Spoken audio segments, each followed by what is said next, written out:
platform for indigenous leadership rooted in ancestral wisdom, cultural legitimacy, and collaborative innovation, enhancing global dialogue and regional stability. The establishment of the UAN headquarters would position a host country at the forefront of a global movement promoting indigenous wisdom while creating significant economic opportunities for the nation and its people.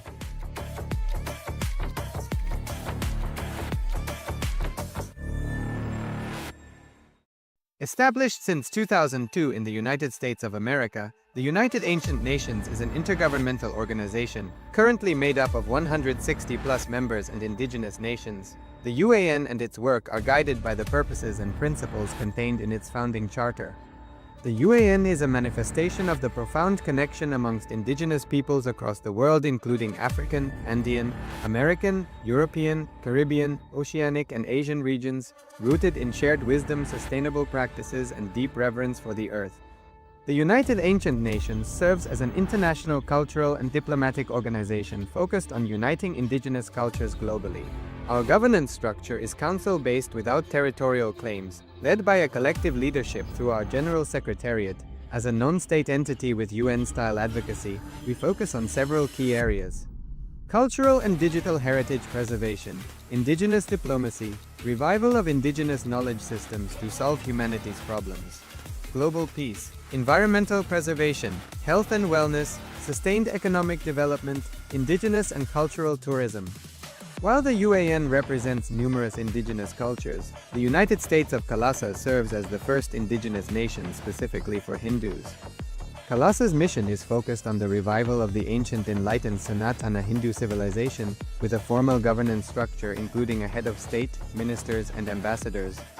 Under the leadership of SPH, Supreme Pontiff of Hinduism, Bhagavan Nityananda Paramashivoham, Kalasa has achieved recognition as a sovereign subject of international law, possessing distinctive attributes of juridical statehood. The United States of Kalasa is the main sponsor of the proposed UAN headquarters. This initiative would bring forth an estimated $100 million in revenue for the host country through summits, conferences, tourism, and development projects. The proposed UAN headquarters would represent the world's indigenous nations and peoples through its architectural design. It would blend the best of all worlds, featuring top modern architecture, the highest green building standards, and ancient Vastu architectural principles. This headquarters would serve as a central hub for indigenous diplomacy, cultural preservation, and collaborative efforts towards sustainable development and global peace. Through this initiative, we aim to create a dignified platform for indigenous leadership rooted in ancestral wisdom, cultural legitimacy, and collaborative innovation, enhancing global dialogue and regional stability. The establishment of the UAN headquarters would position a host country at the forefront of a global movement promoting indigenous wisdom while creating significant economic opportunities for the nation and its people. Nityanandam, and welcome to the Dvitiya Vinyasa Krama, the second sequence with the 308 asanas of Kalasa's Nityananda Yoga. First, let us make sure we have all the components you need for the yoga practice. Have your yoga mat on the ground. Have your Panchapatra and Udani ready. 1 cup with a spoon with some water for the ritualistic cleansing. All the male bodies, please remove your upper cloth and apply the vibhuti on the 16 places over your body, as you can see on our acharyas. All the female bodies, you can apply it on your forehead. Wear the kumkum on your third eye, the Agnya chakra in between the eyebrows, and wear the Rudraksha mala around your neck. You can keep some weights at the side of the mat if you want to intensify the asana practice. And make sure you have 1 energized Shri Yantra on your yoga mat. Gaze at the yantra whenever possible.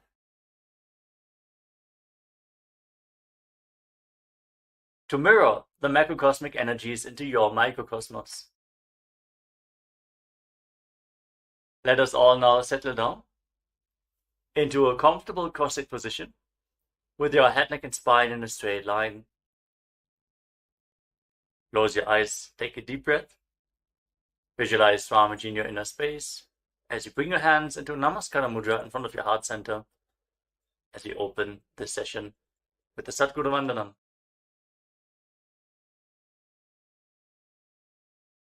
Nityanandam Paramasukhadam Kevalam Jnanamurtim Dvandvatitam Gaganasadrisham Sattvamasyaadilaksham Ekam Nityam Vimalamachalam Sarvadhi Sakshibhutam Bhavatitam Trigunarahitam Sadgurum Tam Namami. Next, we are going to chant the Shiva Mula mantra. Om Ham Haum Shivaya Namaha 11 times, invoking Paramashiva's presence for this ritual of Nityananda Yoga. Please follow along internally. Om Ham Haum Shivaya Namaha. Om Ham Haum Shivaya Namaha. Om Ham Haum Shivaya Namaha. Om Ham Haum Shivaya Namaha. Om Ham Haum Shivaya Namaha. Om Ham Haum Shivaya Namaha. Om Ham Haum Shivaya Namaha. Om Ham Haum Shivaya Namaha. Om Ham Haum Shivaya Namaha. Om Ham Haum Shivaya Namaha. Om Ham Haum Shivaya Namaha. Let us now enter into the Tattvachamanam, the ritualistic cleansing. Take your Panchapatam and Udana. Keep your right hand in the Gokarna Mudra in the shape of a cow's ear. Take one Udani, 1 spoon of water, and pour it into your right palm. Each time the word Swadha is chanted, sip the water from the bottom of your palm and take another Udani of water into your hand for a total of 3 times. Om Atmatattvam Shodhayami Swadha. Om Vidyatattvam Shodhayami Swadha. Om Shivatattvam Shodhayami Swadha. Now wash your right hand with the water from the Panchapatam and wipe your lips twice with the bottom of your right thumb as we chant. Om Ham Hridayaya Namaha. Wash your hand again. With your index, middle and ring finger joined together, touch above the upper lip and below the lower lip. Then wash your hand again. With your index finger and thumb joined together, touch your right nostril and your left nostril. With your ring finger and thumb, touch your right eye, your left eye, your right ear, and your left ear. Then wash your hand again. With your little finger and thumb, touch your navel, your right chest, and your left chest. And with all the tips of the fingers joined together, touch the crown of your head, the right shoulder, the left shoulder, and your heart center. Wash your hand again. Now place your right hand over the left and place both your hands on the right thigh. Sit straight, close your eyes, and make a conscious resolution. What you want to manifest in today's Nityananda Yoga session. Hold the visualization of what you want to manifest as we chant the Sankalpa mantra. Om Mamopata Samasta Duritakshayadvara Bhagavat Shri Nityananda Paramashiva Prityartham Shri Nityanandeshwari Paramashiva Shakti Sameta Shri Nityanandeshwara Paramashiva Prityartham Cha Shubhe Shobhane Muhurte Adya Brahmanaha Dvitiya Parardhe Shri Shvetavaraha Kalpe Vaivasvatamanvantare Ashtavimshatitame Nitya Yuge Prathame Pade Jambudvipe Bharatavarse Bharatakhande Meroho Dakshine Parshve Shakabde Asmin Vartabane Vyavaharike Prabhavadinam Shashtyaha Samvatsaranam Madhye Shubhanama Samvatsare Shubhayane Shubharitau Shubhamase Shubhapakshe Shubhaditau Shubhavasarayuktayam Shubhanakshatra Shubhayoga Shubhakarana Evam Gunavisheshana Vishishtayam Asyam Shubhadithau Shri Kailasonnada Dvadashanta Shyamala Pitharudha श्रीमीनाक्षी सुन्दरेश्वराभिन्नस्वरूपं परशिवपुत्ररत्नकुमारगुरुमन्यतुल्यावतारं श्रीपार्वतीस्तन्यपानलब्धदिव्यज्ञानविश्रुतं सकलनिगमागमसारभूतद्राविडवेदप्रवक्त्रे श्रीमत्परमशिवकरुणासमधिगतमुक्तामयचतुरश्रयाणां गीयमानछत्रचामरश्रीजिन्नकाहलादि समस्तबिरदावल्यलङ्कृतं ज्ञानविज्ञानचक्रवर्तीं सर्वजनसङ्गसद्यो निर्वाणदीक्षाव्यजापवर्गवर्ष विश्राणजीमूतं परमतकलभकेसरी शैवसिद्धान्तस्थापनाचार्यं श्रीराजाधिराजपाण्ड्यमहाराजगुरु क्षपनशाक्यादिमहान्धकारनिवारणज्ञानभानु वीक्षणानर्हार्हध्वजोच्छेदनपूर्वक श्रीमदृषभध्वजस्थापकं शैवसमयकर्त्रे सर्वज्ञपीठारूढ श्रीजगद्गुरुं श्रीज्ञानसम्बन्धदेशिकस्वामि वागीशसुन्दरमाणिक्यवाचकस्वामिनाम् अवतारभूतं श्रीज्ञानसम्बन्धस्वामि पुनरुद्धृत श्यामलापीठ सर्वज्ञपीठ तृणवद्युत्तर द्विशततमगुरुमहासन्निधानम् अरुणगिरि Yogeshwar परम्परागत अरुणाचल सर्वज्ञपीठ गुरुमहासन्निधानं कैलासपरम्परागत काञ्ची कैलास सर्वज्ञपीठ त्रयस्त्रिंशदुत्तर द्विशततमगुरुमहासन्निधानं नित्योत्सव नित्यमंगल नित्यकल्याण नित्यरजित कैलास परम्परागत आदिकैलास नित्यानंदपीठ महासंस्थान महासिंहासनपीठ कर्त्रे साक्षात् श्री परमशिव समुद्भूत कैलासपरम्परागत वैवस्वतमनु इक्ष्वाकु हरिश्चंद्र भगीरथ श्रीरामचंद्र शूरसेन इत्यादि अनवच्छिन्न सार्वभौम चक्रवर्ती परम्परागत चतुष्षष्टि योगिनी मंडित चतुष्षष्टि संप्रदाय प्रवर्तक मनुधर्म शासन सूर्यवंश प्राप्त सर्वज्ञपीठ सुरांगी साम्राज्य मूर्धाभिषिक्त चूड़ामणि साक्षात् Shri Paramshiva समुद्भूत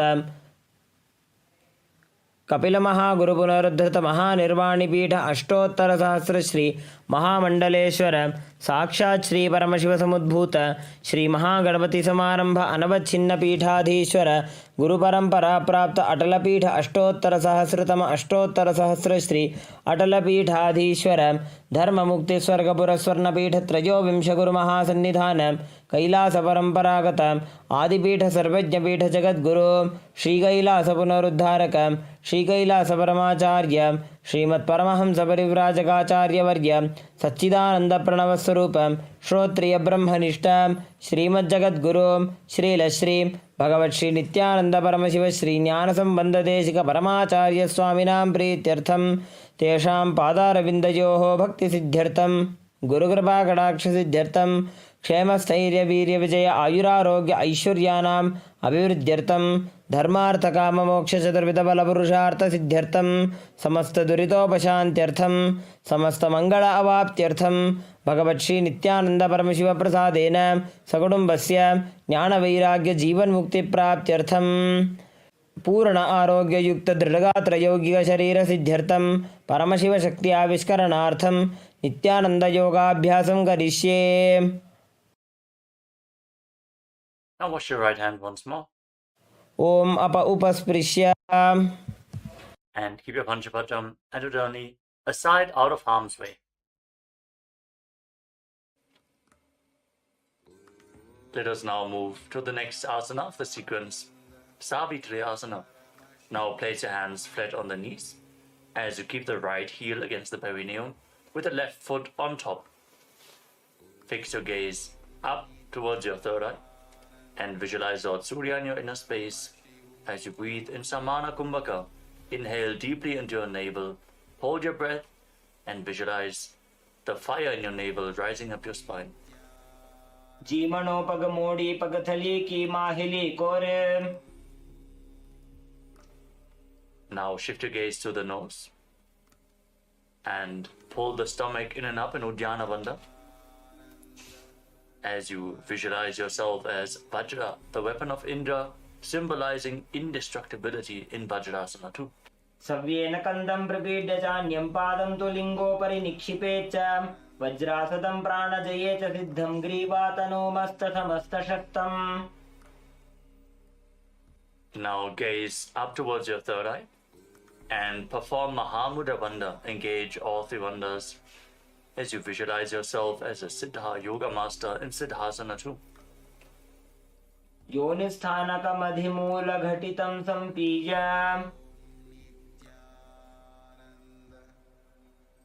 From the same position now, Bring the left foot in between the thigh and calf of the right leg and cup your palms on top of the right knee.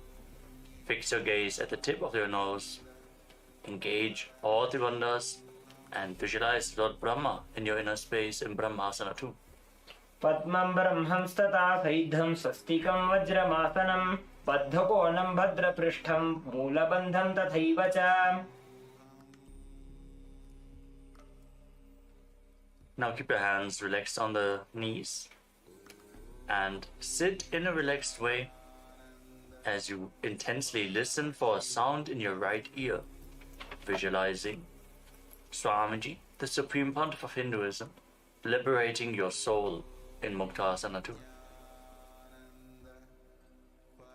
Muktasane sthito yogi mudram sandhaya shambhave shrunuja dakshine karne nadamantastamekadhihi. Now shift your gaze up towards your third eye and rotate your hands into Bindu Mudra. Visualize the great sage Valmiki, poet and author of Ramayana, in Valmikasana 2. Desi karedava pagki pagathali jedi barila phana dishimodi. Now place your hands flat on your knees and raise the left shoulder to the height of your head. Like a god, visualize yourself with more than one head in Dvishirasana.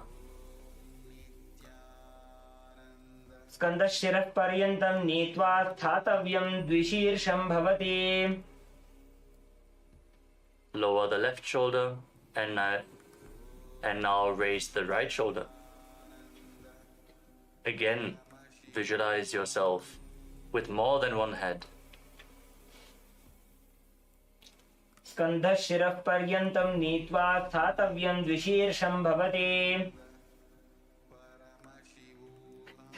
Now raise your hands up, place them on top of your head, fingers interlocked. Fix your gaze at the tip of the nose, pull your stomach in and up, and visualize yourself as an alligator in Kumbhirasana. Nitambe hastayugalam bhumau sankochitah patet kumbhirasanamavakshe vayunam dharanaya cha.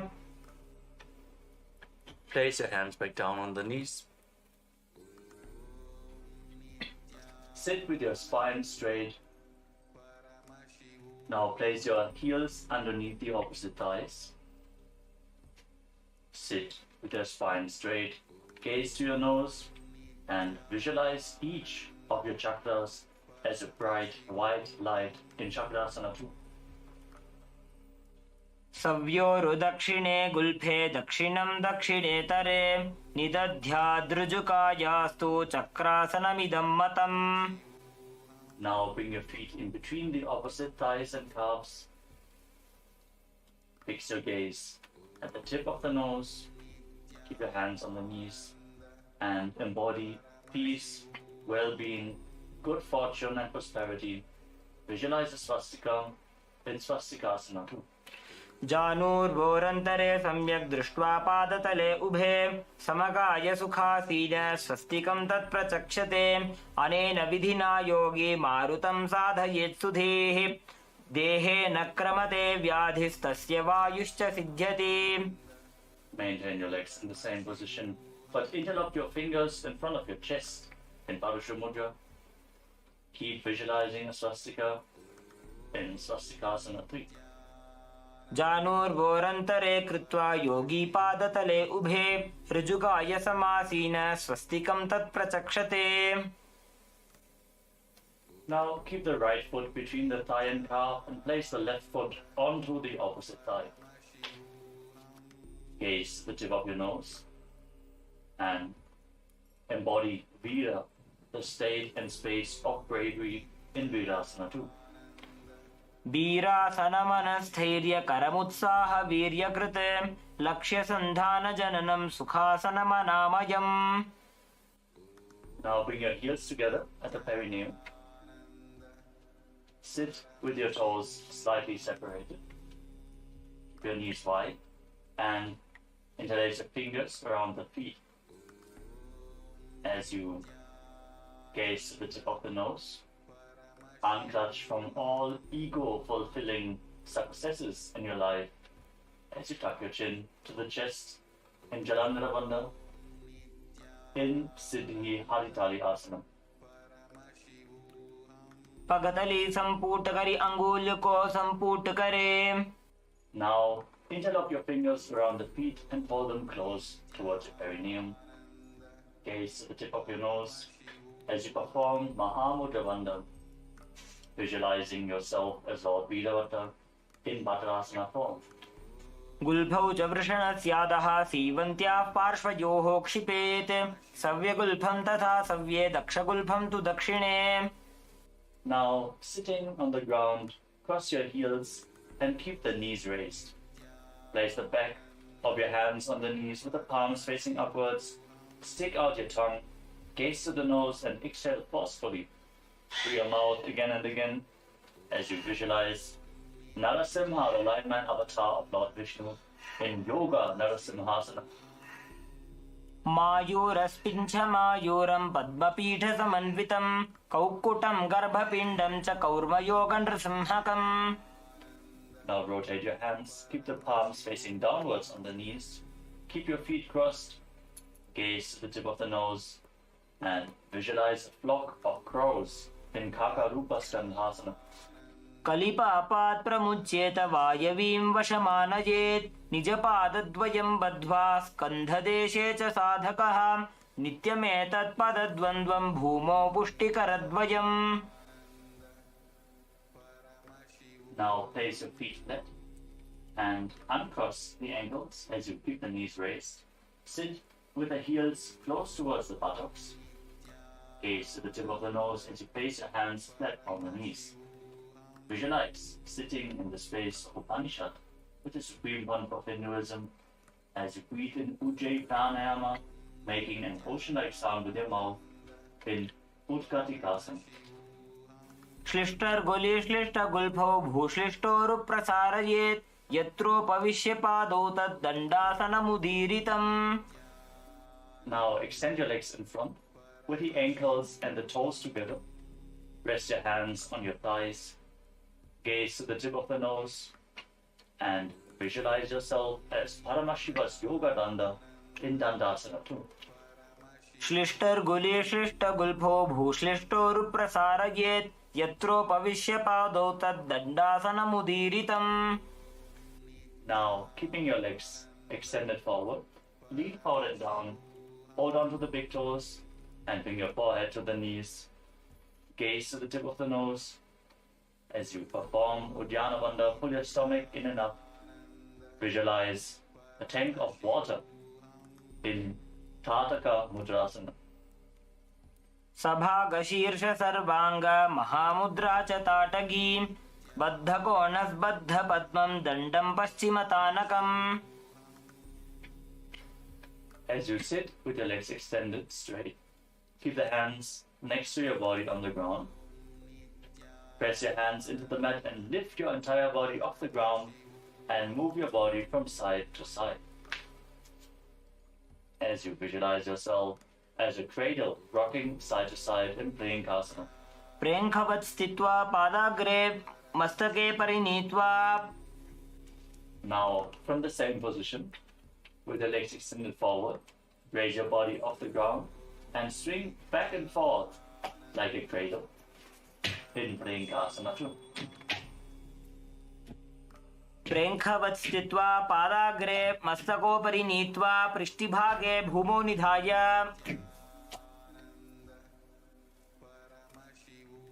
Now sit with your feet flat, your knees bent, and wrap your arms around the knees as you gaze up towards your third eye. Sit and be in the space of Advaita, oneness with Swamiji in Yogasana 3. पृष्ठे भेदान्वितं पादं तस्य हस्तेन बन्धयेत्. अथ योगासनं वक्ष्ये यत्कृत्वा योगिरात् भवेत्. Next up is Vrishabhati Asana. Now place the left heel underneath the left buttock and keep the toes pointing sideways. Stake the right knee over top and keep your hands on top of the knee. Gaze to the tip of your nose as you experience the energy of a temple inside you. Breathe in Siddhikari Kumbhaka. Press your tongue against the teeth. Press your tongue up against the palate of your mouth without touching the teeth and hiss through your teeth as you inhale in Vrishapati Asana. Jimana godo agra karidavo pagajimani pashati ani. Now, slide the left heel outside the hip. Sit in between the heels with the tips of the right hand fingers. Touch the middle joints of the left hand. And place your hands in your lap. Gaze up towards your third eye and visualize the purifying effect of Durva grass happening on your being in Durvasasana. Dayi jangha parikari jimano pagadayi pashati ani. Maintain the position. Bring your hands into Padma Mudra and place them on your knees. Gaze at the tip of your nose and visualize all gods and goddesses pleased with you in Sukha Devasana. Vamajanga arupidi mahi dachina pidi dharet sutahi. Now place your hands on the feet and hold on to the feet firmly. Your spine straight, gaze up towards your third eye and visualize Lord Shiva blessing you to go beyond material needs and desires in Datta Digambarasana. Pratama jivano pava uchave dayi janga uparikari lyave. Now catch a hold of your big toes. Gaze to the tip of your nose and visualize yourself as a fish. As you lean forward and down, bring your forehead close to the mat in Machandrasana. Jimano pagadayi janga parirashe yedi gadi lagave. Keep the right knee on top of the left and rise up. Now bring your right arm up over your shoulder and bring the left arm below. Reach for the opposite hand behind your back. Hold on. If you can reach the opposite hand, that's okay.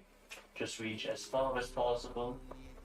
Gaze to the tip of the nose and visualize the face of a cow in your inner space in Gomukhasana 2 as you gaze to your nose. Uttana kurma pitham cha simhasgarudameva cha vatayanam gomukham cha bharadwajam trivikramam.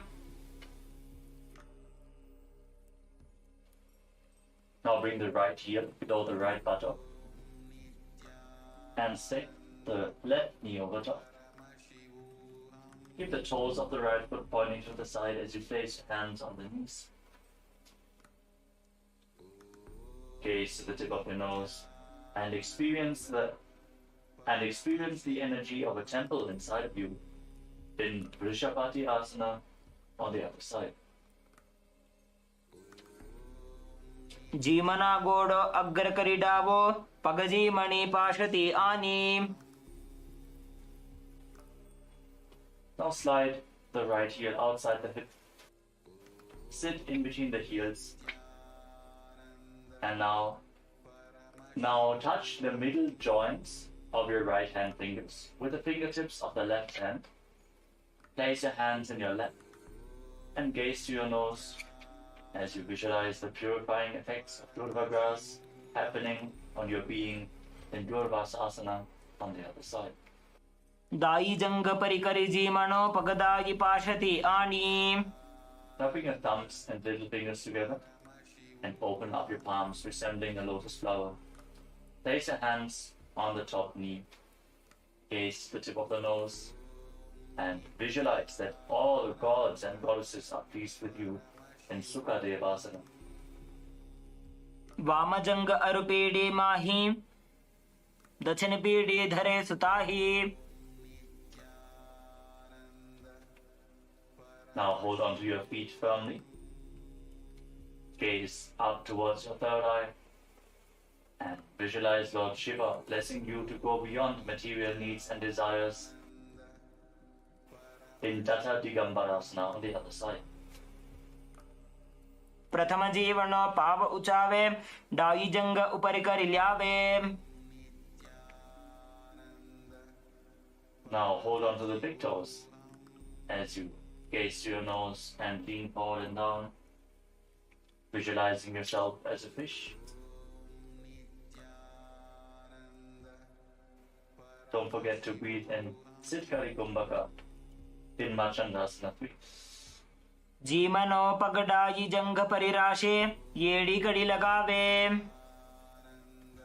Now rise up with the left knee on top. Raise the left arm over top of the shoulder and bring the right arm behind your back. Hold on to opposite hands behind your back if you can, as you visualize the face of a cow in your inner space in Gomukhasana 2. उत्तानकूर्मपीठं च सैंहद्गारुडमेव च वातायनं गोमुखं च भारद्वाजं त्रिविक्रमम्.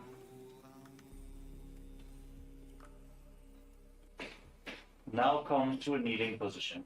Sit on your heels and place your hands on your thighs. Gaze to the tip of the nose. Embody Vira, the state and space of bravery, as you exhale deeply and hold your breath again and again in Rechaka Kumbhaka in Didasana.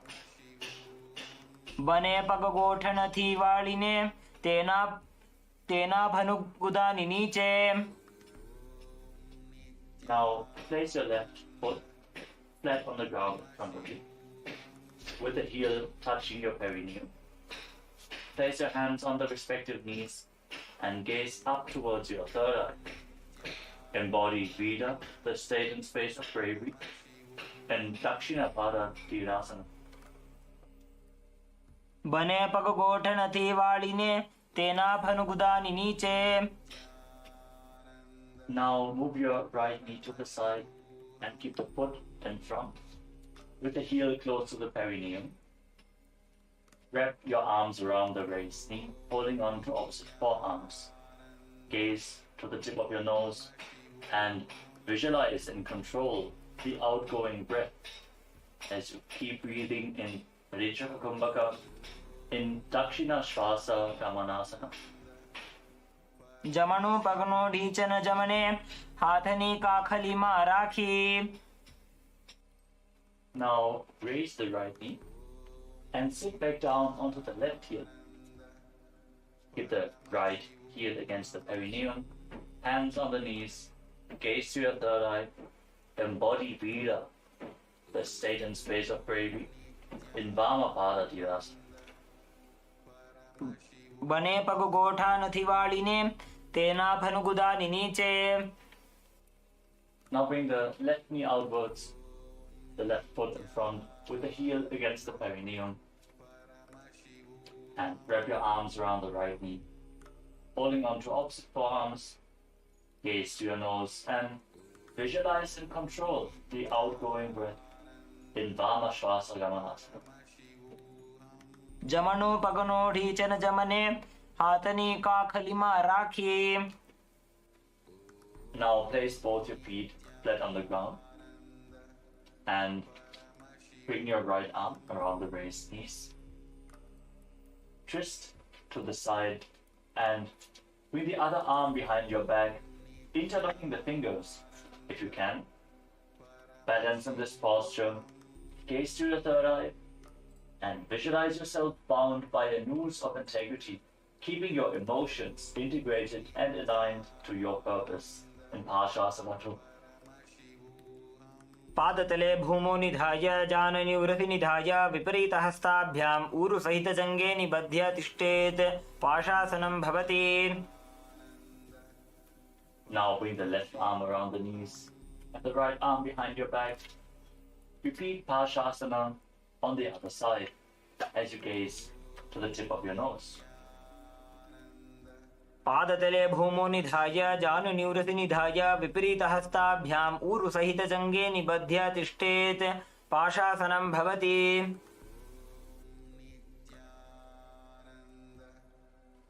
Now cross your legs behind and sit your perineum onto the raised heel.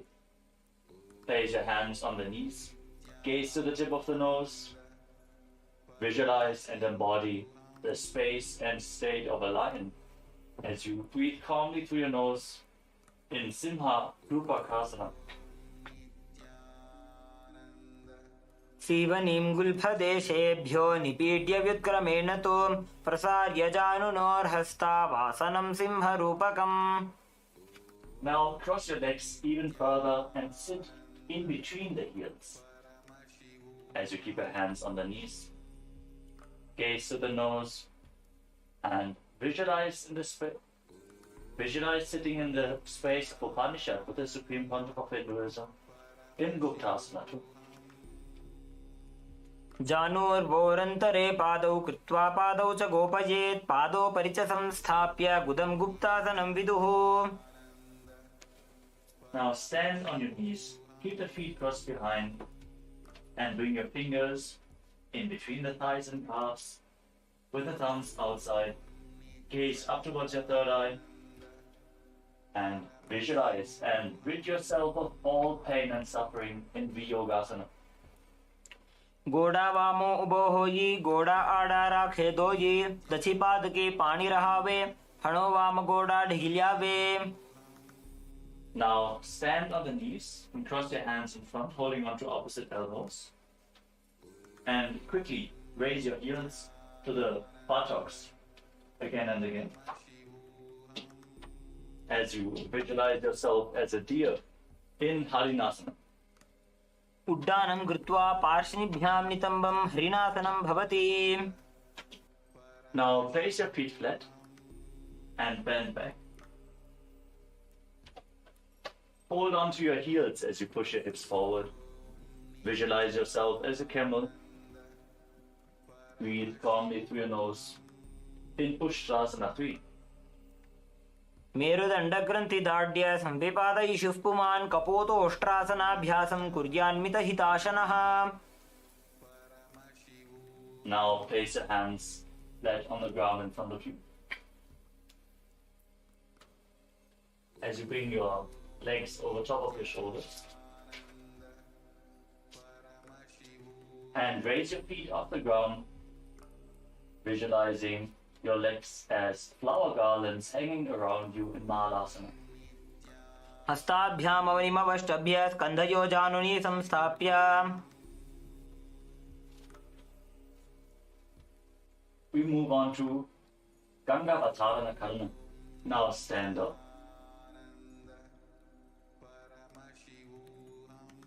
From a standing position, keep your toes pointing outwards. Raise your heels and keep your knees bent. Lean forward and place your hands on the ground in Tripataka Mudra with all fingers together except for the ring finger which is bent. Then lower your body down onto your stomach and raise the legs up behind for this posture.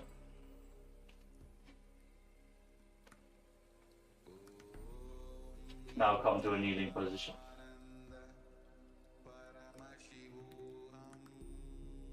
Now bring your hands flat on the mat, shoulder width apart. Bring your head in between the hands. Raise your hips, straighten the legs. Align the hips with the shoulders and raise your legs up into a headstand. Visualize the divine masculine energy flowing through your body as you breathe through your nose in Narasana. योगासनस्थश्च योगी भवति साधकः. Now slowly lower your legs down and come to a kneeling position.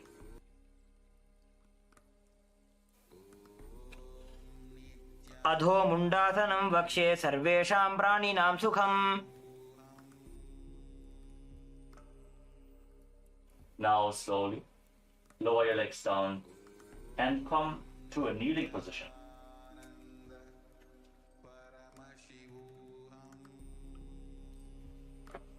Keep your heels under the buttocks and Interlock your fingers in Padusha Mudra.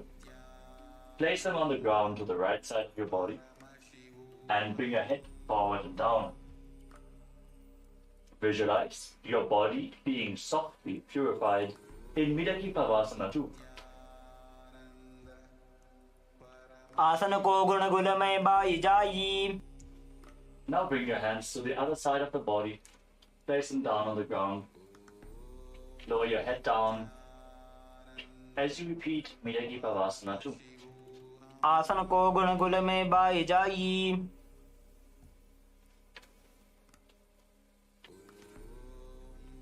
Now bring your heels outside the hips and place your hands on the knees. Gaze to the tip of your nose as you visualize and embody the state and space of bravery, Vida. Pulling your stomach in and up in Uddiyana Bandha in Virasana 3. दंड पद्म भरद्वाज वीरवज्र समानितो आसनानि सदा कुर्यात् सुदीर्घैरे च पूरकैः.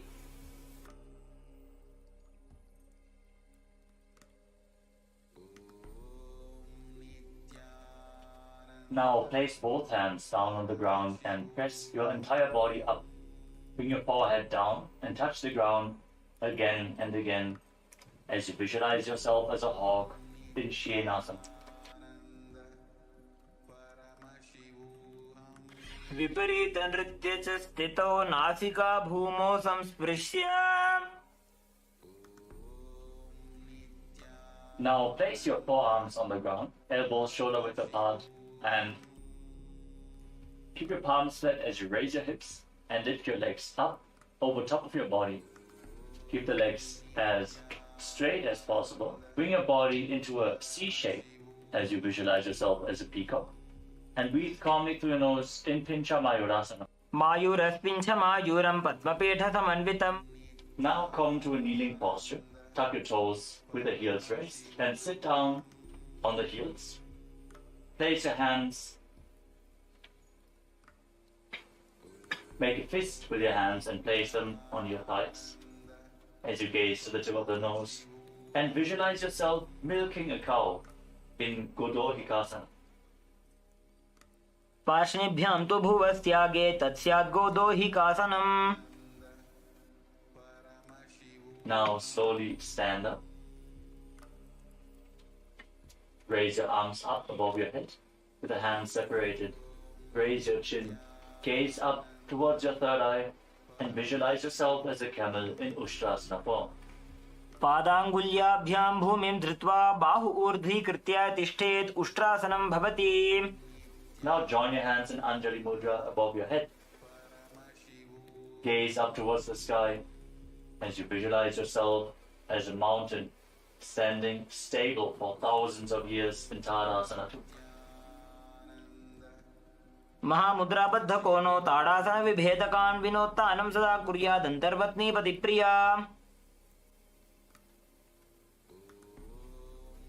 Now again, separate your palms, face them up towards the sky as you visualize yourself as a palmyra tree in Talasana.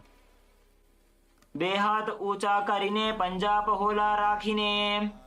Now extend your arms out to the side at shoulder level and swing the hands forward in a circular motion again and again as you visualize yourself as a potter's wheel in Kulala Chakrasana.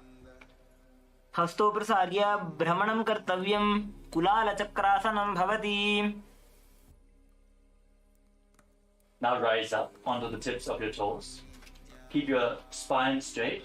Cross your hands in front of your chest and hold on to opposite arms. Gaze to the tip of your nose and visualize yourself as a caged bird being released in Panchasana. चरणस्याग्रभागेनोत्तिष्ठेत् भुवस्थले मुनिः कृत्वा हस्तपरीयस्तीं सिद्धं सेवेत सिद्धये. Now lower your heels down, keep your hands at the side and raise the sole of the left foot against the right knee. Keep your hands at the side, gaze at the tip of the nose. Visualize the moon in your inner space as you pull your stomach in and up in Uddiyana Bandha and perform Ujjayi Kumbhaka, making an ocean-like sound with your mouth, in Ardha Chandrasana. एकेन पादेन भूमिं वष्टभ्य अन्यपादतलेन ऊरुमवष्टभ्य तिष्ठेत्. Now bring the left heel towards the opposite hip. Now sit down and stand back up, alternating the sides again and again. Visualize yourself as an arrow to Shiva's bow in Sankhasana. तिष्ठन् सन् पार्ष्णिना इतरजगनप्रदेशे सम्पीड्य. Now raise the left arm over top of your head and visualize yourself as a palmyra tree as you repeat Ardha Talasana. बे हाथ ऊंचा करीने पंज पहोला राखीने उभा रहे बूते. Now lower your arm down and step the left foot forward with the front knee bent at a 90-degree angle. Keep your arms parallel to the ground, gaze forward and visualize yourself as Lord Virabhadra in Virabhadrasana too. उत्तानपादं क्रौञ्चं च मरीचिं वीरभद्रकं नटराजं त्रिकोणं च सुप्ताङ्गुष्ठप्रसारणे. Lean forward and down. Bring the left foot to the inside. Bring the left hand to the inside of the foot. Raise the other arm up towards the sky and visualize Swamiji as you gaze upwards in Parshvakonasana. सप्तचक्रक्षालनाय वृक्षासनविशेषकाञ्चननेन्द्रियदादाढ्य कोणभेदान् समभ्यसेत्. Now straighten the front knee as you rotate your upper body. Bring the right hand outside of the left foot and gaze up along the raised arm, visualizing yourself as a triangle in Parivrita Trigunasana. सप्तचक्रक्षालनाय वृक्षासनविशेषकाञ्चननेन्द्रियदादाढ्य कोणभेदान् समभ्यसेत्. Now come to the front. Stand on the left knee and extend the right leg back. Extend your arms out to the front. Balance on the foot as you visualize yourself as Lord Virabhadra in Virabhadrasana 3. उत्तानपादं क्रौञ्चं च मरीचिं वीरभद्रकं नटराजं त्रिकोणं च सुप्ताङ्गुष्ठप्रसारणे. Now bring the right foot to the front. Keep the hands at the side of your body. Gaze to your nose and visualize Swamiji in Dakshina Padasana. जेमणे आपनो माहोयते भानि. Now raise the right foot against the left knee and join your hands in Namaskara Mudra in front of your chest. And bring your palms together in Anjali Mudra in front of your chest. Gaze at the tip of the nose and visualize yourself as a tree in Matantara Vrikshasana. अर्धवृक्षासन ए आसनने अवान्तर भेद छे. Now bring the right foot onto the left hip. Extend your little fingers and lean forward and down, touching the fingers to the ground. Gaze to the tip of the nose as you embody pure, unconditional love in Kamasana. नितम्बे च पादगोष्ठी हस्ताभ्याम् अङ्गुलीयकम् अथ कामासनं वक्षे कामसङ्गेन हेतुना. Now rise up. Slide the right foot onto the knee and squat down, keeping the hands on the respective knees as you bring the hips to the same level as the knees. Gaze to your nose and visualize yourself as a Vimana capable of crossing into different dimensions in Vimanasana. एकं पादं भूमौ निधाय नितम्बं जानुप्रदेश आनीय. Rise back up. Now keep the sole of the right foot against the knee and join your hands in Anjali Mudra in front of your chest. Gaze to the tip of the nose and visualize Swamiji in Ardha Bhadasana. वने पगे उभा रहे ऊंते पूर्णपादासन कहा वे छे. Now catch a hold of the foot and extend it up towards your head, keeping the knees straight. Visualize Swamiji near in a space in Uttita Trivikramasana. उत्तानकूर्मपीठं च संहद्गारुडमेव च वातायनं गोमुखं च भारद्वाजं त्रिविक्रमम्. Now bring the leg behind. Bring your hands over top of your shoulders and catch a hold of the foot behind your back. As you visualize yourself as Lord Nataraja in Natarajasana 2. शलभासन भेदाश्च नटभेरुण्ड नामके गण्डभेरुण्ड सहिते शीर्षदण्डासनं तथा. Next up is Latha Vrishchika Karana. Now stand on the right foot with the knee bent and the toes pointing outwards. Bring the left foot behind towards the buttocks. Raise the right arm and keep the hand by the side of your chest with the fingers pointing upwards. Extend your left arm outwards and slightly up and curl your fingers inwards as you bend the wrists. Now stand straight with the feet together and the hands by the side of your body. Gaze to the tip of the nose and visualize Swamiji in Purna Padasana. बने पगे उभा रहे ऊंते पूर्णपादासन कहावे छे. Now stand tall, raising one arm straight above your head. Visualize yourself as a Palmira tree in Ardha Tadasana. બે હાથ ઊંચા કરીને પંજા પહોળા રાખીને. Lower your arm down. Now step the right foot forward. Bend the front knee at a 90-degree angle. Extend your arms parallel to the ground. Gaze forward as you visualize yourself as Lord Virabhadra in Virabhadrasana 2. उत्तानपादं क्रौञ्चं च मरीचिं वीरभद्रकं नटराजं त्रिकोणं च सुप्ताङ्गुष्ठप्रसारणे. Now lean forward and down. Bring the right hand to the inside of the right leg. Raise the other arm up. Gaze up along the raised arm as you visualize Swamiji in a space in Parshvakonasana. सप्तचक्रक्षालनाय vrikshasana विशेषकाञ्जननेन्द्रियदार्ढ्य कोणभेदान् समभ्यसेत्. Now straighten the front knee and rotate your body. Bring the left hand to the outside of the right leg and raise the other arm up. Gaze up along the raised arm and visualize yourself as a triangle in Parivritta Trikonasana. सप्तचक्रक्षालनाय vrikshasana विशेषकाञ्जननेन्द्रियदार्ढ्य कोणभेदान् समभ्यसेत्. Now rise up. Lean forward as you raise your left leg off the ground. Extend your arms over top of your head and balance as you visualize yourself as Lord Virabhadra in Virabhadrasana 3. उत्तानपादं क्रौञ्चं च मरीचिं वीरभद्रकम्.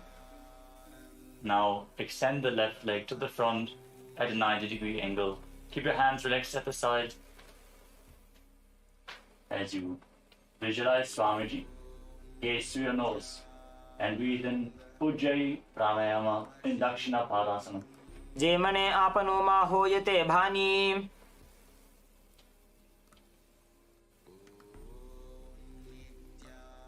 Now lift the right foot towards the left knee.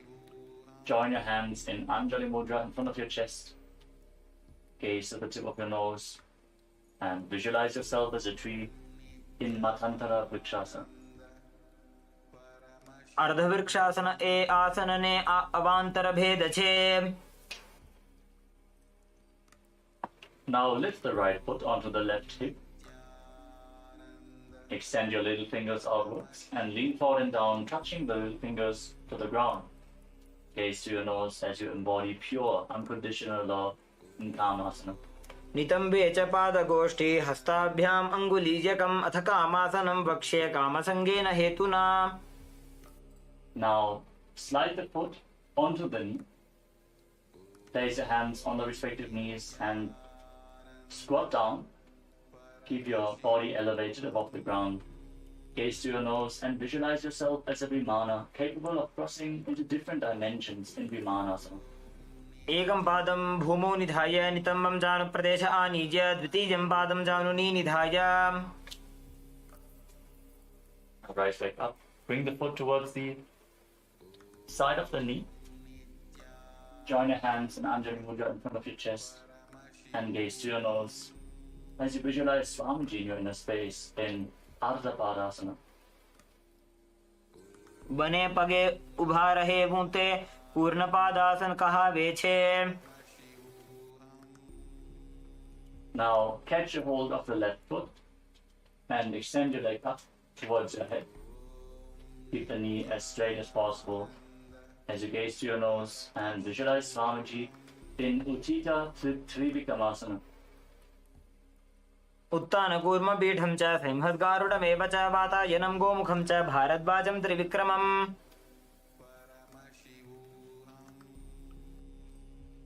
Now raise your foot up behind yourself. Now raise your foot up behind your back. Catch a hold of the foot with both hands. As you pull it up, bend your back and visualize yourself as Lord Nataraja in Natarajasana too. शलभासनभेदाश्च नटभेरुण्डनामके गण्डभेरुण्डसहिते शीर्षदण्डासनं तथा. Now turn the toes of the left foot outwards. Bend the left knee. Bring the right foot behind the buttocks. As you bring the left hand to the side of the chest with the fingers pointing up, extend your right hand outwards and up as you bend the wrist. In Latha Vrishtika Karma.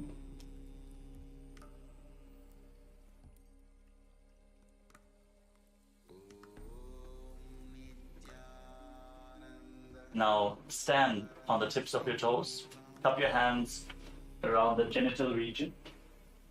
Gaze to the tip of the nose and visualize yourself going beyond all sin in Kalpinasana as you perform Rechaka Kumbhaka. Exhale deeply and hold your breath. वृष्णसहितलिङ्गम् ऊरुमध्ये गाढं धृत्वा चरणाग्राभ्यां स्थातव्यं कौपीनासनं भवति. Now spread the legs to the side as far as possible. Lower your body down into a side split and extend your arms out to the side, parallel to the ground. Gaze to the tip of the nose and visualize yourself destroying and going beyond anything which finds you in Tipakarasana. आसन को गुण शरीर को सो जाई. Now turn your body into a front split. Keep the top of the foot which is behind flat on the ground. Place your hands on the respective knees as you gaze to the tip of the nose and visualize Swamiji while you reside in the ultimate posture, Parasana. वर आसन को गुण चौरसी Y जाई. Now place your hands on the ground in front of you with the fingers pointing towards your body. Lift the front leg over top of the respective shoulder. Keep the back leg extended and lift your entire body off the ground as you visualize yourself as a peacock in Pinda Mayurasana. एकं पादं मयूराग्रे प्रसार्यैकं मयूरवते इदं पिण्डमयूराख्यं सर्वव्याधिविनाशकम्. Now exchange the position of your legs. Bring the other foot to the front. Bring the other foot to the front. Your hands on the knees. And gaze to the nose. Reside in the ultimate posture and visualize Swamiji in Padasana. पर आसन को गुण चौरसी Y जाई. Now again, place your hands flat on the ground with the fingers pointing towards your body. This time, lift the other leg over top of your shoulder. Lift your body off the ground as you visualize yourself as a peacock in Pinda Mayurasana. एकं पादं मयूराग्रे प्रसार्यैकं मयूरवते इदं पिण्डमयूराख्यं सर्वव्याधिविनाशकम्. Now come to a sitting posture with your legs extended out to the side and the side split.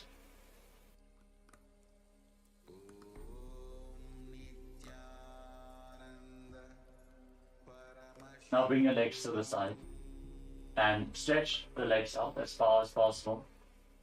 Rest your hands on the ground in front of you and gaze to the third eye as you visualize Swamiji in Prasaritasana. पादद्वयं प्रसार्यात्मा सुमुखं सुप्रसारितम्. From Prasaritasana, now join your hands in Anjali Mudra in front of your chest. Visualize Swamiji in your inner space, Exhale deeply again and again in Uttanapadasana. वासिष्ठमथ कौण्डिन्यमूर्ध्वकुक्कुटमेव च अष्टावक्रमथोत्तानं मयूरं सेतुबन्धनम्. Now lean forward and down and catch a hold of your feet as you rest your chin on the ground. Gaze to the tip of the nose and visualize Swamiji in Upavista Konasana. सप्तचक्रक्षालनाय वृक्षासनविशेषकाञ्चननेन्द्रियदादाढ्य कोणभेदान् समभ्यसेत्. Catch a hold of opposite big toes in Paramashivoham. Pull the right foot over top of the left arm towards your face. Bend the left elbow as if you're pulling a bowstring, as you visualize yourself as the arrow to Shiva's bow. Then Dhanurasana 3. Breathe in Pratyahara Kumbhaka. Focus on the prana flowing upwards throughout your body. पादाङ्गुष्ठौ तु पाणिभ्यां गृहीत्वा श्रवणावधि.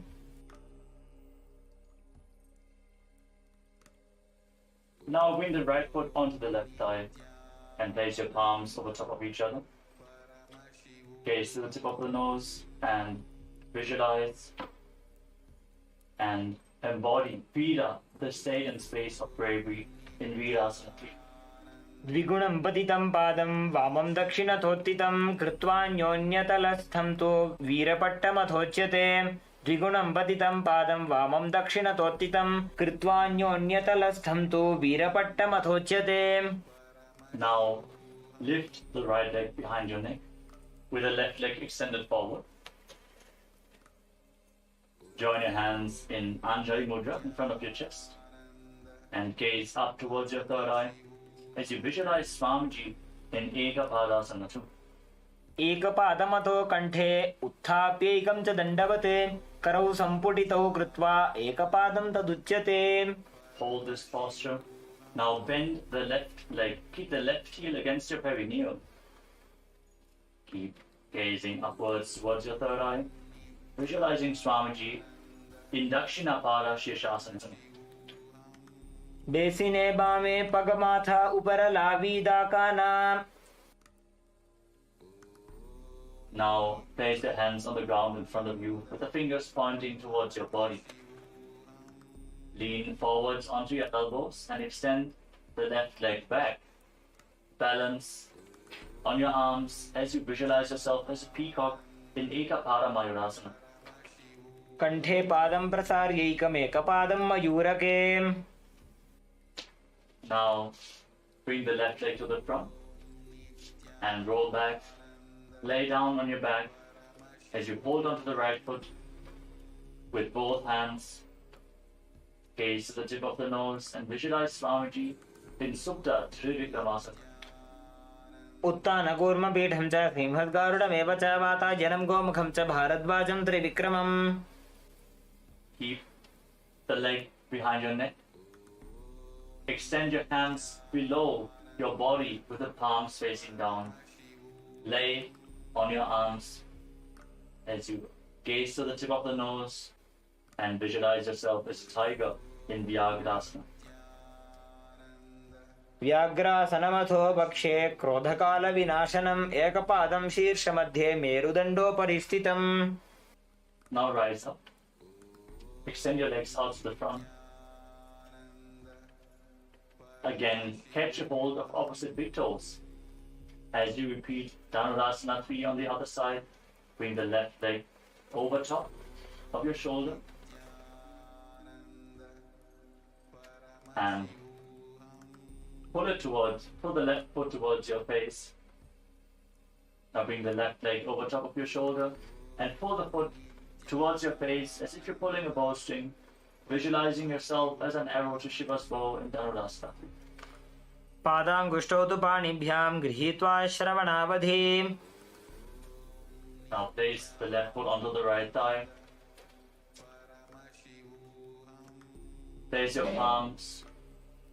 palms over top of each other.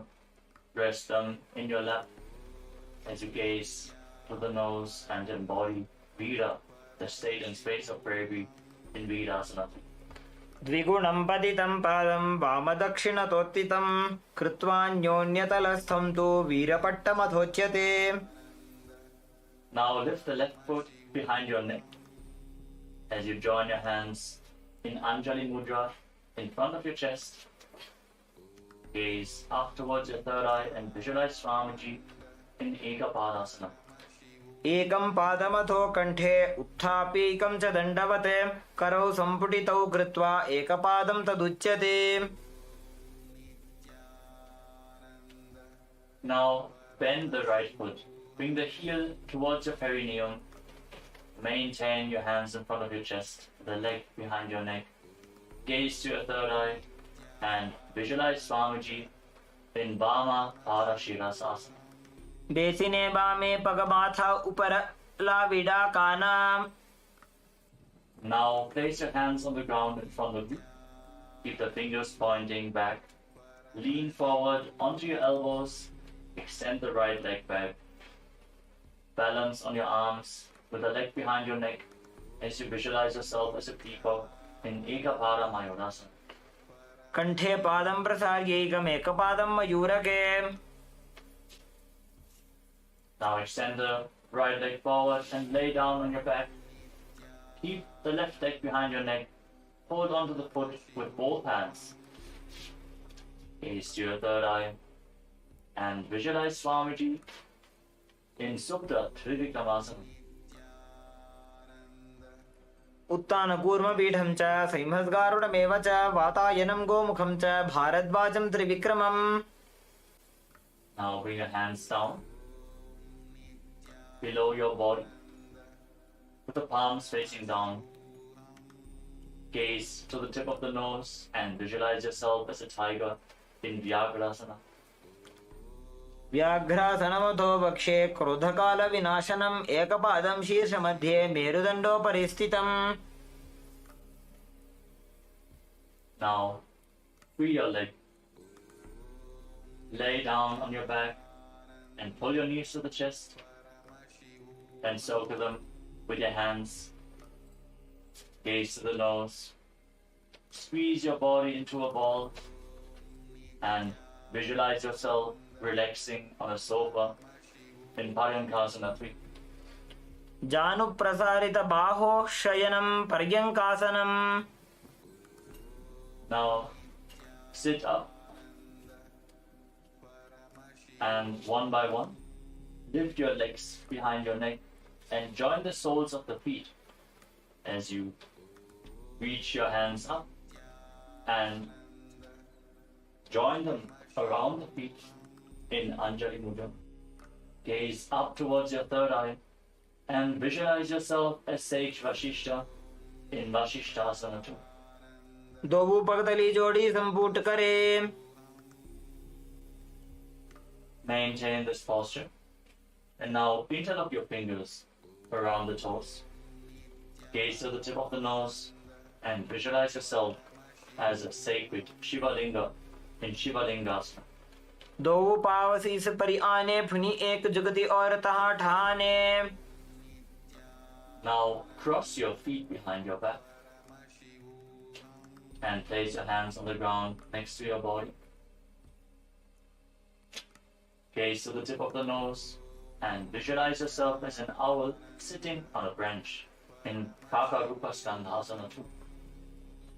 अथ वक्षेकाकरूपस्कन्धासनमनुत्तमम् कलिपापात् प्रमुच्येत वायवीं वशमानयेत्.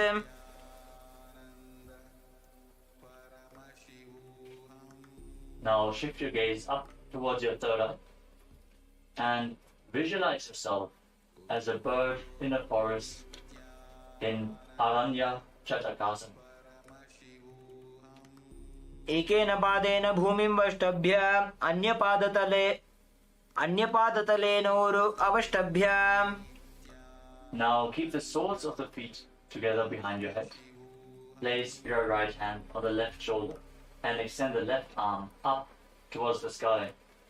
Gaze towards the tip of the nose and visualize yourself painting your reality and it manifesting into existence in Chitrakasana. प्रथम भगदली संपुट करे पुनः जुगति ऐसे विस्तारे. Now place the left hand on the right shoulder and extend the right arm up. Gaze to the nose and visualize yourself painting your reality into existence in Chitakasana. प्रथम भगतले संपुट करें, पुनः जुगति ऐसे विस्तारे.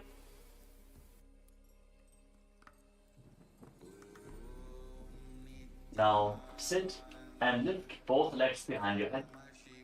Cross them behind your head. As you keep your hands on the ground in front of you. Gaze up towards your third eye. Visualize Swamiji in your inner space. And continue to focus on the upward flowing prana in Tatyahara Pranayama in Panindrasana. पादाभ्यां वेष्टयेत् कंठं, करयो संस्थितोन्मुखं, फणीन्द्रं सर्वदोषग्नं, वो भूयात् सुखदं सदा.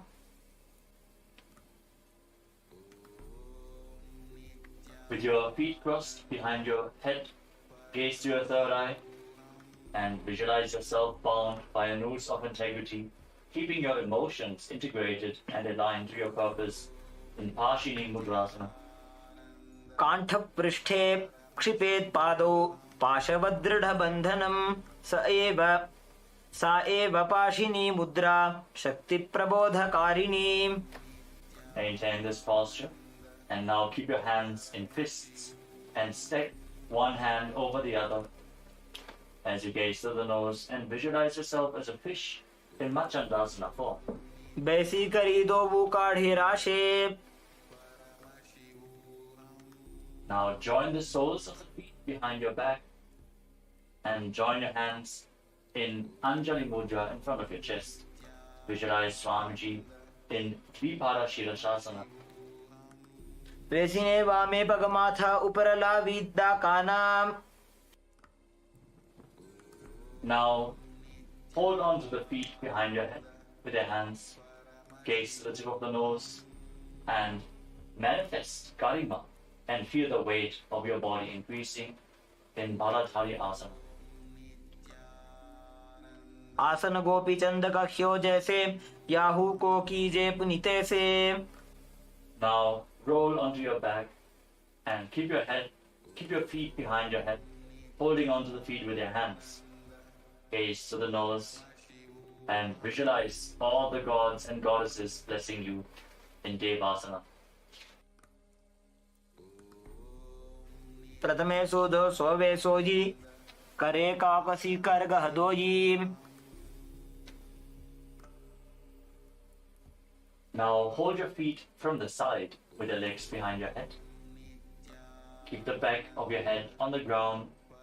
Gaze to the tip of the nose and maintain silence externally and internally. Visualize yourself as the source of energy with nutritious vegetation sprouting from your being in Mritika Vanjikasana.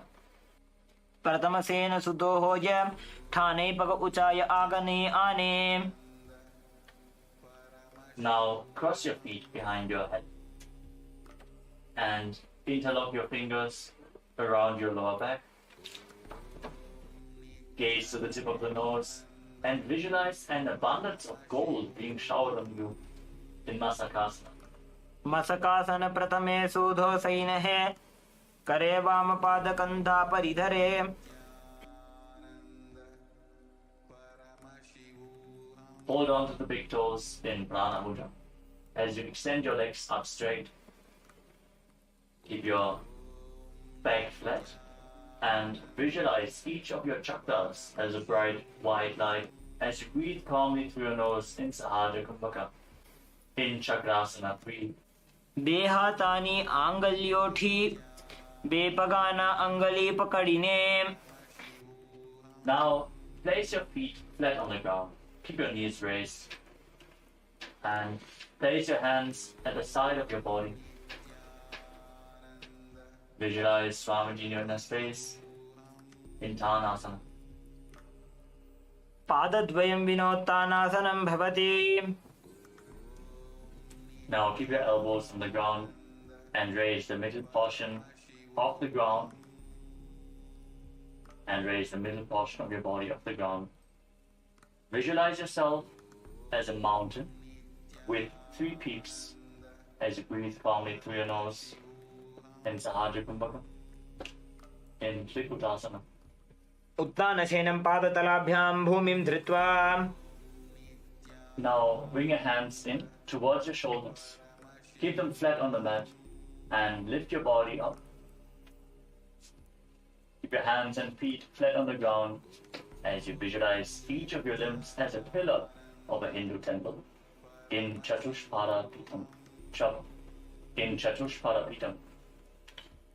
पूर्वतानं चतुष्पादपीठं वज्रासनं तथा चकोरक्रौञ्चशलभभुजङ्गमपि वृश्चिकम्.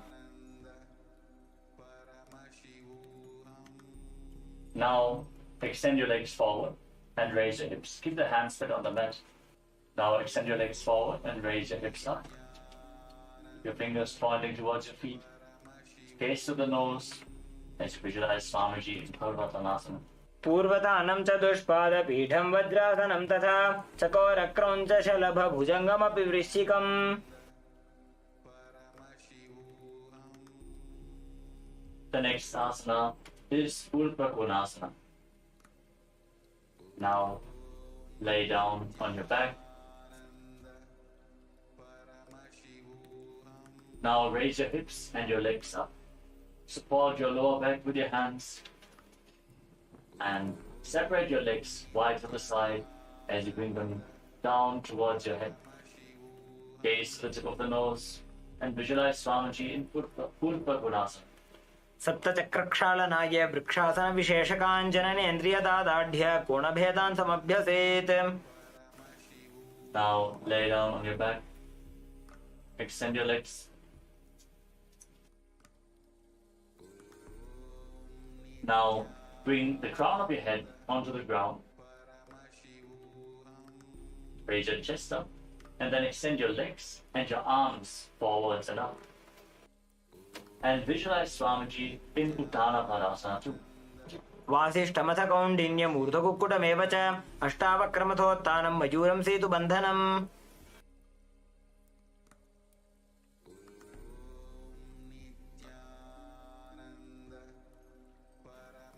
Now place your head on the ground and raise your hips up high.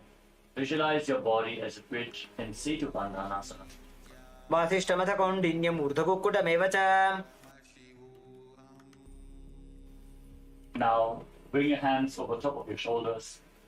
Keep the hands flat with the fingers pointing towards your feet. Step your feet flat, raise your hips up high, and walk your hands towards the feet. As you visualize each of your chakras as a bright light in Chakrasana form. नोभ्यामारं समागृह्य कुण्डल्याः पार्श्वयोः क्षिपेत्. Now bring your hands even closer towards your feet. Hold onto your ankles if you can. Now walk your feet towards your hand and hold onto your ankles if you can. Gaze forward. Visualize Swamiji in Beta Buddhi Asana. आसन को गुणपान अपान की गाठी सूटे. Now lay down on your back and lift your legs up high over top of your head. Now as you lay on your back, lift your legs up and bring the toes on the ground over top of your head. Hold on to your feet, gaze to the tip of your nose and visualize Swamiji in Vichtrakarani. शैतपश्चिमतानस्ते हस्तौ तत्र प्रसारयेत्. पादौ दण्डासनौ कृत्वा विचित्रकरणी भवेत्. Lower your legs, lay on your back, keep your toes pointing up to the sky. And now bring one thumb towards your nose and bring the other hand down to the hip. Alternate the position of your hands again and again. Visualize yourself as a hatchet being thrown in Parashvasana. पादतले भूमौ निधाय जाननि उरसि निधाय. Now throw your body to the side. Place the right elbow on the ground and rest your head on the hand Place the left hand on the thigh and raise your hips off the ground. Keep your body straight as a plank as you visualize yourself as Bhagavan Dakshinamurti in Dakshinasana. शय्यर्जुदक्षिणाङ्गेन मस्तके धो निधायशः दक्षं हस्तं च वामान्तो जङ्घपृष्ठे ततो जपेत्. Now lay down on your stomach. Bring your hands back to the hips. And lift your legs and arms off the ground. Raise your head and chest as you visualize yourself as a locust in Shalabhasana too. शलभासन भेदाश्च नटभेरुण्ड नामके गण्डभेरुण्ड सहिते शीर्षदण्डासनं तथा. Now bend your knees. Hold on to the feet and pull them outside the hips. Breathe in Jivachala Kumbhaka. Inhale deeply. Hold your breath and freely move the prana within your system as you visualize yourself as a frog in Bhekasana. बकं भेकासनं चैव मकरं मत्स्य नामकं मत्स्येन्द्रद्विविधं चात्र कुण्डलीबोधकारणम्. Now keep pushing the left foot towards the ground as you pull the right foot up towards your head. Visualize yourself as a hyena or another beast of prey in Bherundasana. शलभासन भेदाश्च नटभेरुण्ड नामके गण्डभेरुण्ड सहिते शीर्षदण्डासनं तथा. Now bring the right foot back down. As you lift the left foot towards your foot, repeat Bherundasana on the other side. शलभासन भेदाश्च नटभेरुण्ड नामके गण्डभेरुण्ड सहिते शीर्षदण्डासनं तथा. Now catch the big toe of one of your feet with thumb, little and ring finger. Extend the other hand to the front as you alternate the position of your hands again and again. Hold on to the respective big toe. Hold on to the respective big toe again and again in Shakatasya Karana. In Shakatasya Karana.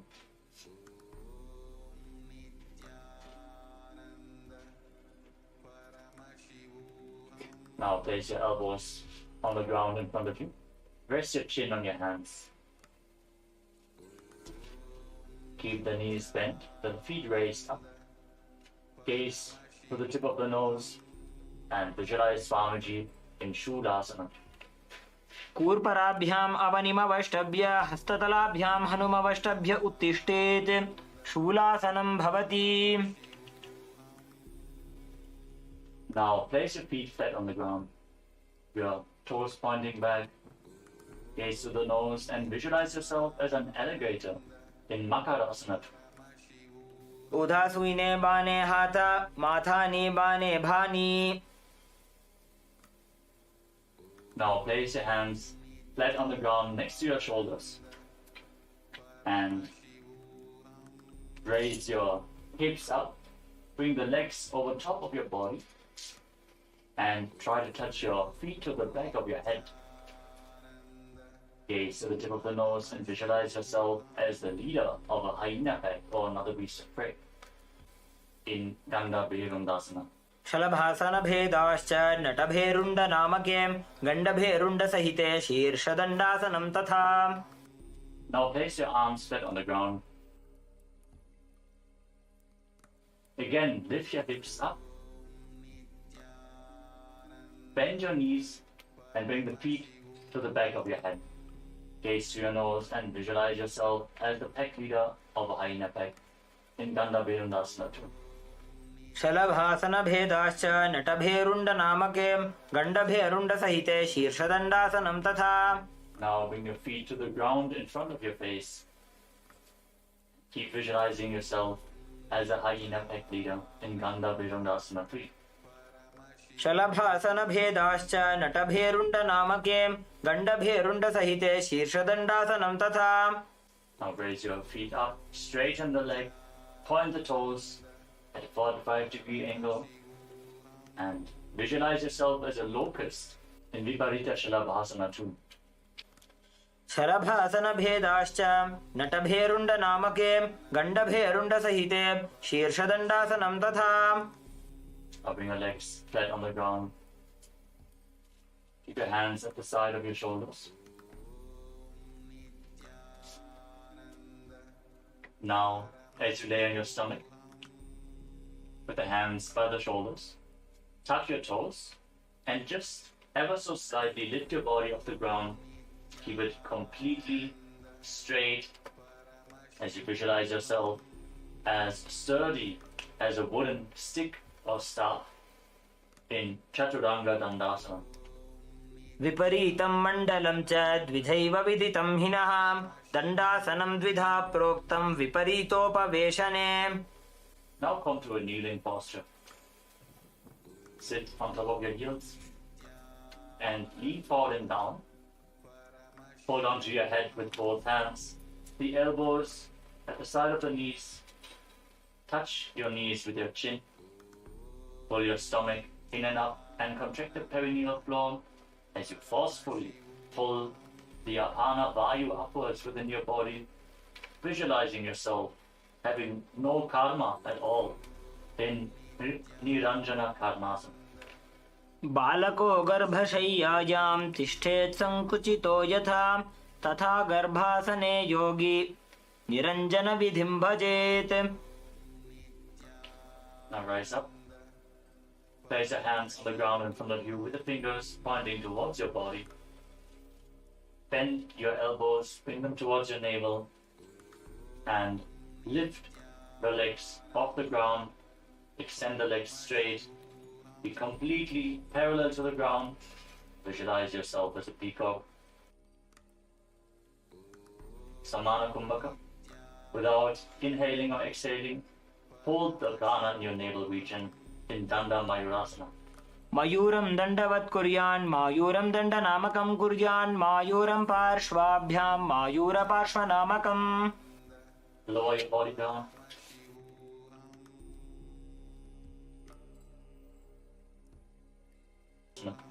मयूरासनवत् संस्थाप्य एकेन हस्तेन एकस्य हस्तस्य मणिबन्धं धारयेत् पाङ्गमयूरं भवति. Settle down. Now, place the left hand on the ground.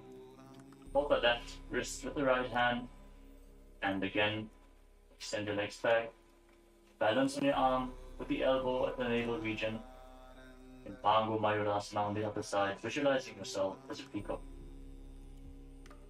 मयूरासनवत् संस्थाप्य एकेन हस्तेन एकस्य हस्तस्य मणिबन्धं धारयेत् पाङ्गमयूरं भवति. Now, bring the right foot outside the hip and bring the left foot to the right side of the groin against your thigh. Hold on to the right foot with your hand and gaze to the nose as you visualize Goddess Saraswati, the goddess of knowledge, engaging Mahamudravanda in Jnanasana. अथान्यदासनं कृत्वा सर्वव्याधिनिवारणं योगाभ्यासी भवेत् क्षिप्रं ज्ञानासनप्रसादतः. Now take the left foot and pull it towards the left armpit. Hold the foot with both hands and gaze up towards your third eye as you visualize yourself having no karma at all in Kubjikasana. अथ जठराग्निसन्दीपनं गुल्मप्लीह शूलहरकुब्जिकासनम्. Now place the left foot onto the right thigh. Bring your left arm behind your back. Hold on to the left foot. Bring the right hand outside the left thigh and twist your spine. Gaze up towards your third eye and visualize Lord Kartikeya, the ruler of planet Mars. Bharadwajasana. उत्तानकूर्मपीठं च संहस्गारुडमेव च वातायनं गोमुखं च भारद्वाजं त्रिविक्रमम्. Untwist your spine. And now lift the left foot up against your chest as you place your hands on the respective knees. Fix your gaze at the tip of your nose and embody Vida, the state and space of bravery in Virasana 5.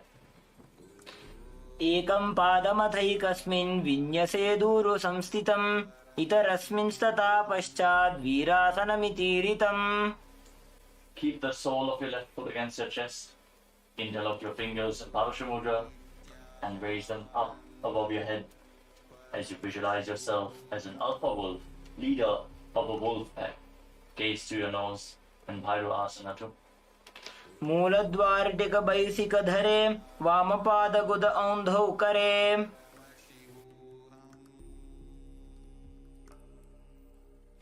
Now move the right foot to the outside of the left hip.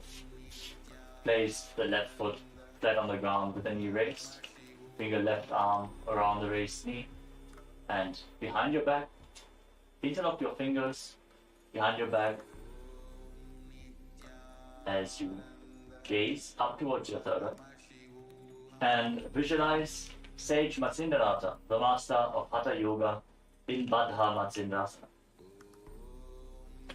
मत्स्येन्द्रपीठं जठरप्रदीप्तिं प्रचण्डरुक्मण्डलखण्डनास्त्रम् अभ्यासतः kundalini प्रबोधं दण्डस्थिरत्वं हि ददाति पुंसाम्. Now bring the left foot outside the hip and place the right foot on top of the left side. Hold on to the left foot with your hand as you gaze to the nose and visualize Goddess Saraswati as you perform Mahamudra Bandha in Jnanasana. अथान्यदासनं कृत्वा सर्वव्याधिनिवारणं योगाभ्यासी भवे क्षिप्रं ज्ञानासनप्रसादतः. Now lift the right foot towards the right armpit. Hold it with both hands as you gaze up towards your third eye and visualize yourself having no karma at all in Kubjikasana.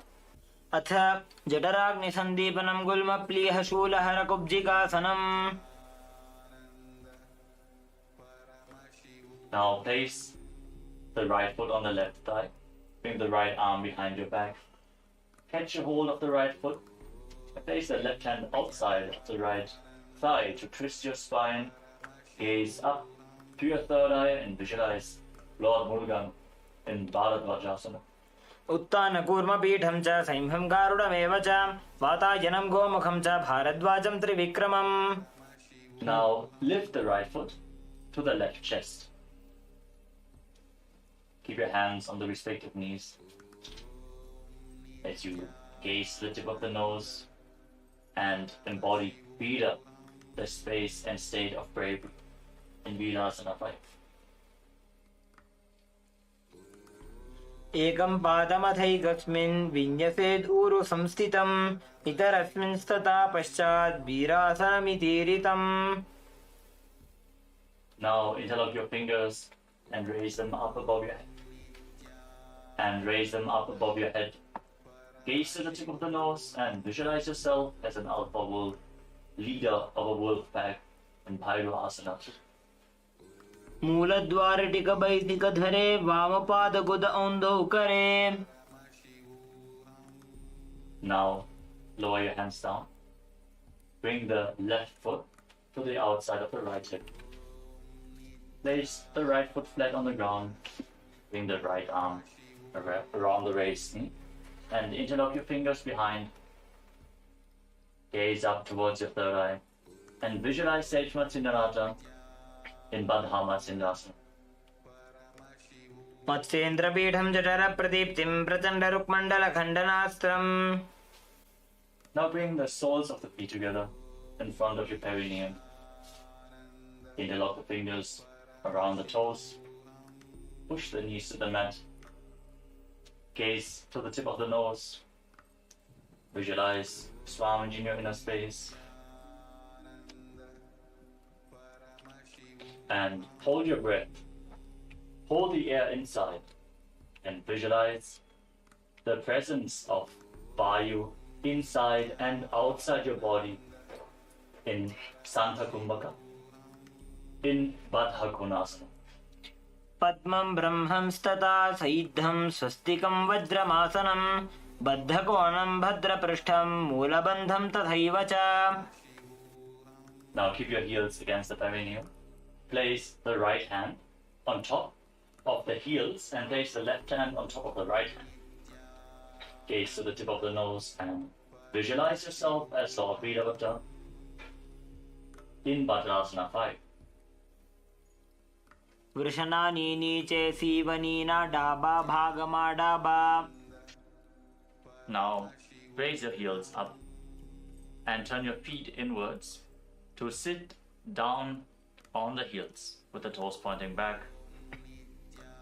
Place your hands on the respective knees. Gaze to the tip of the nose. Visualize the Yoni Mandala, the visual representation of Devi Paramashiva Shakti as you perform Santa Kumbhaka. Hold the breath and visualize the prana inside and outside your body in Yonyasana. Padau Sammilya Padagre Adhare Pashni Lingadaha Aniya Padatalo Samvishet Yonyasanam Bhavati. From the same position, now firmly hold your heels with your hands. Gaze to the third eye. Engage all the bandhas and visualize Sage Gorakhnath, the founder of the Natya Yoga Hindu Sampradaya, in Gorakshasana Vajrasana. Vrishana Nini Che Sivanina Daba Bhagama Daba Pagani. Now bring your hands behind the back.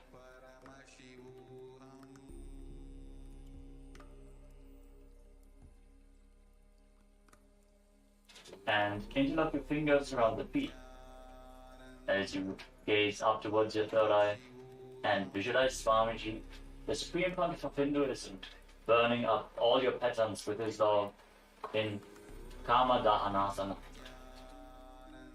Bhadrasanam Sukham Sthapya Viparite tu Dvepade Anena Yadi Kurya Chai Tatkama Bhavet. Now, again, bring your feet to the front, the heels together at your groin. Now turn your feet upwards and bring them towards your navel. Bring your hands towards your neck. Hold on to your shoulders as you visualize Swamiji in Supta Baddha Konasana. Mahamudra Baddha Kono Tadasana Vibhedakan Vinotanam Sada Kuryadantarvatni Patipriya. Keep pressing your feet against your stomach. Gaze up towards your third eye and visualize yourself as a frog in Bhekasana 2. Dhyayedhyachit padam bhrantamasana sukaya cha yadi sarvangamuttolya gagane khecharasanam.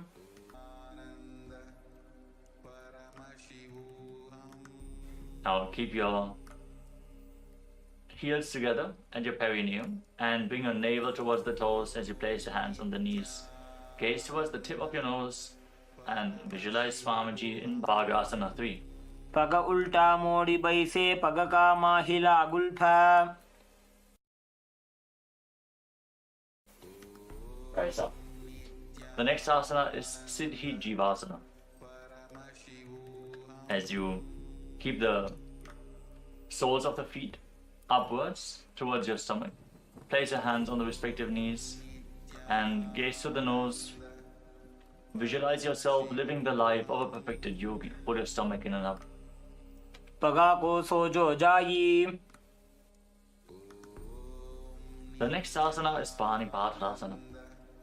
With the soles of the feet inwards towards your stomach, join your hands in Anjali Mudra in front of your chest. Visualize yourself as a source of water. Nabho samsthapya gulbhau cha tanmadhye karapatratam shanairyatnena kurvita panipatram taduchyate. Now, one by one, raise your feet up into your armpits and interlock your fingers and place your hands on top of your head.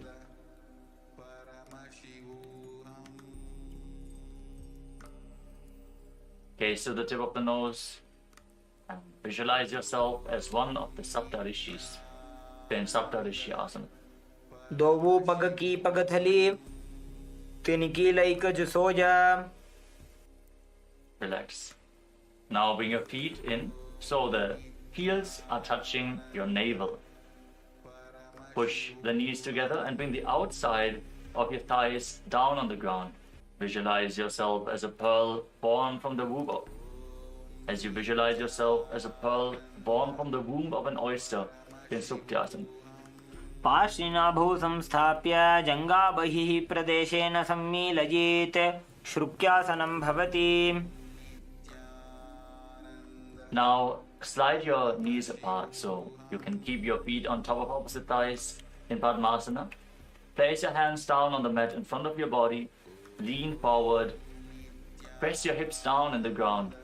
Lift your head up. Stick your tongue out. Gaze to your third eye. And sit and be in the space of Advaita, oneness with Swamiji in Sthitarasana. जमनो पगने फने डाबा पगनी आगनी चे. Now place your hands flat on your knees. Gaze up towards your third eye. Pull your stomach in and up in Uddiyana Bandha and visualize yourself formed from a lotus flower in Ambujasana as you keep your mouth in the shape of the beak of a crow and inhale through your mouth in Ambujasana. अपानमुत्थापय शनैः स्वशक्तितः प्राणं समाकृष्य. Now maintain your legs in Padmasana posture. Cross your arms in front of your body and place your hands flat on the respective knees. Pull your stomach in and up and contract the perineal floor to intensely raise the Apana Vayu upwards and hold your breath. Gaze up towards your third eye and visualize yourself born from a lotus flower in Kamalasana. तत्र कौलासनं कृत्वा अथवा कमलासनं महाविद्या महामन्त्रं जप्त्वा लिङ्गमवाप्नुयात्. Now with your legs in Padmasana, extend your arms out in front and lean forward and down. Place your forehead on the ground, gaze to your nose and visualize Swamiji in Uttamangasana. स्थित्वैतदासने मन्त्रे अधशीर्षः करोति चेत् उत्तमाङ्गासनं ज्ञेयं योगीनाम् अतिदुर्लभम्. Now rise up, sit with your legs in Padmasana, bring your hands together and interlace them on top of your head, forming an arc with your arms. Now turn your head to the right, gaze towards your armpits and visualize yourself being blessed by Lord Shiva, experiencing supreme bliss as you pull your stomach in and up in Uddiyana Bandha in Padmasana 5. उपविश्यासने सम्यक् बाहू कृत्वार्धकुञ्चितो कक्षव्योम्नि मनः कुर्वन् शममायाति तल्लयात्. Now bring your right hand in front of your third eye and place the left hand against the back of your neck. Gaze up towards your third eye as you visualize a river of Shakti, conscious energy flowing into you through the Sahasrara chakra in Kulyasana. अथ कुल्यासनं वक्ष्ये यत्कृत्वा कौलिको भवेत् एकहस्तं मस्तकस्थो दशीर्षभिन्नगेकरम्. Now place your left hand on your stomach and bring the right hand behind your back, holding onto the left elbow. Then lean forward and down and touch your nose to the mat. Gaze to the tip of the nose as you visualize all the celestial gods and goddesses blessing you in Divyasana. अथ दिव्यासनं वक्ष्ये पृष्ठं हस्तेन बन्धयेत् एकहस्तमध्यदेशं भूमिहस्तं च नासया. Now rise up. Again, raise your hands above your head, interlock the fingers, place them on your head, form an arc with your arms and gaze to the left towards your armpit. Perform Uddiyana Bandha, pull your stomach in and up and visualize yourself being blessed by Lord Shiva, experiencing supreme bliss in Padmasana 5. उपविश्यासने सम्यक् बाहू कृत्वार्धकुञ्चितो कक्षव्योम्नि मनः कुर्वन् शममायाति तल्लयात्. Now place the left hand on your third eye and bring the right hand behind your neck. Gaze up towards your third eye as you visualize a river of Shakti, conscious energy flowing into you through your Sahasrara chakra in Kulyasana. अथ कुल्यासनं वक्ष्ये जित्कृत्वा कौलिको भवेत् एकहस्तं मस्तकस्थो धशीर्षभिन्नगेकरम्. Now place your right hand on your stomach and bring the left hand behind your back. Hold on to the right elbow with your left hand. Lean forward and down and touch your nose to the mat as you gaze to your nose and visualize all the celestial gods and goddesses blessing you in Divyasana.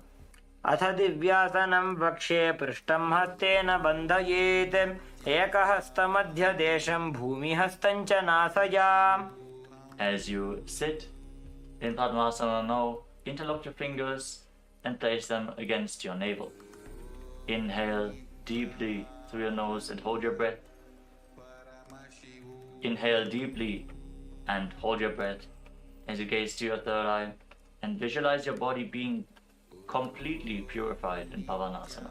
अथान्यदासनं वक्ष्ये साधकानां हिताय वै पवनासनरूपो च खेचरो योगिराट् भवेत्. Now bring your hands through the legs and keep your legs in Padmasana.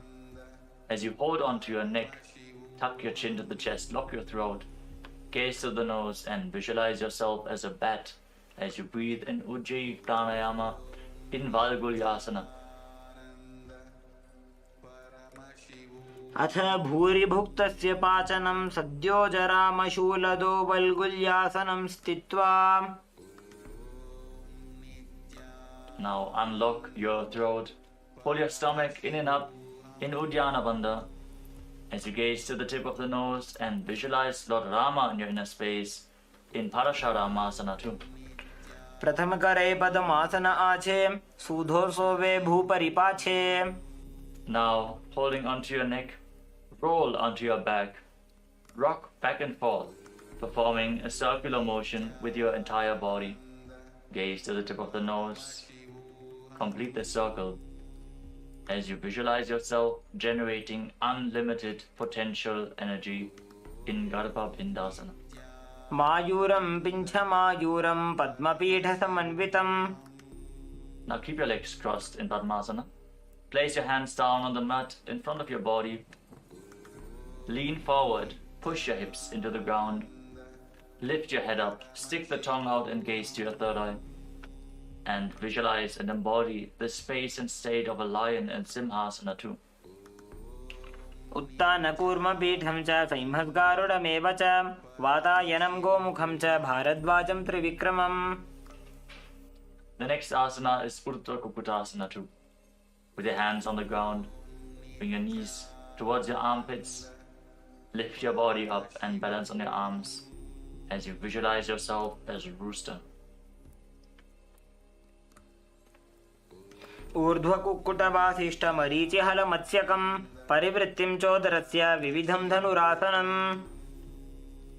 Now sit in Padmasana, pull your feet in closer towards your body, then cross your arms behind your back and hold on to the big toes in Prana Mudra with index and middle fingers.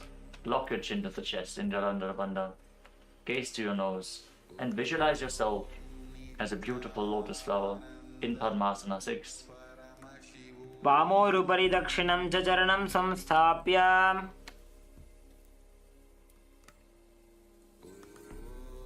Now raise your head and pull your stomach in and up as you keep holding on to the feet behind your back. Gaze to the nose and visualize yourself as a beautiful lotus flower in Bandha Padmasana. पद्मासनं सुसंस्थाप्य तदङ्गुष्ठद्वयं पुनः व्युत्क्रमेणैव हस्ताभ्यां बद्धपद्मासनं भवेत्. Maintain your legs to Padmasana. Now bring your hands towards the neck and press the Vijnana Nadis outside of your spine. Press your chin to the chest. Force the prana upwards.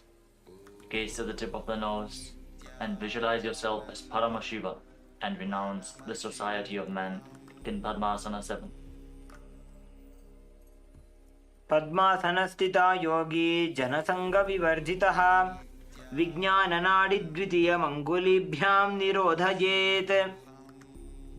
Sit with your legs crossed as a Padmasana. Lay down on your back and kick your legs and hips up. Support your lower back with your hands. Bear your body weight with your elbows. Gaze to your nose. Lock your chin to the chest and visualize yourself as an inverted lotus flower in Urdhva Padmasana. प्रथम अर्धपद्मासनानि पेठे. Now lay down on your back. Join your hands above the head in Anjali Mudra. Feel the energy flowing up along your spine as you engage all three bandhas. Cleanse your body. Gaze to the nose and visualize yourself as a mountain standing stable for thousands of years in Parvatasana 2. अथ वक्षे महादेव पर्वतासनमङ्गलं यत्कृत्वा स्थिररूपी स्यात् षट्चक्रादिविलोपनम्. Now lay down flat on your back. Place your hands on your stomach and gaze to the nose.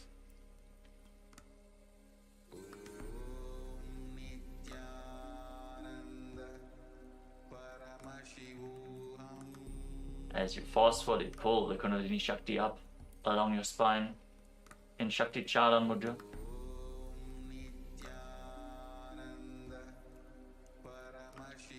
Visualize your body is dead and Swamiji, the Supreme Pontiff of Hinduism, is liberating you in Shivasana 2 as you internally chant Om Nityananda Paramashivoham.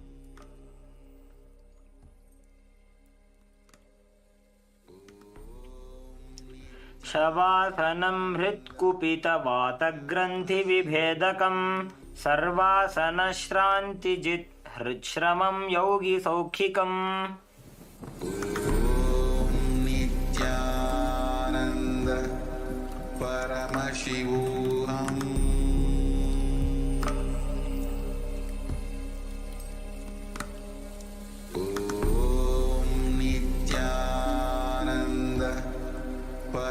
Paramashivoham.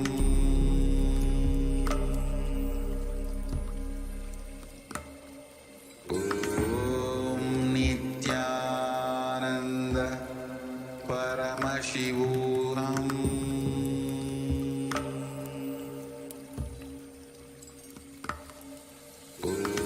Om Nityananda Paramashivoham. Paramashivoham.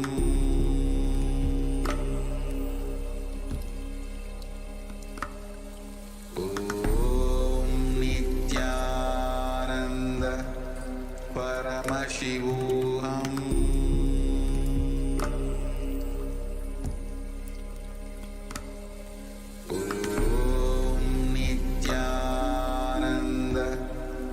Paramashivoham. Om Nityananda Paramashivoham. Paramashivoham.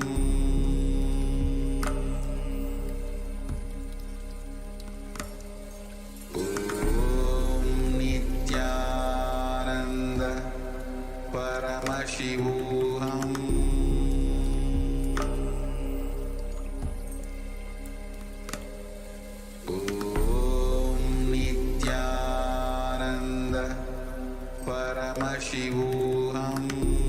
Om Nityananda Paramashivoham.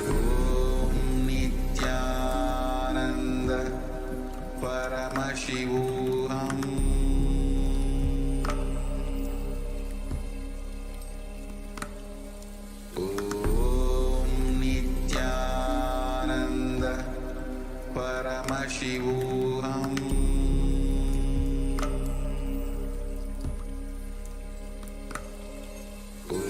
Om Nityananda Paramashivoham.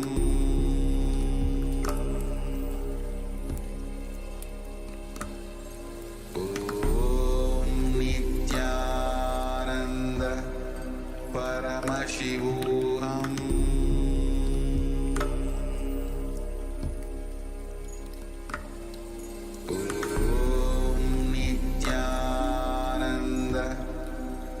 Paramashivoham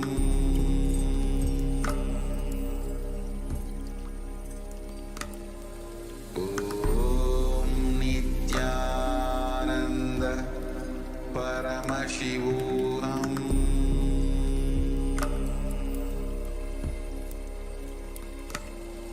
Om Nityananda Paramashivoham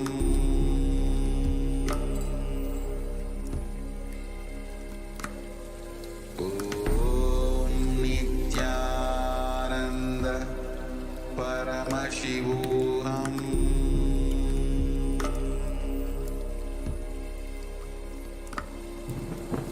Om Nityananda Paramashivoham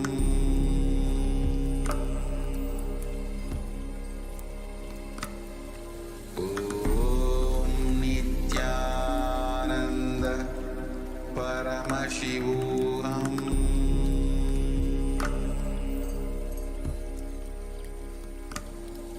Om Nityananda Paramashivoham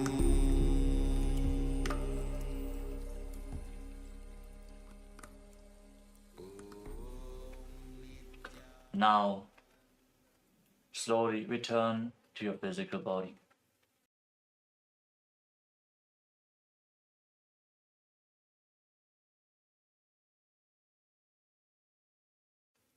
Start to wiggle your fingers and toes.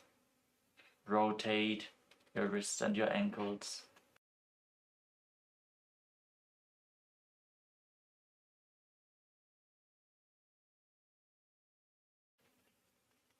Bend and stretch your elbows and knees. Pull your knees up towards your chest. Squeeze your body into a ball as you rock your body from side to side. And slowly return to a comfortable seated position.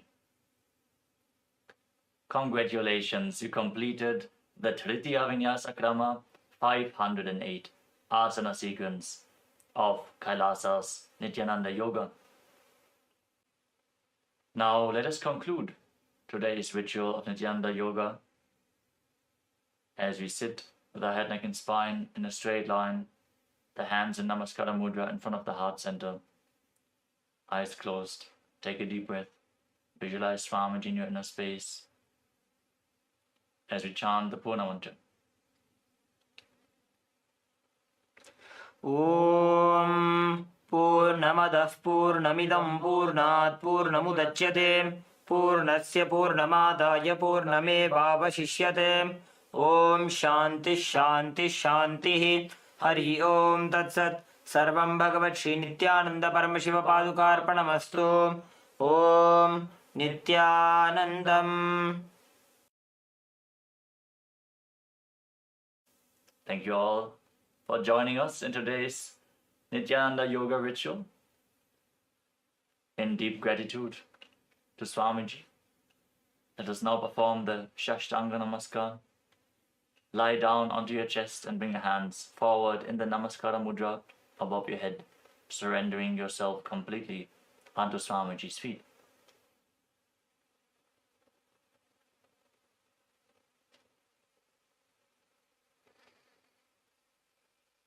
Relax. Rise up. Thank you all so much for joining us today, performing Kailasa's Nityananda Yoga. Hope to see you all tomorrow in one of our live sessions. Also, check out the Pratama Vinyasa Krama, the 108 asana sequence, and the Dvitiya Vinyasa Krama, the 308 asana sequence, which is available on live stream 24/7 on Kailasa's Nityananda Yoga YouTube channel. Thank you all. Nityanandam. In the heart of St. Kitts and Nevis, where the ocean meets the sky, a historic gathering is unfolding. The United Ancient Nations, a global forum where the world's first and ancient nations unite to share wisdom, confront challenges, and co-create solutions rooted in ancestral knowledge. The United Ancient Indigenous Enlightened Nations represents over 160 indigenous member nations and communities, advocating for more than 300 million people across all continents. Here, ancient wisdom meets modern action, fostering international cooperation, cultural preservation, and sustainable development through indigenous leadership. Beyond dialogue, the UAN experience nurtures the mind, body, and spirit. Sunrise meditation, yoga by the ocean, and cultural celebrations reconnect us to ourselves, each other, and the wisdom of the earth. In St. Kitts and Nevis, ancient traditions and vibrant cultures come alive. This is a space for learning, sharing, and taking action. Together, we address climate challenges, preserve cultures, and shape a sustainable future. The United Ancient Nations is where ancestral knowledge guides the world toward harmony, justice, and collective growth. Join the United Ancient Nations in St. Kitts and Nevis, where ancient wisdom meets a sustainable future. Together, we rise. In the heart of St. Kitts and Nevis, where the ocean meets the sky, a historic gathering is unfolding. The United Ancient Nations, a global forum where the world's first and ancient nations unite to share wisdom, confront challenges, and co-create solutions rooted in ancestral knowledge. The United Ancient Indigenous Enlightened Nations represents over 160 indigenous member nations and communities, advocating for more than 300 million people across all continents. Here, ancient wisdom meets modern action, fostering international cooperation, cultural preservation, and sustainable development through indigenous leadership. Beyond dialogue, the UAN experience nurtures the mind, body, and spirit. Sunrise meditation, yoga by the ocean, and cultural celebrations reconnect us to ourselves, each other, and the wisdom of the earth. Established since 2002 in the United States of America, the United Ancient Nations is an intergovernmental organization, currently made up of 160+ members and indigenous nations. The UAN and its work are guided by the purposes and principles contained in its founding charter. The UAN is a manifestation of the profound connection amongst indigenous peoples across the world, including African, Andean, American, European, Caribbean, Oceanic, and Asian regions, rooted in shared wisdom, sustainable practices, and deep reverence for the earth. The United Ancient Nations serves as an international cultural and diplomatic organization focused on uniting indigenous cultures globally. Our governance structure is council-based without territorial claims, led by a collective leadership through our General Secretariat. As a non-state entity with UN-style advocacy, we focus on several key areas: cultural and digital heritage preservation, indigenous diplomacy, revival of indigenous knowledge systems to solve humanity's problems, global peace, environmental preservation, health and wellness, sustained economic development, indigenous and cultural tourism. While the UAN represents numerous indigenous cultures, the United States of Kalasa serves as the first indigenous nation specifically for Hindus. Kalasa's mission is focused on the revival of the ancient enlightened Sanatana Hindu civilization, with a formal governance structure including a head of state, ministers, and ambassadors. Under the leadership of SPH, Supreme Pontiff of Hinduism, Bhagavan Nityananda Paramashivoham, Kalasa has achieved recognition as a sovereign subject of international law, possessing distinctive attributes of juridical statehood. The United States of Kalasa is the main sponsor of the proposed UAN headquarters. This initiative would bring forth an estimated $100 million in revenue for the host country through summits, conferences, tourism, and development projects.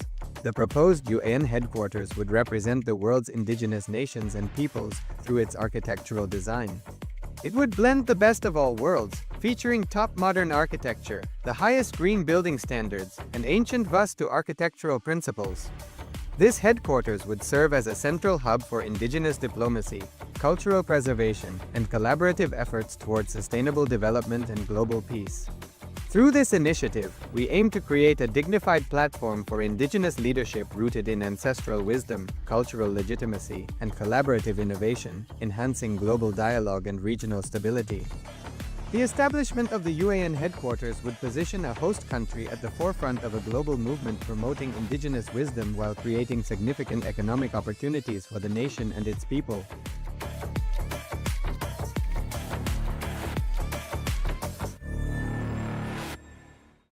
Established since 2002 in the United States of America, the United Ancient Nations is an intergovernmental organization, currently made up of 160+ members and indigenous nations.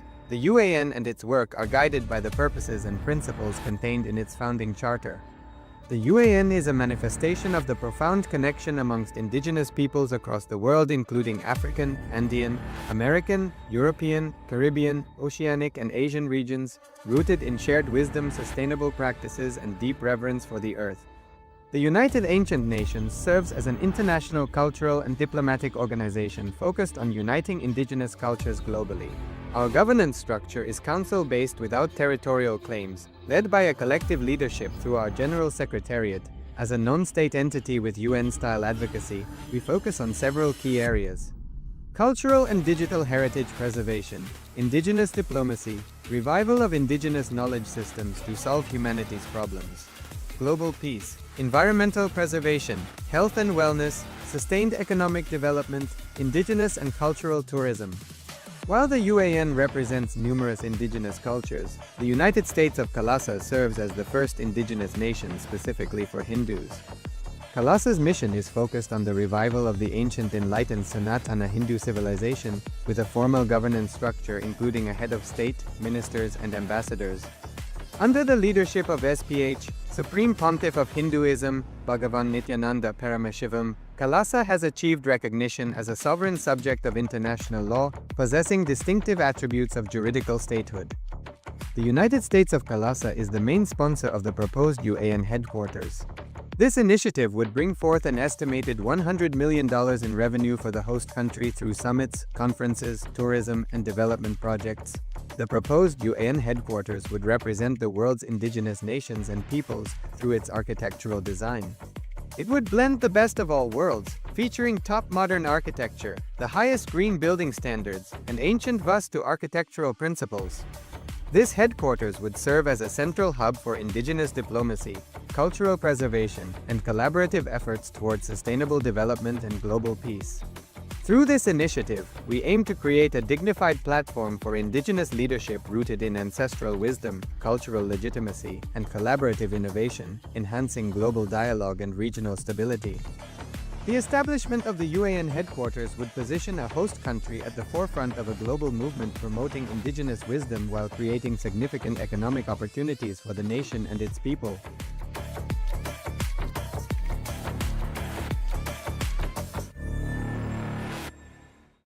Established since 2002 in the United States of America, the United Ancient Nations is an intergovernmental organization, currently made up of 160+ members and indigenous nations. The UAN and its work are guided by the purposes and principles contained in its founding charter.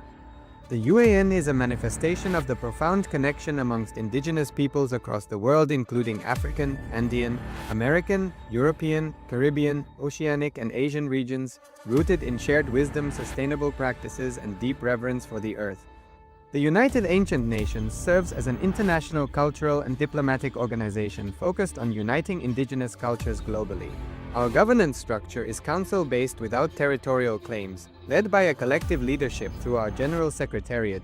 As a non-state entity with UN-style advocacy, we focus on several key areas: cultural and digital heritage preservation, indigenous diplomacy, revival of indigenous knowledge systems to solve humanity's problems, global peace, environmental preservation, health and wellness, sustained economic development, indigenous and cultural tourism.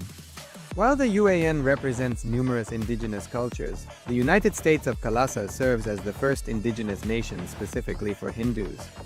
Kalasa's mission is focused on the revival of the ancient enlightened Sanatana Hindu civilization, with a formal governance structure including a head of state, ministers, and ambassadors. Under the leadership of SPH, Supreme Pontiff of Hinduism, Bhagavan Nityananda Paramashivoham, Kalasa has achieved recognition as a sovereign subject of international law, possessing distinctive attributes of juridical statehood. The United States of Kalasa is the main sponsor of the proposed UAN headquarters. This initiative would bring forth an estimated $100 million in revenue for the host country through summits, conferences, tourism, and development projects. The proposed UAN headquarters would represent the world's indigenous nations and peoples through its architectural design.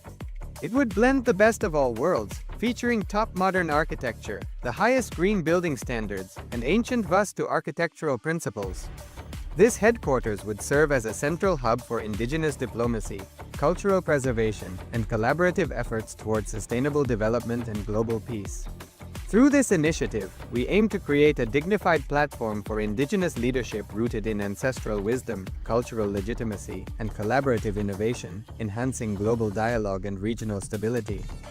The establishment of the UAN headquarters would position a host country at the forefront of a global movement promoting indigenous wisdom while creating significant economic opportunities for the nation and its people.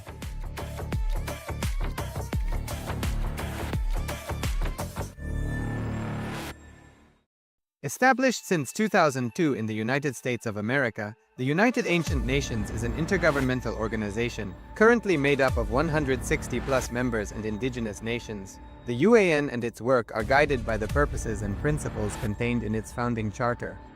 The UAN is a manifestation of the profound connection amongst indigenous peoples across the world, including African, Andean, American, European, Caribbean, Oceanic, and Asian regions, rooted in shared wisdom, sustainable practices, and deep reverence for the earth. The United Ancient Nations serves as an international cultural and diplomatic organization focused on uniting indigenous cultures globally. Our governance structure is council-based without territorial claims, led by a collective leadership through our General Secretariat.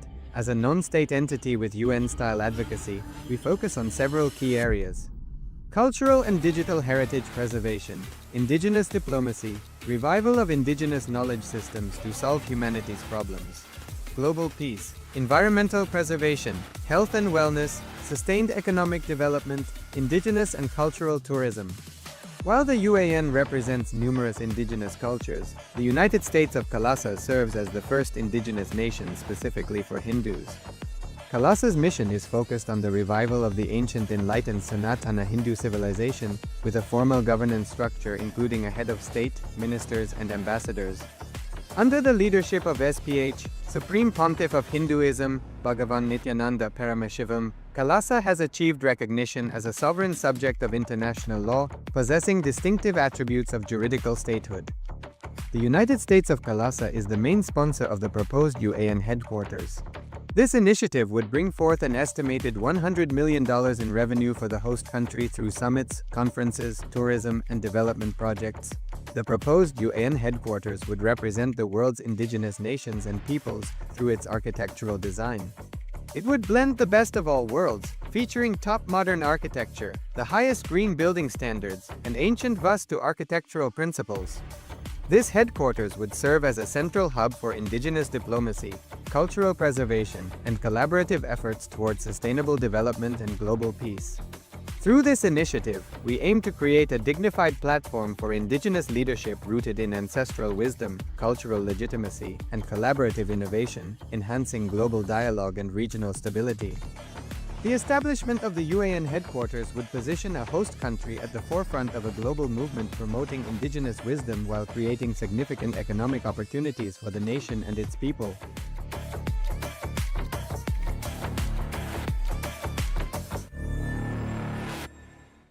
Established since 2002 in the United States of America, the United Ancient Nations is an intergovernmental organization, currently made up of 160+ members and indigenous nations. The UAN and its work are guided by the purposes and principles contained in its founding charter. The UAN is a manifestation of the profound connection amongst indigenous peoples across the world, including African, Andean, American, European, Caribbean, Oceanic, and Asian regions, rooted in shared wisdom, sustainable practices, and deep reverence for the earth. The United Ancient Nations serves as an international cultural and diplomatic organization focused on uniting indigenous cultures globally. Our governance structure is council-based without territorial claims, led by a collective leadership through our General Secretariat. As a non-state entity with UN-style advocacy, we focus on several key areas: cultural and digital heritage preservation, indigenous diplomacy, revival of indigenous knowledge systems to solve humanity's problems, global peace, environmental preservation, health and wellness, sustained economic development, indigenous and cultural tourism. While the UAN represents numerous indigenous cultures, the United States of Kalasa serves as the first indigenous nation specifically for Hindus. Kalasa's mission is focused on the revival of the ancient enlightened Sanatana Hindu civilization, with a formal governance structure including a head of state, ministers, and ambassadors. Under the leadership of SPH, Supreme Pontiff of Hinduism, Bhagavan Nityananda Paramashivoham, Kailasa has achieved recognition as a sovereign subject of international law, possessing distinctive attributes of juridical statehood. The United States of Kailasa is the main sponsor of the proposed UAN headquarters. This initiative would bring forth an estimated $100 million in revenue for the host country through summits, conferences, tourism, and development projects. The proposed UAN headquarters would represent the world's indigenous nations and peoples through its architectural design. It would blend the best of all worlds, featuring top modern architecture, the highest green building standards, and ancient Vastu architectural principles. This headquarters would serve as a central hub for indigenous diplomacy, cultural preservation, and collaborative efforts towards sustainable development and global peace. Through this initiative, we aim to create a dignified platform for indigenous leadership rooted in ancestral wisdom, cultural legitimacy, and collaborative innovation, enhancing global dialogue and regional stability. The establishment of the UAN headquarters would position a host country at the forefront of a global movement promoting indigenous wisdom while creating significant economic opportunities for the nation and its people.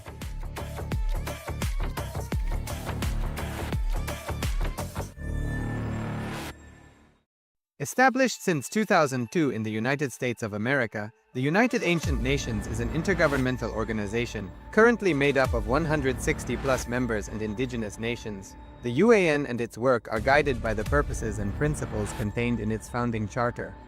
The UAN is a manifestation of the profound connection amongst indigenous peoples across the world, including African, Andean, American, European, Caribbean, Oceanic, and Asian regions, rooted in shared wisdom, sustainable practices, and deep reverence for the earth.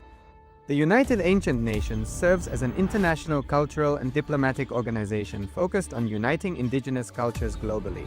Our governance structure is council-based without territorial claims, led by a collective leadership through our General Secretariat. As a non-state entity with UN-style advocacy, we focus on several key areas: cultural and digital heritage preservation, indigenous diplomacy, revival of indigenous knowledge systems to solve humanity's problems, global peace, environmental preservation, health and wellness, sustained economic development, indigenous and cultural tourism. While the UAN represents numerous indigenous cultures, the United States of Kailasa serves as the first indigenous nation specifically for Hindus.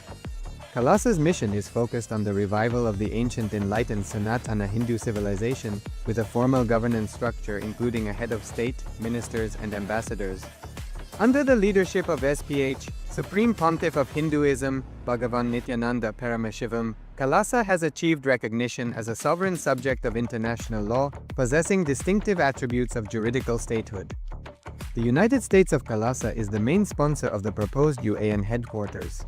This initiative would bring forth an estimated $100 million in revenue for the host country through summits, conferences, tourism, and development projects.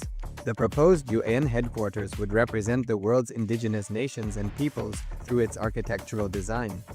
It would blend the best of all worlds, featuring top modern architecture, the highest green building standards, and ancient Vastu architectural principles. This headquarters would serve as a central hub for indigenous diplomacy, cultural preservation, and collaborative efforts towards sustainable development and global peace. Through this initiative, we aim to create a dignified platform for indigenous leadership rooted in ancestral wisdom, cultural legitimacy, and collaborative innovation, enhancing global dialogue and regional stability. The establishment of the UAN headquarters would position a host country at the forefront of a global movement promoting indigenous wisdom while creating significant economic opportunities for the nation and its people.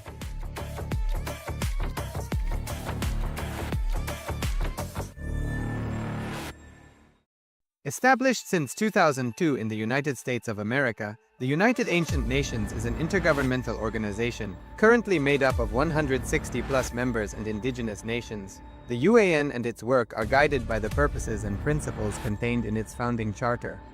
The UAN is a manifestation of the profound connection amongst indigenous peoples across the world, including African, Andean, American, European, Caribbean, Oceanic, and Asian regions, rooted in shared wisdom, sustainable practices, and deep reverence for the earth.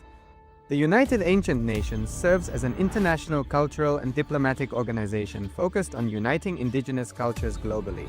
Our governance structure is council-based without territorial claims, led by a collective leadership through our General Secretariat. As a non-state entity with UN-style advocacy, we focus on several key areas: cultural and digital heritage preservation, indigenous diplomacy, revival of indigenous knowledge systems to solve humanity's problems, global peace, environmental preservation, health and wellness, sustained economic development, indigenous and cultural tourism. While the UAN represents numerous indigenous cultures, the United States of Kalasa serves as the first indigenous nation specifically for Hindus. Kalasa's mission is focused on the revival of the ancient enlightened Sanatana Hindu civilization, with a formal governance structure including a head of state, ministers, and ambassadors. Under the leadership of SPH, Supreme Pontiff of Hinduism, Bhagavan Nityananda Paramashivoham, Kalasa has achieved recognition as a sovereign subject of international law, possessing distinctive attributes of juridical statehood. The United States of Kalasa is the main sponsor of the proposed UAN headquarters. This initiative would bring forth an estimated $100 million in revenue for the host country through summits, conferences, tourism, and development projects. The proposed UAN headquarters would represent the world's indigenous nations and peoples through its architectural design. It would blend the best of all worlds, featuring top modern architecture, the highest green building standards, and ancient Vastu architectural principles. This headquarters would serve as a central hub for indigenous diplomacy, cultural preservation, and collaborative efforts towards sustainable development and global peace. Through this initiative, we aim to create a dignified platform for indigenous leadership rooted in ancestral wisdom, cultural legitimacy, and collaborative innovation, enhancing global dialogue and regional stability. The establishment of the UAN headquarters would position a host country at the forefront of a global movement promoting indigenous wisdom while creating significant economic opportunities for the nation and its people.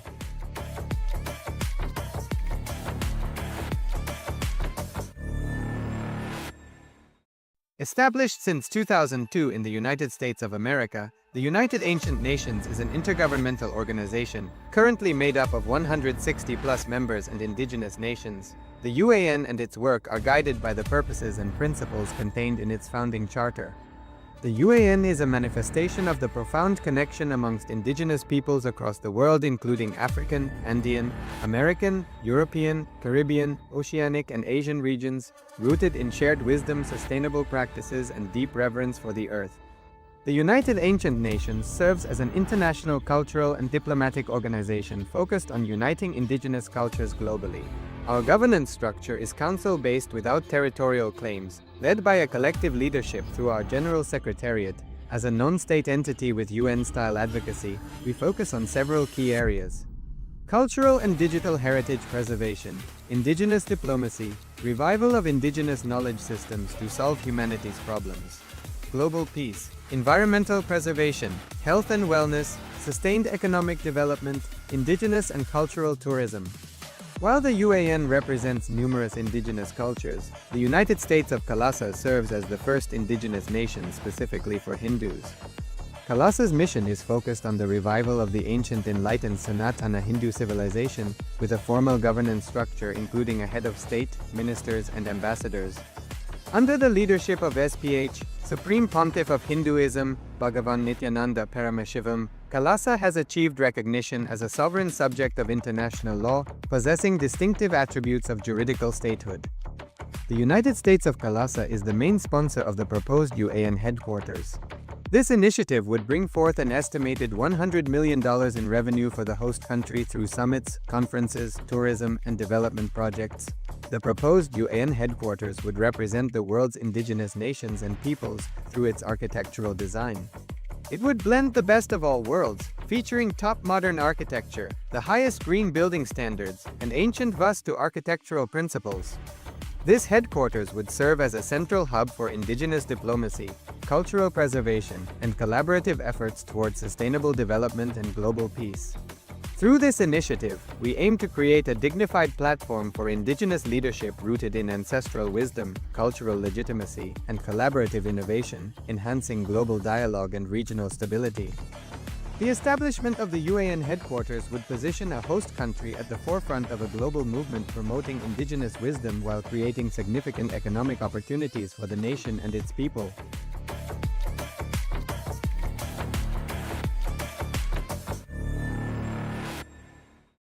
Established since 2002 in the United States of America, the United Ancient Nations is an intergovernmental organization, currently made up of 160+ members and indigenous nations. The UAN and its work are guided by the purposes and principles contained in its founding charter.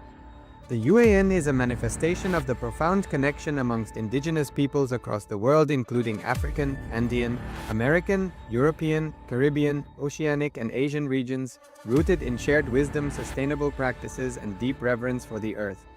The United Ancient Nations serves as an international cultural and diplomatic organization focused on uniting indigenous cultures globally. Our governance structure is council-based without territorial claims, led by a collective leadership through our General Secretariat. As a non-state entity with UN-style advocacy, we focus on several key areas: cultural and digital heritage preservation, indigenous diplomacy, revival of indigenous knowledge systems to solve humanity's problems, global peace, environmental preservation, health and wellness, sustained economic development, indigenous and cultural tourism. While the UAN represents numerous indigenous cultures, the United States of Kailasa serves as the first indigenous nation specifically for Hindus. Kailasa's mission is focused on the revival of the ancient enlightened Sanatana Hindu civilization, with a formal governance structure including a head of state, ministers, and ambassadors.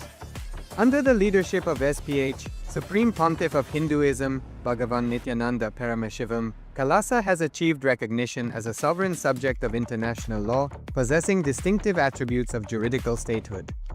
The United States of Kailasa is the main sponsor of the proposed UAN headquarters. This initiative would bring forth an estimated $100 million in revenue for the host country through summits, conferences, tourism, and development projects. The proposed UAN headquarters would represent the world's indigenous nations and peoples through its architectural design. It would blend the best of all worlds, featuring top modern architecture, the highest green building standards, and ancient Vastu architectural principles. This headquarters would serve as a central hub for indigenous diplomacy, cultural preservation, and collaborative efforts towards sustainable development and global peace. Through this initiative, we aim to create a dignified platform for indigenous leadership rooted in ancestral wisdom, cultural legitimacy, and collaborative innovation, enhancing global dialogue and regional stability. The establishment of the UAN headquarters would position a host country at the forefront of a global movement promoting indigenous wisdom while creating significant economic opportunities for the nation and its people.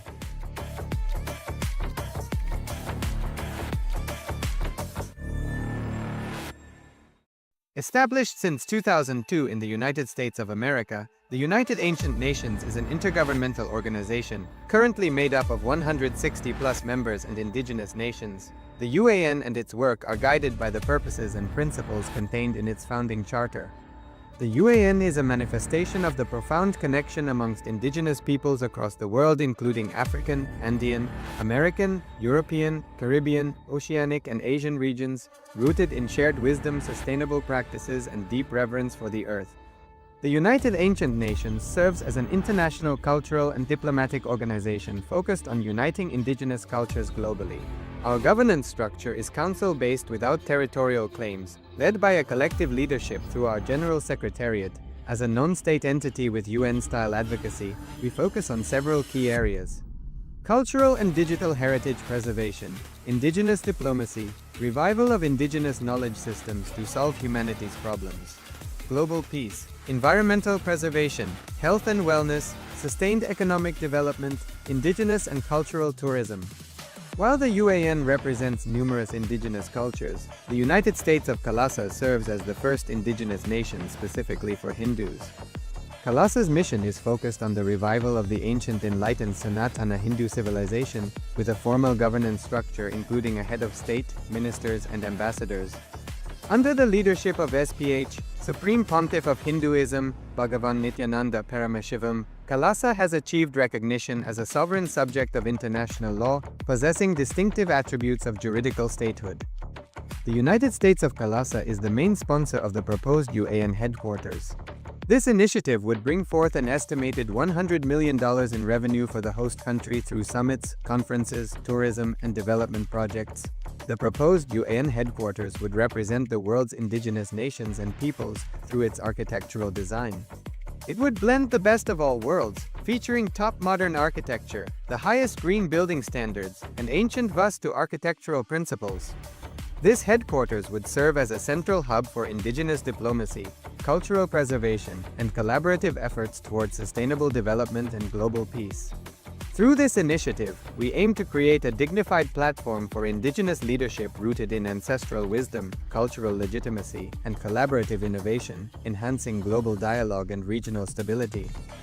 The establishment of the UAN headquarters would position a host country at the forefront of a global movement promoting indigenous wisdom while creating significant economic opportunities for the nation and its people.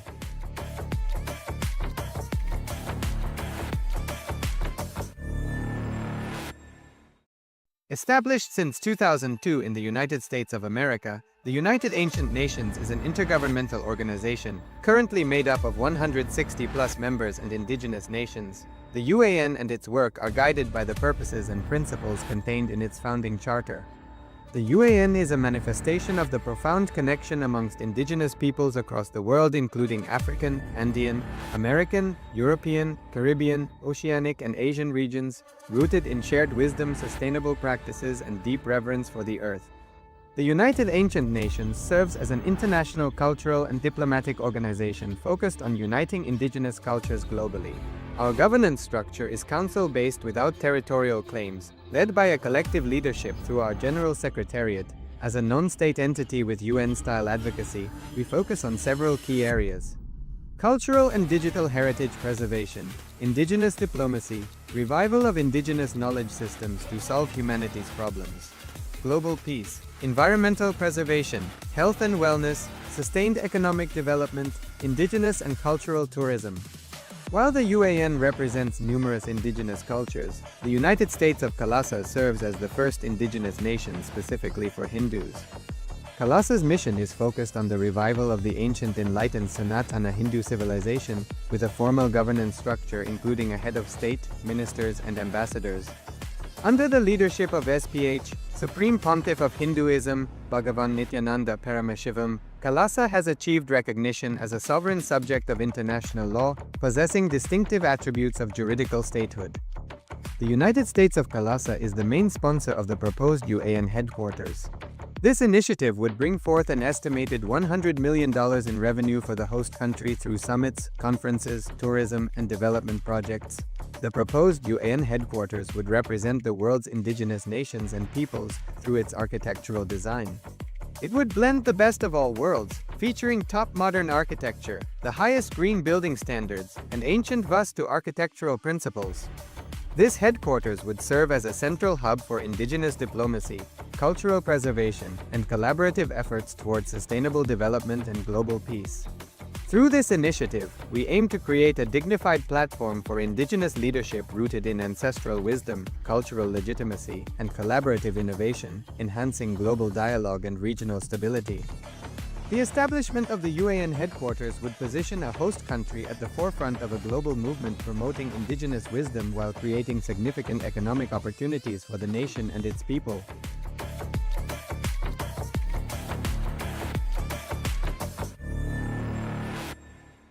Established since 2002 in the United States of America, the United Ancient Nations is an intergovernmental organization, currently made up of 160+ members and indigenous nations. The UAN and its work are guided by the purposes and principles contained in its founding charter. The UAN is a manifestation of the profound connection amongst indigenous peoples across the world, including African, Andean, American, European, Caribbean, Oceanic, and Asian regions, rooted in shared wisdom, sustainable practices, and deep reverence for the earth. The United Ancient Nations serves as an international cultural and diplomatic organization focused on uniting indigenous cultures globally. Our governance structure is council-based without territorial claims, led by a collective leadership through our General Secretariat. As a non-state entity with UN-style advocacy, we focus on several key areas: cultural and digital heritage preservation, indigenous diplomacy, revival of indigenous knowledge systems to solve humanity's problems, global peace, environmental preservation, health and wellness, sustained economic development, indigenous and cultural tourism. While the UAN represents numerous indigenous cultures, the United States of Kailasa serves as the first indigenous nation specifically for Hindus.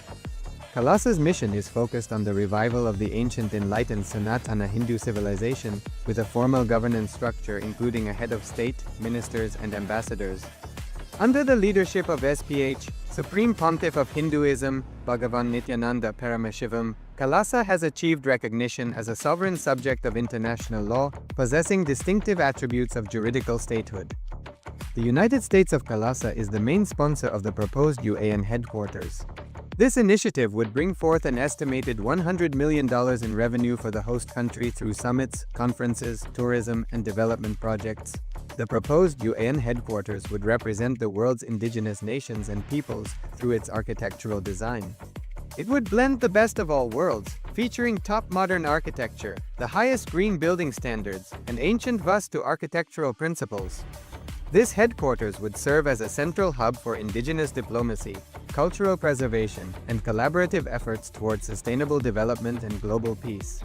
Through this initiative, we aim to create a dignified platform for indigenous leadership rooted in ancestral wisdom, cultural legitimacy, and collaborative innovation, enhancing global dialogue and regional stability.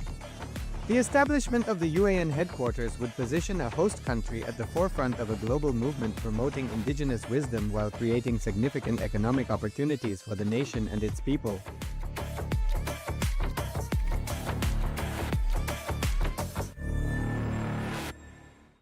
Established since 2002 in the United States of America, the United Ancient Nations is an intergovernmental organization, currently made up of 160+ members and indigenous nations. The UAN and its work are guided by the purposes and principles contained in its founding charter.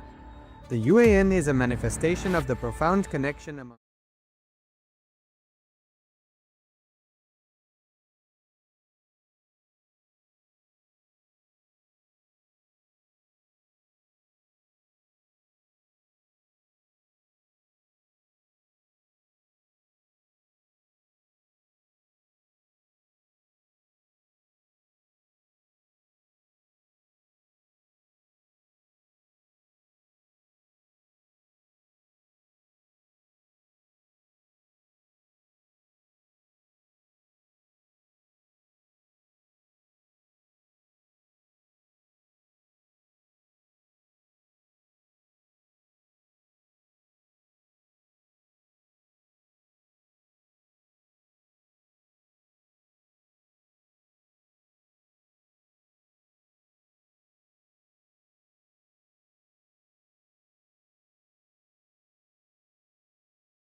Please sit in a space of deep gratitude.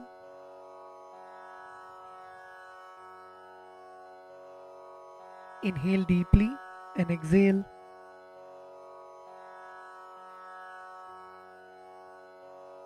Feel the presence of the Master in your inner space. Feel the presence of Swamiji seated in front of you. Feel the presence of Swamiji in the Guru Padukas, alive, radiating.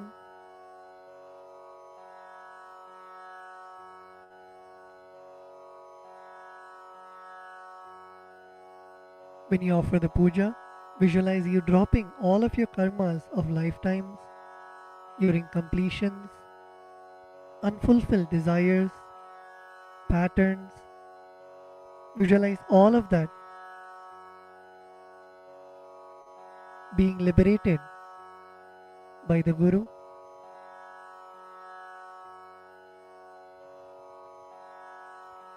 Come to a space of deep Guru Bhakti, the feeling connection with the Master.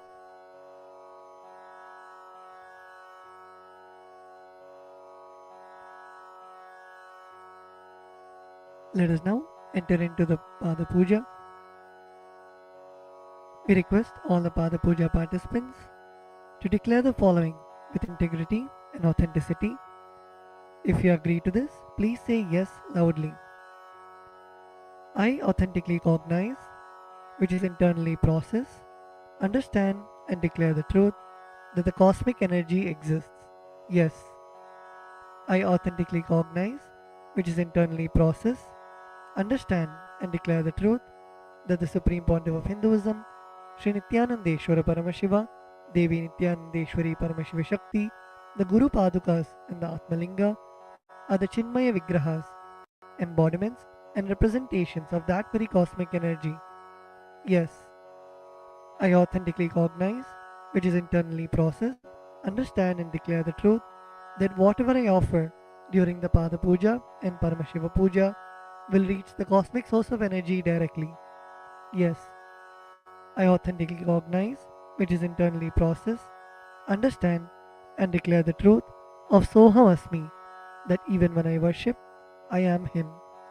Yes.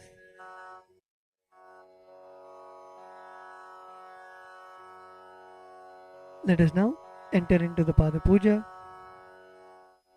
We begin with the Sadguru Vandanam, in which we offer our gratitude to our Guru, our beloved Swamiji. The meaning of the mantra we will now chant is, I surrender to that Sadguru who is the eternal bliss, the bestower of supreme happiness, the one who is the embodiment of wisdom, who is beyond duality, who is omnipresent, to whom the supreme goal is giving the enlightenment experience, who is eternal, pure and unshakable, who is the silent spectator of all thought processes, who is beyond emotions, and the one who is without the three qualities called Sattva, Rajas and Tamas. Now please take some flowers in your hands and close your eyes. Place your hands in the Atmanjali Mudra and offer the flowers at Swamiji's Padukas at the end of the mantra. Nityanandam Paramasukadam Kevalam Jnanamurtim Dvandvatitam Gagana Sadrisham Tattvamasyaadilaksham Ekam Nityam Vimalamachalam Sarvadhi Sakshibhutam Bhavatitam Trigunarahitam Sadgurum Tam Namami.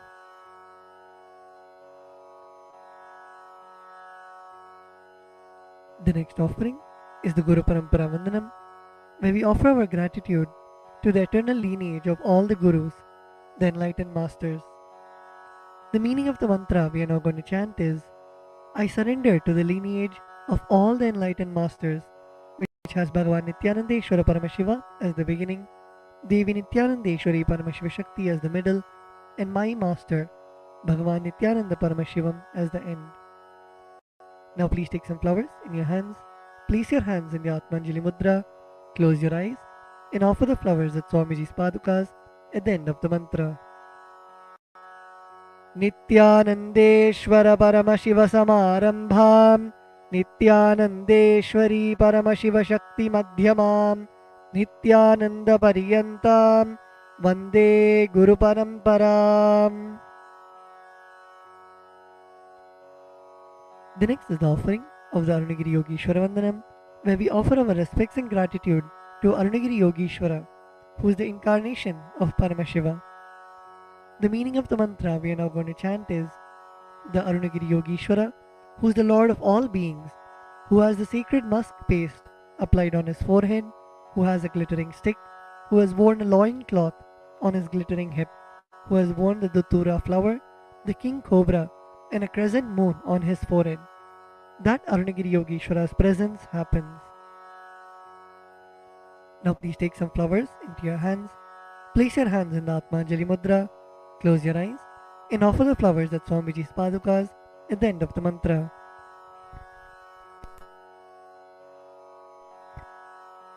ललाटे त्रिपुण्ड्री निटिलकृतकस्तूरी तिलकः स्फुरन्मालाधारस्फुरितकटिकौपीनासनः दधानो दुस्तारं शिरसि फणिराजं शशिकलां प्रदीपः सर्वेषाम् अरुणगिरियोगी विजयते. The next is the Tatvachamanam, the ritualistic cleansing of the mouth. Now keeping your right hand in the Gokarna Mudra, pour an Uddharani of water into your right palm and sip the water from the base of your right palm each time the word Swadha is chanted. Om Atmatattvam Shodhayami Swadha. Om Vidyatattvam Shodhayami Swadha. Om Shivatattvam Shodhayami Swadha. Now at the base of your right hand thumb, wipe your lips twice from the right to the left. Om Ham Mridayaya Namaha. Wash your hands with an Uddharani of water. With the tips of your right hand index, middle and ring fingers touch above the upper lip and below the lower lip. Wash your hands. With the tips of your right hand index finger and thumb joined together, touch your right nostril and the left nostril. With the tips of your ring finger and thumb joined together, touch your right eye, right ear and left ear. Wash your hands with an Uddharani of water. With the tips of your little finger and thumb joined together, touch your navel center, the right chest and left chest. With all 5 fingers joined together, touch the top of your head, right shoulder, left shoulder and the heart center. Wash your hands with an Uddharani of water. The next mantra is Shuklam Varadaram. We chant this mantra invoking the energy of Mahaganapati, the remover of obstacles.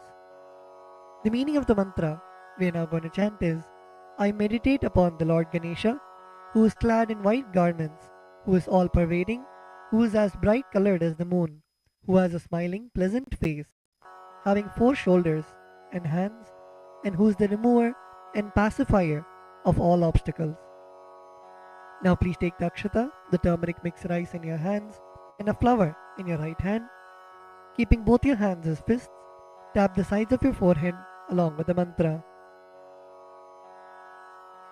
Shuklam Varadharam Vishnum Shashivarnam Chaturbhujam Prasannavadanam Dhyayet Sarva Vignopashantage.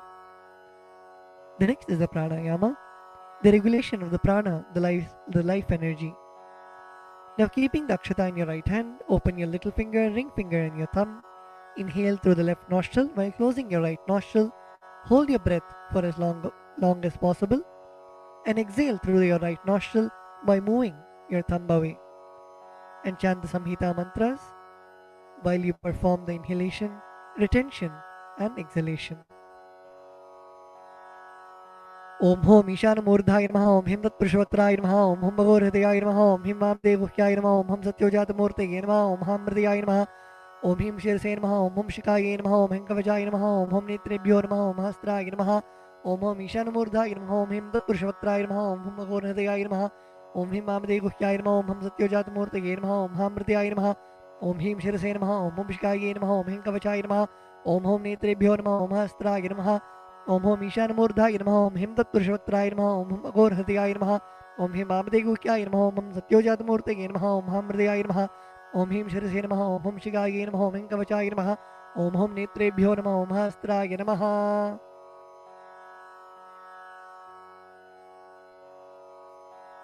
The next is a sankalpa, the conscious resolution. When you make a conscious resolution in the presence of the Master, the power of the Master's presence itself will simply manifest it as reality. Please close your eyes. Visualize the intention, the sankalpa that you want to keep in your inner space.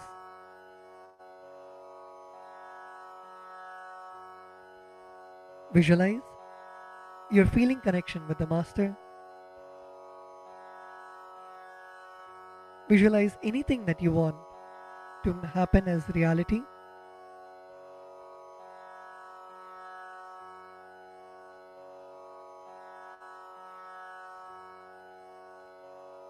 Visualize it already happening in your inner space.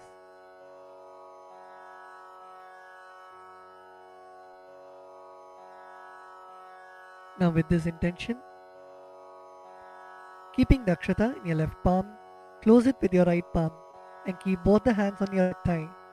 We will now chant the Sankalpa mantra.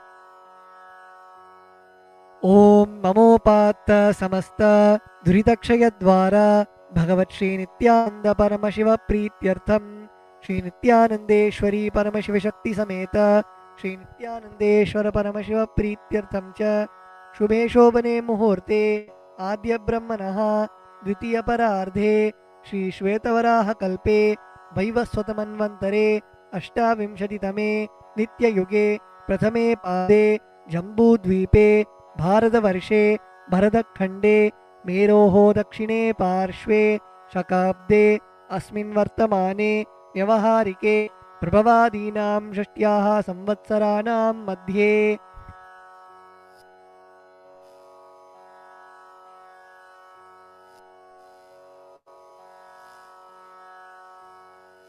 Vishvavasu नाम संवत्सरे दक्षिणायने लक्ष्मीवेङ्कटेश्वर ऋतौ सिंहमासे कृष्णपक्षे अमावास्यां शुभतिथौ स्थिरवासरयुक्तायां मघानक्षत्र परिघयोग किंस्तुग्नकरण एवं गुणविशेषणविशिष्टायाम् अस्यां शुभतिथौ श्रीकैलासोन्नतद्वादशान्तश्यामलापीठारूढ श्रीमीनाक्षी सुन्दरेश्वराभिन्नस्वरूप परशिवपुत्ररत्नकुमार गुरुमण्यतुल्यावतार श्रीपार्वती स्तन्यपानलब्धदिव्यज्ञानविश्रुत सकलनिगमाकमसारभूत द्राविडवेदप्रवक्त्रे श्रीमत्परमशिवकरुणासमधिगतमुक्तामयचतुरश्रयान गीयमान छत्रचामर श्रीचिन्नकाहलादि समस्तबिरडावल्यलङ्कृत ज्ञानविज्ञानचक्रवर्ती सर्वजनसङ्गसद्यो निर्वाण दीक्षा व्यापवर्गवर्ष विश्रानजीमूत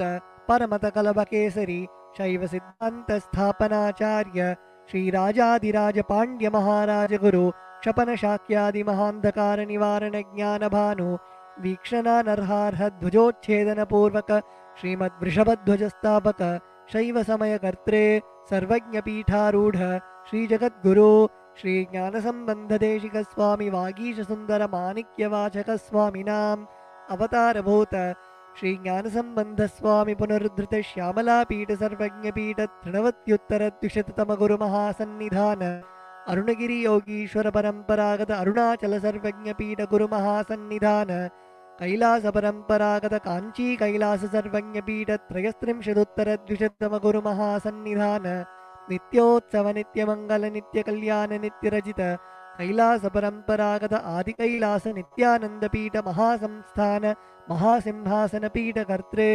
साक्षात् श्री परमशिव समुद्भूत कैलास परंपरागत वैवस्वतमनु इक्ष्वाकु हरिश्चंद्र भगीरथ श्रीरामचंद्र शूरसेन इत्याद्यनवच्छिन्न सार्वभौम चक्रवर्ती परंपरागत चतुष्षष्टि योगिनी मंडित चतुष्षष्टि संप्रदाय प्रवर्तक मनुधर्मासन सूर्यवंश प्राप्त सर्वज्ञपीठ सुरांगी साम्राज्य मूर्धाभिषिक्त चूड़ामणि साक्षात् श्री परमशिव समुद्भूत कपिल महागुरु पुनरुद्धृत महानिर्वाणि पीठ अष्टोत्तर सहस्र श्री महामंडलेश्वर साक्षात् श्री परमशिव समुद्भूत श्री महागणपति समारंभ अनवच्छिन्न पीठाधीश्वर गुरुपरंपरा प्राप्त अटलपीठ अष्टोत्तर सहस्र श्री अटलपीठाधीश्वर धर्म मुक्ति स्वर्गपुर स्वर्णपीठ त्रयोविंश गुरु महानिधान कैलास परंपरागत आदिपीठ सर्वज्ञपीठ जगद्गुरु श्री कैलास पुनरुद्धारक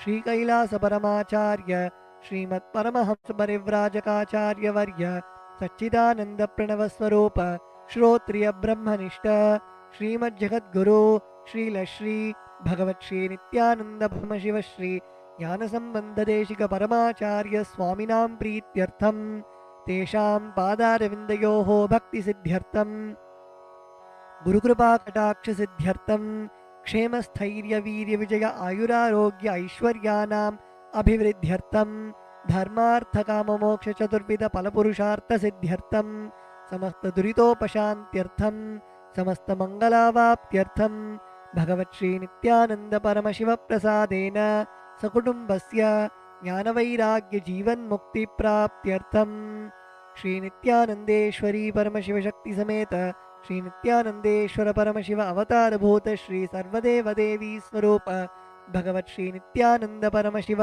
प्रत्यक्षपादपूजां करिष्ये Shri Nityanandeshwari Paramashiva Shakti Sameta Shri Nityanandeshwara Paramashiva Pujam Jakarishye. Om Apaupasprisya. Wash your hands with an udrani of water. The next is the Gantanada. Now please take the bell in your left hand and hold it above your heart center and ring the bell as you chant the following mantra. Om Agamarthantu Devanam Gamanarthantu Rakshasam Gantanadam Karomyado Devata Hvanalanchanam Ganta Devatabhyo Namaha. The next is the Manasa Puja, the internal worship. Now please close your eyes. Visualize the meaning of the mantra in your inner space.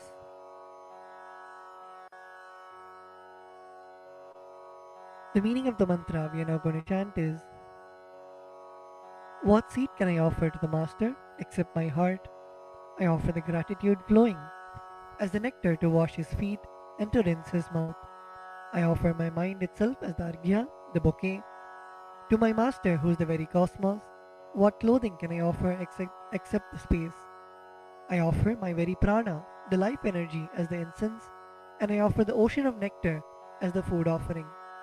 The principle of unstruck perennial sound is to be offered as the bell, the air as the chamara, the fan, the sahasrara as the umbrella, the principle of sound as the music, and the actions of the senses and the vagaries of the mind as the dance.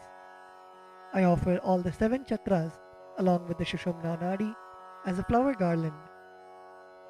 The different kinds of flowers with which the Guru should be worshipped are the guilelessness, freedom from the ego, freedom from suffering when your desires are not fulfilled, freedom from arrogance, freedom from ignorance, freedom from deceit, freedom from hatred, freedom from agitation, freedom from jealousy and greed.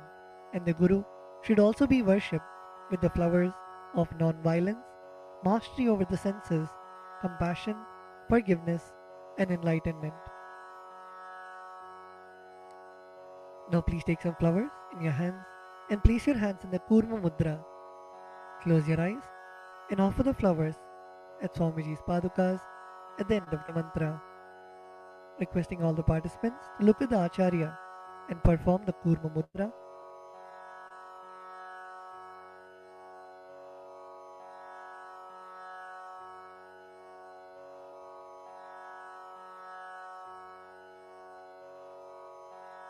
Om Hritpadmamasanam Dadyat Sahasrarachyutamritaihi Padyam Sharanayor Dadyat Manastu Argyam Nivedayet Tena Amritena Achamaniyam Snaniyam Tena Chasmritam Akashatattvam Vastram Syat Gandhasyat Gandhatatvakam Chittam prakalpayet pushpam dhupam pranan prakalpayet tejastattvam cha deepartham naivedyam syat sudham buddhihi anahatadhvanirghanta vayutattvam cha chamaram sahasraram bhavet chatram shabdatattvam cha geetakam nrityamindriya karmani chanchalyam manasastatha Sumekhalam Padmamalam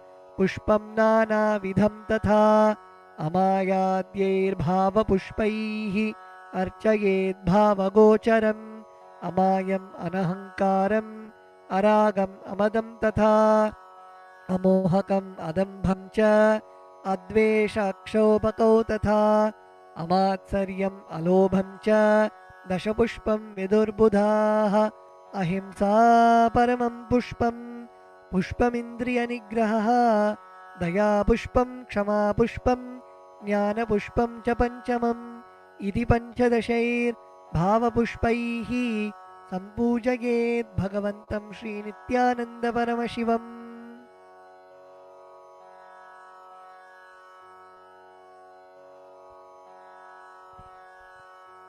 The next offering is the Upachara Puja, the external worship. The first offering is the asanam, the offering of seat to the Master. The meaning of the mantra we are now going to chant is: O the One who resides in all the beings, the one who is the very soul of all beings. I offer this seed to you. I surrender, I surrender. Now please take some flowers and akshata in your hands and offer it at Swamiji's padukas along with the mantra. Asanam Om Sarvabhutantarasthaya Sarvabhutantaratmane Kalpayamyupaveshartham Asanam Te Namo Namaha. Om Hrim Idam Suvarnasanam Sarvadevadevi Swarupaya Bhagavate Shri Nityananda Paramashivaya Namaha. The next offering is Swagatam, the offering of welcoming the Master.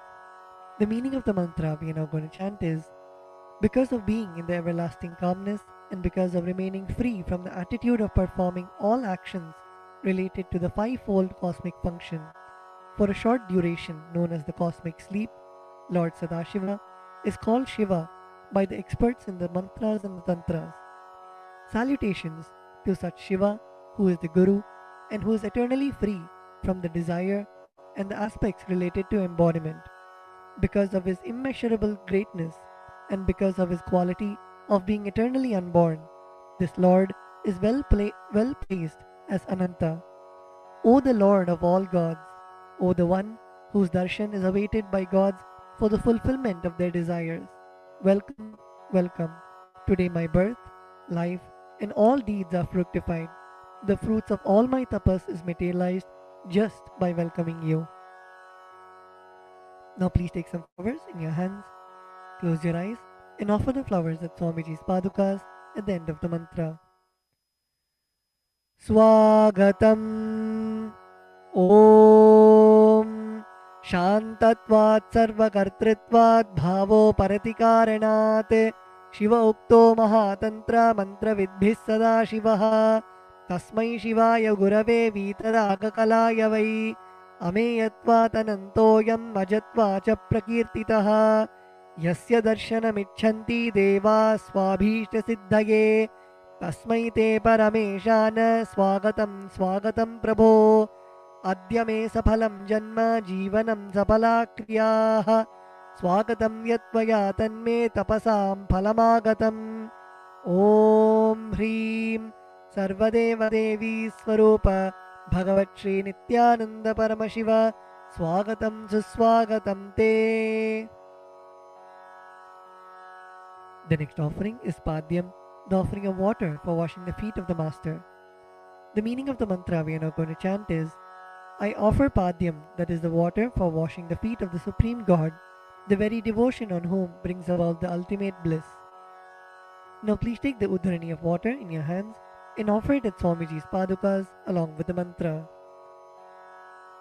Padyam Om Yad Bhaktilesha Samparkat Paramananda Samplavaha Tasmai Te Parameshana Padyam Shuddhaya Kalpaye Om Hrim Etat Padyam Sarvadeva Devi Swarupaya Bhagavate Shri Nityananda Paramashivaya Namaha. The next offering is Arghya, the offering of the traditional bouquet. The meaning of the mantra we are now going to chant is, O Maheshwara, please accept this Arghya, this offering of the traditional bouquet with water to welcome the guest, made of dhruva grass, a bilva leaf, a flower and a rice pellet, and kept in a beautiful conch. Now please take the conch in your hands and offer the Arghya at Swamiji's padukas along with the mantra. Arghyaha Om Durvakshata Samayuktam Bilvapatram Tathaparam Shobhanam Shankhapatrastam Grahana Argyam Maheshwara Om Hrim Esho Argyaha Sarvadeva Devi Swarupaya Bhagavate Shri Nityananda Paramashivaya Swaha. The next offering is Achmaniyam, the offering of water for mouthwash. The meaning of the mantra we are now going to chant is, please accept this auspicious and sin-removing Ganga water offered by me as Achmaniyam, that is the water for mouthwash, offered by me with devotion to you. Now please take an udharani of water in your hand and offer it at Swamiji's padukas along with the mantra. Achamaniyam Om Mandakinyastu Yadvari Sarvapapaharam Shubham Grihanachamaniyam Tvam Maya Bhaktya Niveditam Om Hrim Idam Achamaniyodakam Sarvadeva Devi Swarupaya Bhagavate Shri Nityananda Paramashivaya Swadha. The next offering is Madhuparka, the offering of the nectarine drink. The meaning of the mantra we are now going to chant is, for the destruction of all negativities, I offer this Madhuparka, this drink which is full of nectar. Be pleased towards me, O Lord. Now please take the Madhuparka in your hands and offer it at Swamiji's padukas along with the mantra. Madhuparkaha Om Sarvakalmashanashaya Paripurna Sudhatmakam Madhuparkamimam Deva Kalpayami Prasidame Om Hrim Esha Madhuparkaha Sarvadeva Devi Swarupaya Bhagavate Shri Nityananda Paramashivaya Swadha. The next offering is Gandhatai to you, O healer of all the worlds. You are the purest among all the worlds. Now please take the Gandhatailam, the scented oil in your hands. Om Sneham Grihana Snehena Lokanam Hitakaraka Sarvalokeshu Shuddhastvam Dadami Snehamuttamam Om Hrim Idam Gandhatailam Sarvadeva Devi Swarupaya Bhagavate Shri Nityananda Paramashivaya Nivedayami. The next offering is Naniyam, the offering of water for the sacred bath. The meaning of the mantra we are now going to chant is, please accept this cool, pure and clear water which is capable of seizing my mind for your sacred bath offered by me with devotion to you. Now please take an udharani of water in your hands and offer it at Swamiji's padukas along with the mantra as ring the bell as you do so. Snaniyam Om Idam Shushitalam Vari Shvacham Shuddham Manoharam Snanartham Te Maya Bhaktya Kalpitam Pratirihyatam Om Hrim Idam Snaniyodakam Sarvadeva Devi Swarupaya Bhagavate Shri Nityananda Paramashivaya Nivedayami. The next offering is Vastram, the offering of the sacred cloth. We will now be repeating the meaning of the mantras and the mantras together, requesting all the participants to please sit straight. Sit with your head, neck and spine in a straight line. And when you chant, chant from your stomach as loudly as you can.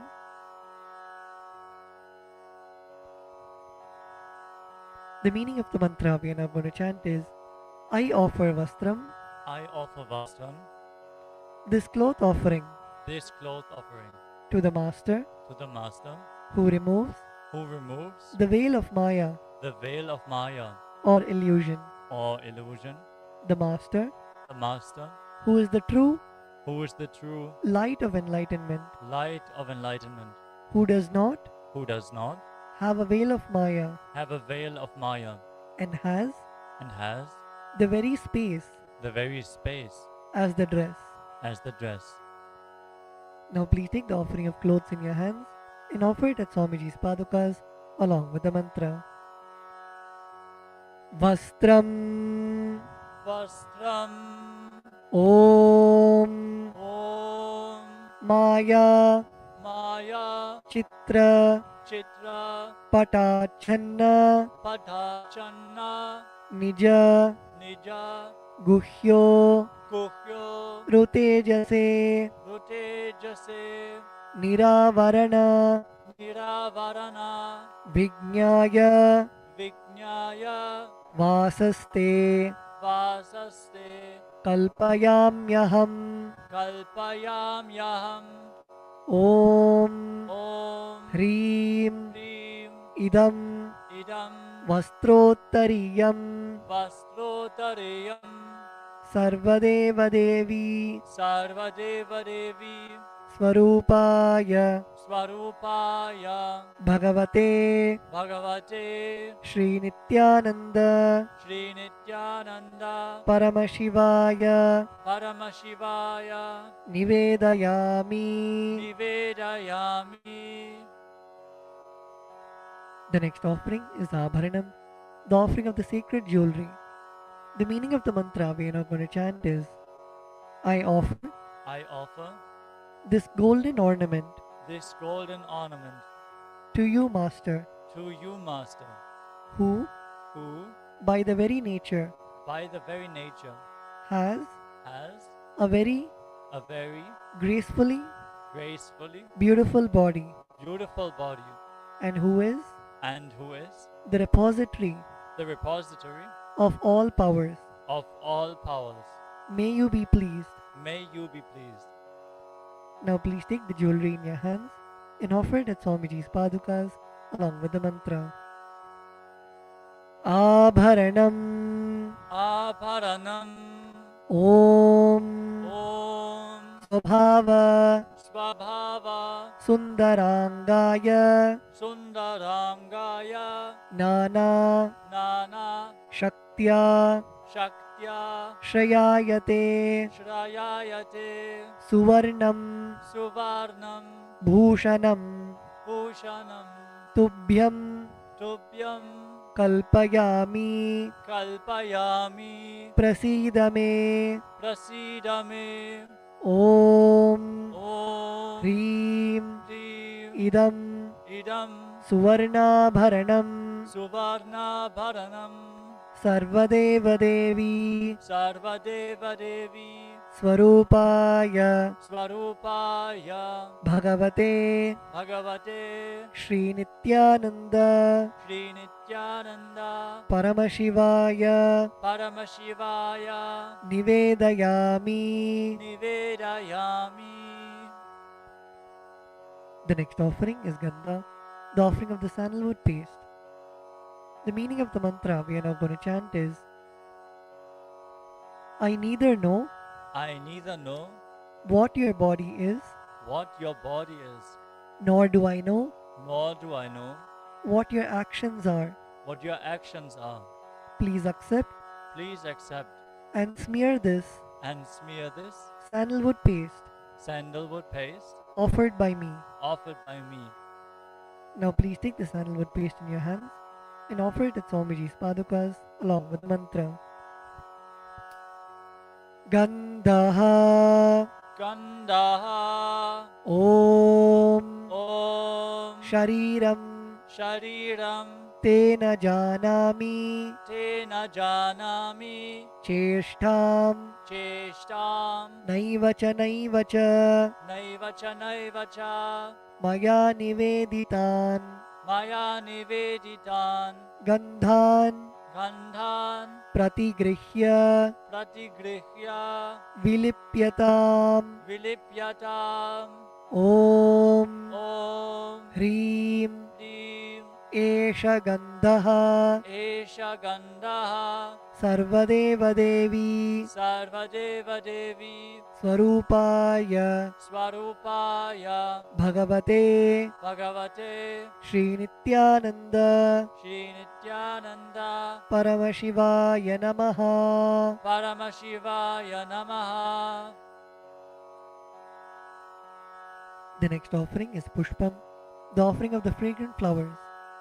The meaning of the mantra we are now going to chant is, please accept Please accept these blissfully these blissfully fragrant fragrant different kinds of flowers different kinds of flowers which are taken which are taken from the forest of Turiya, from the forests of Turiya, that is, that is, the space of the space of ultimate restful awareness. ultimate restful awareness. Now please take some flowers, smeared with sandalwood paste in your hands, and offer the flowers at Swamiji's padukas along with the mantra. Pushpam Pushpam Om Om Turiyavana Turiyavana Sampannam Sampannam Nana Nana Gunamanoharam Gunamanoharam Ananda Ananda Saurabham Saurabham Pushpam Pushpam Grihyatam Grihyatam Idamuttamam Idamuttamam Om Om Hrim Hrim Etani Etani Sachandana Pushpani Sachandana Pushpani Sarvadeva Devi Sarvadeva Devi Swarupaya Swarupaya Bhagavate Bhagavate Shri Nityananda Shri Nityananda Paramashivaya Vaushate. Paramashivaya Vaushat. The next offering is Bilva Patram, the offering of the Bilva leaves.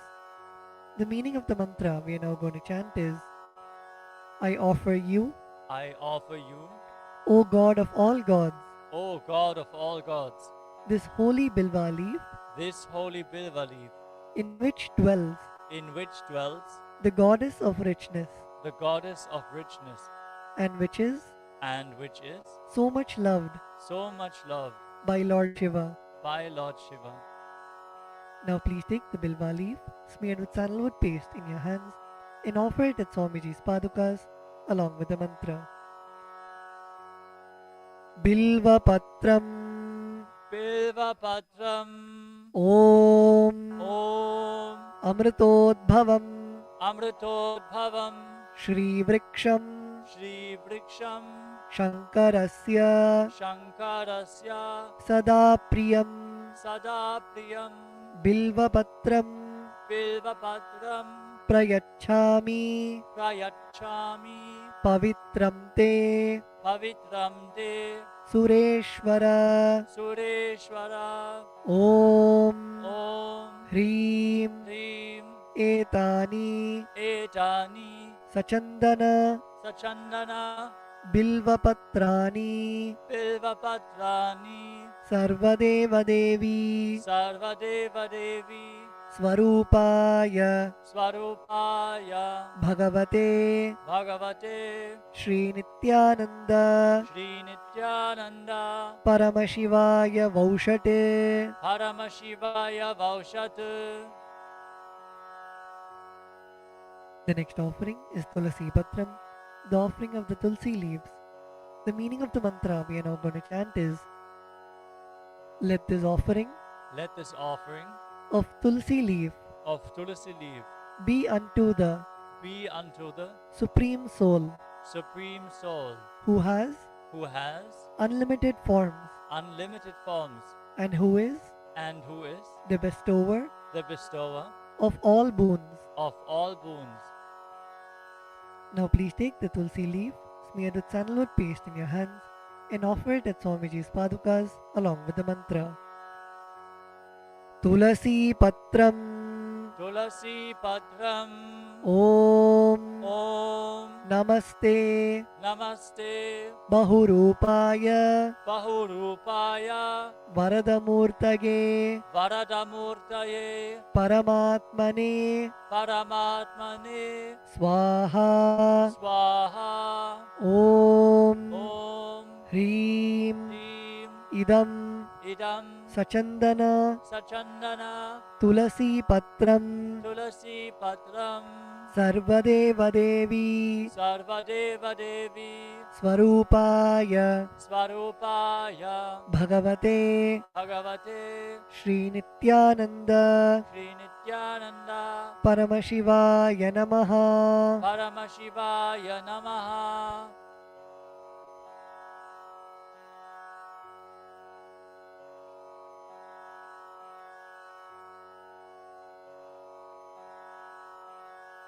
We will be continuing with the repetition from tomorrow. The next offering is Dhupa, the offering of the lit incense. The meaning of the mantra we are now going to chant is this incense smoke is made of the sacred herbs of intoxicating fragrance. Please accept this incense smoke fit to be inhaled by all the devas. Now please take the lit incense sticks in your hands and slowly wave it towards Swamiji's padukas along with the mantra, and please ring the bell as you do so. Dhupaha Om Vanaspatiraso Divyo Gandhadhyassu Manoharaha Agreyas Sarvadevanam Dhupoyam Pratigrihyatam Om Hrim Esha Dhupaha Sarvadevadevi Swarupaya Bhagavate Shri Nityananda Paramashivaya Namaha. The next offering is Deepa, the offering of the lit lamp. The meaning of the mantra we are now going to chant is, please accept this light of inner and outer worlds, which is very bright and removes darkness from everywhere.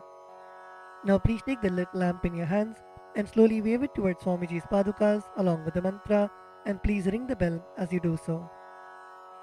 Deepaha Om Suprakasho Mahadipaha Sarvatastimiراpaha Sabāhyābhyantara Jyotirdeepoyam Pratigrihyatam Om Hrim Esha Deepaha Sarvadevadevi Swarupaya Bhagavate Shri Nityananda Paramashivaya Namaha. The next offering is Naivedyam, the offering of the food.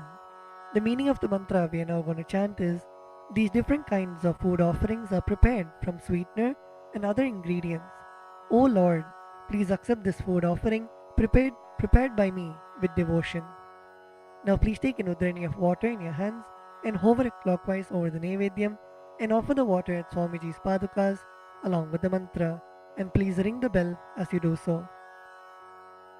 Naivedyam Om Naivedyam Vividham Deva Sharkaradi Vinirmitam Maya Niveditam Bhaktya Grahana Parameshwara Om Hrim Idam Shopakarna Naivedyam Sarvadeva Devi Swarupaya Bhagavate Shri Nityananda Paramashivaya Nivedayami.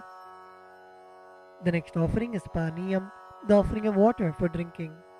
The meaning of the mantra we are now going to chant is, O God, the Lord of all demigods, the one who bestows deep fulfillment upon us, please accept this water full of infinite bliss.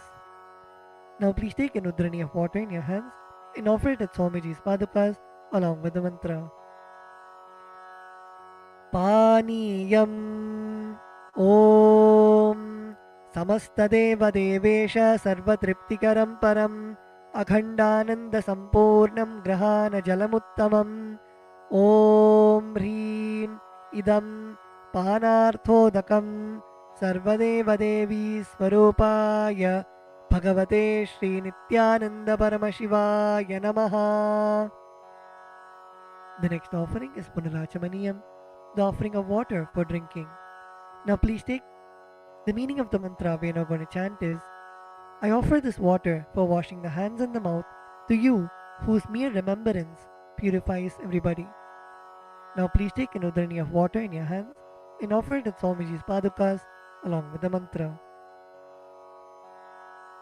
Punarachamaniyam Om Uchishtamapya Sujirva Yasya Smaranamatrataha Shuddhimapnoti Tasmai Te Punarachamaniyakam Om Hrim Idam Punarachamaniyodakam Sarvadeva Devi Swarupaya Bhagavate Shri Nityananda Paramashivaya Swaha.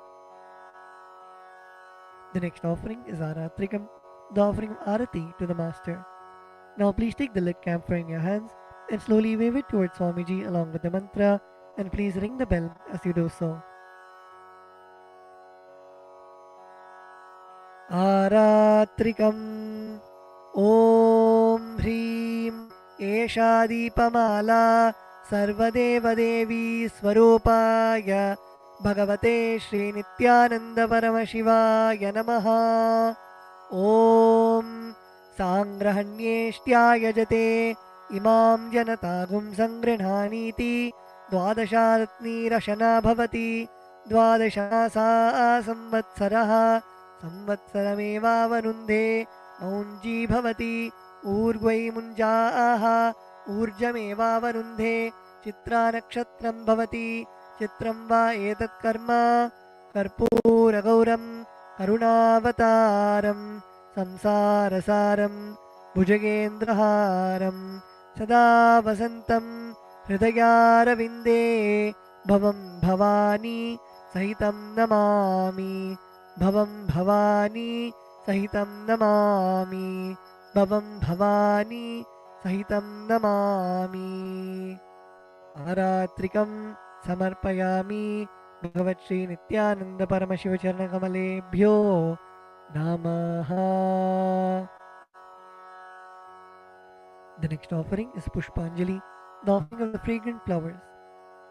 The meaning of the mantra we are now going to chant is: Guru is the Brahma, who is the source of creation of the universe, Vishnu, who is the source of sustenance of the universe, and Shiva, who is the rejuvenation of the universe. I surrender to that Guru. Guru is all the three put together in a single form. I surrender to the Guru, who is omnipresent and who has also given me a glimpse of his experience. I surrender to the Guru, who has with the brush of wisdom opened my eyes, blinded by ignorance. I surrender to the Guru, who by giving the knowledge about the self has burnt my karmic baggage of so many births. I surrender to the Guru, who is the Lord of the cosmos, who is the Guru of the cosmos. My soul is the same soul which is in all the beings.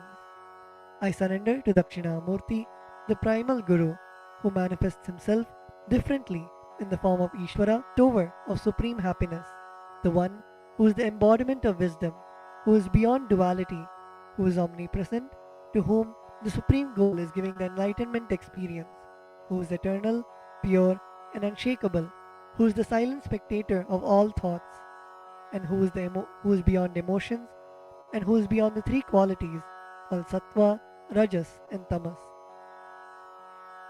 Now please take a few flowers in your hands and close your eyes till the end of the mantra and offer the flowers at Swamiji's Padukas at the end of the mantra. Pushpanjalihi Gurur Brahma Gurur Vishnuh Gururdevo Maheshwaraha Guru Sakshat Param Brahma Tasmai Shri Gurave Namaha. Akhandamandalakaram Vyaptam Yena Characharam Tatpadam Darshitam Yena Tasmai Shri Gurave Namaha.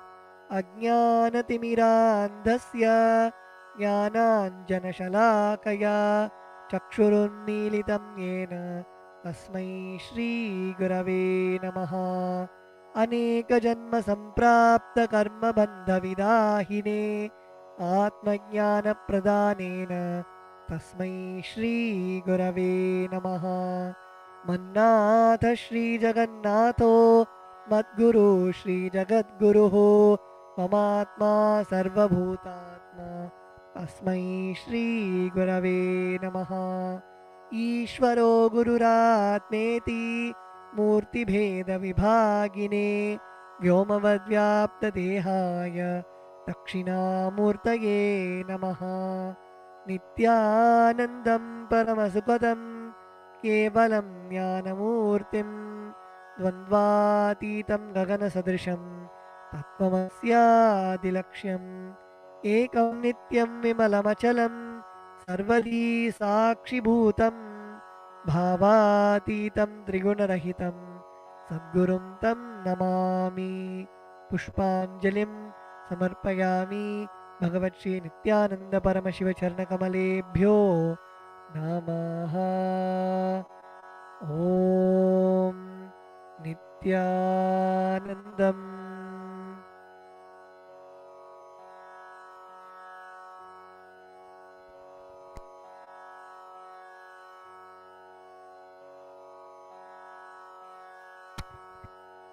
We will now be beginning with the Paramashiva Puja.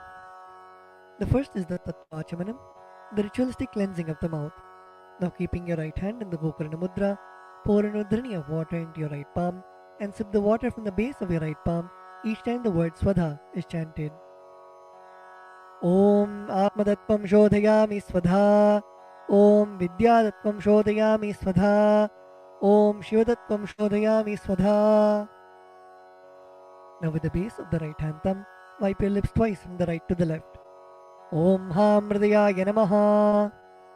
Wash your hands with another drink of water. With the tips of your right hand index, middle and ring fingers touch above the upper lip and below the lower lip. Wash your hands with another drink of water. With the tips of your right hand index finger and thumb joined together, touch your right nostril and the left nostril. With the tips of your right hand ring finger and thumb joined together, touch your right eye, right ear and left ear. Wash your hands with another drink of water. With the tips of your little finger and thumb joined together, touch your navel center, your right chest and left chest. With all 5 fingers joined together, touch the top of your head, right shoulder, left shoulder and the heart center.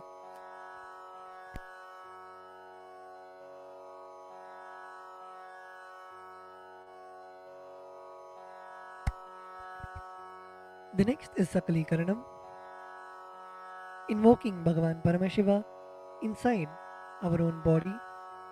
Please close your eyes. Visualize Bhagavan Paramashiva's energy radiating throughout your body. Visualize Swamiji's presence in your inner space. We will now be invoking Bhagavan Paramashiva in every part of our body, filling us with the space of Sohamasmi, that even when I worship, I am Him.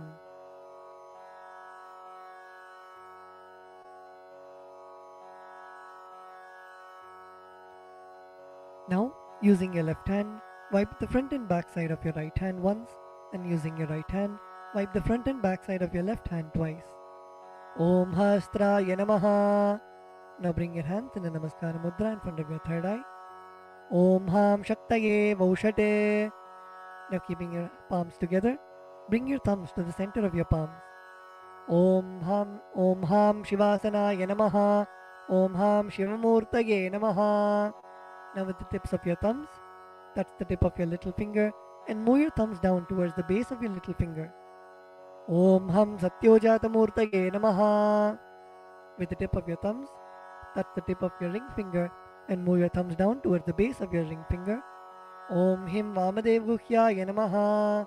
Now your middle finger. Om Hum Agora Hridayaya Namaha. Now your index finger. Om Him Tat Purushavaktraya Namaha. Now your thumbs. Om Hom Ishanamurdhaya Namaha. Now bring your palms in front of you. Bring your thumbs touching the center of your palms. Om Ham Hom Vidyadehaya Namaha. Now bend your index, middle and ring fingers such that they touch the center of your palms. Om Hom Netrebhyo Namaha. Now bend your thumbs inwards and now with the tip of your thumbs, touch the tip of your lip. Murtaye Namaha. Now your ring finger. Om Him Shirase Namaha. Now your middle finger. Om Hum Shikhaye Namaha. Now your index finger. Om Haim Kavachaya Namaha. Now with the base of your index finger. Now your thumbs. Om Hastraya Namaha. Now bring your hands into the Mushti Mudra and roll them around each other once. Om Haim Kavachaya Hum. Now bring your hands in the Namaskara Mudra in front of your third eye. Om Ham Shivaya Vaushate. Now bend your thumbs inwards and touch the center of your palms. Om Ham Hom Shivaya Namaha.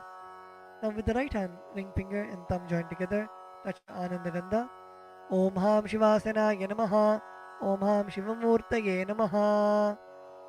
Now keeping your thumbs and little finger together, touch your respective knees. Om Ham Satyojatamurtaye Namaha. Now with the right hand thumb and ring finger joined together, touch your navel center. Om Him Vamadevaguhyaya Namaha. Now with your right hand thumb and middle finger joined together, touch your heart center. Om Hum Agora Hridayaya Namaha.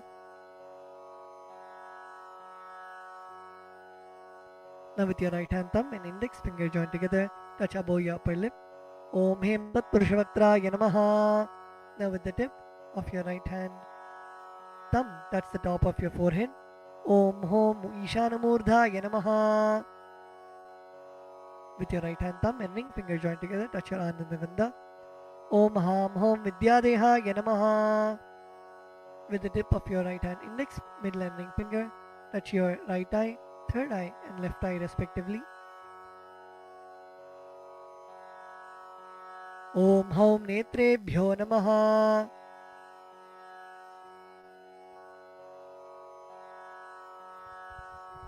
Now with the right hand thumb and ring finger joined together, touch your Anandagandha. Om Ham Hom Shivaya Namaha. With your right hand little finger and thumb joined together, touch your heart center. Om Ham Hridayaya Namaha. With your right hand thumb and ring finger joined together, touch your head. Om Him Shirase Swaha. With the right hand thumb and middle finger joined together, touch the back of your head. Om Hum Shikhaye Voshate. Now cross your left hand over your right hand in front of your chest, keeping your index finger in form of a hook, and uncross your arms, moving them around of your head and bringing them till your chest. Om Haim Kavachaya Hum. Now strike your right thumb onto your left palm and the left thumb onto your right palm. Om Hastaya Bate. Now with your right hand index finger and middle finger, strike your left palm thrice. Om Hastraya Humpate. Using your right hand index finger and thumb, snap in all the 10 directions around you, the 8 directions and down and up. Om Hastraya Pate.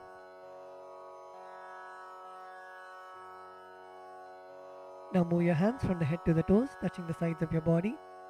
Om Ham Shivaya Vaushate.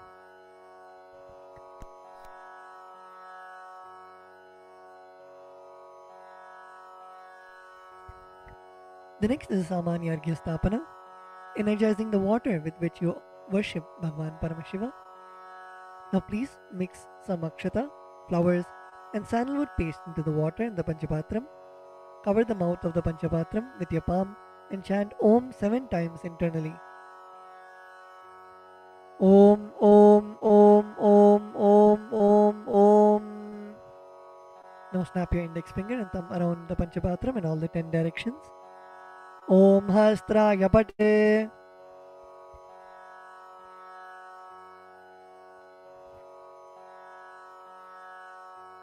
Now keeping your right hand in the Avakuntana Mudra, rotate your index finger around the Panchapatram once. Om Haim Kavachaya Hum. Now show the Dhenu Mudra to the water in the Panchapatram. Om Ham Shivaya Vaushate. Next, we'll be entering into the Avahana, invoking Bhagwan Paramashiva into our Atmalinga. Now offer a flower to your Atmalinga. Om Ham Shivasanaya Namaha. Now please take some flowers in your hands and place your hands in Atmanjali Mudra, and we will now be chanting the Dhyana Shloka, meditating on the form of Bhagwan Paramashiva in your inner space.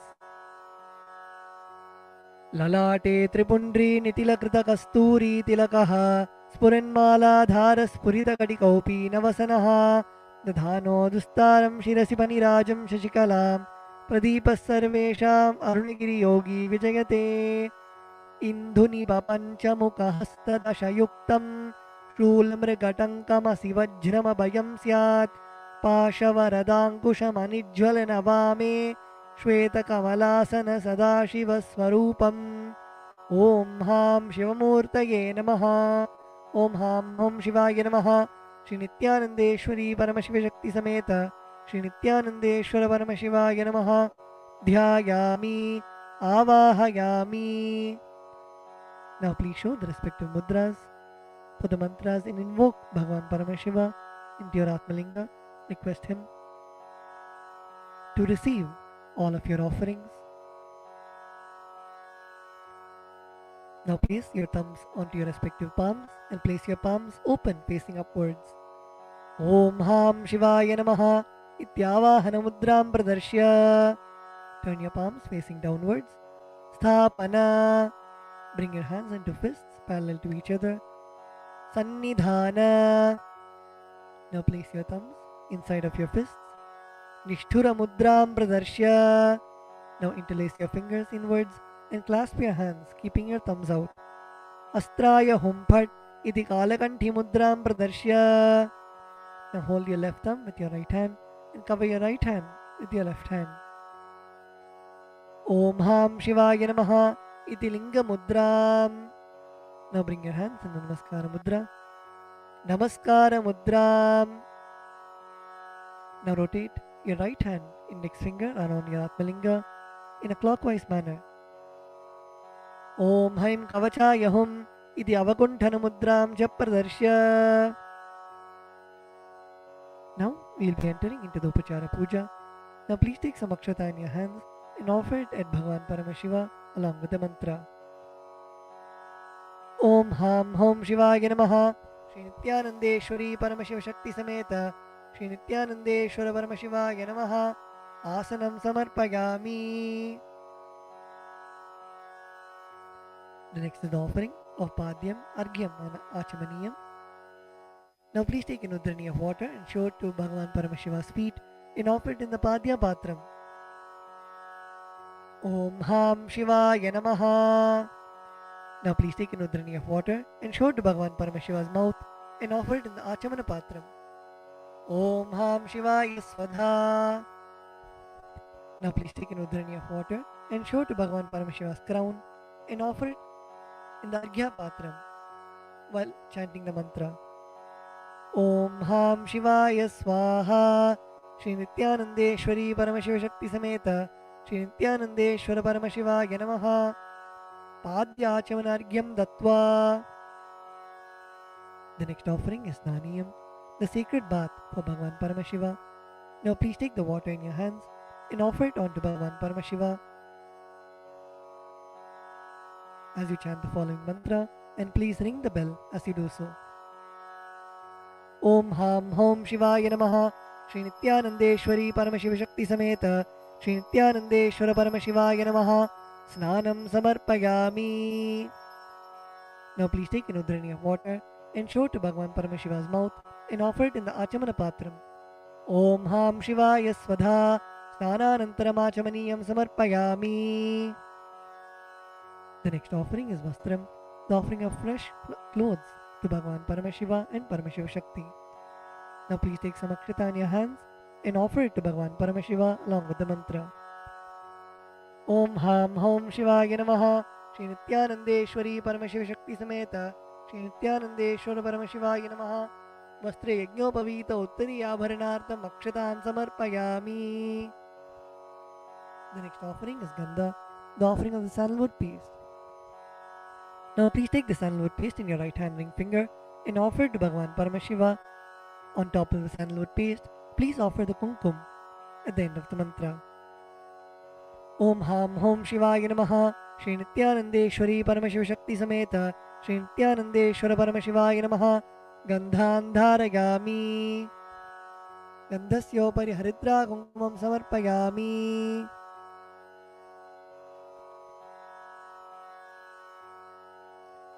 The next offering is Ashtapushpa Puja, the offering of flowers to Bhagavan Paramashiva.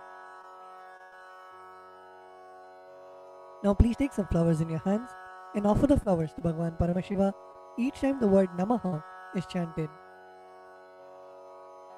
Om Bhavaya Devaya Namaha. Om Bhavasya Devasya Patne Namaha. Om Sharvaya Devaya Namaha. Om Sharvasya Devasya Patne Namaha. Om Ishanaya Devaya Namaha. Om Ishanasya Devasya Patne Namaha. Om Pashupate Devaya Namaha. Om Pashupate Devasya Patne Namaha. Om Ugraya Devaya Namaha. Om Ugrasya Devasya Patne Namaha. Om Rudraya Devaya Namaha. Om Rudrasya Devasya Patne Namaha. Om Bhimaya Devaya Namaha. Om Bhimasya Devasya Patne Namaha. Om Hater Devaya Namaha. Om Hatto Devasya Patne Namaha. Om Ham Hom Shivaya Namaha. Shri Nityanandeshwari Paramashiva Shakti Sameta Shri Nityanandeshwara Paramashivaya Namaha. Ashtapushpa Pujam Samarpayami. The next is the offering of Bilva Patram, the offering of the Bilva leaf. Now please take the Bilva leaf, smear the sandalwood paste in your hands and offer it to Bhagavan Paramashiva. Om Ham Hom Shivaya Namaha. Shri Nityanandeshwari Paramashiva Shakti Sameta Shri Nityanandeshwara Paramashivaya Namaha. Bilvapatram samarpayami. The next is the offering of dhupa, the offering of incense to Bhagavan Paramashiva. Now please offer a flower on the bell. Om Hastraya Namaha. Now sprinkle some water on the incense stick stand. Om Hastraya Pate. Now offer a flower on the incense stick stand. Om Hamridaya Namaha. Now please take the lit incense sticks in your hands and slowly wave it towards Bhagavan Paramashiva along with the mantra, and please ring the bell as you do so. Om Ham Hom Shivaya Namaha. Shri Nityanandeshwari Paramashivakti Sameta Shri Nityanandeshwara Paramashivaya Namaha. Dhupam Agrapayami. Now please take an udharani of water and show it to Bhagavan Paramashiva's mouth and offer it in the Achamana Patram. Om Ham Shivaya Swadha. The next offering is Deepa, the offering of the lit lamp for Bhagavan Paramashiva. Now please sprinkle some water on the Deepa. Om Hastraya Pate. Offer a flower on the Deepa. Om Hamridaya Namaha. Now please take the lit lamp in your hands and slowly wave it towards Bhagavan Paramashiva along with the mantra, and please ring the bell as you do so. Om Ham Hom Shivaya Namaha. Shri Nityanandeshwari Paramashiva Shakti Sameta Shri Nityanandeshwara Paramashivaya Namaha. Deepam Darshayami. Now please take an udharani of water and show it to Bhagavan Paramashiva's mouth and offer it in the Achamana Patram. Om Ham Shivaya Swadha. The next offering is Naivedyam, the offering of food for Bhagavan Paramashiva. Now please sprinkle some water on the Naivedyam. Om Hastraya Pate. Please offer a flower on the Naivedyam. Om Hamridaya Namaha. Now please take an udharani of water and hover it clockwise over the Naivedyam and offer the udharani of water in front of Bhagavan Paramashiva at the end of the mantra. Om Ham Hom Shivaya Namaha. Shri Nityanandeshwari Paramashiva Shakti Sameta Shri Nityanandeshwara Paramashivaya Namaha. Naivedyam Nivedayami. Now please take an udharani of water and show it to Bhagavan Paramashiva's mouth and offer it in the Achamana Patram. Om Ham Shivaya Swadha. The next offering is Tambulam, the offering of betel leaves. Now please take some akshata in your hands and offer it to Bhagavan Paramashiva along with the mantra. Om Ham Hom Shivaya Namaha. Shri Nityanandeshwari Paramashiva Shakti Sameta Shri Nityanandeshwara Paramashivaya Namaha. Tambulam Samarpayami.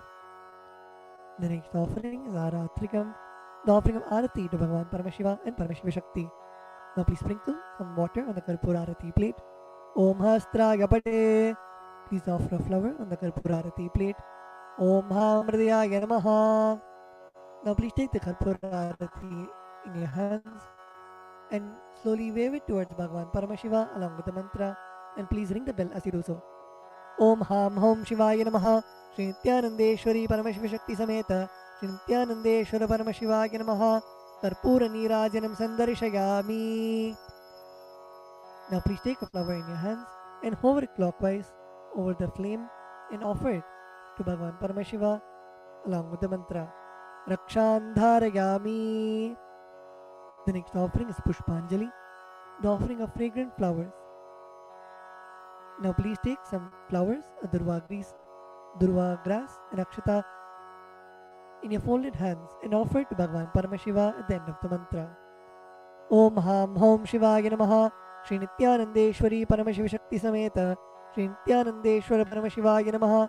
Pushpanjalim Samarpayami. The next is the Gayatri Mantra.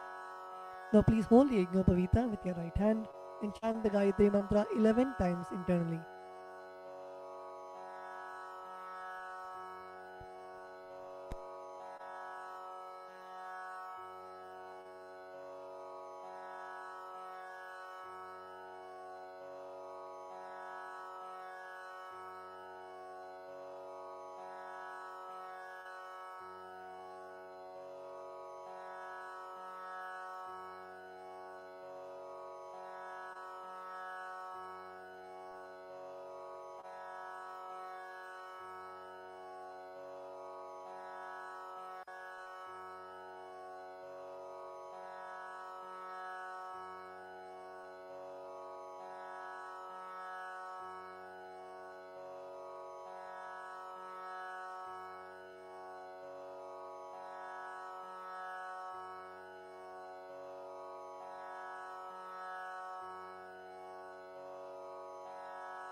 The next is the Mula Mantra Japa.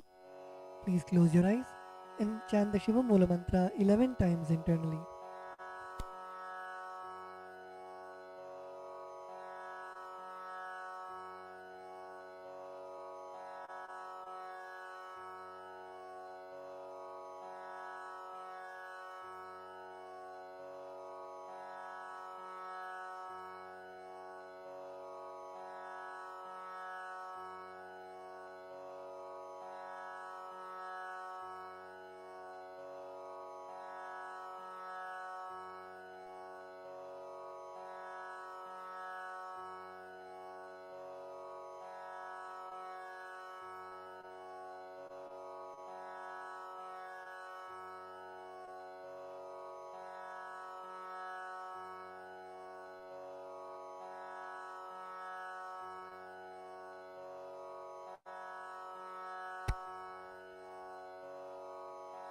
The next is the Kshama Prarthana.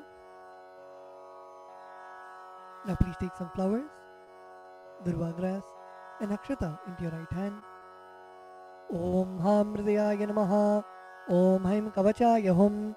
Om Ham Shivaya Vaushate. Now please keep your hands in the Udbhava Mudra and pour some Samanya Arghya water on your hand and let the water flow through your index finger onto the left side of Bhagavan Paramashiva at the end of the mantra. Om Yat Kinchit Karma Devesha Sada Sukrita Dushkritam Tanme Shivabadasthasya Bhunkshakshabaya Shankara Shivo Data Shivo Bhokta Shiva Sarvam Idam Jagate Shivo Yadati Sarvatra Yashiva Sohamevatu. Om Ham Hom Shivaya Namaha. The next is the Tvachanam, the ritualistic cleansing of the mouth. Now keeping your right hand in the Gokarna Mudra, pour an udhrani of water into your right palm and sip the water from the base of your right palm each time the word Svadha is chanted. Om Atmadattvam Shodhayami Svadha. Om Vidyadattvam Shodhayami Svadha. Om Shivadattvam Shodhayami Svadha. Now with the base of your right hand thumb, wipe your lips twice from the right to the left. Om Ham Hridayaya Namaha. Wash your hands. With the tips of your right hand index, middle and ring fingers, touch above the upper lip and below the lower lip. Wash your hands. With the tips of your right hand index finger and thumb joined together, touch your right nostril and left nostril. With the tips of your ring finger and thumb joined together, touch your right eye, right ear and left ear. Wash your hands with an udhrani of water. With the tips of your little finger and thumb joined together, touch your navel center, right chest and left chest. With all 5 fingers joined together, touch the top of your head, right shoulder, left shoulder and the heart center. Wash your hands with an udhrani of water. Let us now offer our gratitude at the lotus feet of our beloved Swamiji and end with the Purna Mantra. Om Purnamadav Purnamidam Purnat Purnamudachyate Purnasya Purnamataya Purnamevavashishyate. Om Shanti Shanti Shantihi. Harihi Om Tatsat. Sarvam Bhagavat Shri Nityananda Paramashiva Padukarpanamastu. Om Nityanandam.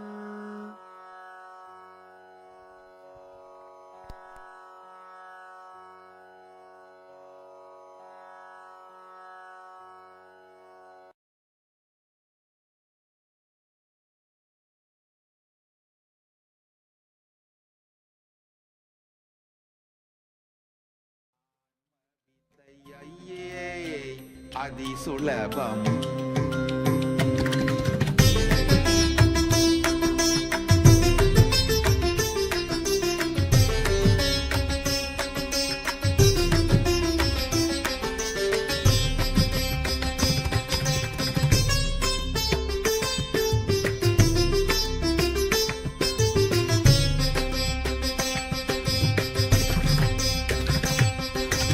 Ayye Adi Sulabam. Anma Vidayayye Adi Sulabam. Ayye அதிசுலபம் ஆன்ம வித்தையே அதிசுலபம் நொய்யார் தமக்கு மூலந்தையா.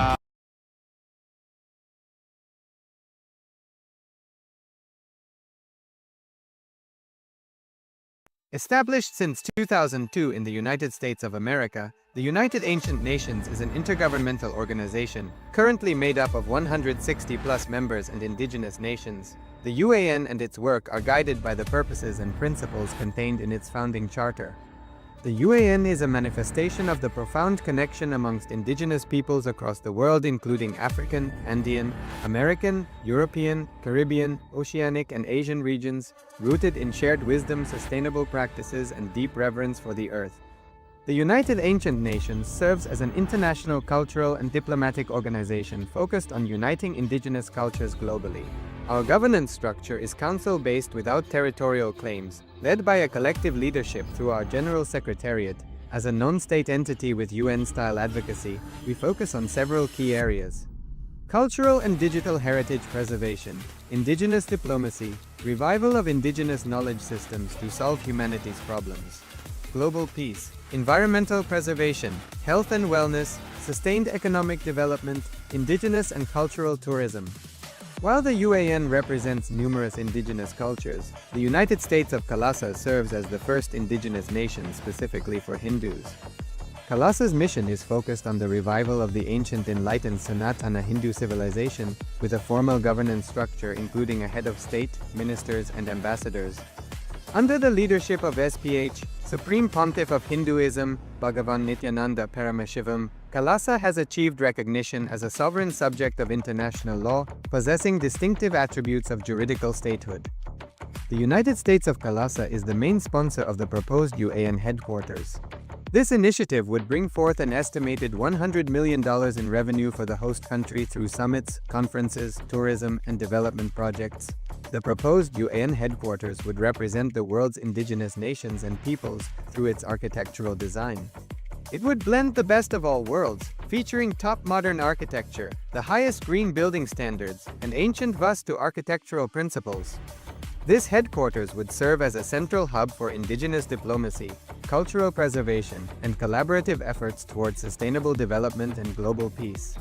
Through this initiative, we aim to create a dignified platform for indigenous leadership rooted in ancestral wisdom, cultural legitimacy, and collaborative innovation, enhancing global dialogue and regional stability.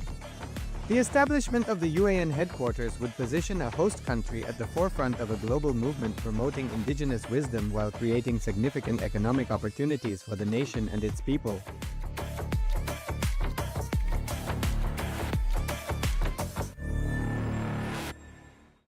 Established since 2002 in the United States of America, the United Ancient Nations is an intergovernmental organization, currently made up of 160+ members and indigenous nations. The UAN and its work are guided by the purposes and principles contained in its founding charter. The UAN is a manifestation of the profound connection amongst indigenous peoples across the world, including African, Andean, American, European, Caribbean, Oceanic, and Asian regions, rooted in shared wisdom, sustainable practices, and deep reverence for the earth.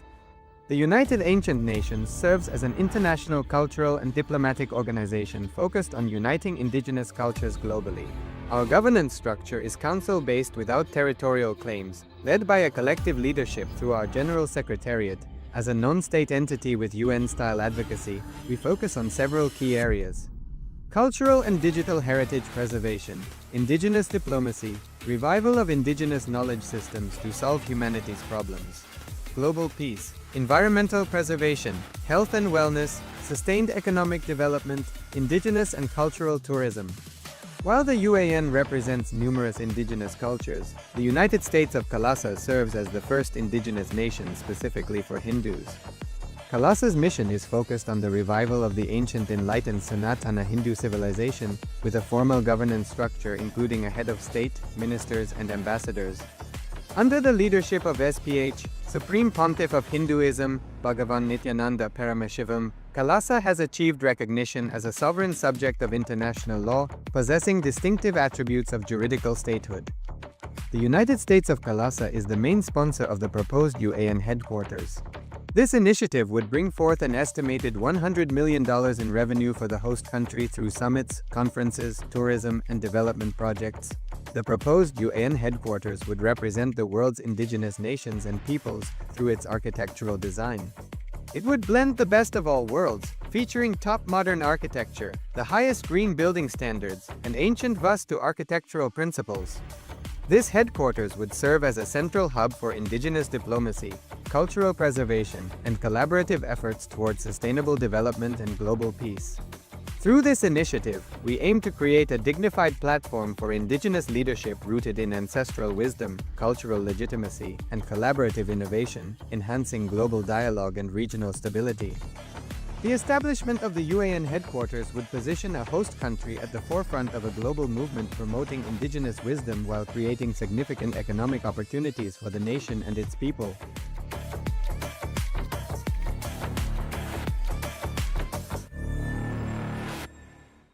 Established since 2002 in the United States of America, the United Ancient Nations is an intergovernmental organization, currently made up of 160+ members and indigenous nations. The UAN and its work are guided by the purposes and principles contained in its founding charter. The UAN is a manifestation of the profound connection amongst indigenous peoples across the world, including African, Andean, American, European, Caribbean, Oceanic, and Asian regions, rooted in shared wisdom, sustainable practices, and deep reverence for the earth.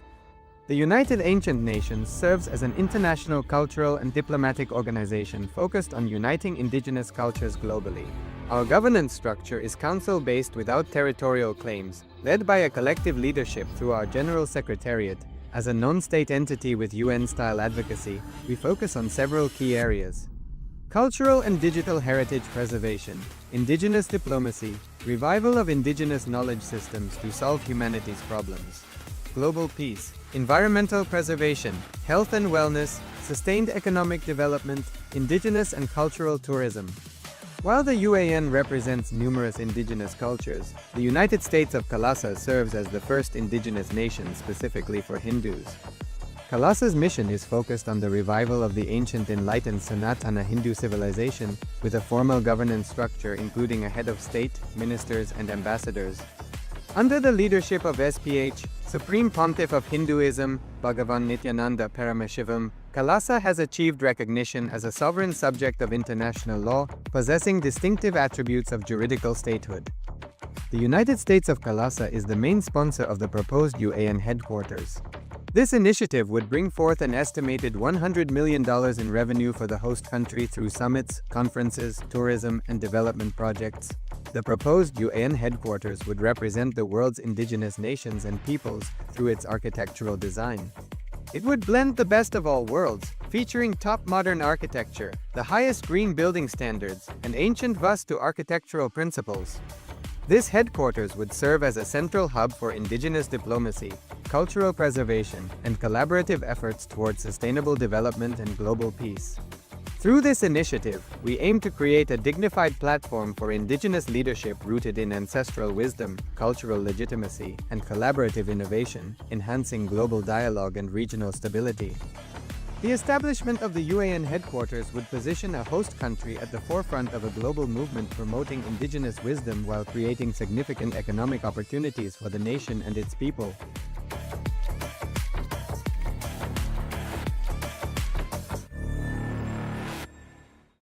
Established since 2002 in the United States of America, the United Ancient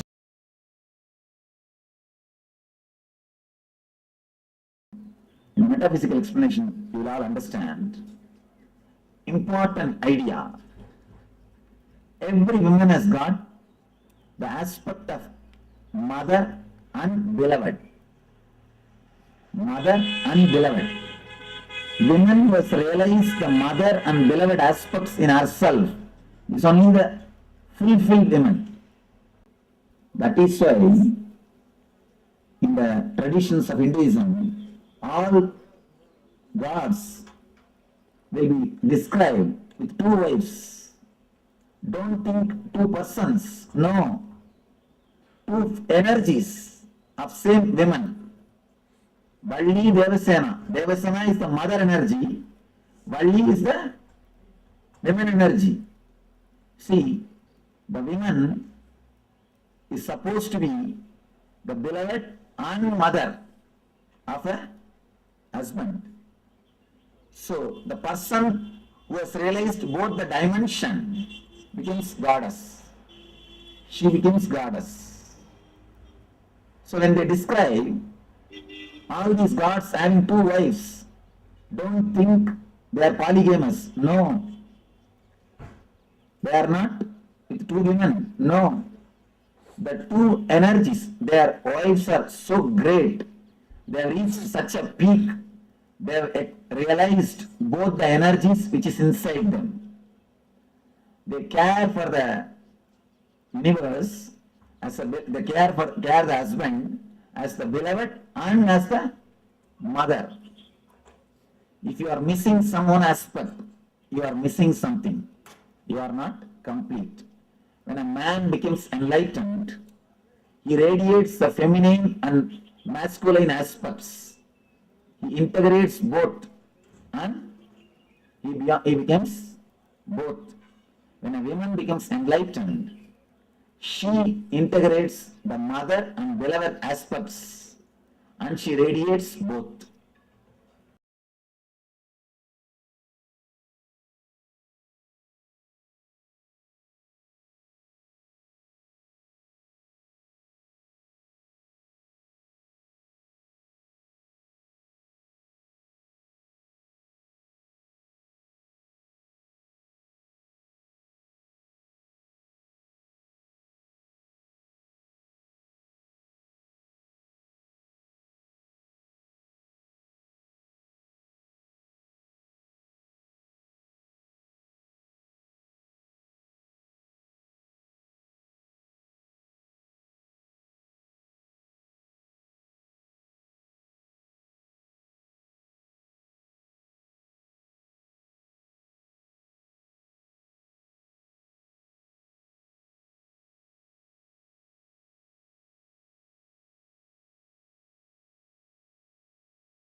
Intuition.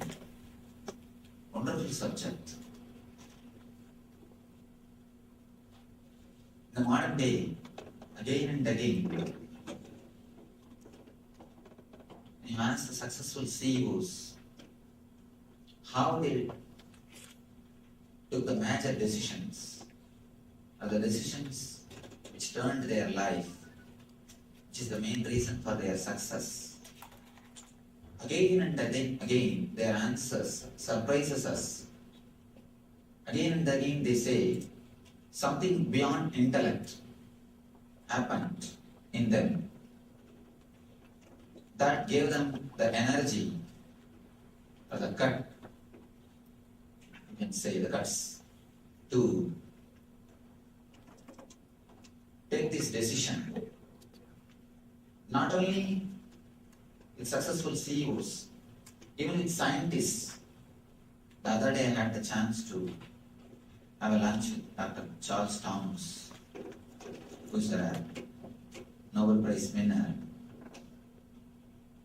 He did a big research and gave a breakthrough in the field of laser and laser. I asked him, sir, how could you do this? How you were able to do? How it happened to you? He said, beautiful way. I was just sitting in a park in Washington, D.C. Suddenly something happened. Like a revelation. The conclusion was there in me. Suddenly it was revealed to me. I penned down what I experienced. Now I had a big difficulty. I know the conclusion, but I don't know the steps. I was not able to present this to anybody else because I know only the conclusion. I don't know the steps. He says something like revelation happened to me. And not only with Dr. Charles Towns, again with Einstein.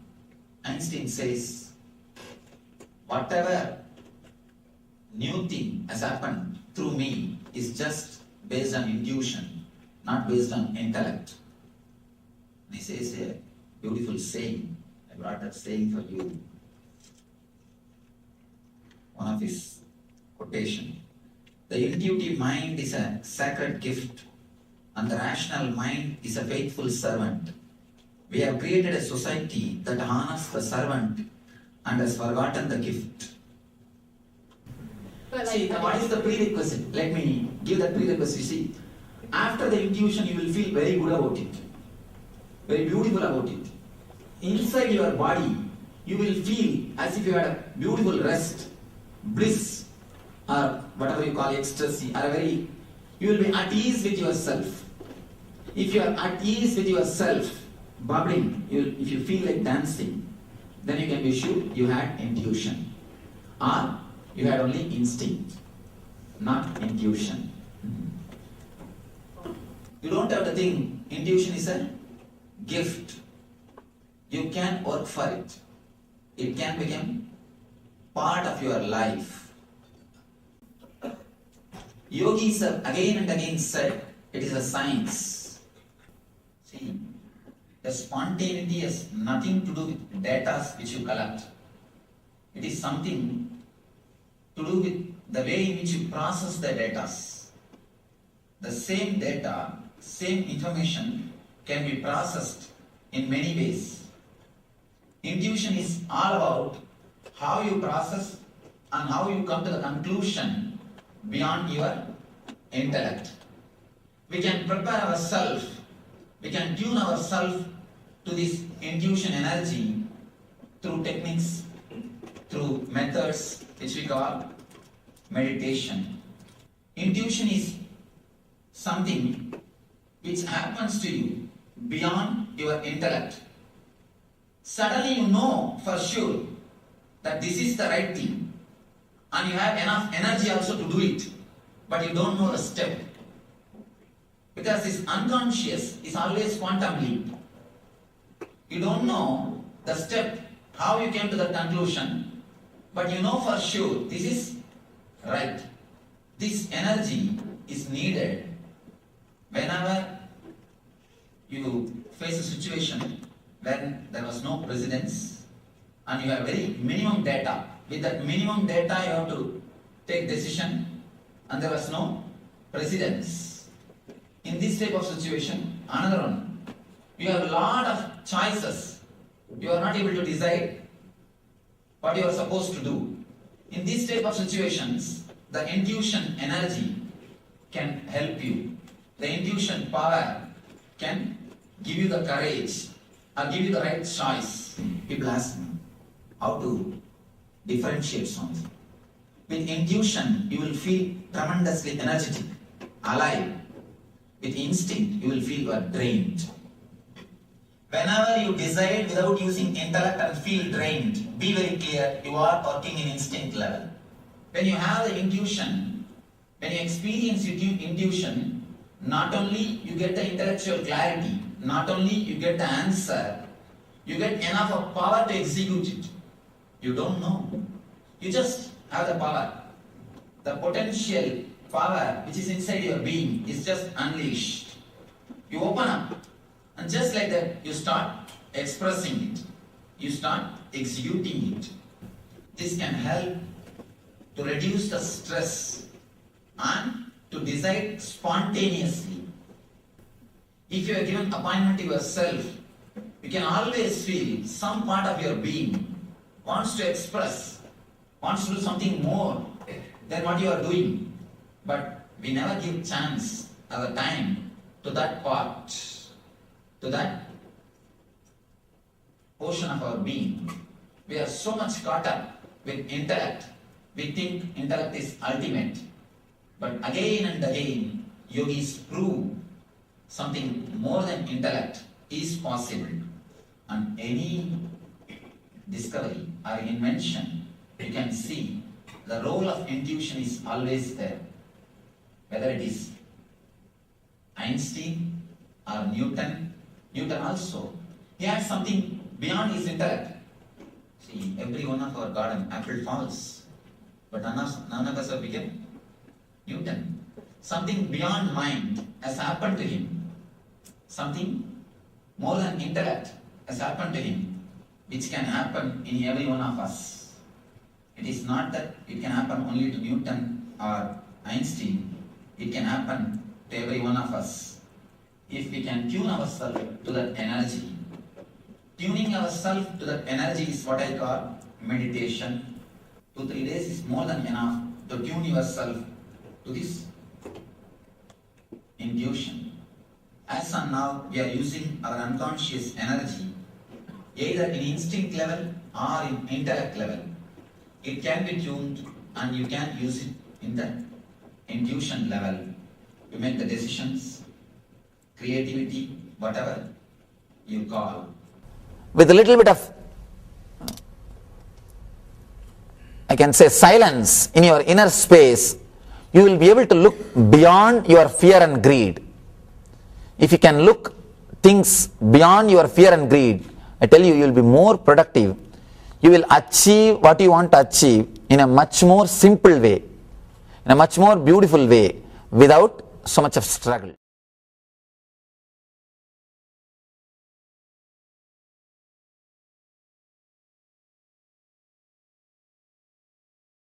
Actually, if you take this technical knowledge separately, it will not have any meaning. Creation, maintenance, destruction, people into illusions. These are the 5 activities of Brahma, Vishnu, Rudra, Ishana, Sadashiva. His throne is made out of these 5 energies. 4 are sitting as 4 pillars, 5 cosmic energies. What exists is feminine. Whatever is masculine in you, whatever is feminine can't be killed. That is life source, source of life. There are many things which is not source of life, is jada, matter, mental attachment, corruption in your consciousness or inner space, anything feminine. If you renounce, you are enlightened. Which is masculine, give up, you are enlightened. You have 2 parts. One is the life, life which pulsates in you, which is living energy in you, which is shining as a light in your eyes, which is giving you the feeling of that I am. That is what is called consciousness. And there is something else is added, your mind, your body, for the sake of movements, to do what you want. That part which is added is masculine. That is why the masculine part is always aggressive, restless, rajasic. Anything which is restless in you is masculine part. Anything which is passive and alive, please understand, anything which is alive will be passive.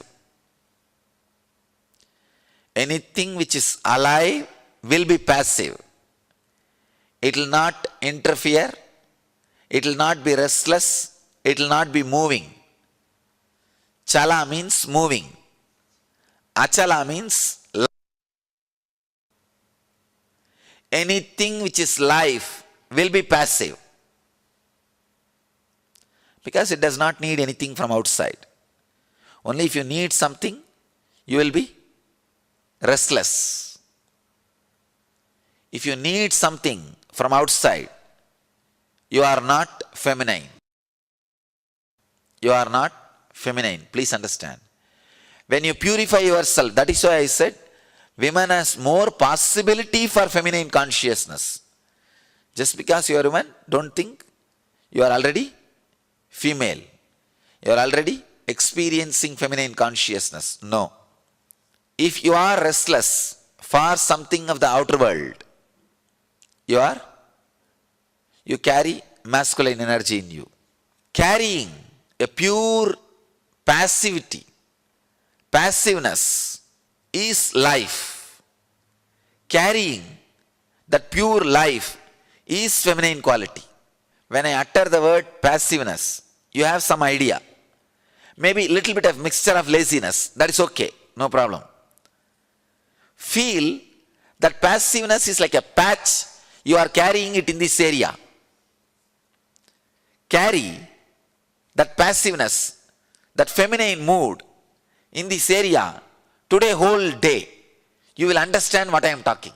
From now, whatever you visualize as a feminine consciousness, see, the moment you listen to the word feminine consciousness or passive life energy, you have some idea. Carry that mood, that idea in your heart today whole day. You can even nothing wrong. You can visualize you are a woman body. Just remove the male body. You can visualize yourself as a Devi.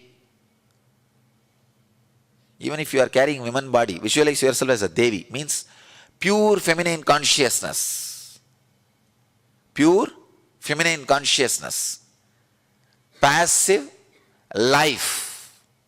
Understand? Society is male-minded. Restlessness. That is why life is always described as restlessness, especially the Western mind-based society. Life means restlessness. A lot of life is happening here. I don't know how these fellows are saying that New York is a place where life is happening. So much of restlessness. Nobody knows why people are running. But that is the symbol of life. They call it Big Apple, na? Big Apple. Big Apple. Symbol of life. Understand, because of that mental setup, you also imbibe the idea. Life means masculine, restlessness. No. Life means deeply passive and feminine. I can say one of the biggest calamity happened to the human civilization is women are asked to work and make living like men, for which they are not created. Please understand. That's one of the worst calamity. Because the role they need to play, the contribution they need to do, did not happen because they were used to create infrastructure. Manu says very clearly, anywhere women are used to create infrastructure, that place will be ruled by ghosts. Now I think all of you can understand the meaning of that word Manusmriti. Manu is not degrading women. He is giving them the right place, which West does not understand. Which West does not understand. Understand? He says, if women are used to create infrastructure, that country will be ruled by ghosts. Means people who are depressed, people who are demons. That's what is happening. That's what I am saying. Because women have better role to play on human consciousness. They are living models and examples of intense passive life energy. They need to remind planet Earth again and again about living enlightenment, the feminine consciousness by their life. But when they are made to create, when they are used to create infrastructure, that priority of awakening the feminine consciousness, radiating feminine consciousness is lost. When that is lost, I can say the model is lost and lifestyle is lost. Again, Manu says very clearly, unless the depression from women is removed, the society cannot evolve. If women, you see, the feminine consciousness, if the restlessness is planted, the goal orientation is planted by the society, naturally she will suffer in depression. Because her consciousness is not hardwired for that.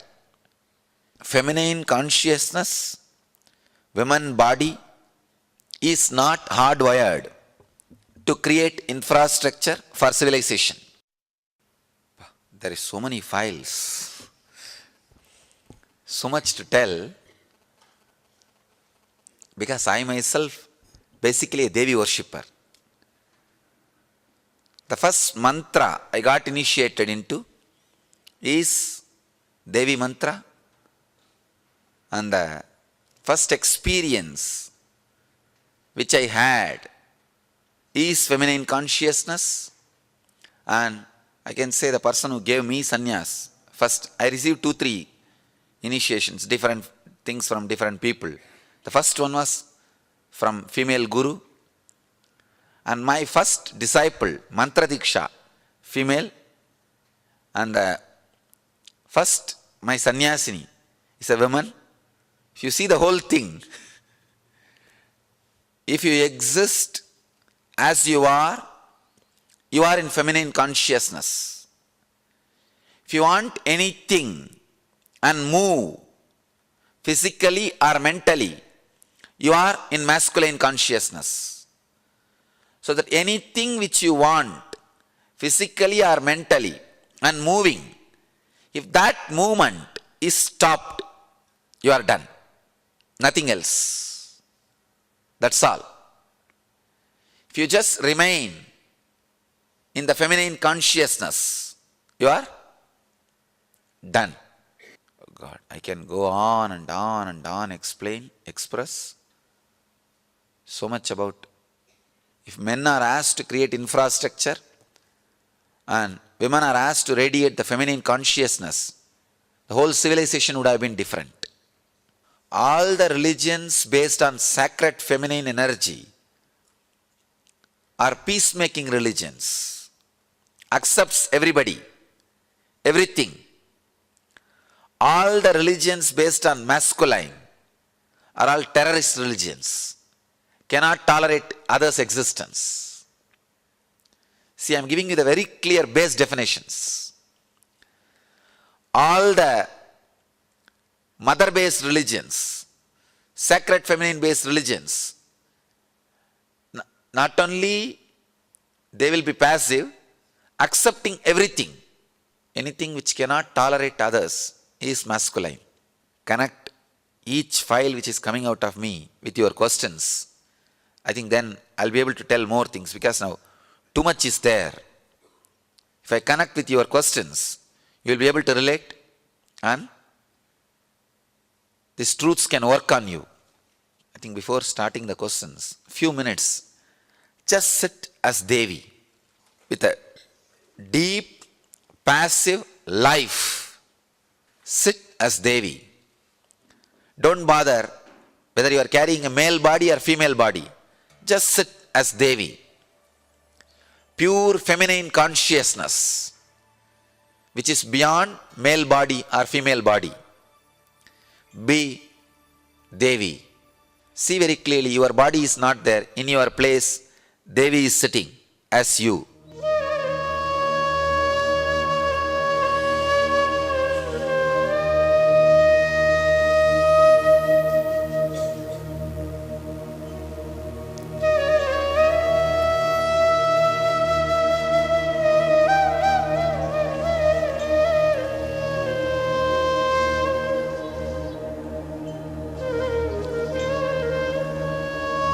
Just sit as Devi.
just feel you are the center of the universe, the sacred feminine consciousness.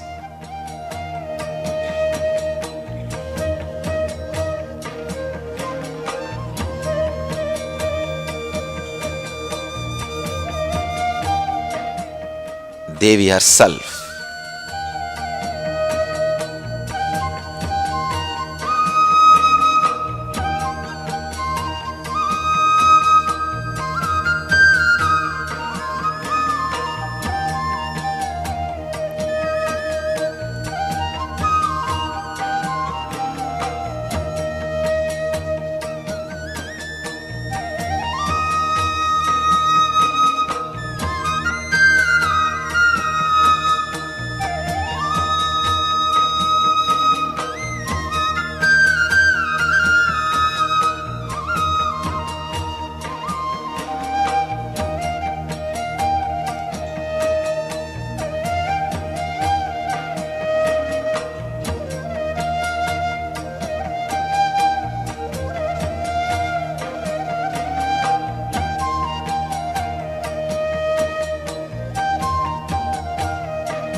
I'll answer your questions.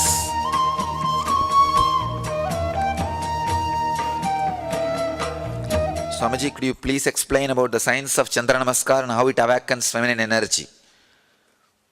I can say Chandra Namaskar is the posture, physical movements to awaken feminine consciousness. It really balances. It's a physical level help. But we'll go into the deeper levels. Today I'm really in mood and right subject. What is male, female part of Maya? Maya does not have female part. Because male created the spiritual literatures, they projected Maya as female. Maya does not have female part. Feminine part is life. How do we see female part in Brahma, Vishnu, Shiva without their wives? Actually, the description I gave, the throne, without the female part, they are all Shava, Preta. With Devi sitting, only then they are Brahma. Can we say Nirvikalpa Samadhi, Sagaja Samadhi are expressions of feminine energy? Nirvikalpa Samadhi and Sagaja Samadhi is nothing but the pure feminine consciousness. Devi, please explain working on infrastructure. Means the carrier consciousness is put inside you, you see. In the Vedic civilization, women never have to be carrier oriented. Now you also carry the stress of finding a job, maintaining a career, and making whatever is needed for life, and creating infrastructure. You understand? Foolish way, this is what is taken as equal rights. It is not. Right to be what you are is equal right. Right to be what you are is equal right. Not, and the male chauvinistic society is so cunning, it just started exploiting you. If you do this, you are equal to us. That's where the whole problem is. So the carrier-based mental setup is what I call being used for infrastructure. Feminine energy is creation. Then why not use women for creating infrastructure? Please understand, feminine energy is life, passive life. The passive life creates intelligence for work to happen. But they are made as workers. There's a big difference. So the source of intelligence is not used. People ask me many times, This is especially press. Why don't you go and do social service in every village, Swamiji, instead of sitting and taking classes? These fools don't know. By sitting and taking classes, I am creating thousands of social workers. I am creativity, creation. If I go and do social service in some villages every day, I'll be able to manage 2 villages, 3 villages. But if I am sitting and radiating this energy, I can create thousands of social workers. You understand the difference? Same thing. Originally, in all evolved civilization, the high class, the Brahmin community, evolved civilizations, in those days I am saying, not now, Brahmins, the Chettiars, all those communities, women are the consultants. They held the wealth and financial decisions. They are decision makers. Could you please give us some clarity on feminine qualities that fosters and grows Devi consciousness? Deep, passive life. Even compassion, motherliness, all these things are smell of feminine consciousness. Not feminine consciousness itself. Feminine consciousness is a deep, passive life. That's the description I can give. Given the social setup today, what can we do to start awakening feminine energy in women? I'll answer this question elaborately. After the breakfast, I'll attend that. This gives complete light on Sankhya philosophy, Prakriti Purush. Purush putting seed is infrastructure. Yes, Bhagavaji. It's actually one of the biggest philosophical problem I have solved today morning's discussion. If you guys are not earlier educated in the philosophy, you may not understand. Only people who are educated in the philosophy can relate to what I was saying. I think this is the biggest complication in Sankhya system. I have solved it just in half an hour. Chaitanya's Raghanuraga Bhakti. Yes, Raghanuraga Bhakti. Again the same. Raseshwari. Raseshwari plays the role in Chaitanya's tradition. Ashtavakra merging in Radha Krishna. The feminine consciousness. While doing the meditation, I felt my Anahata opening up and merged into Anandagandha. Slowly my Vishuddhi started opening up and then Sahasrara. Eventually it all ended in the Anahata opening up. Again with a fresh and radiant lotus flower in it. Does this make sense? It makes sense. It's working, ma. All right. Wonderful questions. Sadashiva's question. Every question I can connect one file which is getting downloaded in me and it will be useful for you guys. Not only that, for posterity. I have decided all these things will get edited and come out as books.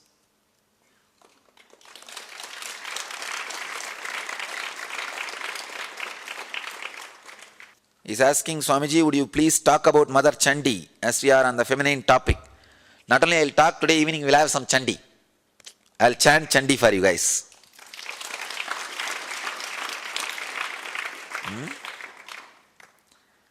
Give more light on chakras and feminine consciousness. Actually, Muladhara is masculine, Swadhisthana is feminine, Manipuraga is masculine, Anagata is feminine, and after Anagata, everything is feminine.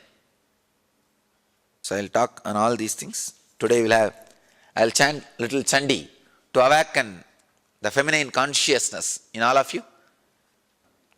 Let's gather for next session. Thank you.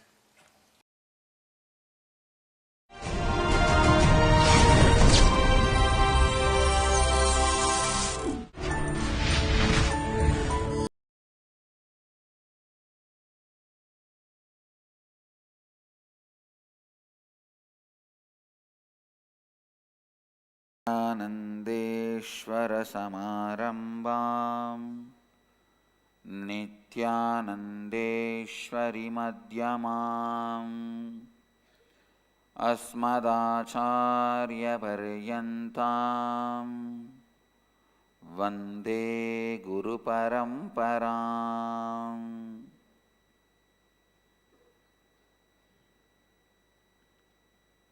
I welcome you all with my love and respects. I welcome all the devotees, disciples, samajis, satsangis sitting with us around the world. इस समय हमारे साथ उपस्थित सभी दर्शकों और भक्तों का मैं प्रेम एवं आशीर्वाद सहित स्वागत करता हूँ. Today I will answer the questions from inner awakening participants to help you all realize the four principles as satyas, tattvas into satyas, into life. The first question today is from ID number 3, Chellayya, who's asking, Swamiji, I have a feeling I'm connected and not connected to you. Back home, I'm so connected to you. I talk to you through the Gurumurti photograph. Whenever I have pain, I touch the photo and I feel the vibration and the pain is gone. I talk to you freely like I'm talking to a friend. I'm staying alone away from my family, but I live with you. When I go out, I tell you that I'm going out, and when I am back, I again tell you I am back. When I go to sleep, when I get up, everything I talk to you. If I am late, you wake me up. I live with you in my home. I drive my car. I feel you are with me so many times. I have escaped even from an accident because I know you pulled me out of it. But here in the IA program, you are physically so near and I feel you are so far away, as though some wall is there between you and me. Why is this so, Swamiji? What do I have to do to break this? Please help me to connect to you like how I do back home, even when I'm physically in your presence. Chellayya, ID number 3. Chellayya,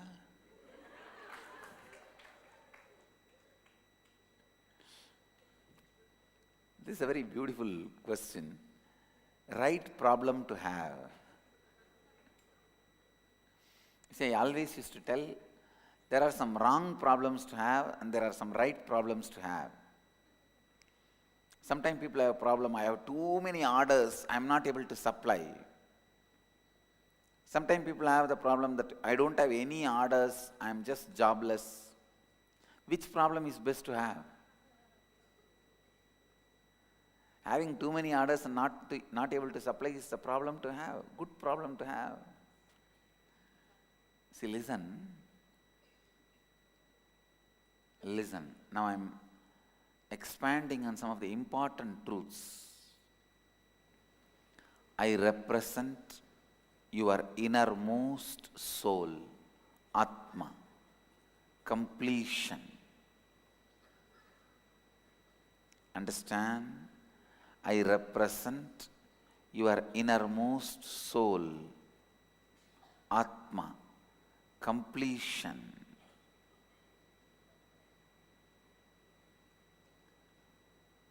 If you are able to relate with me through my photograph, means you have already done enough of self-completion. You are complete within you. The Swapurnatva is done.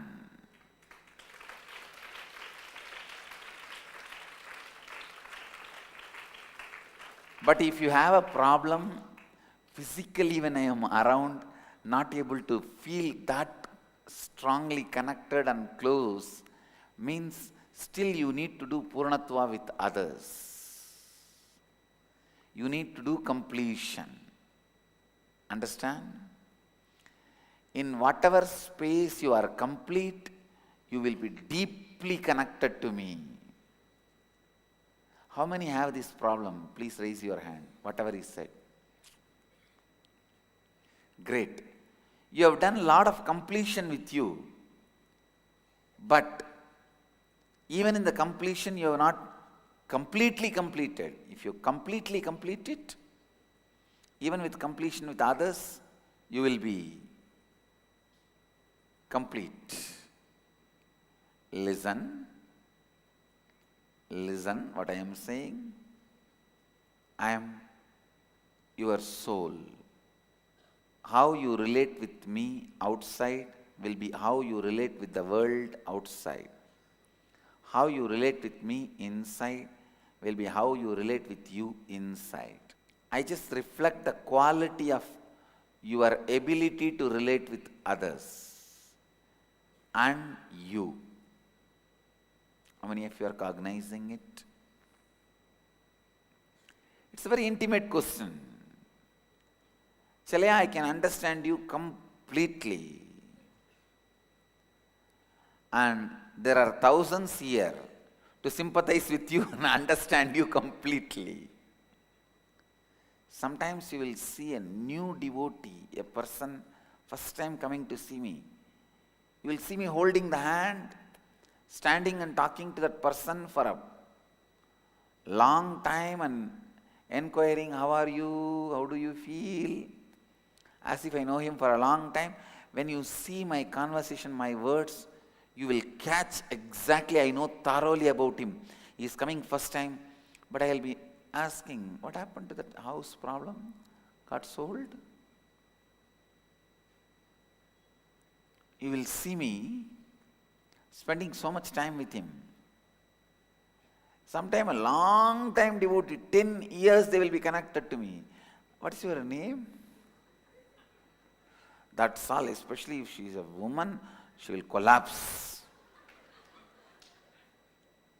Have heart attack, brain attack, liver attack, kidney attack. Whatever organ she has, she will have attack on it.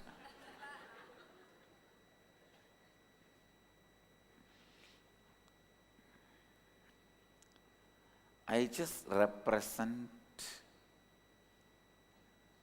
your level of completion. Chalaya, your state means you have done more swapurnatva but less completion with others. Now you need to concentrate on completing with everyone. If you are having the space of completion with all the relationship around you, you will feel the same nearness which you feel with my photograph with me physically. And I will also be reciprocating in the same way. I will also be reciprocating, reacting to you in the same way. Understand? Every devotee has his own version of me. Atmanityananda.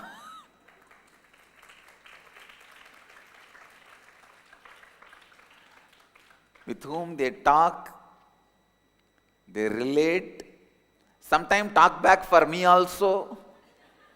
How many of you talk back for me? God, when I am in the body itself. And then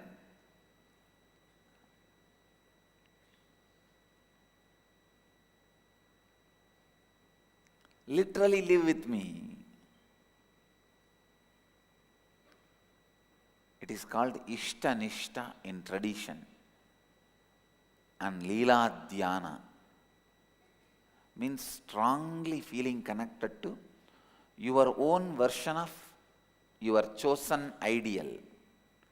So you are free to choose your ideal in Hindu tradition. You can choose your guru, whoever you want as your guru. Your Kula Guru can't be changed, but Sadguru can be changed. Means Kula Guru means family Guru. All family will have one Guru, that community Guru. Kula Guru is more for training you when you are a child into the disciplines of what to do and what not to do. Like take bath 3 times a day, do Sandhya Vandana, Gayatri Japa. Small instructions. Sadguru is who gives you enlightenment. From the time immemorial, Vedic tradition gives you the freedom to choose your Sadguru, who gives you enlightenment. You can choose your God. You can choose even your Guru as God, God as Guru. Understand? you can choose your guru, you can choose your God, you can choose your God as guru and guru as God, and you can even choose both separately. Choosing guru as God, we have hundreds of examples. How many have done that?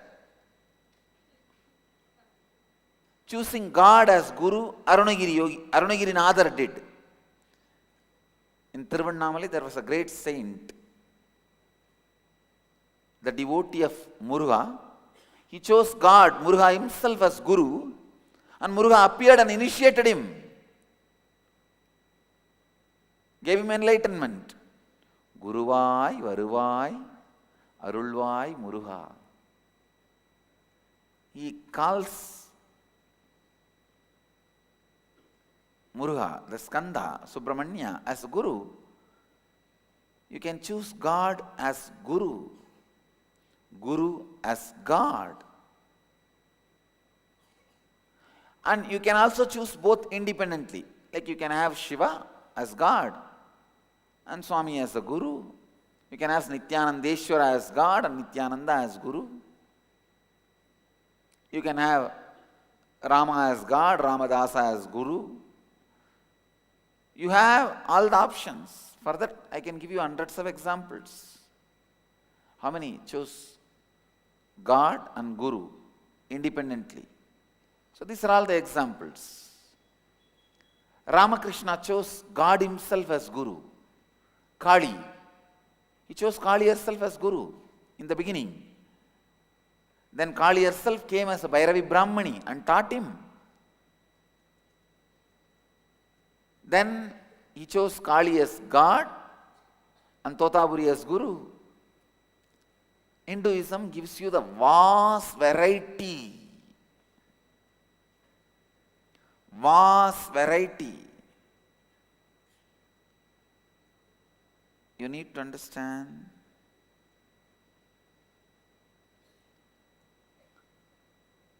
living with your chosen ideal is called Ishtanishta, Leela Dhyana. I have seen so many people, ordinary village men in India, living with their chosen ideal and living the highest enlightened life without even knowing the word integrity, authenticity, responsibility and enriching and all that. Without knowing any of this, words, they are radiating.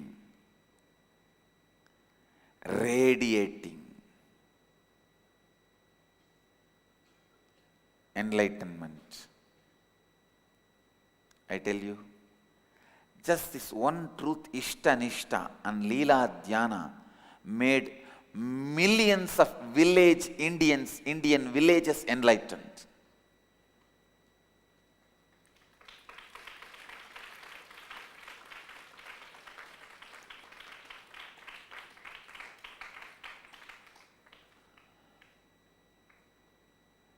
Millions of Indian villages practice the presence of God. Understand, what you are doing, unknowingly you are practicing presence of God.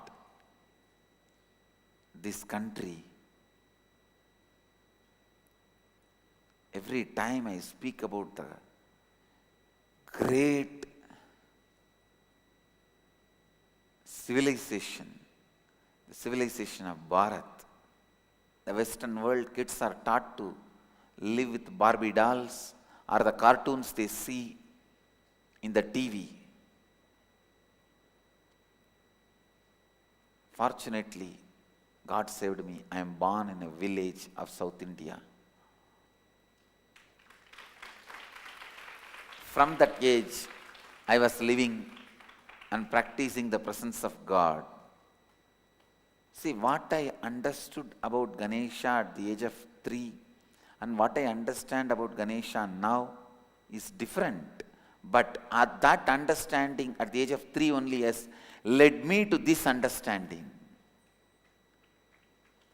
If I was too busy with the Mickey Mouse, Tom and Jerry at the age of 3, I would have been disillusioned at the age of 13 that Tom and Jerry does not exist.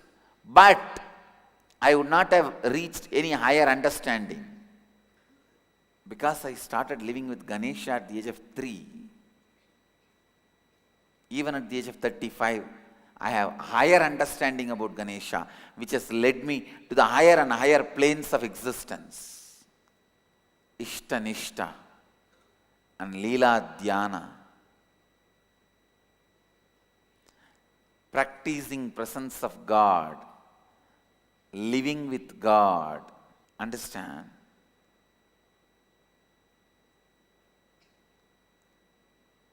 For every individual who wants to achieve enlightenment through the path of devotion, who wants to make their life authentic, this is the best path. Shall I tell you that whether you want it or not, your life will continue to become more and more authentic.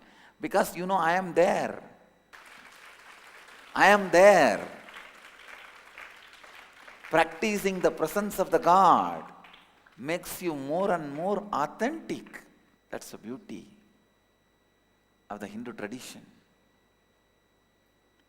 Beauty of the Vedic spiritual tradition. Ishta Nishta makes you do lot of self-completion with you. Actually, because of this Leela Dhyana practice, you become more complete with you. And if you observe deeply, you will find out, if you have incompletion within you, that day you will feel, I am angry with you. I am angry at you. When you have incompletion, you will see the reflection on me. Means, if you feel I am angry at you, all you need to do is do completion with you and completion with others. How many of you feel I am angry at you? So all of you have to do completion with you and completion with others. I am not angry with you. If I am angry with you, then I am incomplete. I am not angry with you because I am complete with me and with others. All you need to do is, you need to complete with you and others.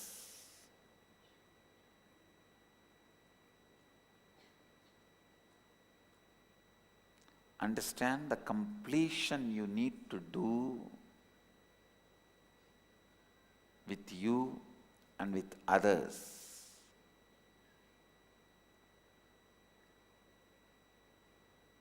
Is responsible for how you feel connected to me outside and inside. Because you practice the presence of God, Ishta Nishta, Leela Dhyana.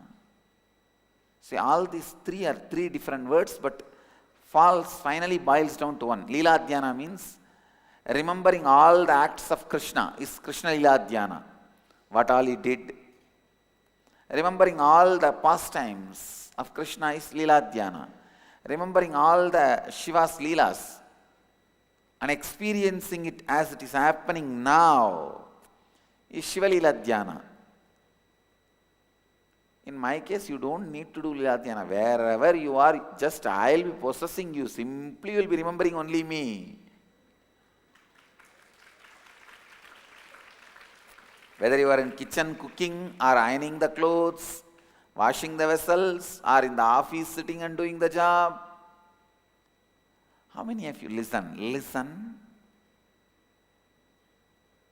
How many of you feel almost 24 hours as an undercurrent? I am there in your memory, in your life.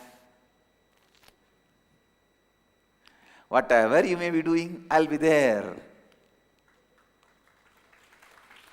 This is Leela Dhyana. Practicing the presence of God means what Challaya says exactly. Whenever you go out telling, Maharaj, Swamiji, I am going out and come back. When you wake up, Swamiji, I am on time. See, I am in integrity. If not, see, Swamiji, I am late, I am completing with you. This is practicing the presence of God. See, you can be doing this practicing presence of God with anybody. You can do with Shiva, Hanuman, Rama, Krishna, Devi, whoever you choose as a chosen ideal. With that, you can do it with the Guru, God. As I said, you have an option. But practicing the presence of the God is so powerful. Please understand, I need to tell you, practicing the presence of God, I myself did in my life. I carried the photograph of Sri Ramakrishna from the age of 13 till the age of 22, practicing his presence continuously,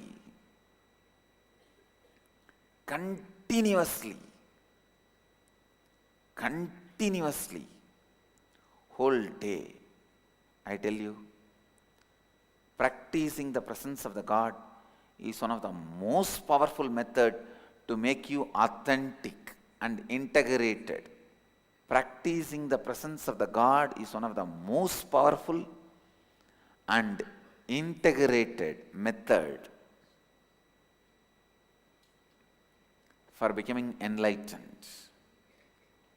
Listen, I have defined Leela Dhyana. Leela Dhyana means being lost in the pastimes of the Guru or God. With God, one thing is that you may not be directly involved in that whole Leela. So you have to remember and try to practice. With Guru, you are directly part of it. So you don't need to try to remember. He will be remembering you. He will be remembering you. This is called Leela Dhyana. Even if you are afraid he is going to fire you, is a Leela Dhyana.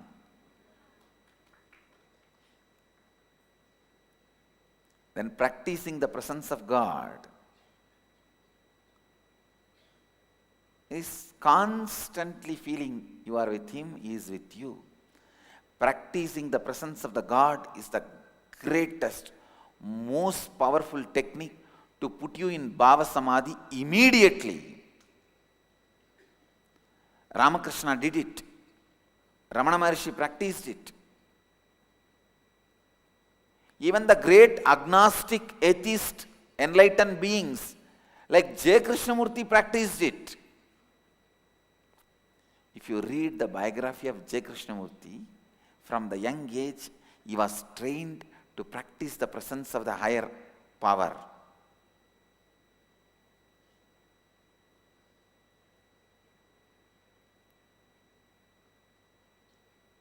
Other than the dirty mouth U.G. Krishnamurti, fortunately he died. Actually, I sent an email to him when I read his book. He was claiming enlightenment is pain. I sent an email to him that, come on, let's have a public debate in open. Poor fellow died immediately.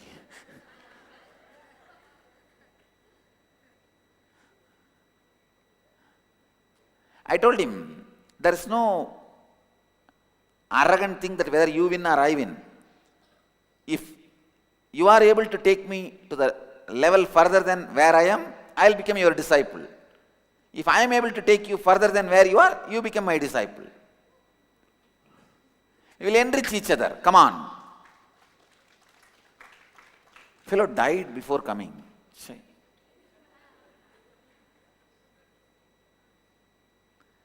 Other than that dirty mouth U.G. Krishnamurti, no, this fellow fires everyone.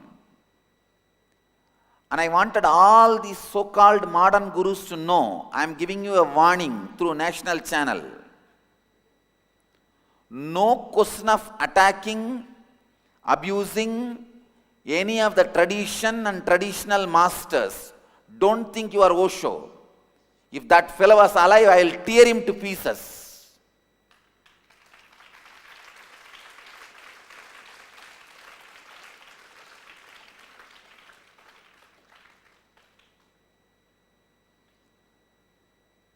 Every Tom, Dick and Harry, these trekker guru idiots, if you just put a jeans pant and grow a beard and have a backpack and do little yoga, you think you are a big guru and you have guts to attack the Hindu tradition and traditional gurus.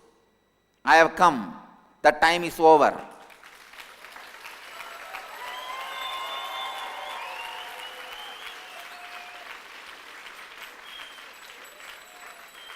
Keep your dirty mouth within you, maybe secretly open to only your close disciples, not to public.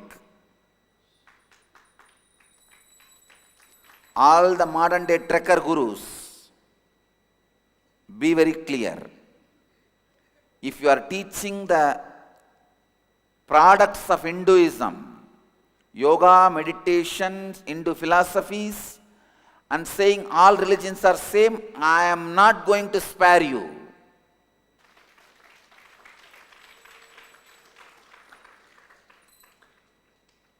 If you teach Quran and say all religions are same, Muslim leaders are going to spare you.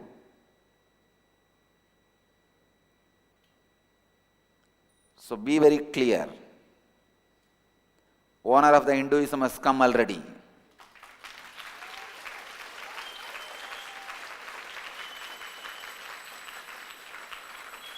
None of you guys will talk in the language of Osho.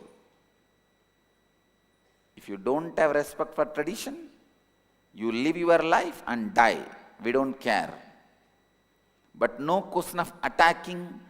Osho made attacking these traditional gurus as a fashion. Attacking Shankaracharyas, attacking Pramukh Swami Maharaj, attacking Asharam Babuji, attacking all the traditional gurus, he made it as a fashion. Fellow fortunately died before I came, before I started my public life. Otherwise, I would have given him the same taste of his medicine.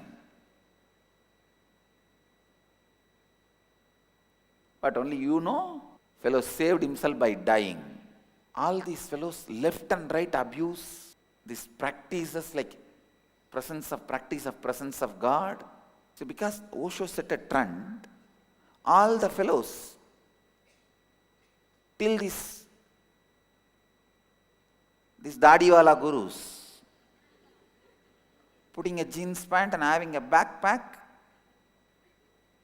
and if you know, just stretch your hands, stretch your leg, blow your nose 3 times. If you know that, immediately you think you are a guru and abusing all the tradition. Flush your Vedas. One fellow has made a comment, one of the so-called guru. Flush yourself first. If you can't tell us, we will do it. Now it is time. All these so-called modern backpack trekker guru fellows, keep away from Hinduism. Don't try to attack Hindu gurus or Hinduism. I wanted to give this as a warning on a national channel. If you know how to talk, we will also know how to talk.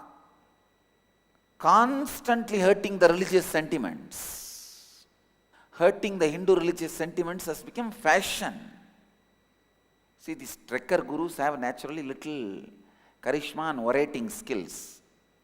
Naturally, the traditional gurus, many of them they have spent all their time in meditating and growing spiritually. They may not have those few of those skills, those drama skills.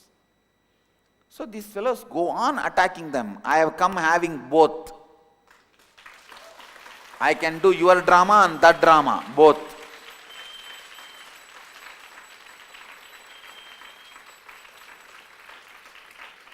And I have come with both the skills is a good news. I am going to be standing at the side of the tradition is a bad news for the trucker gurus. All these backpack trucker gurus, pack your backpacks and get lost into some hill. Don't be with the human civilization. I am going to suggest to the Acharya Sabha and Akkadas, anybody who teaches yoga, meditation and the Hindu related material should not say all religions are equal. You can say all religions are unique. Because all religions are equal is a defaming, abusing statement towards Hinduism. How can a religion which tells people to go and kill others and the Hindu tradition which tells you to go and enrich others can be equal, can be same? I was already planning at least some 10, 12 these kind of common agendas should be formed and regulated. Understand, practicing the presence of God leads you to Bhava Samadhi directly. And the third word I uttered is Ishtanishta. You may accept all divine beings. It is not that you will not go to Vishnu temple, you will not go to Devi temple, but if you are connected, if you have chosen Shiva as your ideal, you know he is your ideal.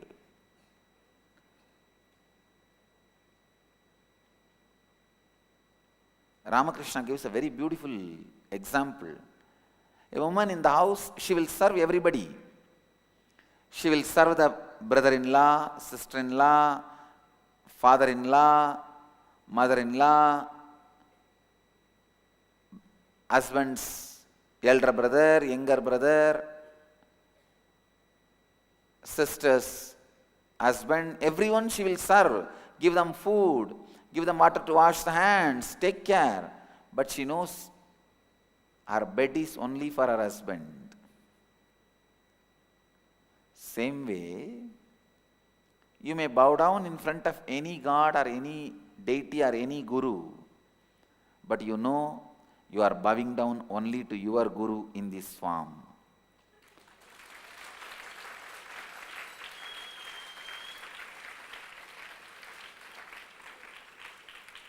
Sadguru Swarupaya Nityanandeshwaraya Namaha. Very clear. Sadguru Swarupa Meenakshya Namaha. Sadguru Swarupa Ganeshaya Namaha. Sadguru Swarupa Subramanyaya Namaha. Means you may bow down in front of any god, any deity. You know you are bowing down only to your chosen ideal, Ishtanishta. Same way, if your chosen ideal is Shiva or Devi or Muruga, even if you bow down to me, you should bow down as me, as the embodiment of that your chosen ideal. For example, if your chosen ideal is Vishnu, even while you bow down to me, if you bow down at all, you should bow down to me only as the embodiment of Vishnu.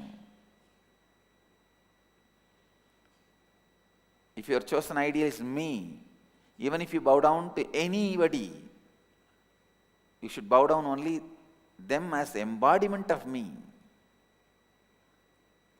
That is Ishtanishta. Understand these three words. Then you will understand this whole space Chellaya is going through. Not only Chellaya, when I address Chellaya, I address all of you who are in that space. Clear? Practicing the presence of God, Leela Dhyana, Ishtanishta. All the three boils down to same space, space of Bhava Samadhi. Leela Dhyana means constantly remembering the actions and life of your chosen ideal. Practicing the presence of the God means cognizing His presence is there with you and constantly relating with Him. Keeping Him present in your presence. Keeping Him present in your presence is practicing the presence of God. Ishta means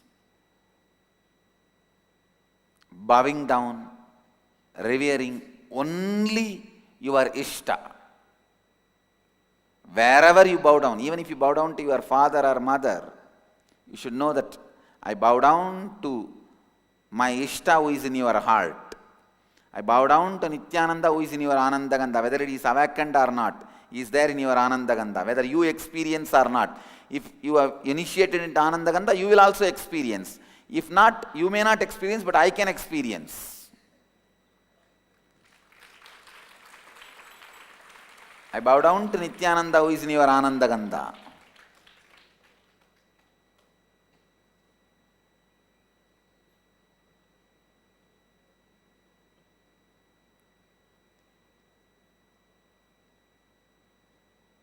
Solution for this feeling close with the photograph and very distance with me is listen.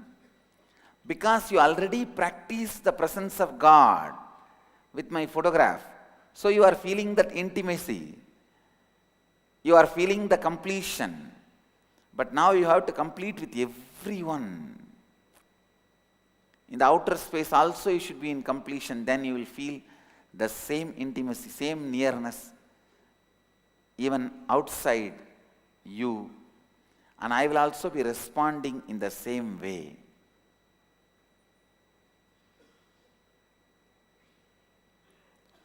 All the ashramites who are with me in the past janma practiced the presence of God and received boon to live around me, but unfortunately they forget, and when they are given that space, they abuse, they miss to continue to practice the presence of God and miss, and the next janma away.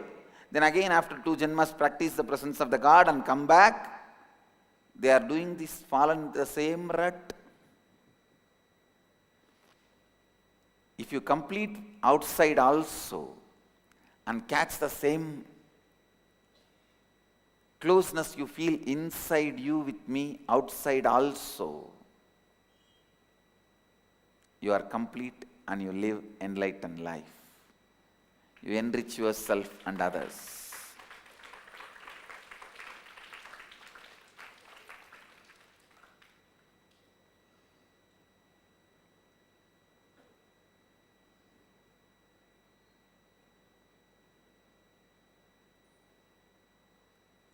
So all you need is more completion with others. Next question. The next question is, what is the significance of doing homas? Especially when I'm sitting in your breathing space the whole day, is there anything else that doing a homa can add more to my inner space and my spiritual growth? Can you please explain? What is the significance of doing homas? When I am sitting in your breathing space whole day, is there anything else doing a homa can add more to my inner space and growth? First listen. What's the significance of doing homas? Homa is not faith-based action, it is science-based action. First understand, it is not faith-based action, it is a science-based actions, which has been considered as a science because media promoted it.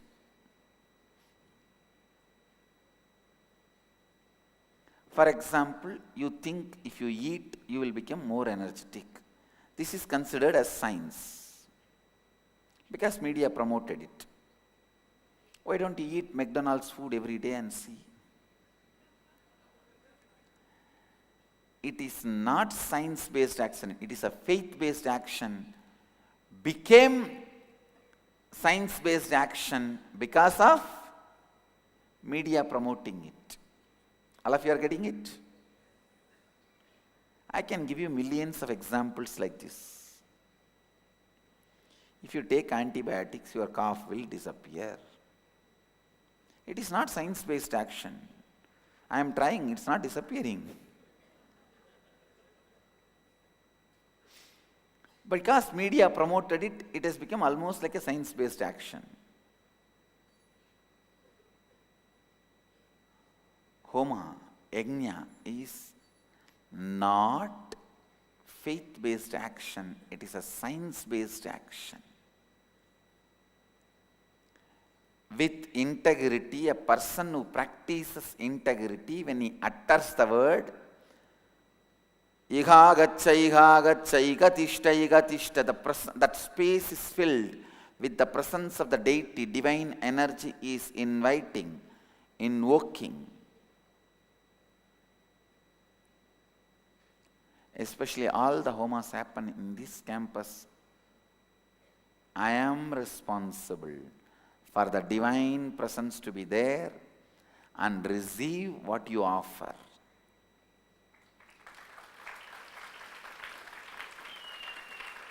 Getting it? Better get it.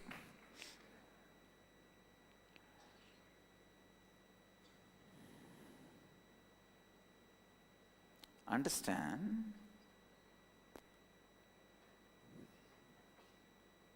When you invoke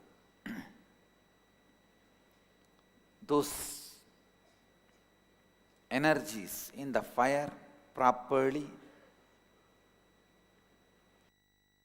and procedures, divine appears and receives your offering.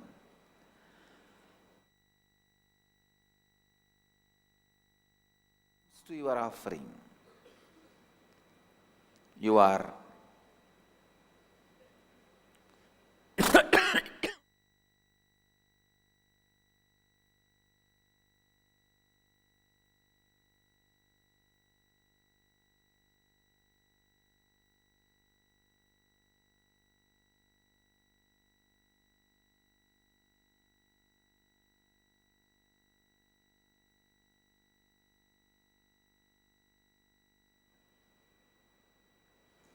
experience the space of the divine.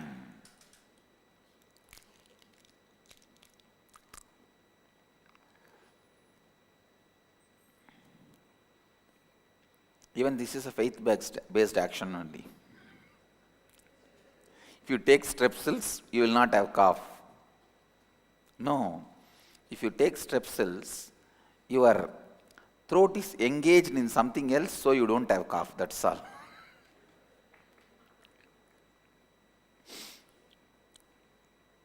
All right.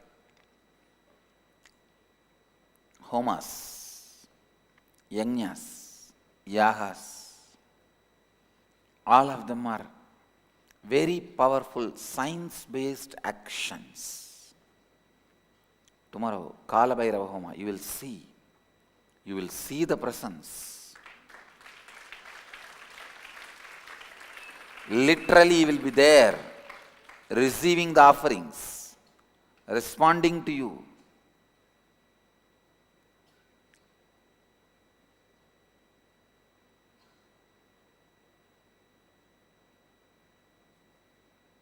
When you are in that presence,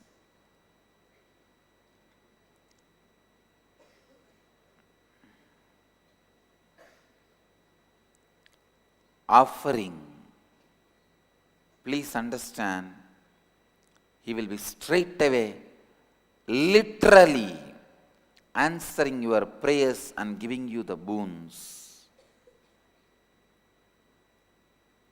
Homas are, if you do the scientific analysis and research, their percentage to ability to cure the disease will be more than allopathy. I challenge. Just the science of doing it with our integrity and authenticity is lost. That is where the problem is. We will revive now. We are reviving now. Especially,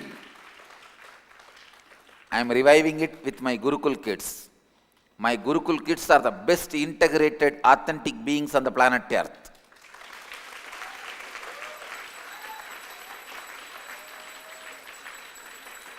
They are going to be chanting these mantras. Do you know the effect of that in the planet Earth? You will see. You will see. And I commit with you all, I'll create group of my Gurukul kids able to do all these yajnas like a Varuna yajna, and literally 100% I guarantee when they go and perform those yajna in any city, simply it will rain. I'll demonstrate. Please understand, I'll demonstrate and show 100% result for the yajnas like Varuna yajna and Vaidishwaraya homas. You will see. I am training.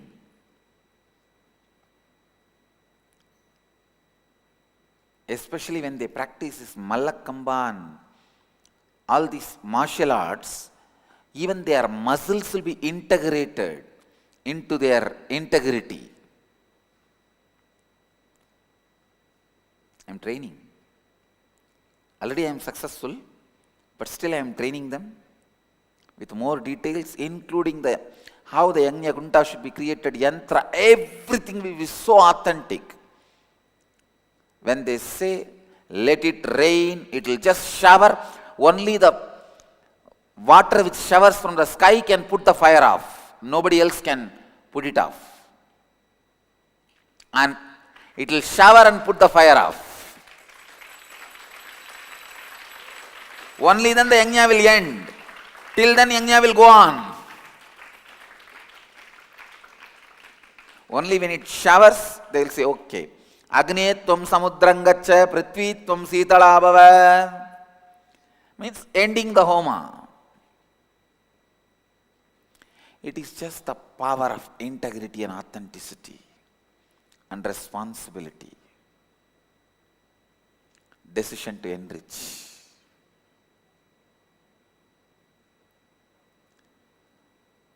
I'll prove this as a science to the world.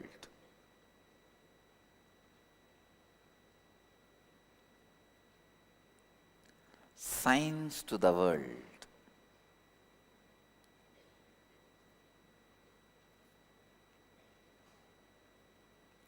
When you are sitting in my breathing space or in the homa, be in the space of pure listening.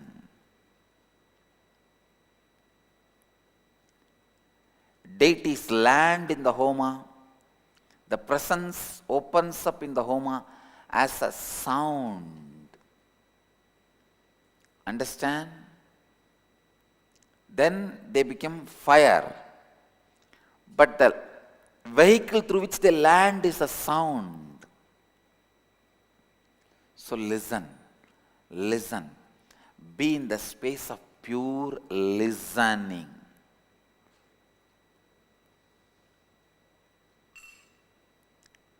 It can transform you. It can transform you. It can just transform you.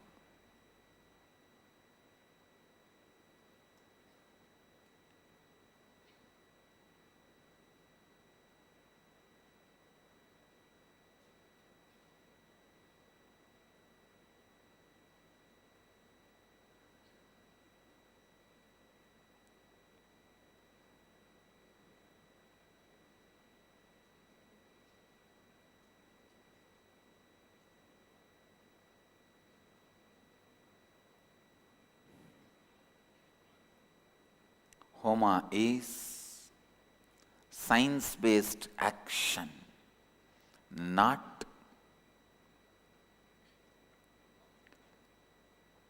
faith-based action.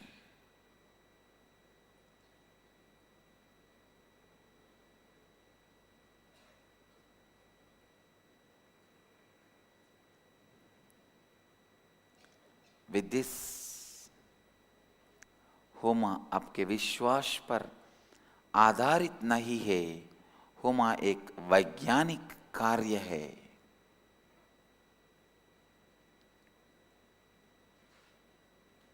Let you all achieve, experience, live, express, radiate, share and explode in eternal bliss. Nityananda. Nityananda Dhyanapitham, Nityananda Nagar, off Mysore Road, Bidadi, Bengaluru. Phone 08027279999. www.nityananda.org. www.youtube.com/lifeblissfoundation.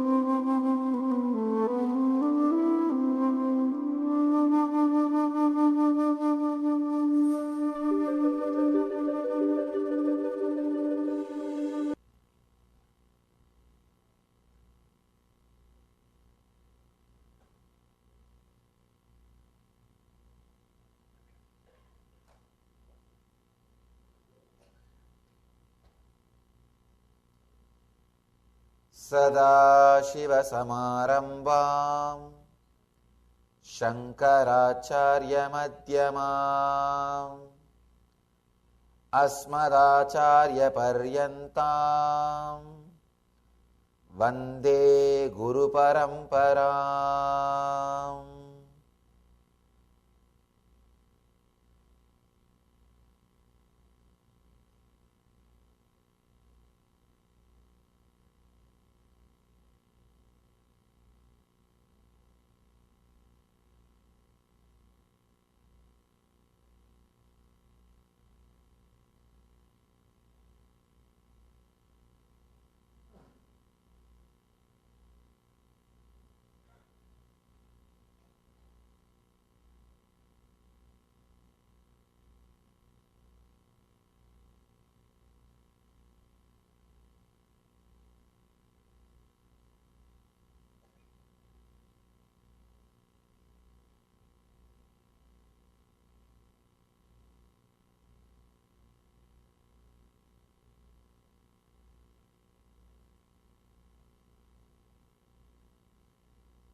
I welcome you all with my love and respects.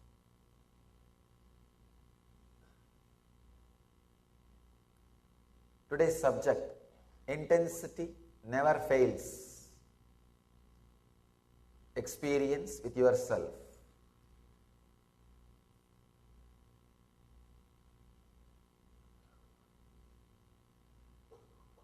The 21st and 22nd Sutra of Patanjali talks about intensity. And in the next Sutra, 23rd Sutra, he talks about surrendering.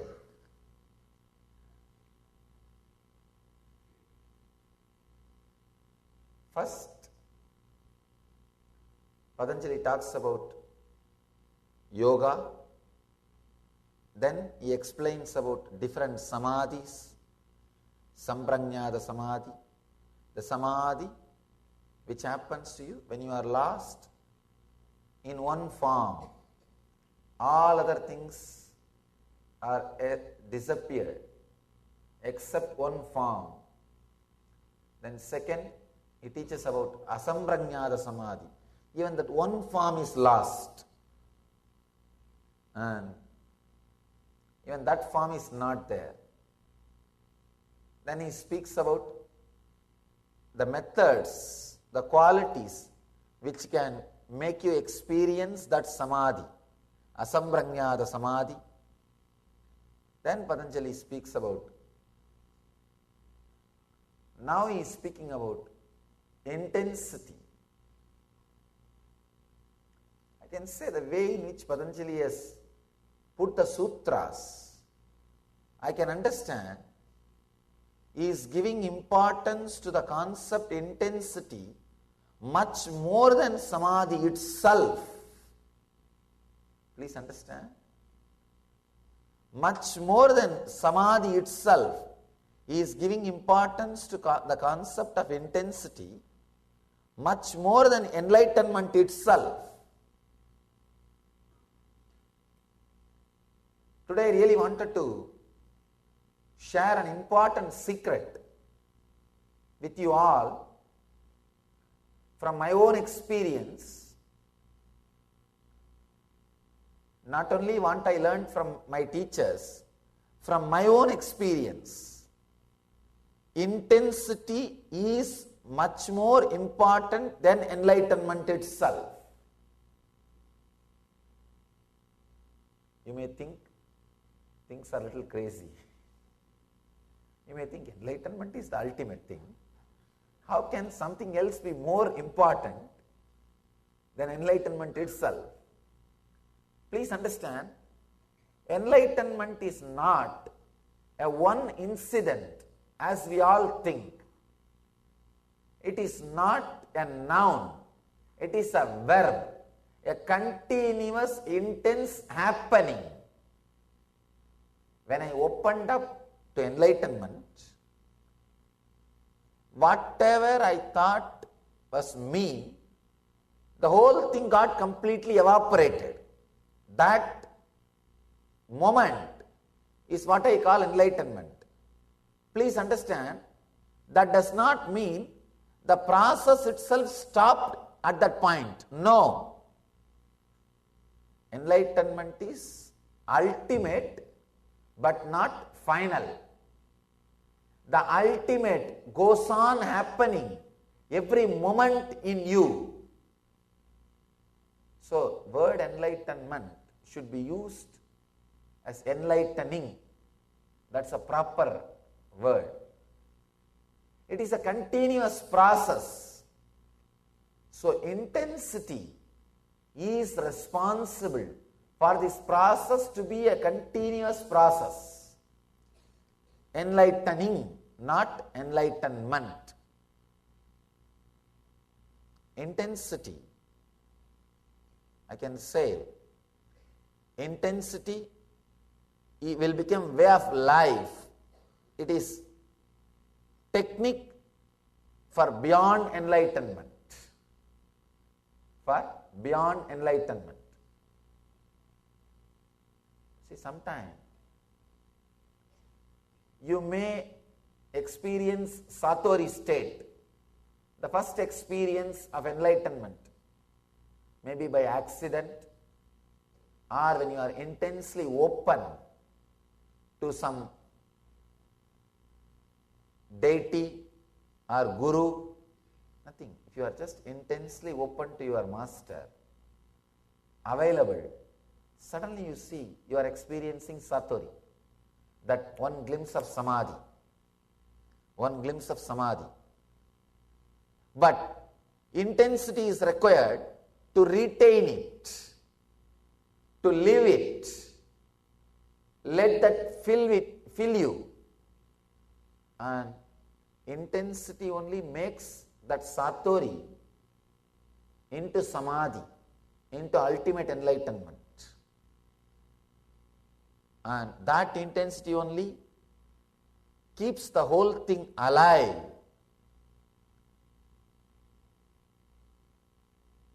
That only continuously makes the big bangs and black holes happening inside your system. See, Big Bang is the ultimate but not final, because every moment that ultimate is happening. Enlightenment is the, you see, this moment suddenly you feel, oh God, this is the ultimate I can ever experience.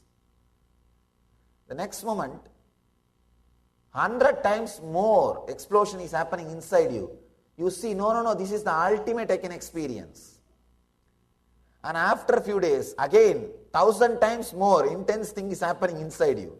You say, no, this is the ultimate I can ever experience. I have seen many of our disciples. After every workshop, LVP level 1, they will say, oh, this is the ultimate I have seen in my life. And after LVP 2, they will say, oh, this is the ultimate I had with Swamiji. After 3, they will say, no, this is the ultimate I had with Swamiji. It goes on and on and on. Ultimate is not final. Ultimate is not final. Ultimate means the ultimate thing which you can comprehend. The intensity keeps the ultimate alive inside your system. Keeping the ultimate alive inside your system is what Patanjali calls Kaivalya.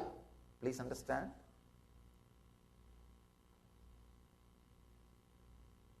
The very beginning, Patanjali talks about Samadhi, fulfillment.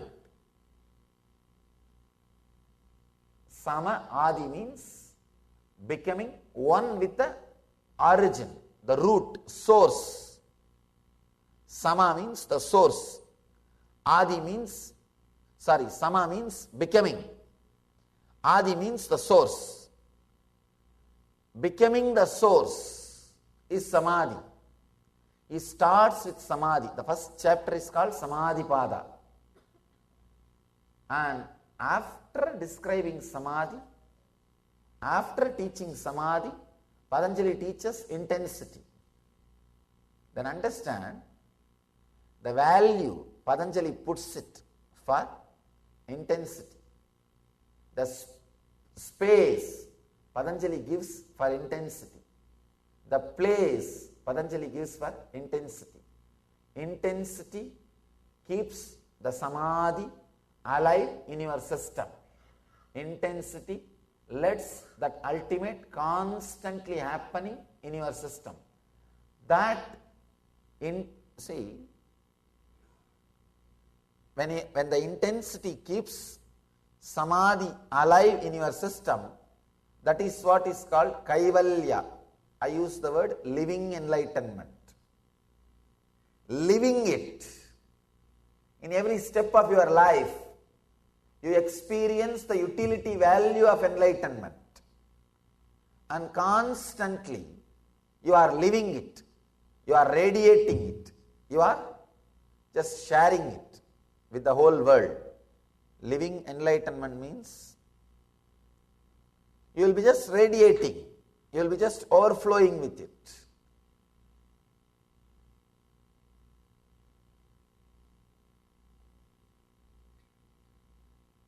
You don't even have to teach if you are living enlightenment. Suddenly you will see your very breathing inspires people. Of course, I use teaching so that more and more people will be introduced. These ideas, these truths can be introduced to more and more people. That is the purpose of using this method of talking, teaching. Otherwise, simple breathing, simple being will inspire millions. I have seen my own predecessor, Raman Maharishi, a great master from my hometown. He never moved out of that small city. The whole city, I can say, only, even now, in 15 minutes you can cross from you can cross the city, one end from the other end, by bicycle. By bicycle, you can cross the city from one end to the other end in 15 minutes. In his period, 60, 70 years before, surely, hardly it will take 5 to 10 minutes. A small city. He never left that city. He never moved out of that city. Once he entered, he just relaxed. But he inspired, and inspiring, continues to inspire millions of seekers around the world, millions around the world are inspired, you'll be surprised. He never moved out of that small place where he was staying. Just he was relaxed. And he did not even wear more than one piece dress. All he had, one piece dress and one small walking stick, one water bowl. We call it kamandalu in Sanskrit. That's all. He lived and he inspired millions of people. He continues to inspire millions of people. Living enlightenment, when you are radiating Jivan Mukti, suddenly, not only you are living the truth, you are just radiating. Everybody is inspired, sharing. Extraordinary expression happens through you. Intensity. Patanjali is a great master. He never uses too many words. He uses minimum number of words to explain any concept. Even for asamprajnata samadhi, he uses in only one sutra. He just uses one sutra. Shraddha virya, smriti jnana, prajna, itaresham purvaha. Just one sutra. He finishes the asamprajnata samadhi. But for intensity, he is writing 2 sutras. Then understand the importance of intensity in your life. I want you to understand the intensity from all its dimension. 1. Intensity in spiritual understanding towards enlightenment. Intensity in what you call external world, health, wealth, relationship, whatever you call. 3rd, intensity as a lifestyle. Please understand. Intensity in the internal world, intensity in the external world, intensity as the lifestyle itself. Yesterday I was introducing the concept of intensity with some of the examples from Ramakrishna.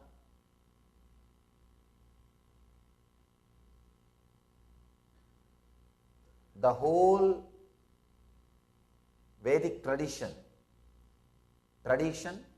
which teaches the science of Jivan Mukti stands on this one concept, intensity.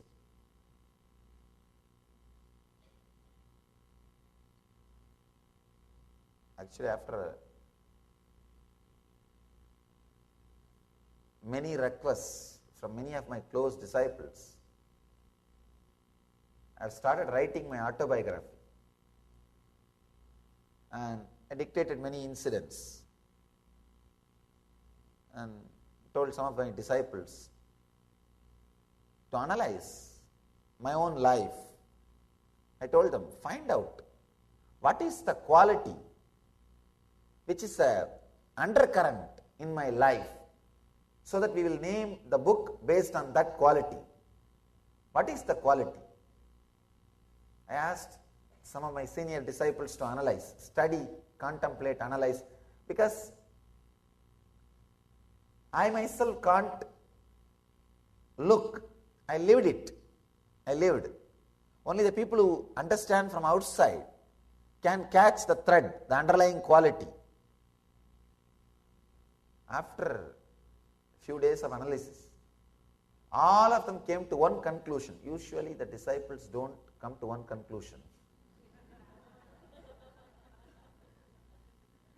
It is very difficult for these disciples to come to the same conclusion, because any time there is a discussion, means who shouts loud or whose presence is heavy, who is violent, he wins. That's the way everywhere things goes on. That's the way. That is why the truth can never be achieved by discussion. No. It's very rare. If all of them fall in tune and come to one conclusion, then it can be truth. But as long as there are different opinions and people are not able to convince one another, who is going to win? Only the person who has strong voice. The idea might is right is going to be the winning idea. And whatever is said and done, that is the way the world is functioning. You may say, no, that is not, that should not. I am not saying it should be or it should not be. All I am saying is it is the way it's happening. I have a story for you.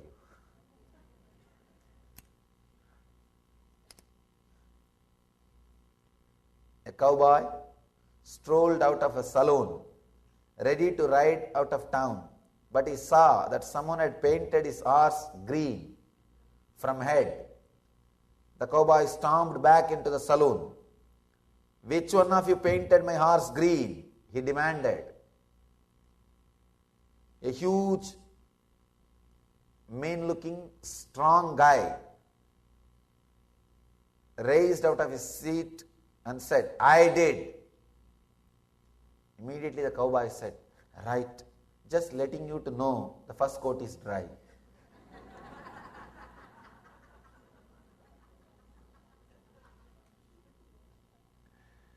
It is just the power that decides. That is why the Pandits who go on argue without practicing never come upon the truth, never live the truth, never reach the truth. I was surprised. This group of intellectuals can come to a conclusion anonymously. That was very surprising. All of them came to the conclusion that, Swamiji, the undercurrent of your whole life is only one concept: intensity. Whatever you did, intense.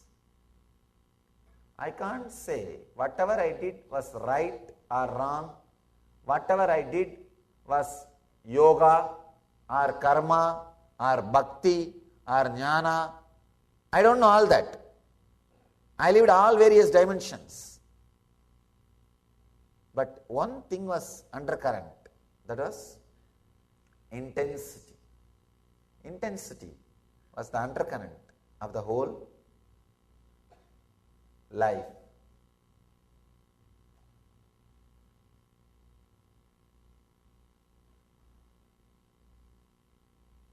When you are intense, you just recreate your body, recreate your being. People come and ask me, "Swamiji, is our life predestined, or we have the ability to recreate, we have the freedom?" Please understand, these are all the FAQs, frequently asked questions. Wherever I go, these questions will be put. Whether it is predestined or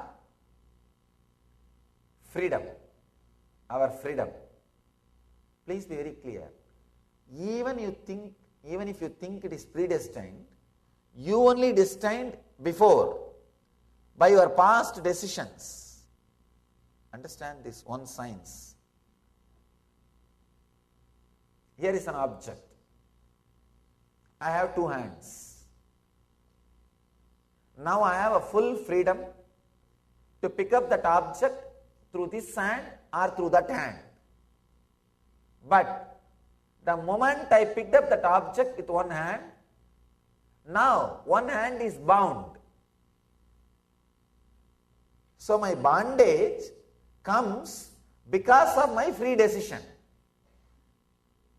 So all your bondages which you are having now, wherever you think your life is predestined, your bondage comes because of your free decisions which you made in the past.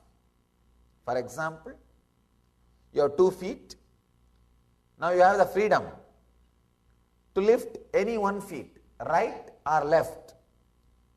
But the moment you lifted one feet, now you are bound. You can't lift the other feet. So, your very free decisions creates the boundary, creates the destiny in which you will be living. So, you have freedom to create your destiny. Whatever you think is your destiny, whatever you think, the bondage which you have, it is your past decisions that made this bondage happen. Now, you have the energy, intelligence to undo or to rearrange or to recreate or to reorganize. Please understand. If you have intensity, this moment, you can shake the whole thing, undo the whole thing, and bring yourself back to that complete freedom.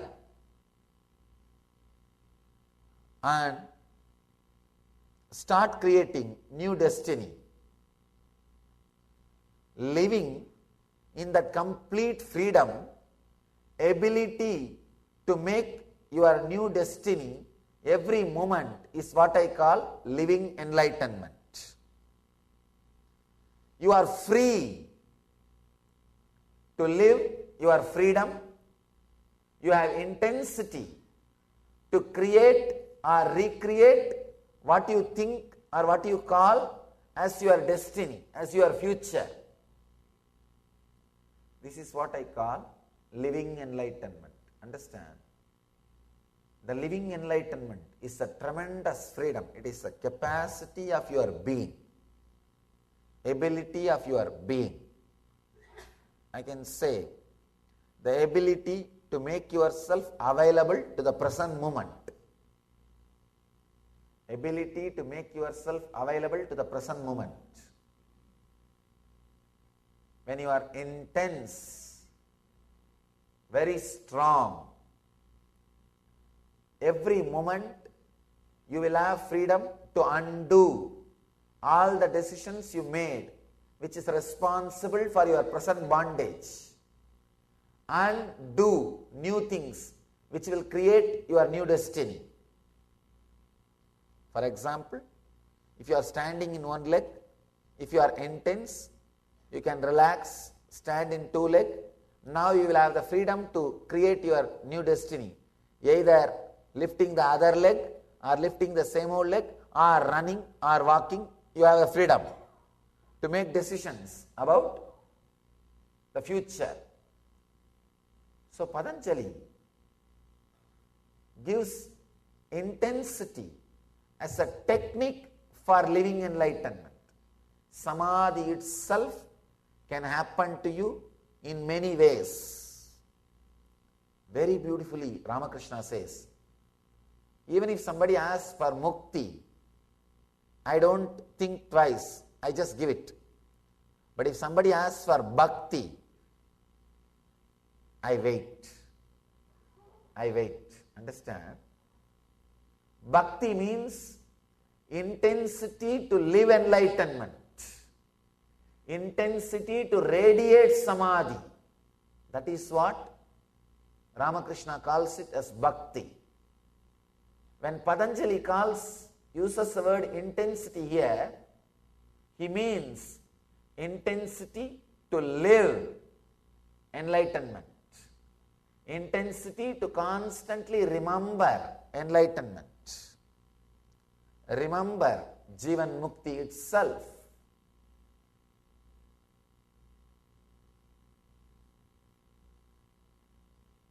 Now, I will enter into the sutra, the Patanjali Sutra.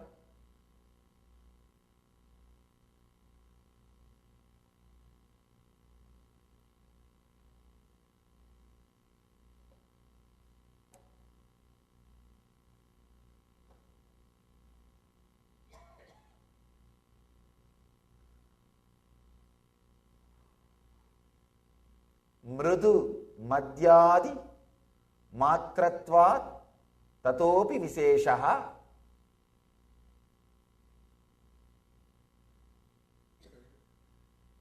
A very beautiful sutra.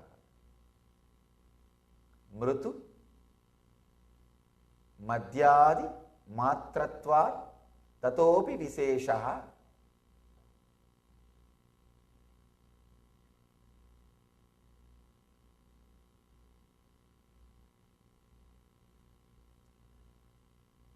Let me read out the translation by Swami Vivekananda.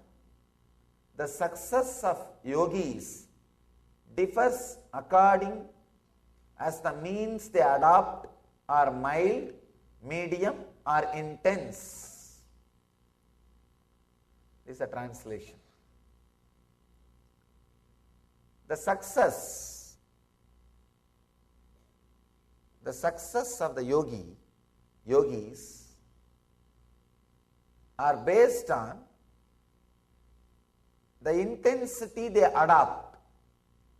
Sometimes people come and ask me, Swamiji, how long it takes for enlightenment, 10 years or 12 years?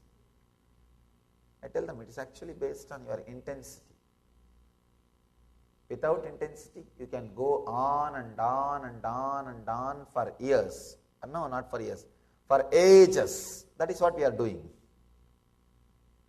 With intensity, this kshana, this moment. In Sanskrit, kshana means the gap between one thought and the other thought. This moment, the intensity can happen. If the intensity is there, this moment, the enlightenment can happen. Always it happens at this moment only. Whenever you become enlightened, it will be only in this moment, not yesterday or tomorrow. It will always be in this moment. Patanjali says, Mritumadhyadi Tratvat Tatopi Vishesha. The success of yogis differs according as the means they adopt are mild, medium or intense. This is Vivekananda's translation. And Swami Sachidananda, he says, the time necessary for success depends on whether the practice is mild, medium or intense.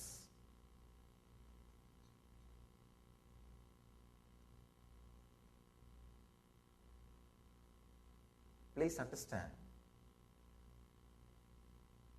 the technique itself does not play a major role in enlightenment. It is your intensity that plays a major role.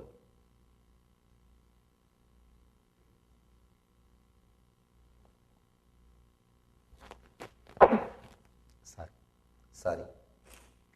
The technique itself does not play a major role. If you see, it will be very funny. Each master has his own technique, his own method. I can say not only each master, each disciple who understands and practices has his own method. I always see in my class, whenever I teach a meditation, I know only one version of that meditation. When I see 100 people practice that meditation, I learn 100 versions of that meditation. When I teach, I know only one version of that meditation. When I see people practicing, suddenly I learn 100 versions of that meditation. So, Ramakrishna says, Yadomat Tadopat in Bengali. As many faith, so many paths. I tell you, as many people, so many paths. As many people, so many paths. But everything works. That is the funny thing. That is the fun. Please understand. What I am talking is insider secret. Some of the insider secret. anything you design and people start practicing, it works. How come? Each one has their own technique. Sometimes both of them are completely opposite to each other. I have seen no two masters can agree. If they agree, someone is fake.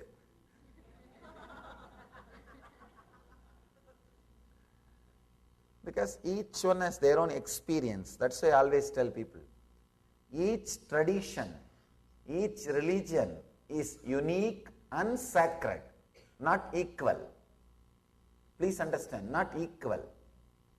When we start bringing the idea all religions are equal, we are bringing a lot of complications, difficulties. The moment you try to say equal, somebody will say, no, we are not equal, we are special.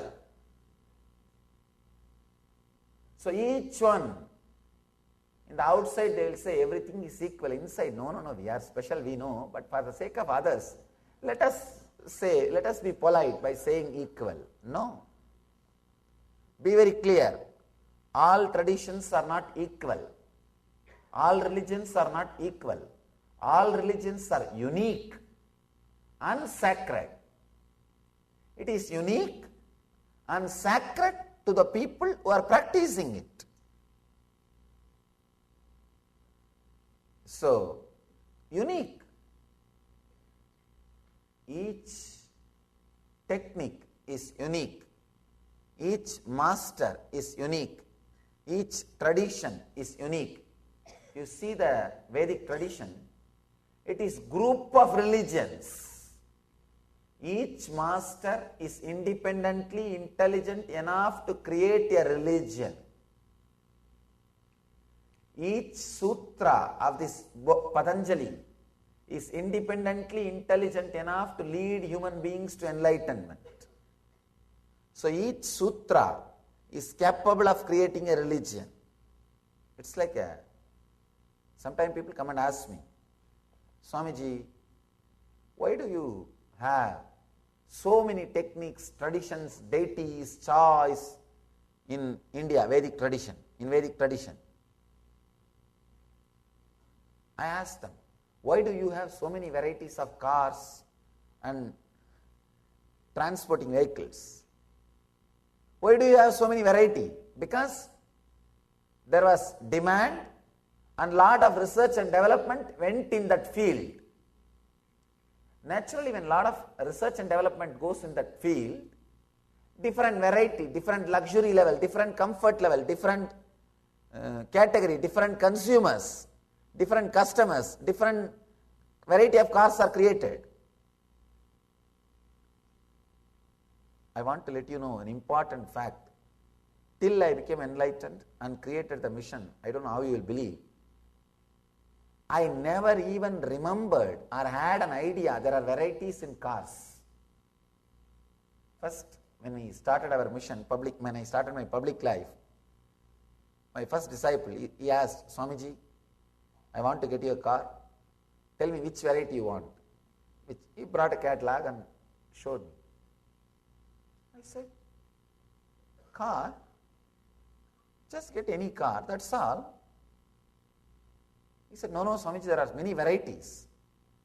It just shocked. See, it's not that I was always living in forest. 22, 23 years I lived in cities. I traveled in train, many times in different cars, and many ways I lived in cities. But never the attention was paid to that information, to that idea. I don't know how you will understand, but what I am saying is honest truth. First time, after 23 years, something clicked. Oh God, in cars there are varieties.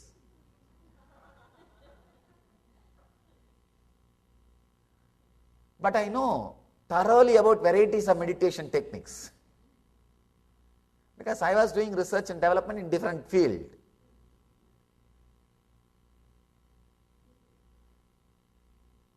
I asked that disciple, Why do you have so many varieties of cars and things in the outer world? Because in this civilization, the demand for the outer world things was there, and research and development, the energy, money, people, intelligence put in that field, created different varieties of cars, construction methods, the lifestyle and everything. Whichever field you put lot of resources doing research and development, you will have variety and comfort. In the East, in the Vedic tradition, our masters put so much of energy and intelligence. Please understand, our cream, intelligent community put its whole energy into inner science research and development. That is why so many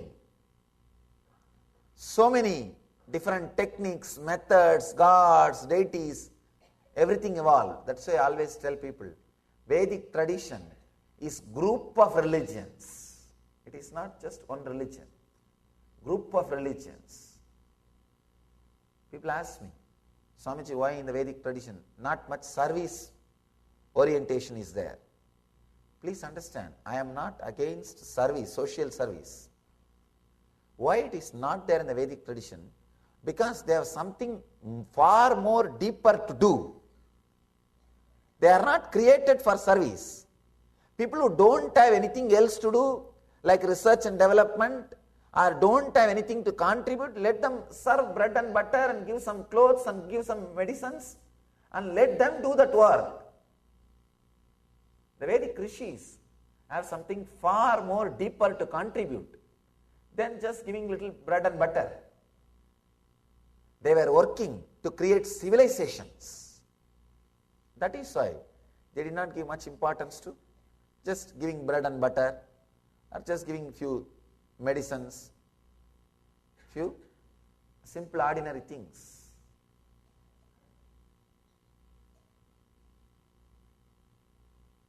Different techniques, different methods, different deities, different paths. Then what is the point that decides the person's enlightenment? Because in all paths, in all the ways, people achieve enlightenment. What is that it decides? Intensity. That decides the person's enlightenment, the higher experience. With intensity, whatever you do will be meditation. Without intensity, even if you meditate, it will be just a ritual. It will be just ritual. As I was telling, whenever I teach meditation to 100 people, I learn 100 versions of that same meditation.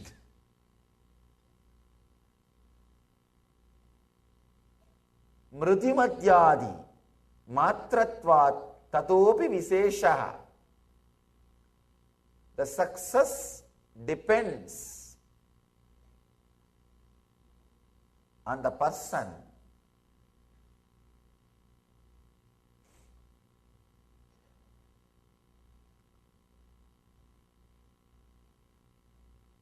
not on what he is doing, but what he is. But what he is. It depends on the intensity which he carries. Patanjali says, based on the intensity, low, medium and high, the success is achieved.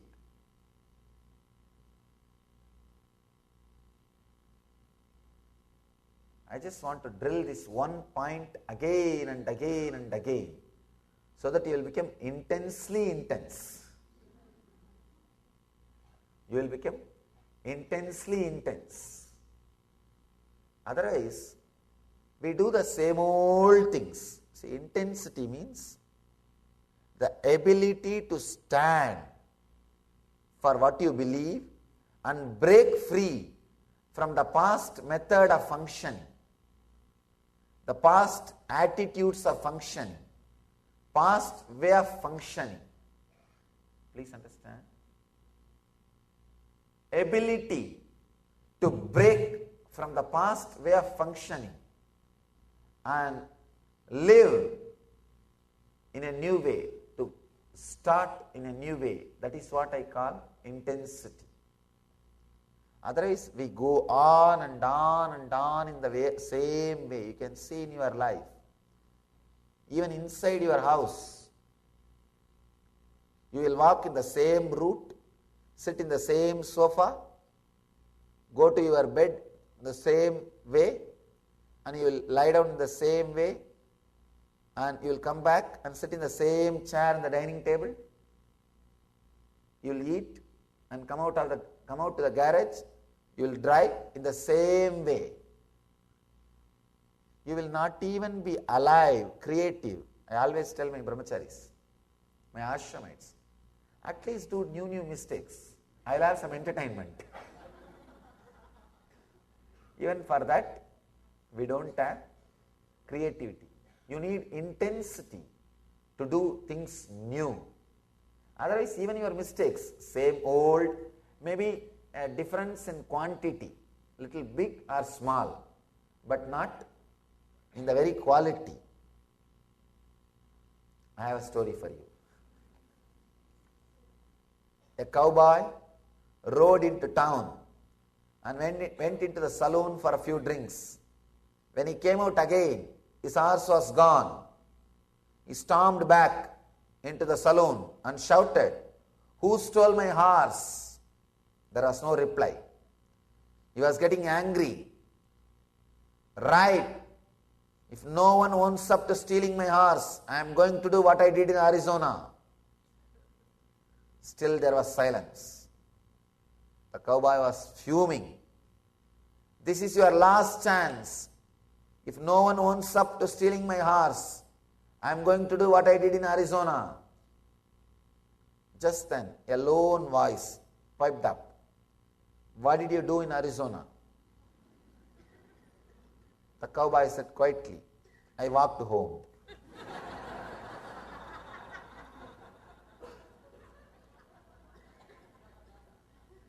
You may be doing the same thing.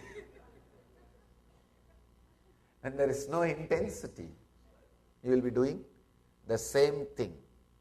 You will be doing the same thing. Understand, intensity is not seriousness. Intensity means deep passions and passion. Deep passion and deep passions. Strong will and strong prayer. Strong will is passion. Deep prayer is passions. Please understand. If you understand intensity as just will, passion, sometime you may become serious. I have seen people become very serious. Seriousness is sickness. All seriousness is sickness. Somehow, the Indian spirituality is suffering with this one constipation.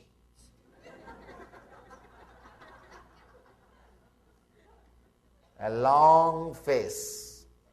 Yogi means a long face. If you see a yogi or some spiritual guy or claims to be a spiritual guy with a long face, he doesn't need your respect. He needs medicine for constipation.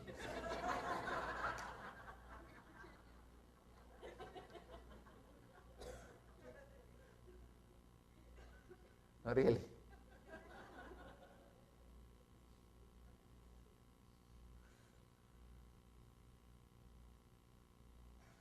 Many times,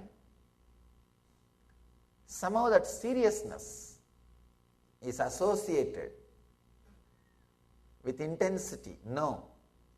Intensity is sincerity, but not seriousness. You will be intense and be relaxed. Intensity without passions will raise number of thoughts. See, just intensity, passion, without passions will raise number of thoughts. It may lead to outer world success, but never inner world success.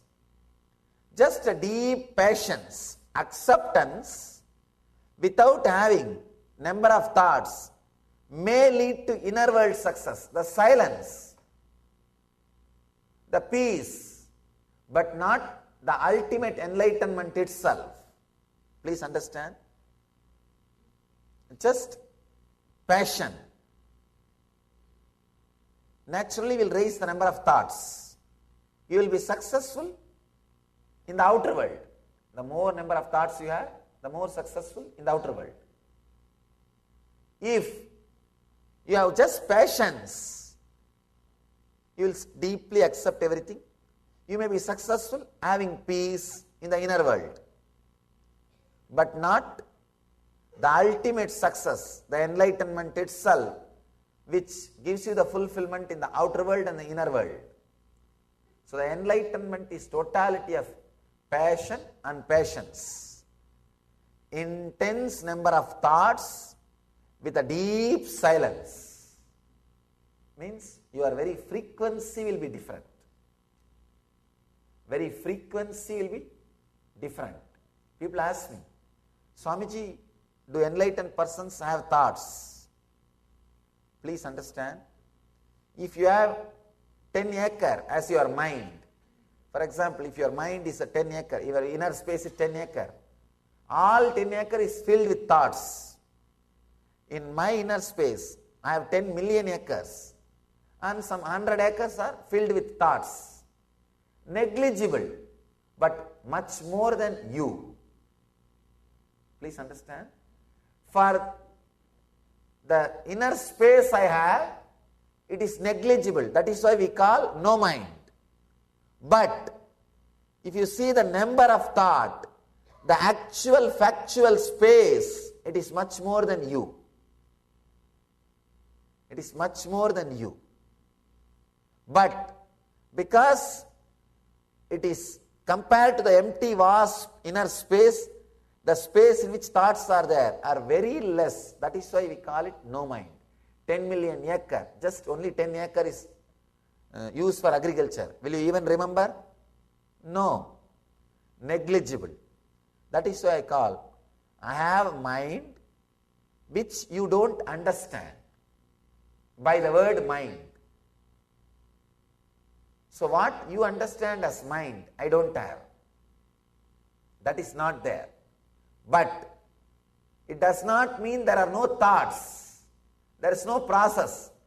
The process is 100 times more intense than you, but the background and the canvas on which the process is happening, the space in which the process itself is happening, is so vast, the process is negligible. The process is negligible. So please understand, in the intensity, you do not have just passion. You have passions also. You became complete. You became fulfilled. You just radiate the truth. Intensity is a strong feeling that I should achieve, and strong prayer that I should achieve. It's like you put your whole being, you put the whole effort, and you know the ultimate is supporting you. It's like you will have a deep will, strong will, and deep prayer. Even if anyone is missing, it can't be called as intensity. Strong will and deep prayer. Understand? If you understand the divine is supporting you, the effort you put, even if it is little, suddenly you see the success happens. Just by remembrance, the divine is supporting you. You don't even have to bother whether it is factual or not. You don't have to measure. Am I supported? How many hours it stood with me? What has happened?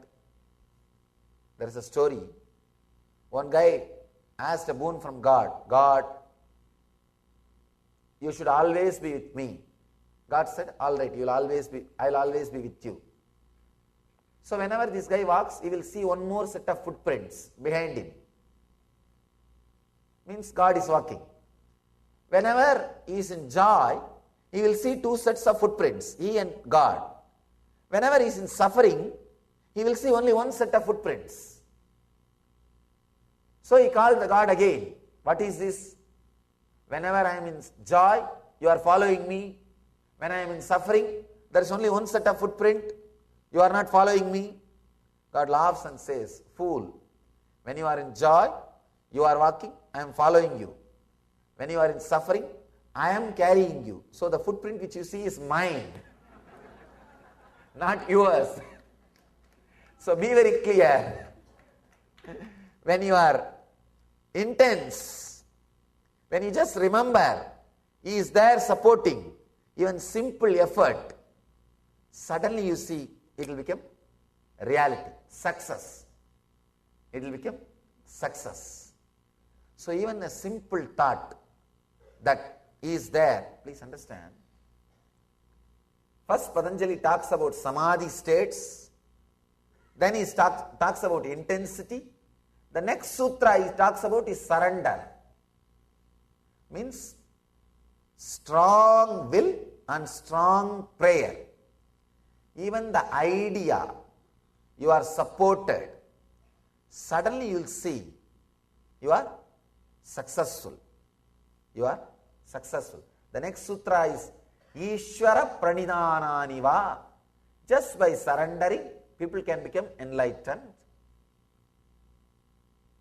Just by remembering, you are supported, you achieve. I have a story for you. A man drove his car into a ditch on a quiet country lane. Fortunately, a farmer passed by with a horse. This guy asked, could your horse pull my car out of the ditch? Driver asked. Farmer said, buddy is a big strong horse. We will see what he can do. He will be able to do it, I think. Anyhow, the farmer hitched the buddy up to the car and said, pull Blackie, pull. Buddy, the horse did not move an inch. Then farmer said, pull Samson, pull. Buddy did not move an inch. Then the farmer said, pull Troy, pull. Buddy did not move an inch. Then the farmer said, pull, buddy, pull. And Buddy, the horse, effortlessly pulled the car out of the ditch. The driver was grateful but mystified. He asked the farmer, tell me, why did you keep calling your horse by the wrong names? Like Blackie, Samson, Troy. The farmer said, well, you see, my buddy is blind, and if he thought he was the only one pulling, he will never move.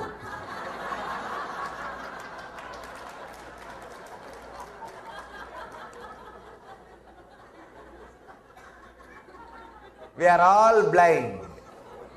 If we think we are the only one pulling, we will never even try. We will not even try. We will not even move. So be very clear. Intensity means simply happen. Things will simply happen.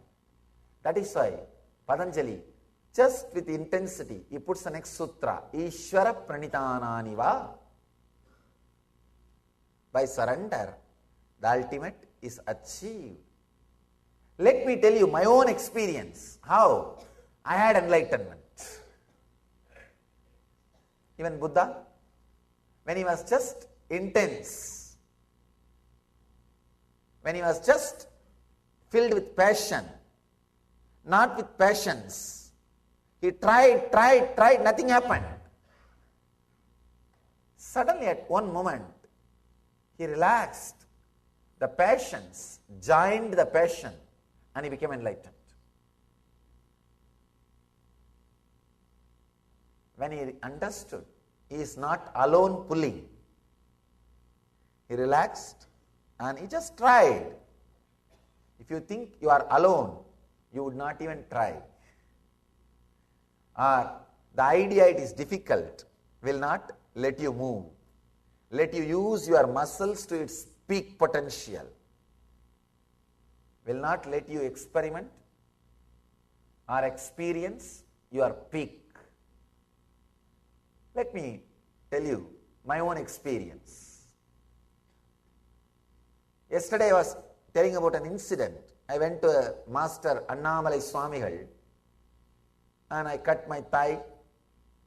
You heard that incident. After that, I started playing with what he taught me. From where the idea I raising. He told me from where the pain is coming, just look inside. After the pain disappeared, he said, from where the idea, the person who experiences pain, raises, just look inside. I was looking, very deeply and intensely. Maybe I can say 2 years or 1.5 years. I was playing continuously with the technique, sometimes very seriously, very passionately.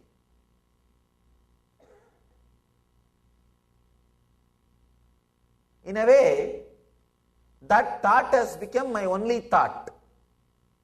Continuously just having only that thought. Actually, that passion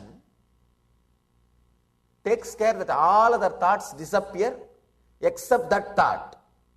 Now you need patience to relax even from that thought. Understand? Intensity is combination of passion and patience. You have to have intensity, the passion, so that all other thoughts disappear. Now you need to have patience even to unclutch from that thought, that one thought. So almost everything else has disappeared except that one thought from where the thoughts are raising. One day, I was sitting the foothills of Arunachala, that place is called Pavalakkundru. I have spoken elaborately on this experience in a discourse called Living Enlightenment. It's in YouTube. If you find time, maybe you can spend a little time with that discourse. I have spoken elaborately, step by step, how the experience happened. Today we don't have that much of time, but at least I'll share the essence. When I was sitting, I saw this one thought, that from where thoughts are raising. One funny thing is, because I was constantly working with that thought, from where thoughts are raising, but unable to find the source, that thought has become a strong pain memory for me. The moment I remember to find the seeking, the source, the moment I remember I should start seeking from where thoughts are raising. Because of my past failures, immediately I will be depressed. It will be so much of pain. I will sit, no, I will do every day the same thing, but I will never realize. I will just walk out with a deep failure. Today also the same thing it is going to be. By and by, it became a sort of a pain memory. Strong pain. I can neither drop that habit of seeking from where thoughts are raising, because the intense yearning for enlightenment is there, nor I am able to discover. So what to do? It's like almost married.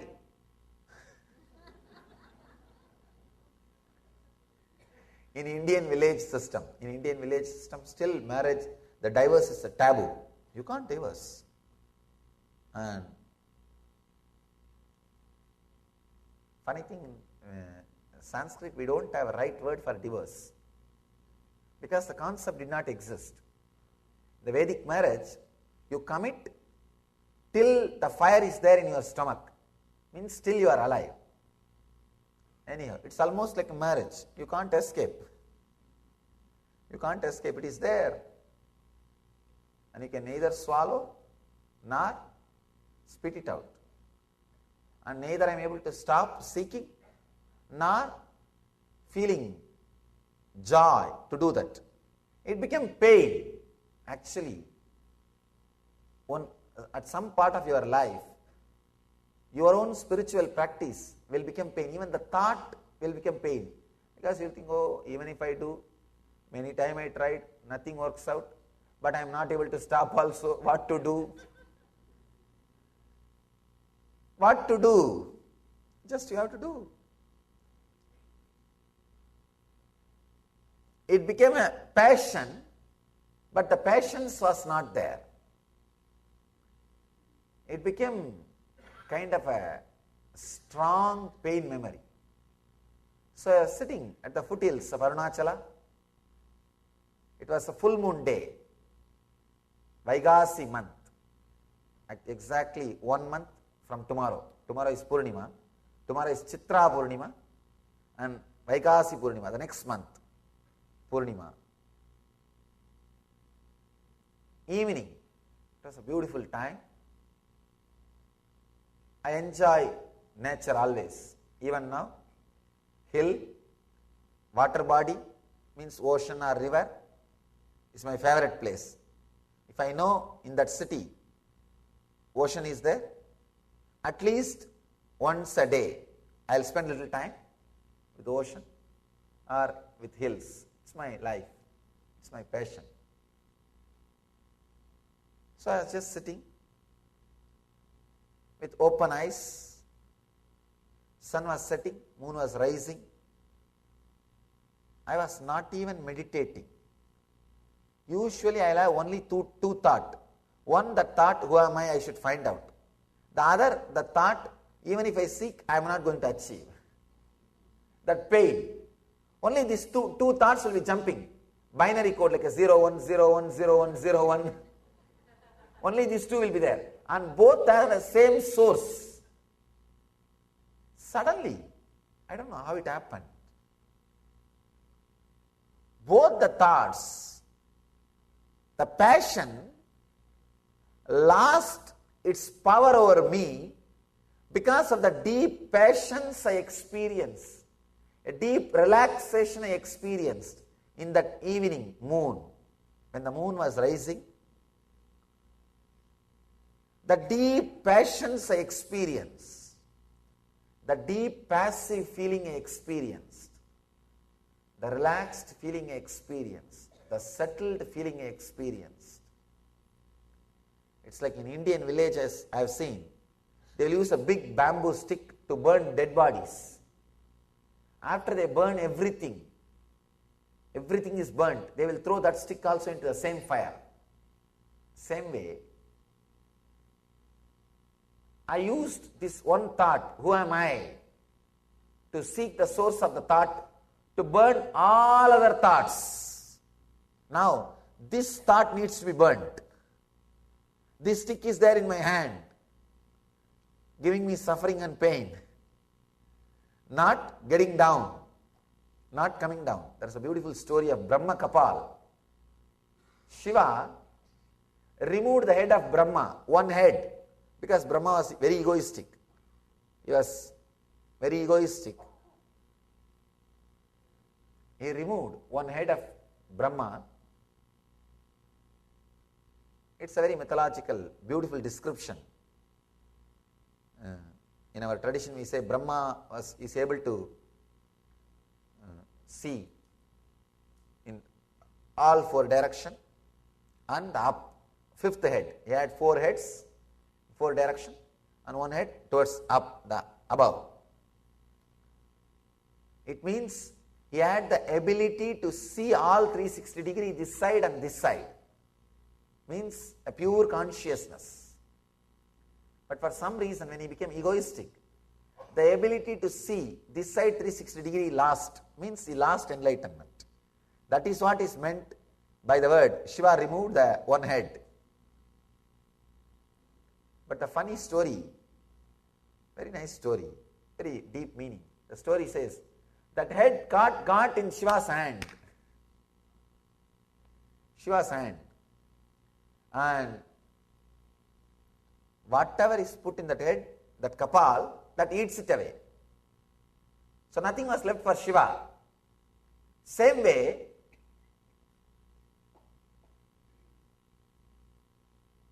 see that head, everything that head eats, nothing was left for Shiva. That kapal has become a big torture for Shiva. Same way, all the other thoughts were burnt, eaten by this one thought. But this one thought is not leaving me. It became a big torture. But somehow, when that patience, I can say in a way I got completely fed up with this whole thing. Seeking and unable to find with this whole thing. So I just sat in that moonlight, moon rising. For a few seconds, my being forgot to seek, forgot to create the thought, the passion of seeking. It just entered the space of passions. Suddenly, at that moment, clicked. Something clicked. Because of my passion, already I raised my frequency to a different level. Now my passions, my relaxed being, just I relaxed into that frequency. Something clicked. Suddenly something broke, opened into my being. How I feel, how all of you feel, alive inside your skin. The same strong feeling that I am alive, I started experiencing even outside my skin with the whole thing, with just whole thing. The tree, plant, hill, stones, the earth and the sky, with everything. Suddenly I started feeling I am alive, I am vibrant, I am living it.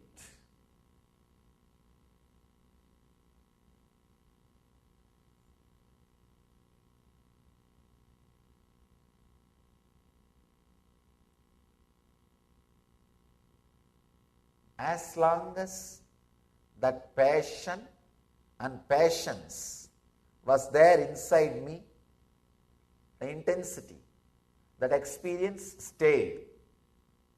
But after 2.5 days, the passion took over the passions.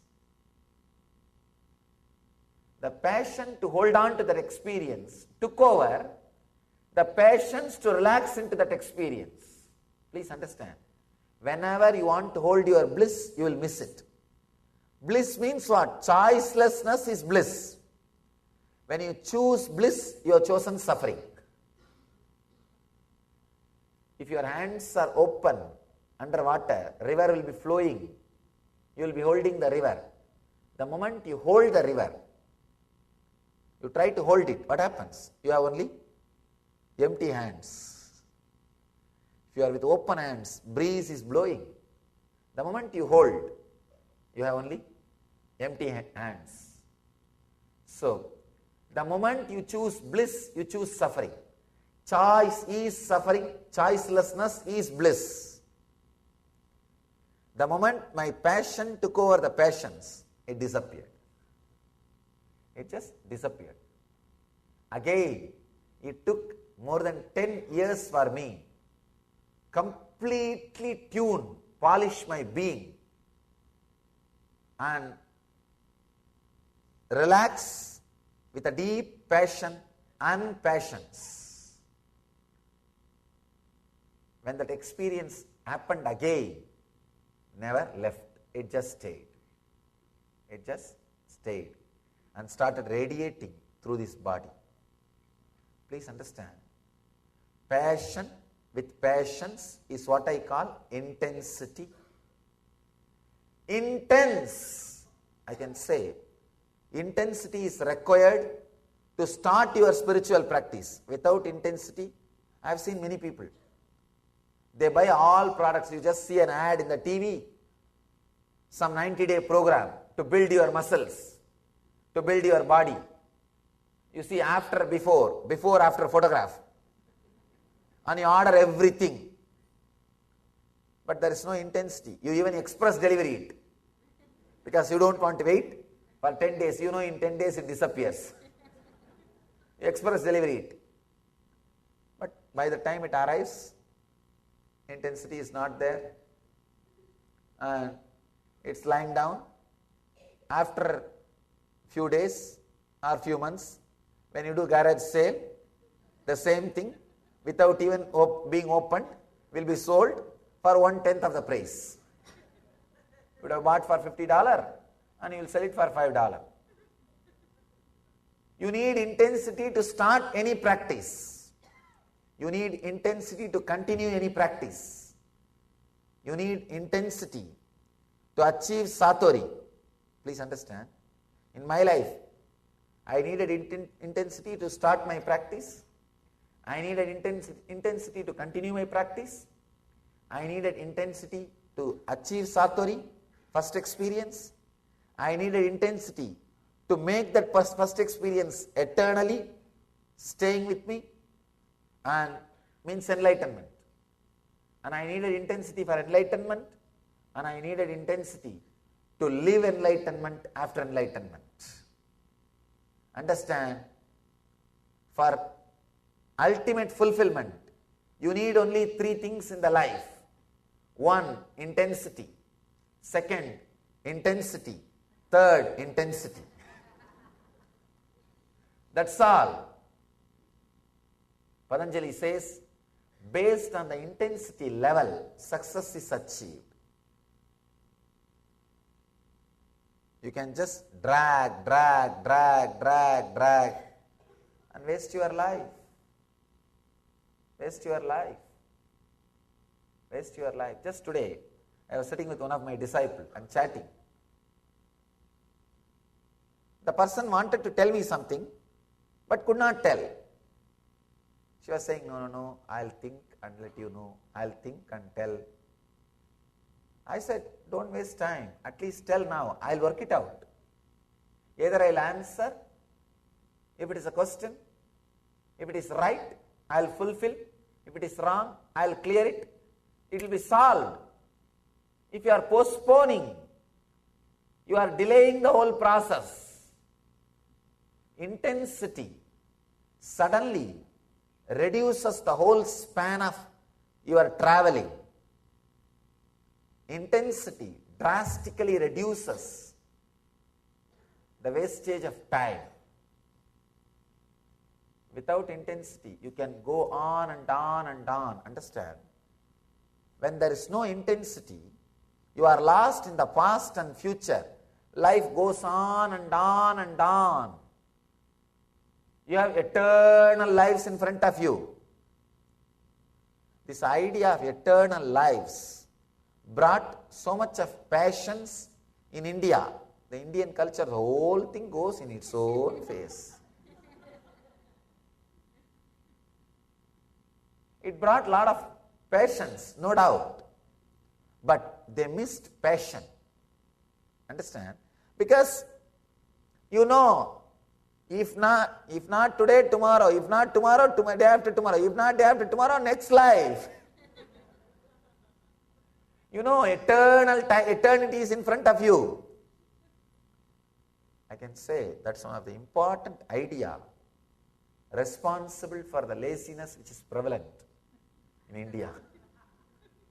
I have seen till morning 10 o'clock, these guys will be sitting in chai shop and conducting newsroom,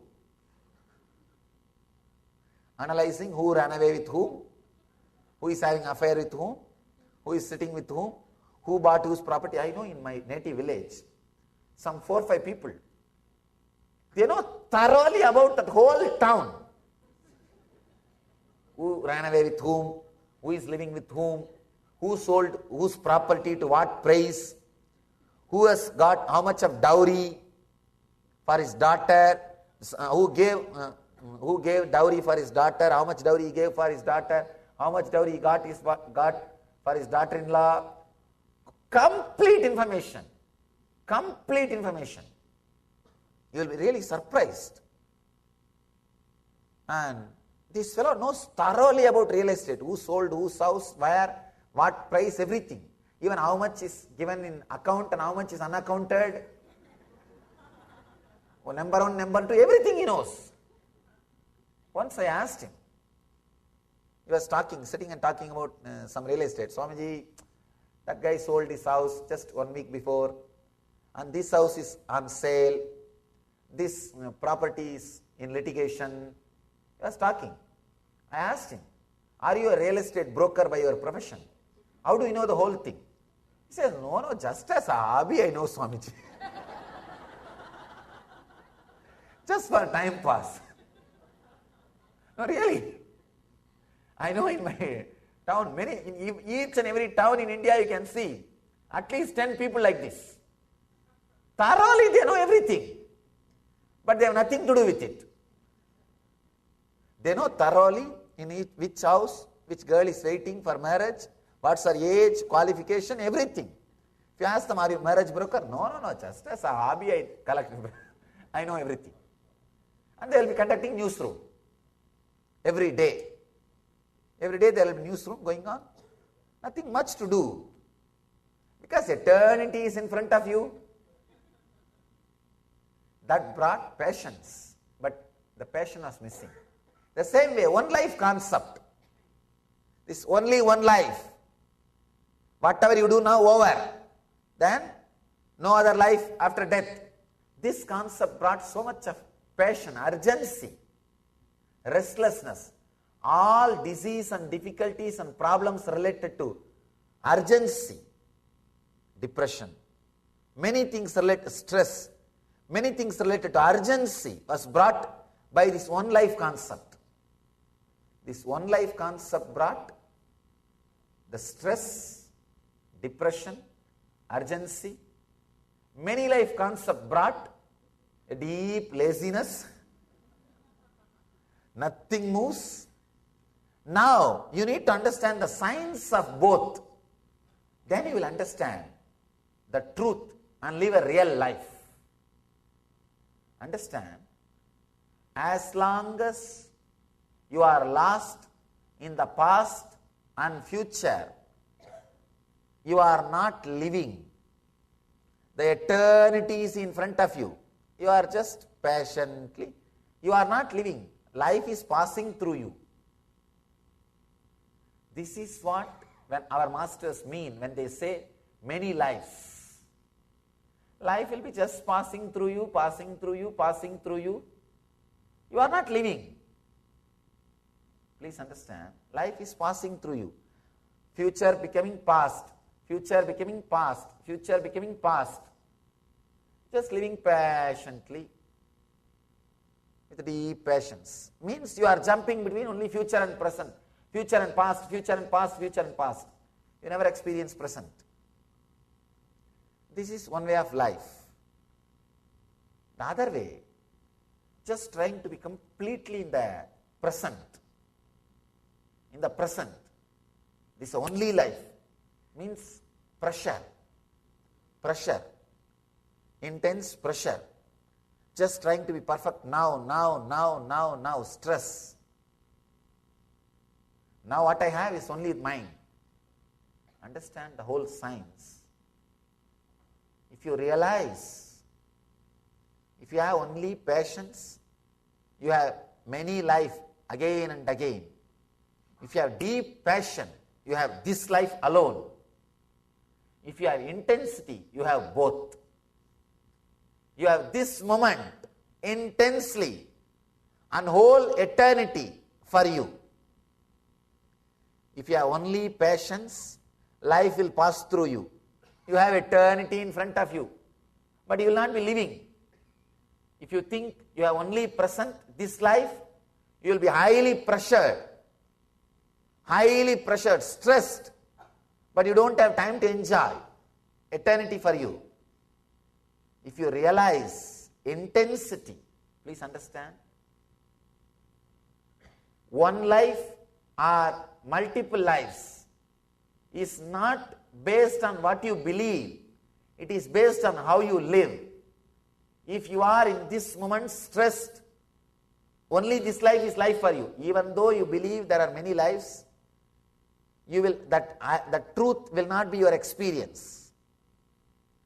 If you are living with passions, even if somebody tells you this life is a life, it will never be your experience. Anything which is not your experience is not truth for you. It's not truth for you. If you are intense, passion and patience, you will live as if this is the only life. But you will have eternity in front of you. You will have patience. Eternity is there. You will have passions. You will have passion. This is the thing I have to live. Raman Maharshi says beautifully. He describes intensity. If you close your eyes, even if the whole world comes, you should reject it as a small dust in samadhi, passions. If you open your eyes, the passion, even if small dust comes to you, you should live it and use it as if you got the whole world. Understand? With open eyes, passion, even a small dust, you should live as if you got the whole world. With patience, closed eyes, even if the whole world comes, you should relax as if it is a dust. That is what Ramana Maharshi calls intensity. So realize intensity. You will have intense life eternally. Intense life eternally. It's a paradox.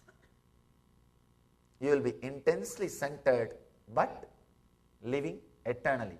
You will have past, present, future, all three as part of your life.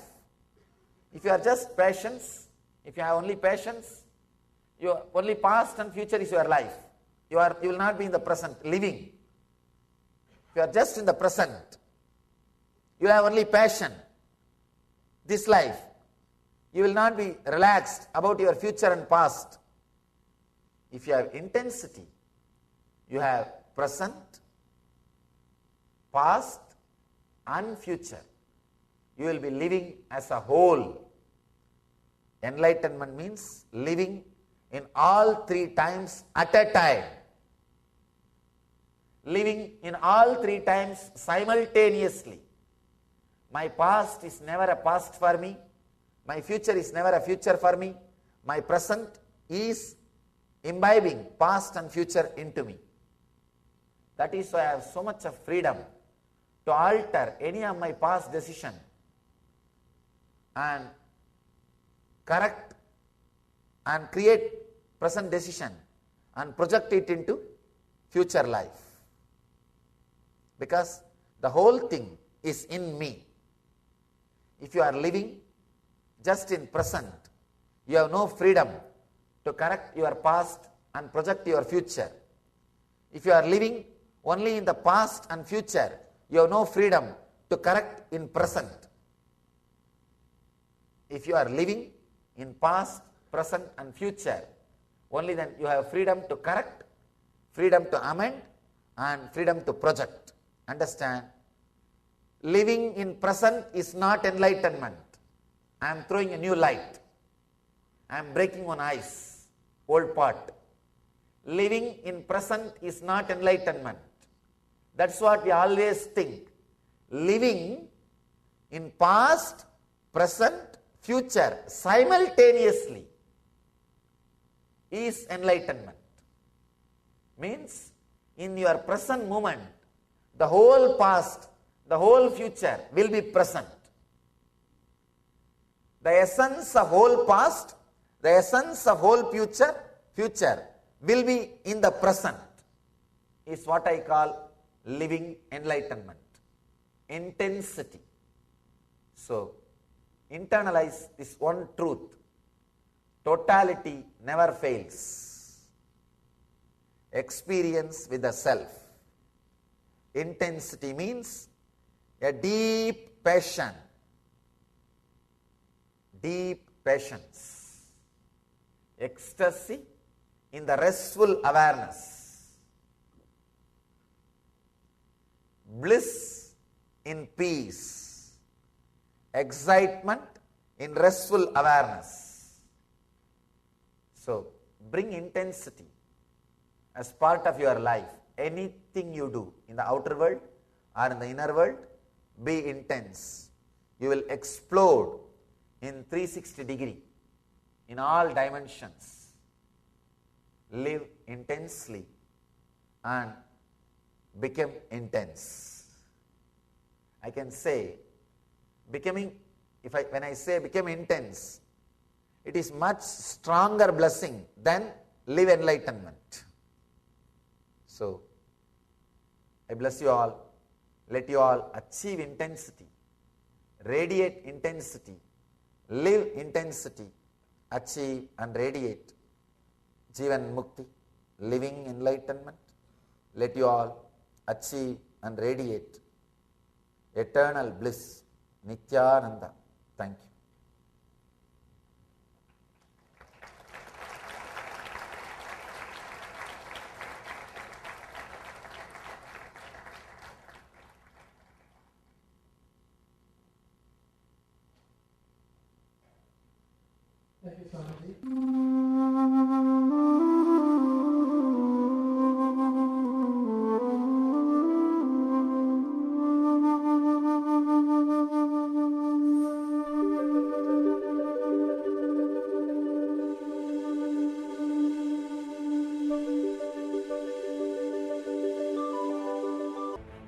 The concept of chastity is not feminine suppression or suppression of the feminine energies or the method of controlling women. No, it is not anti-feministic idea. I tell you, the concept of chastity is the most powerful feministic idea. Every relationship has chastity. In Hindu tradition, so much of importance and understanding is given for chastity. Man is logic, words are his power, woman is emotion, her breathing is her power. Every relationship has chastity, not just husband and wife, brother, sister, father, daughter. Every relationship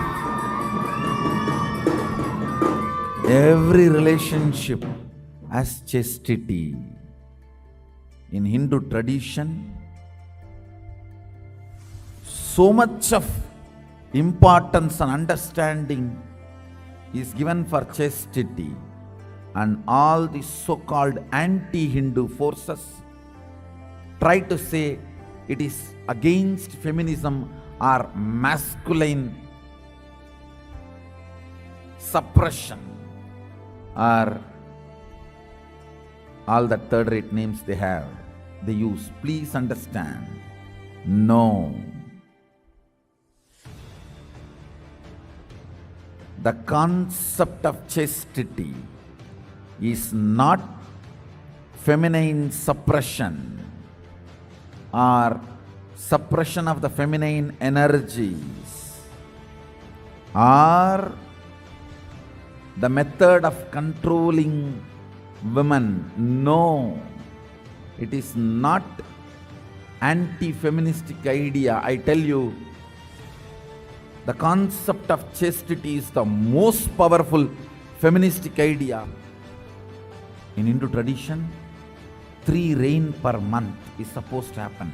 Between Purnima to Purnima, 3 rains should happen every month.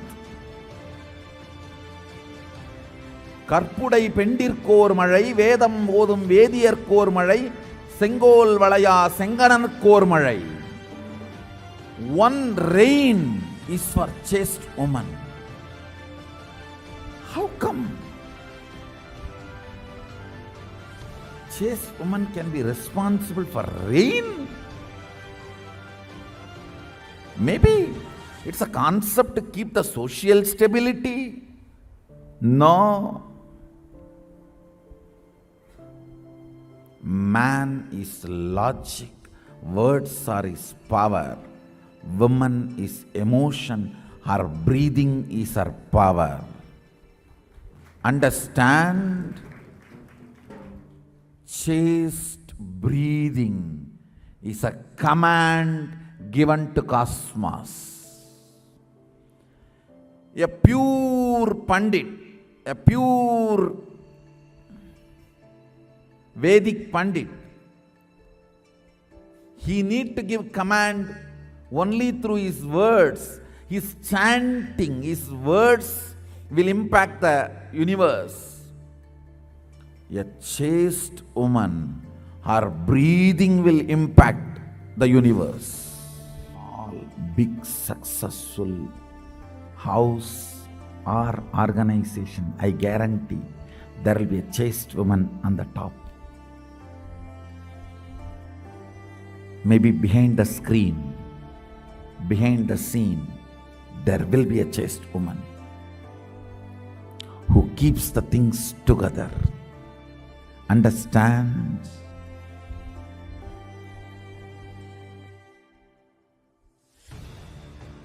Chastity develops certain electricity in your breathing, which is channeled to command the cosmos. If you develop that electricity, your commands are simply obeyed by cosmos. I'll explain this and explain the story of Satyavan Savitri, how she is able to stop the sun, get Yamadharma, give life back. Even Sadashiva, to get the life back from Yamadharma, has to kill Yamadharma. He is not able to convince. He only has to go all out. But Savitri,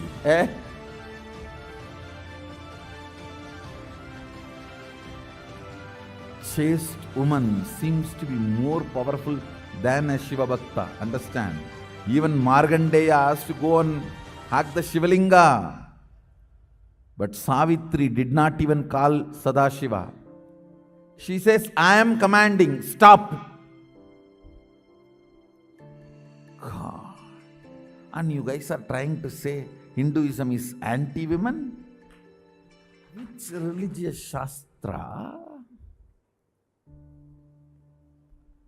has given such grand space for women?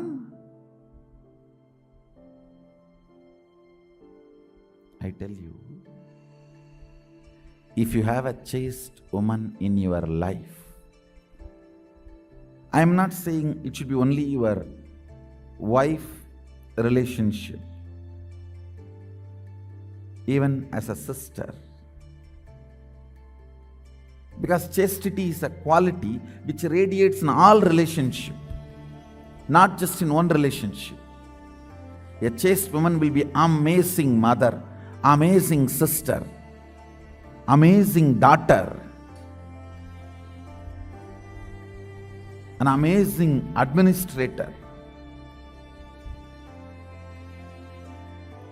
Because it is ability to convert lust into relationship. Chastity is the alchemy process of converting lust into relationship.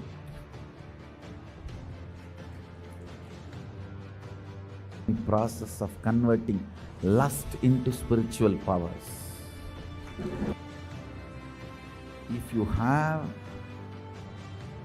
a chaste woman in your life, either as a wife or as a daughter or as a sister, as any one relationship, I tell you, listen to this word. You will never have accidents.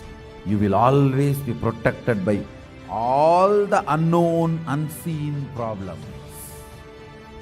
A chaste woman, one chaste woman in your life, either as a sister or as daughter or as mother or as a wife, any one relationship, it can be any, but one chaste woman is there in your life, you will not have any unknown, unseen problems. The whole cosmos, grahas, will simply protect you. You may think I am giving two big mystical words. Understand, I believe that. I myself a believer of this truth. I myself a believer of this truth. The chastity of the woman. Let me define again the chastity. The achalatva dimension of consciousness manifesting in body and mind in all relationships is chastity. Man having the chaste women in their life, either as mother or daughter or sister or spouse or whatever, some relationship brings cosmic protection. Please understand, first and foremost relationship is mother. Ability to learn, even idea to relate starts with mother. How to relate starts with mother. Understand? Your idea to relate, your ability to relate starts with mother. Mother's contribution in your life, either by doing some things or by not doing some things. Please understand, even if she was not there in your life, the impact of that remains forever. Either she is there or not there, her impact on you remains forever. If she was there, if she is there in a positive way, if she was not there,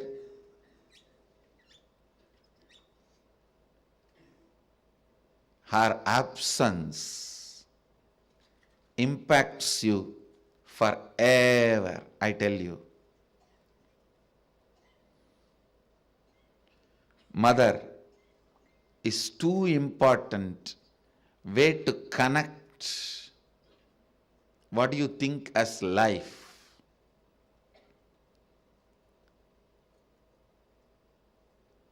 In Vedic tradition, our rishis were aware. Your ability to connect with the mother should be directed to cosmos. It should inspire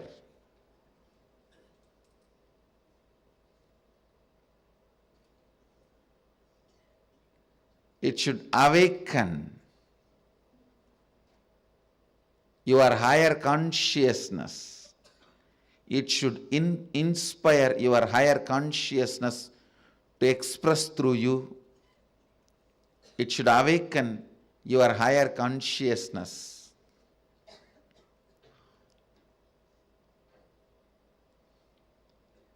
Connecting with life as mother is the most sweetest, most beautiful, most easiest form to ever connect.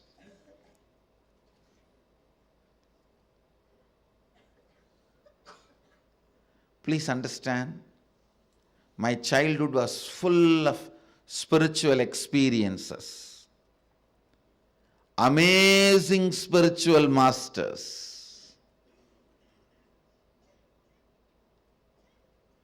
great yogis like Raghupati Yogi, Vibhudananda Puri, the personalities of their stature, Ram Surat Kumar, Annamalai Swamigal, Sadhu Om. I can list the personalities, great spiritual personalities.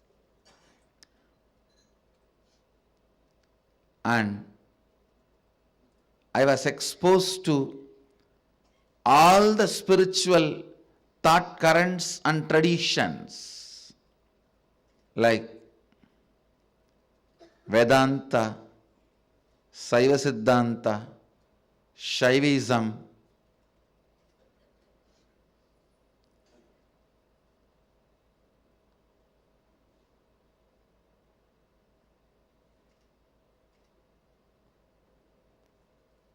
even the thought currents of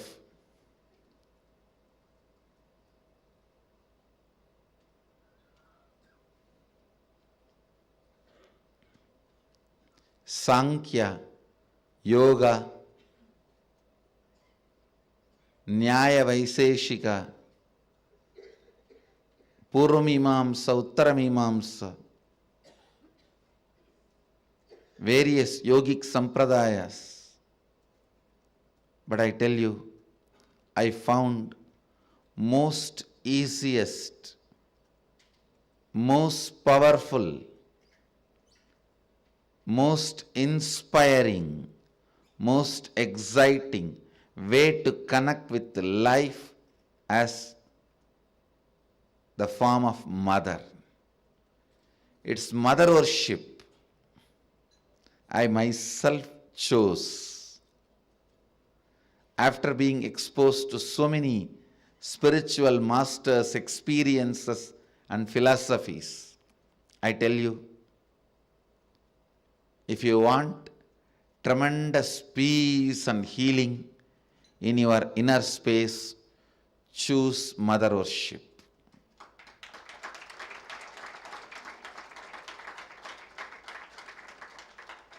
Even with your guru or your Ishtadevata, relate as mother, you will see the kind of a healing in your biomemory.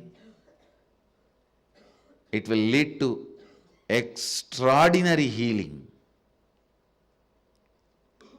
unimaginable healing, extraordinary completion, unimaginable completion.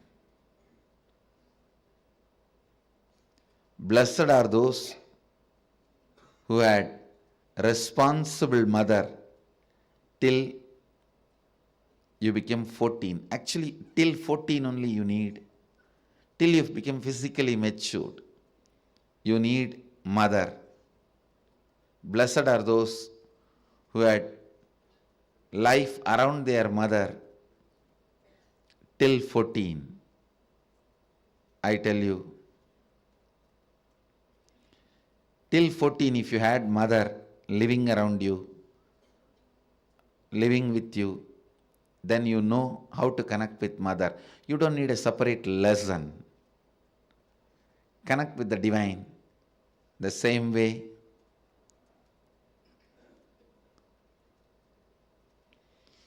so much completion will happen to you.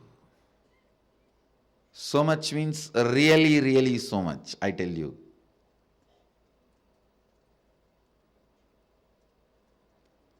There are various attitudes, bhavas, techniques, methods to connect with the divine, higher consciousness, but nothing like the Matrubhava, connecting with a mother. At least this 9 days, connect with the life as mother, the cosmic mother, I tell you.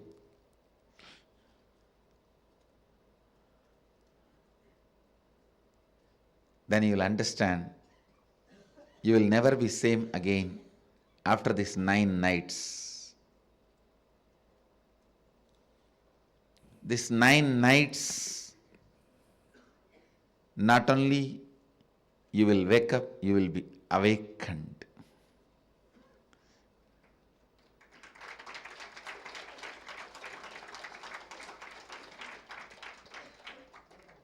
If you can connect with the life with the same attitude of connecting with your mother, and if you had incompletions with your mother, complete with that first. And connect with the cosmos, the cosmic mother.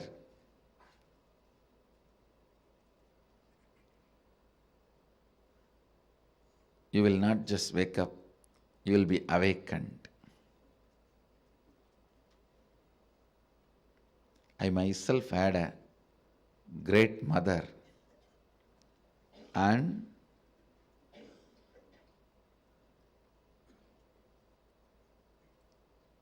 amazing connection with life in the form of mother.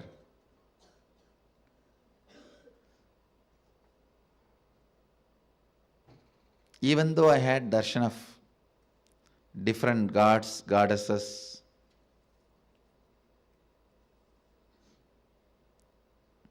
Mahadeva himself in the form of Arunagiri Yogeshwara,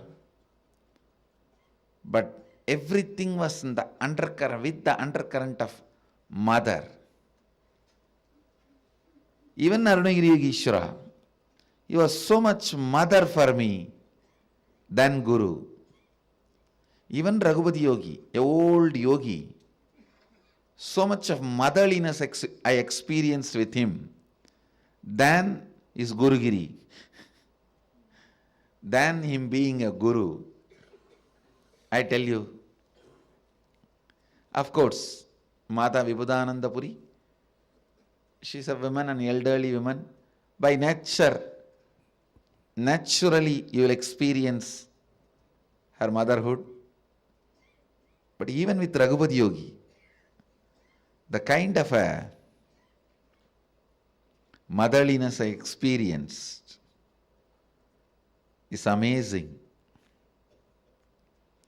Connect with cosmos, the form of mother. You will experience so much completion, so much motherliness in everything.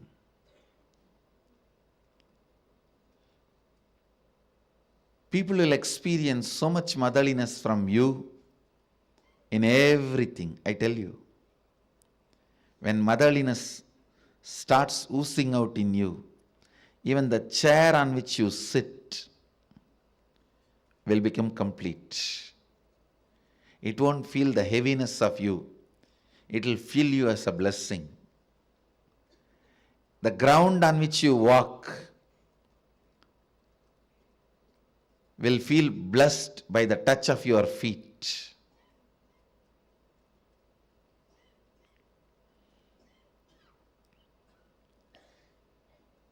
The air you breathe will be blessed. People whom you see with your eyes will experience that love and compassion. I tell you, nothing can be compared to receiving the love of motherliness and sharing, radiating the love of motherliness. If you can't radiate, receive and radiate, whoever you may be, you waste your life. You are missing one of the major dimensions of your life. Whether you relate with your Guru or your God, it can be any God, Shiva, Vishnu, Parvati, Durga, Kali, Ganesha, Subramanya, any God. If you can relate with the tremendous motherliness, if you can perceive motherliness from your God and Guru and radiate that motherliness to the people around you, you have succeeded in the game of completion. You will bring so much completion into you and to others. So much completion into you and to others. My Navaratri message to all of you: connect with the whole world as you connect with your mother.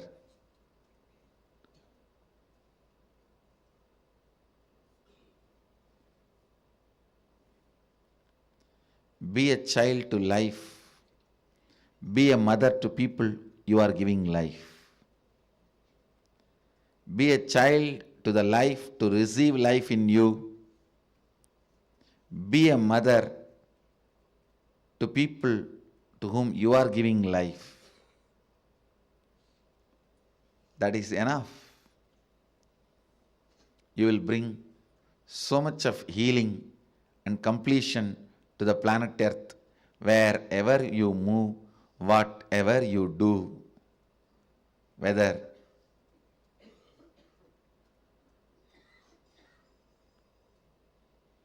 you are a professional, engineer, lawyer, doctor, politician, political leader, celebrity, spiritual leader, whatever you may be doing,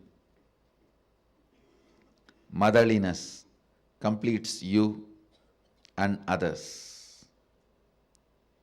Today I wanted the Vakyartha Sadas to be done on connecting with life as mother. Being a child to life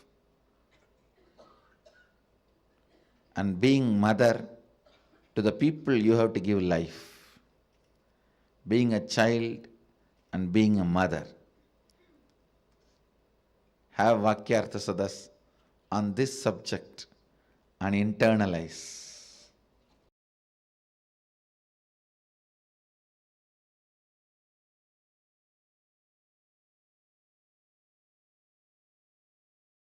Sadashivasamarambam Shankaracharya-madhyamam Asmadacharya-paryantam Vande Guru Paramparam.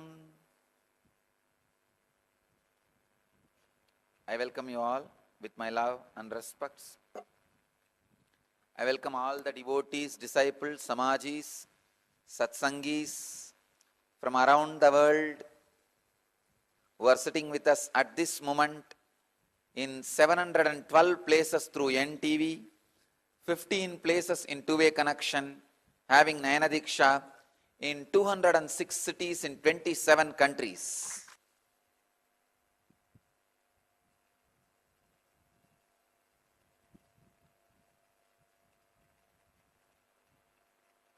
Today's subject for satsang is woman and spirituality.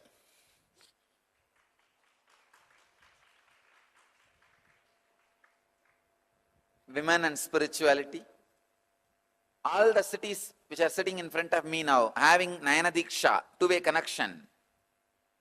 Los Angeles, San Jose, Seattle, Columbus, Phoenix, Pullman, Calgary, Toronto, Canada, Vancouver, Anna Nagar Center, Taramangalam, Guadeloupe, London, New Zealand, Paris, Singapore.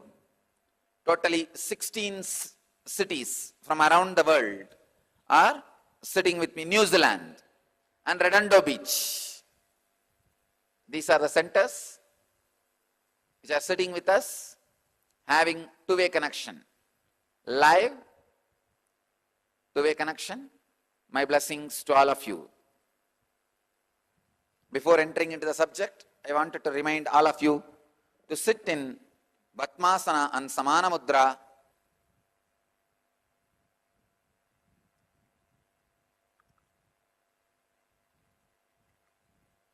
Women and spirituality.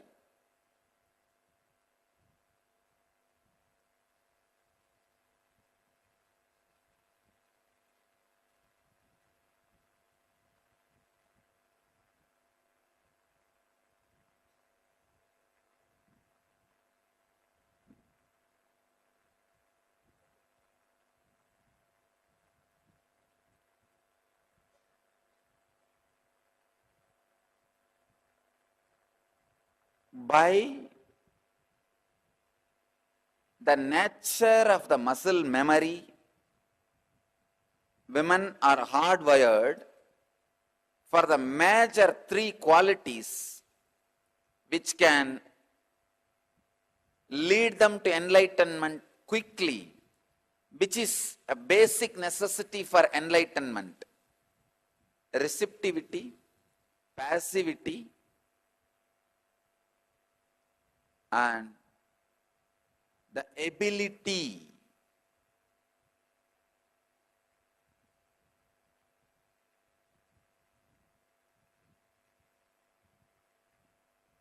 for experiencing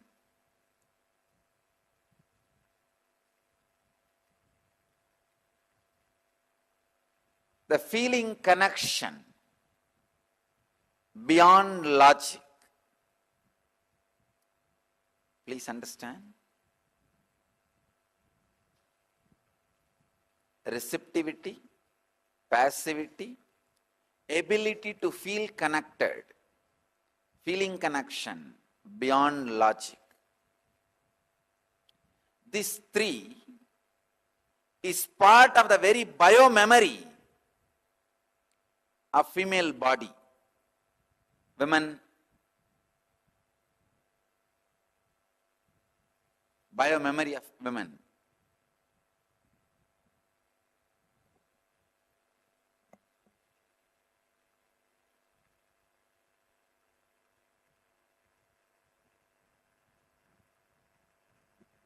Receptivity,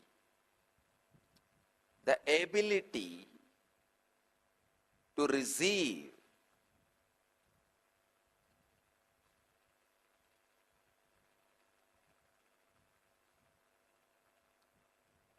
the biomemory of the woman's body is not aggressive.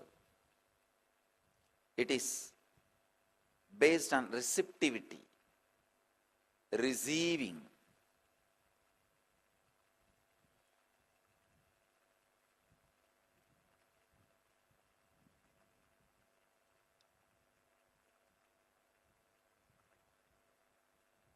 It is not based on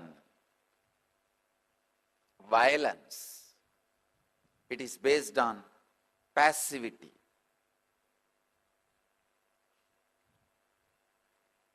That is why sannyas or brahmacharya is lot more easy for the beings in women body than in masculine body. Even if you are in masculine body, when you experience the enlightenment,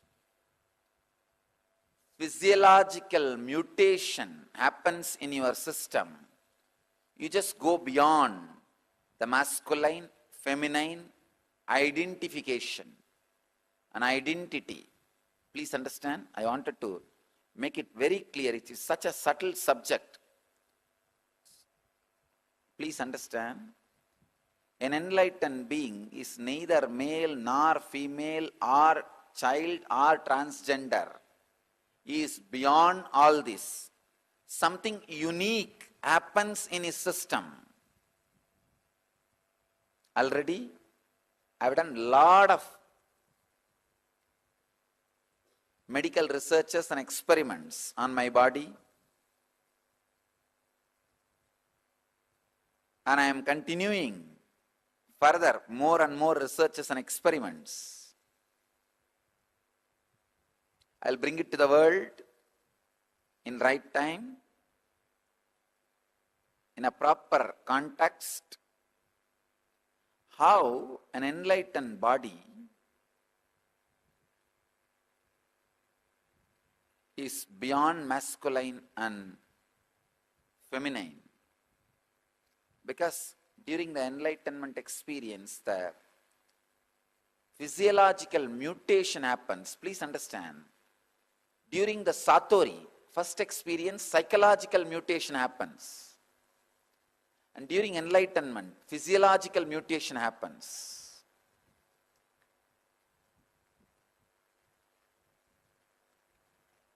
Because in masculine body, feminine consciousness gets awakened. It gets awakened so strongly, the physiological mutation happens. Side effects and after effects of the physiological mutation, only I have studied. For last many years I have studied successfully. Now also I am continuing to study. I will present to the world when time comes. I wanted to insist this one important thing. By nature, feminine biomemory, women's muscle memory is for receptivity, passivity, and feeling connection beyond logic.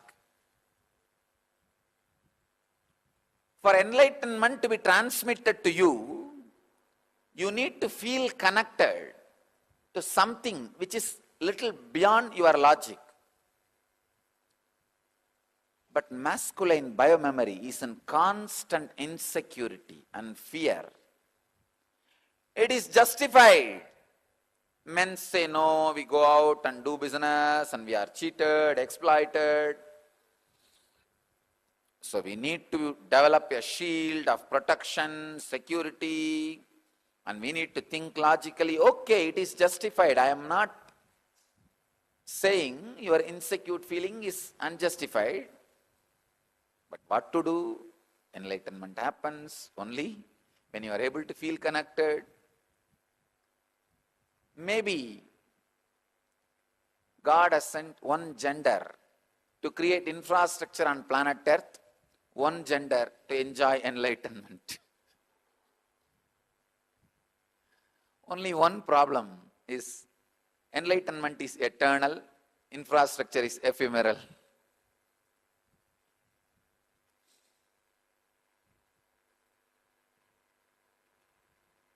But I tell you, God did not send any one gender only for any one purpose. Women can create infrastructures, men can radiate enlightenment. Women have proved they can create infrastructure equivalent to men, but men have not proved they can be enlightened or experience feeling connection equivalent to women.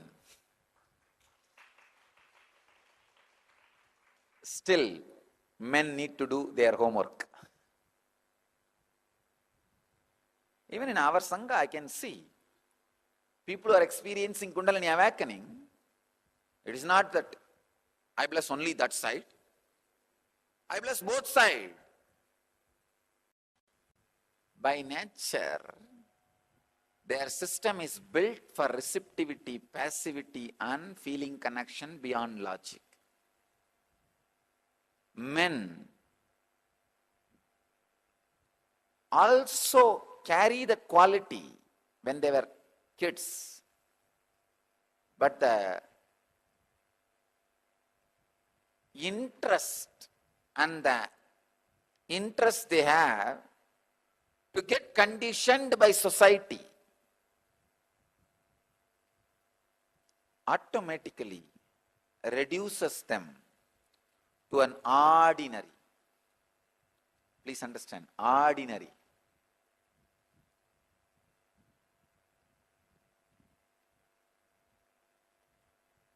Insecure,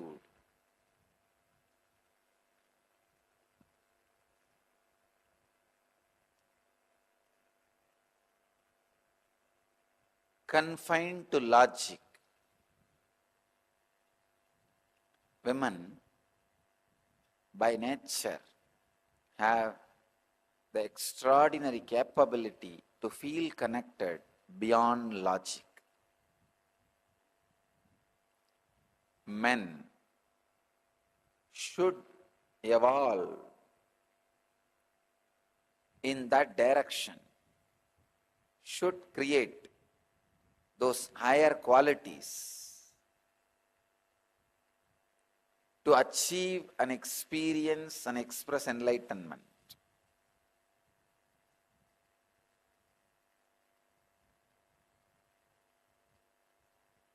Receptivity, passivity, feeling connection beyond logic are the basic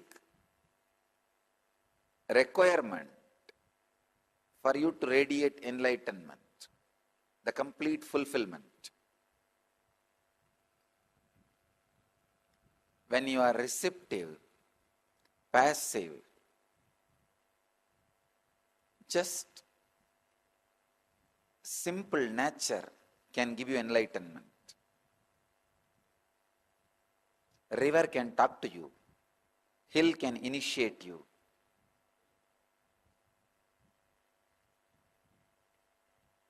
Ocean can fill you.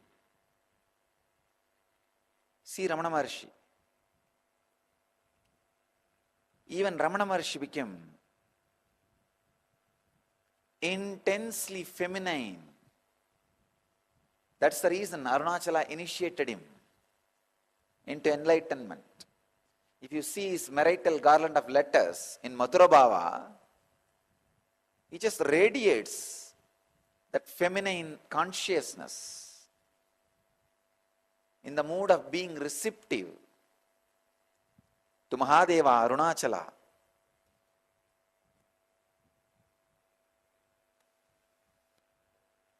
Almost all the great masters who experienced the highest consciousness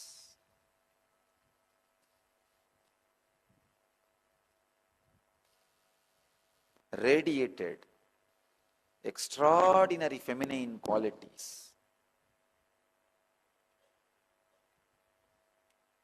Yen Kriya is a powerful technique to awaken your Kundalini and make you experience receptivity, passivity, to experience the feminine consciousness and reach enlightenment. Jainism says even women have to take birth as men to achieve enlightenment. I am saying even men have to get into the feminine consciousness to achieve enlightenment. Men may not need to take women's body, but they have to get into feminine consciousness to achieve enlightenment.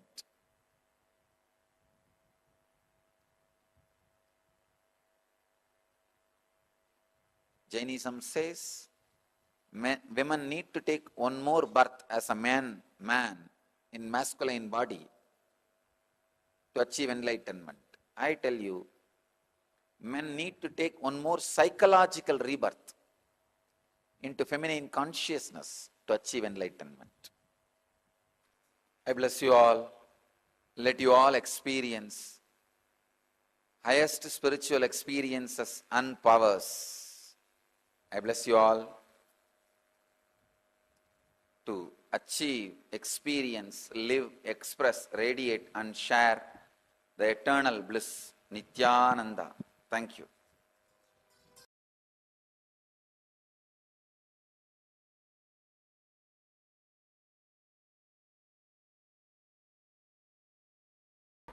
So now we come to the first chakra. First chakra is Muladhara. As I told you, there are two ways to open these chakras. One is meditation, another one is maturity. Maturity means just understand in which way these chakras are locked. Get the key and open the chakras. If you know how to open the chakras, you will see the maturity descends on you. This chakra is locked by a particular emotion. Each chakras are locked by a particular emotion. If you know how to unlock it, the chakra energy will be released in you and you can float with the energy of the chakra. The Muladhara chakra is concerned with the sex.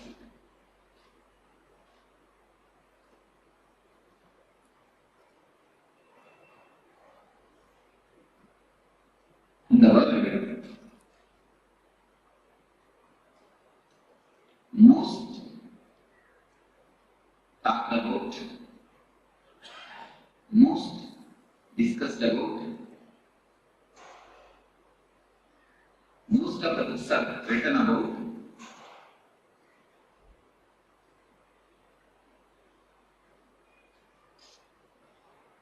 I think on these three sentences, most of the books have been written about, most talked about, and most discussed about. Subject is and most confused, most misunderstood, most misinterpreted. Subject is also.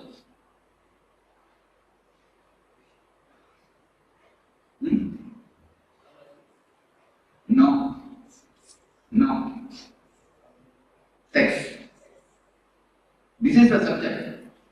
Most talked about, most discussed about, most written about, and most confused, most misunderstood, most misinterpreted.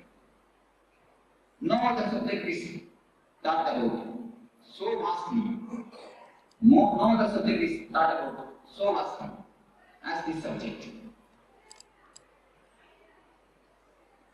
But no other subject is misunderstood as this subject. We try to avoid the subject, we try to indulge in the subject. The man who tries to avoid the subject tries to avoid the big pit in front of him. If he doesn't know the pit is there, how is he going to pass it? Man who tries to indulge in the subject is trying to jump into the pit. So both are not supposed to be done. We should know and pass it. Either we try to avoid or indulge. Do we try to do anything else? What is the reason? Vishes, signs give a very beautiful, clear understanding of this subject. The man who wrote the Kama Sutra, the science of this book, of this subject, is a sannyasi like me. Any of you know? He is a rishi, Vatsyayana. He is a rishi, he is a sannyasi like me. He is questioning, what authority do you have to speak about this subject? He is questioning. I think proper question. The right question. Any man who is little intelligent will put this question. What authority do you have to speak about this subject? Yes, I mean, yes, actually, logically, I have no authority to speak about this subject. Marxian very clearly answers in his book. But example he gives, I have modernized and I am giving a modern way. He gives an ancient type of example. In those times, there used to be an system which is used to use the electricity in the bioelectricity. He gives that example. I am giving the very clear example. Electrician knows how to switch on and off the switches. He knows what is the circuit behind the switches and the instruments.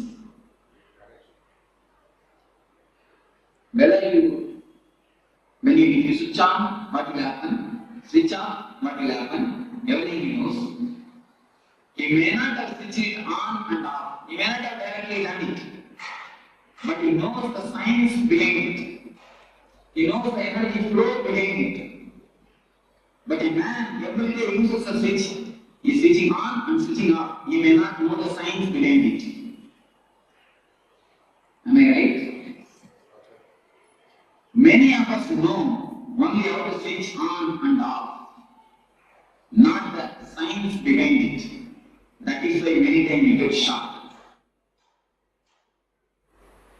That is the reason many times we get shocked. We are many fathers, grandfathers, we have all grown up in our life. We may have done it. Just like a normal man who knows only how to switch on and off the switch. But he doesn't know the mechanism or energy flow behind it. Just like an ordinary animal, living with a simple basic instinct.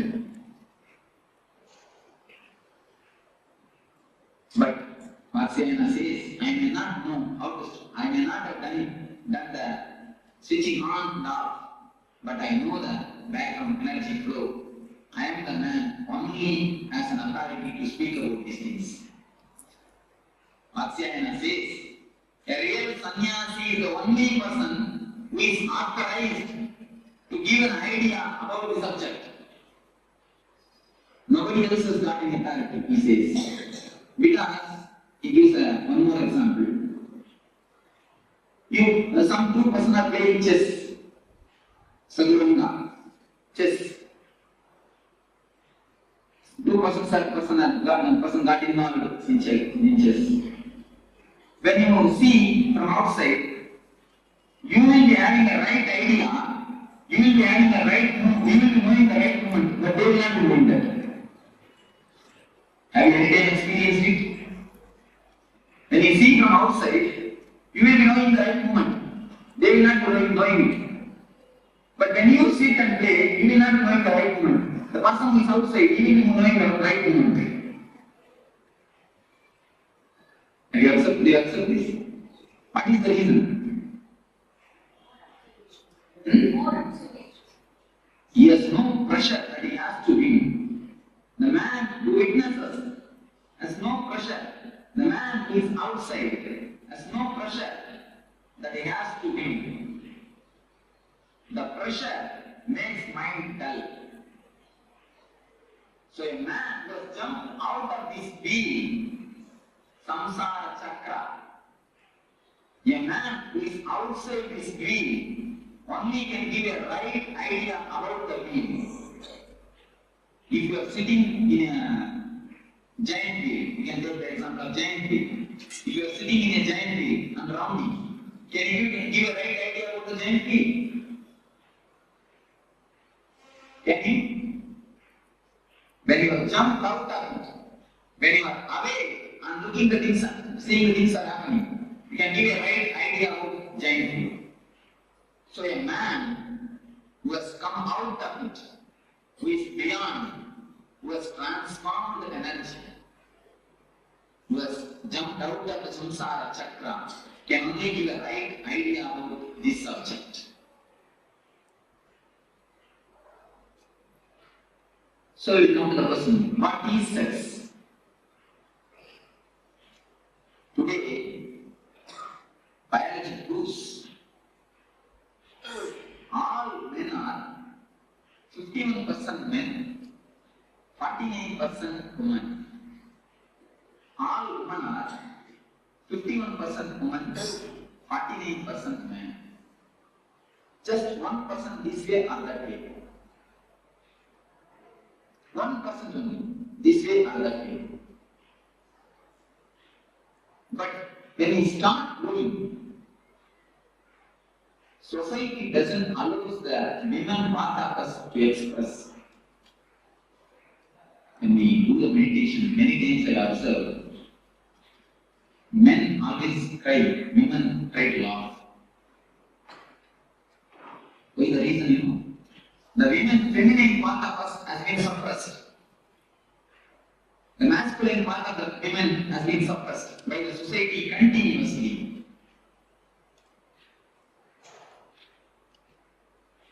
When we start growing, we slowly start collecting the image that 49% in us tries to satisfy itself through mother and father. That is why girl children are always attracted to father and boys are always attracted to mother. From there, the sex starts. The science starts. We start slowly collecting the images, prints. All men try to fulfill their image with mother. All women try to fulfill their man image with father. The art is suppressed by the society. When it is suppressed, we try to fulfill it with the father and with the mother, having some loving relationship. Then after a few years of growth, we start collecting the images from many people, from the outsiders, how a real woman should be, especially from media, how a real man should be. We start collecting the images and start preserving it in our system. The repressed or suppressed women is always in the unconscious. It's the deep science actually, what is happening in the mind. When we go after a certain age, we will start collecting images from many actors, actresses, many stories, especially from the TV serials.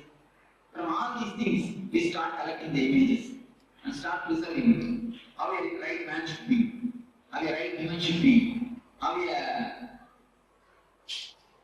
many things, how a husband should be, how a mother should be, how a father should be. Many images we start collecting. We keep the imagination of a woman inside, the ideal woman. Sometimes, rarely, at the age of 15, after 18 to 23, in that age, we see somebody outside, and from distance, it looks like as if there is somebody in this image, which you have inside.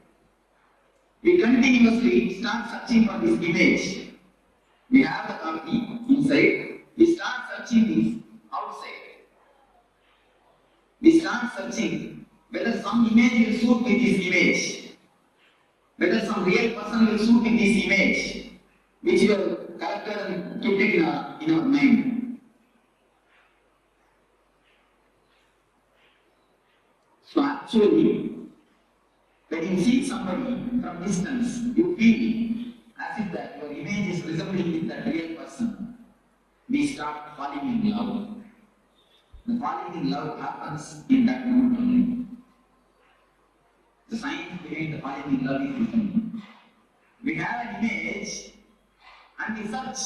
In distant we feel. In distant we feel as if both are resembling. As if both are looking alike. Then we fall in love. But when you come here, you will immediately find the image is image and the real person is person. You can never find image in a real person because it is image. Not because of anything, because it is image. How can image be a real person? Because it is image. This is the base of this where you start expecting something from the other. This is the greatest expectation all of us have. We always want the other. Other means either wife or husband should act according to our image. Is it possible? Can it be possible? Dreams can never become true because they are dreams. The very word denotes they are dreams. If they can become true, why will they be called as dreams?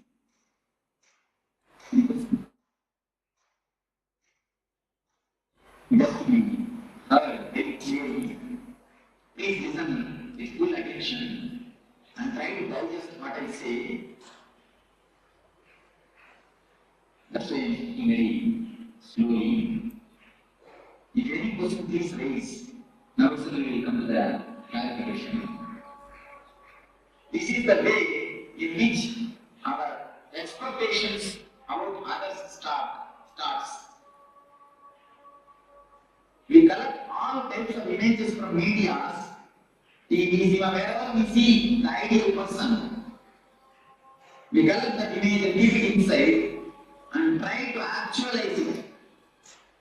We try to make it a reality with a living person. Is it possible? It can never be. That is why all love ends in failure. All. Capital letter A-L-L we can use. All. Without exception. We can say there is an exception, one or two, like Ramakrishna and Sharada Devi. Both of them have no image. Both of them have no expectation. So something directly happened between them. The pure love transmission, of course, that type of exception really. In ordinary plane, all of us feel that we got cheated. Men or women both feel that we got cheated. The reason is the basic science is such. If you don't understand, you will put the blame on others. Other is never to be blamed. Blame is take the blame on you. You expected, you imagined, and you try to force your imagination upon others. Who will be the responsible for the failure? Who can be the responsible? Who has to be the responsible? But do you understand that whatever I say is in a very practical reality? What is happening in our day-to-day life? But we never try to look into it. It is happening in our everyday life. We never try to look into it. Am I right? It always happens. We never look into the breakthroughs.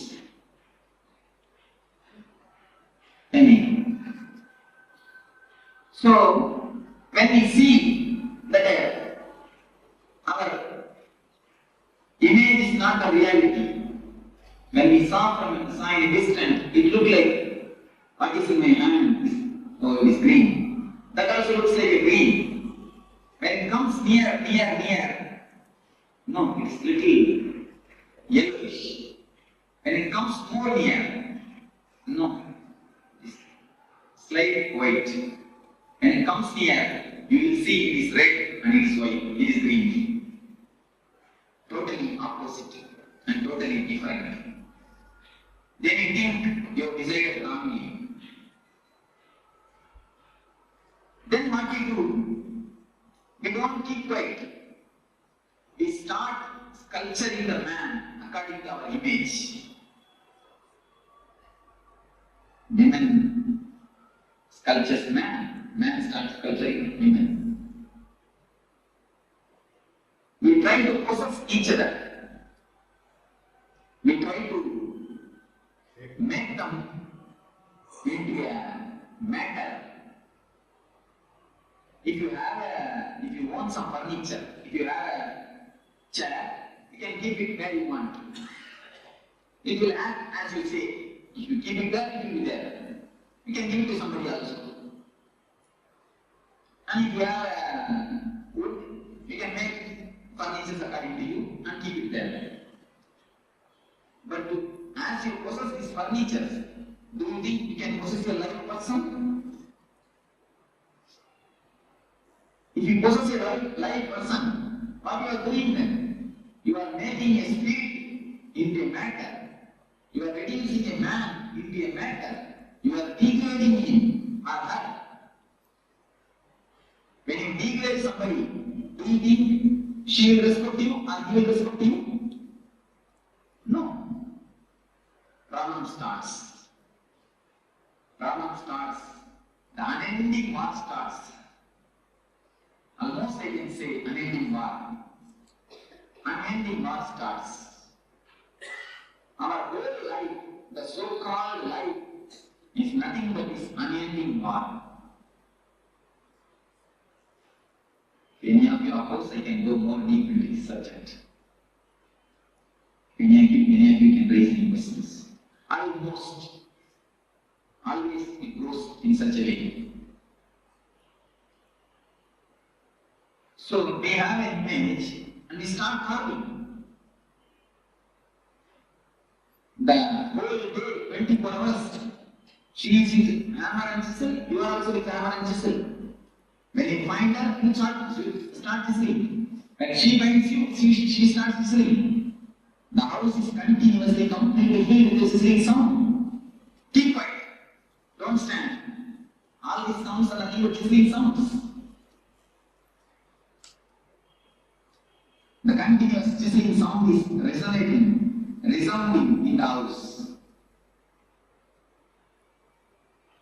So, this is the way this chakra is locked. When you expect something from others, when you try to fulfill your imagination by disturbing others, this chakra gets locked.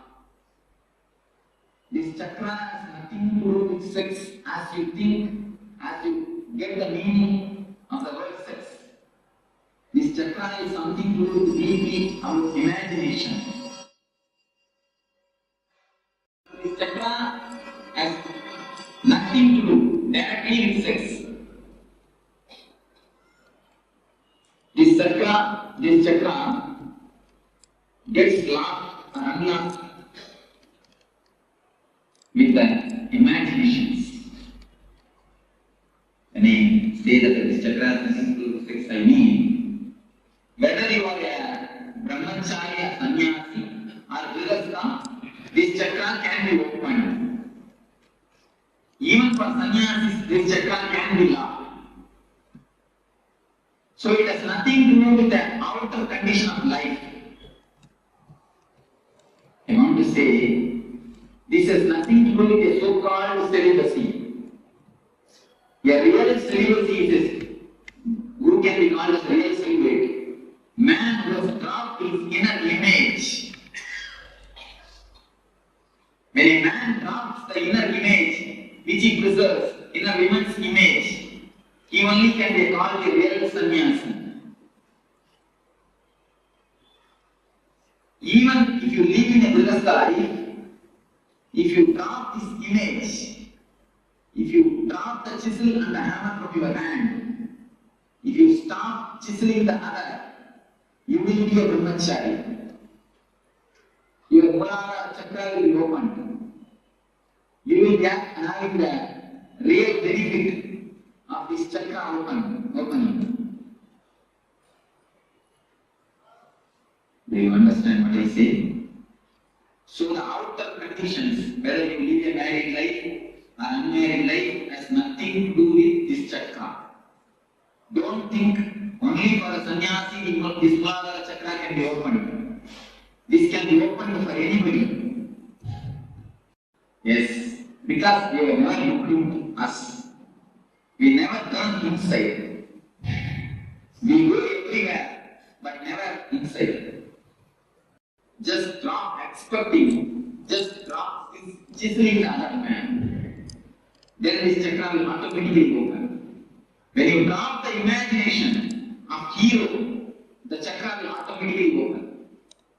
Actually, when you have the imagination, many people come to me and ask, Swamiji, in my house only we two are living, but there is no peace. There is no peace, only we two. We don't even have son. Myself and my wife, both are living, but there is no peace. I used to tell them, no. With two persons, there can be always peace. You are not two, you are four.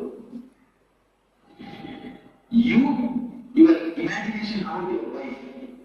She, her imagination about you. You four are living. With four, you think peace can live? Peace can be with him? With four, peace can never be. With two, peace can be. With four, it is impossible. So if we drop the imaginations, two things happen. Yes. What I mean is, we always got the images of heroes and keep it in our mind. We want that should be in reality from our husband, from our wife. That is the way I understand. Yes, if you drop that, this chakra can be opened. Don't expect that it should be according to you. You should act according to you. Not only about husband and wife, even about father and mother can keep an idea. How the ideal father should be. Today all of you have a homework. The 5 things you will write. Today please go and write and see. One thing I will just tell them and then you can note down. Father, mother, wife or husband. If you don't have wife or husband, no problem. If you have wife or husband, son and son or daughter. This about some 5 relationships.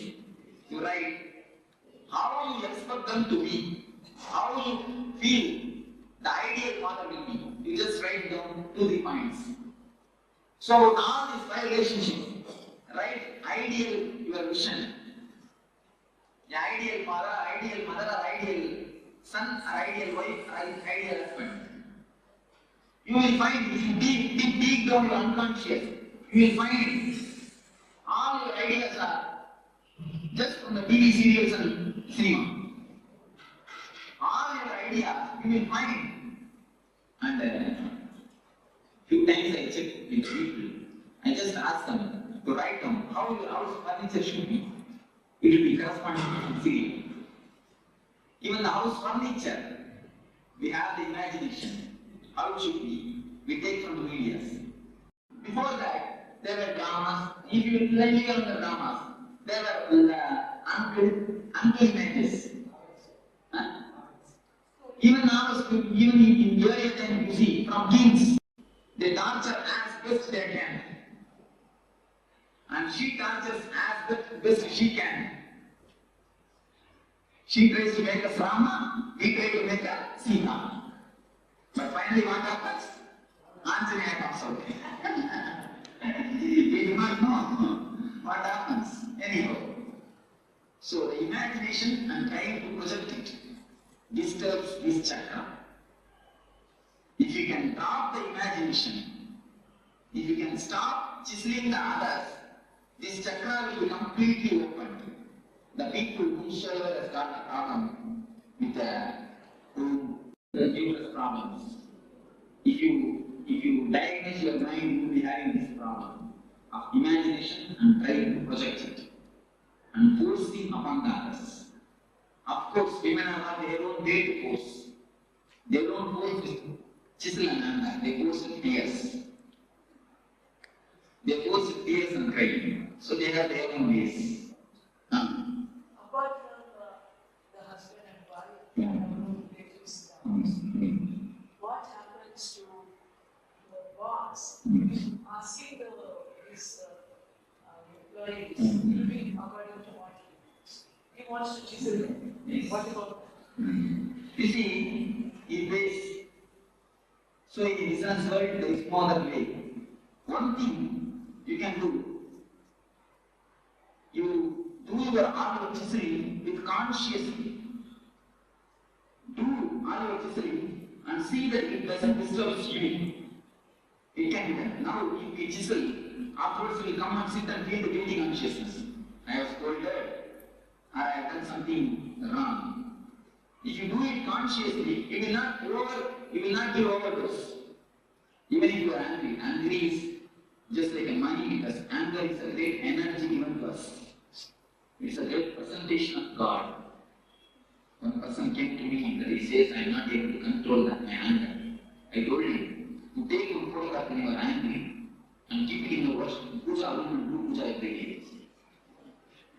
He started laughing. Swami, what you are telling? I told him, please do it and then come and tell me. Anger is a great energy given to you by God. When you worship that energy, when you have respect for that energy, you will not misuse it. Lust is also a great energy given to you by God. Kama is a great Shakti given to you by God, which can produce another life. But you are misusing it, dissipating it, because you don't have respect on that energy. You never misuse the money. You never overpay because you have respect for money. But you overpay the anger. If you have done for 5 rupees job, you pay only 5 rupees. But if you have done the 5 rupees only a mistake, you pay 50 rupees anger. If you are conscious at that moment, you will pay only 5 rupees. If you have paid the 5 rupees anger, you will never feel guilty, I assure you, I promise you. Because you pay, you overpay, you come and feel guilty. To compensate that overpayment, you feel guilty. If you pay properly, how much mistake you have done? You just pay that much anger. I don't say don't pay anger. You have to pay anger. As you pay the money, how to pay anger? Pay angry. Be angry. Only that much. If you are conscious, you can maintain it. Yes. With all the people, it works out. You see, all of you can take a photograph when you are angry and worship it. Really, you will feel the tremendous respect towards the anger. You will not waste it. Afterwards, the devotee came and really told me, Swami, now I am not able to be angry. Because I started respecting the anger. Once you respect that energy, you will never waste it. We never feel that anger is an energy. When you get angry, just see what happens. A new type of energy flows all over your body. Your eyes are becoming red and blood started flowing more and beating becomes faster. See the difference. See the energy flow. Because we always fight with that energy. If we don't fight with that energy, if we know how to use it consciously, we will never have that. There is no need that other person should know. You can show him the outer result. What you are asking is, if I don't show the enough result, outer result, enough impact, enough punch, he will not respect me next time. That's what you are asking. You can give a good punch, there is nothing wrong. But see that you are not disturbed. That is what I mean by the word consciously angry. If you are angry consciously, you will disturb him enough. You will give him a right dose. But you will not feel that disturbed. Be very clear. This is the situation. I have to handle the situation this much only. Don't allow the situation to work, control you. You control the situation. And be anger. Whatever has to be done, logically, clearly, do it. Do it perfectly. Then afterwards, don't feel guilty. If you have done it consciously, you will not feel guilty. Yes, right word. Knowledge of anger reduces anger. Right word. Same way, knowledge about lust reduces the lust. Because both are one and the same. Both emotions are two sides of the same coin. If it is allowed outwardly, it is called lust, karma. If it is stopped, if some obstruction comes, then it turns as anger. If somebody doesn't allow to have what you want, then immediately it is converted, it transforms, it becomes an anger. So both emotions are the two sides of the same coin. So how to open this chakra is just drop all the imaginations which you have. Don't expect anything. Then in your house, you will see two persons only will be living. Accept the person as he is.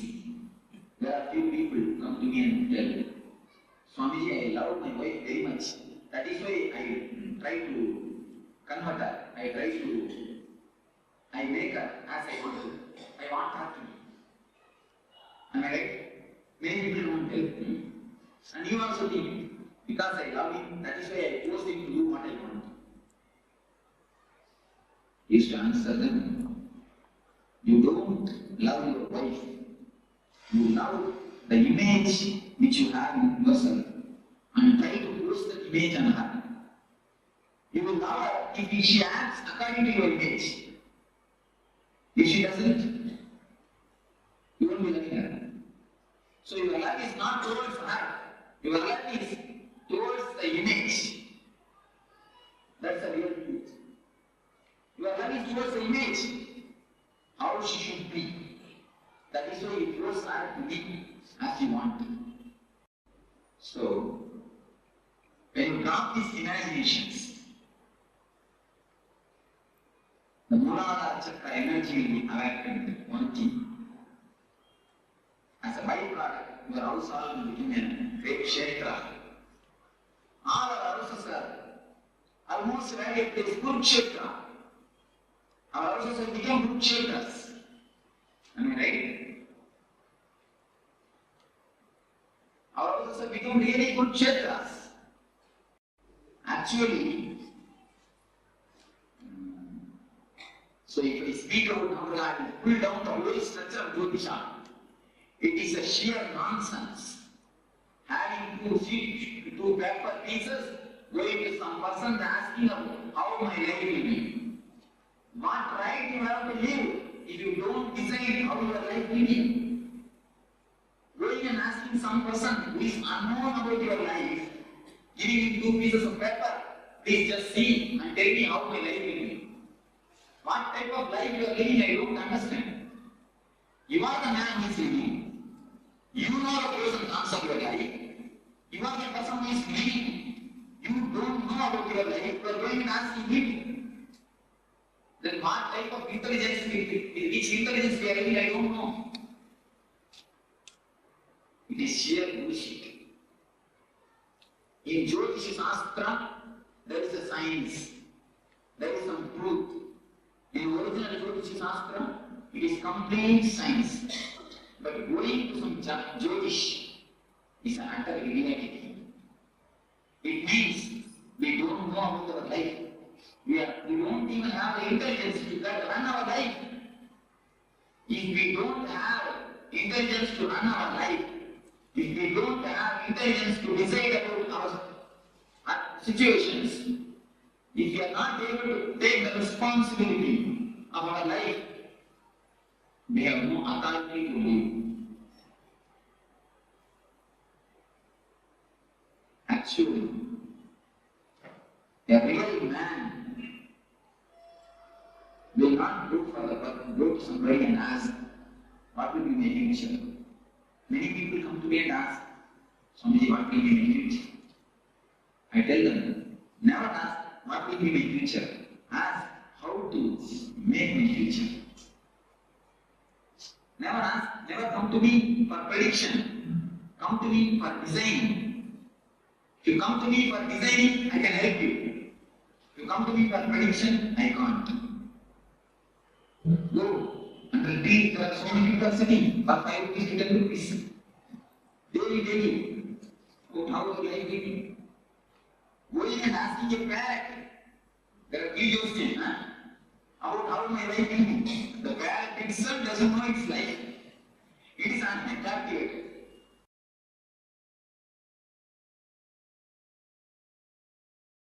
ब्रह्मानन्दं परमसुगदं केवलं ज्ञानमूर्तिं वादीतं गगनसदृशं तत्त्वमस्यादिलक्ष्यम् एकं नित्यं विमलमचलं सर्वदी साक्षिभूतं भावातीतं त्रिगुणरहितं सद्गुरुं तं Namami. Meditation is greatest art, greatest science to make your being beautiful, to make your being blissful. It's not a regular religious belief or a faith system. It is something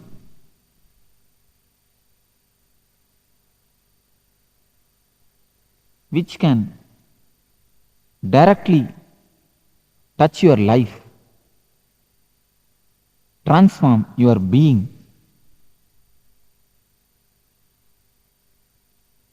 which is practical spiritual life. It's not a belief system. Of course, it is anti-belief.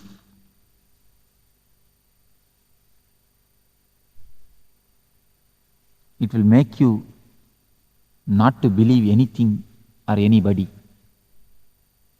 You will be completely independent and individual. As it has become a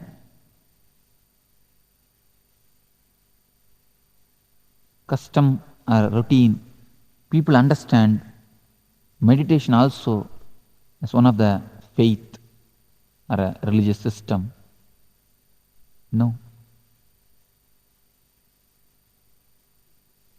It will make you religious, that is true, but meditation is not religion.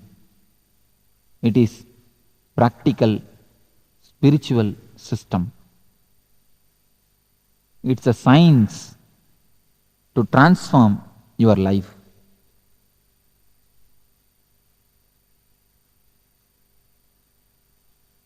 What is meditation? Meditation means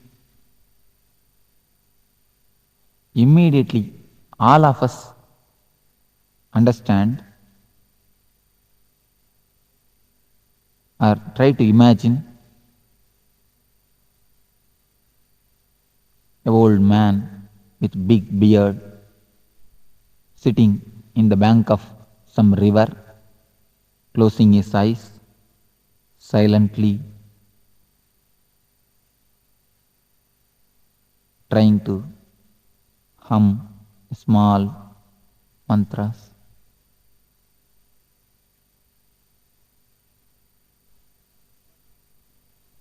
But that was ancient methods, techniques. Today, if I ask you to sit silently and control your mind, what will be the result? All of you can try a method. Just try to sit and make your mind quite calm, peaceful, blissful. What will be the result? Most of you who tried some ancient traditional meditation techniques or other systems to control your mind will know how futile it is, how disturbing it is. Many people come and report me that Swamiji, if we sit for meditation, we get so many number of thoughts, so much unnecessary thinkings that we don't know from where these things are coming out, from where they are erupting out, from where they are gushing out. We don't know how to control. We don't know what to do. Almost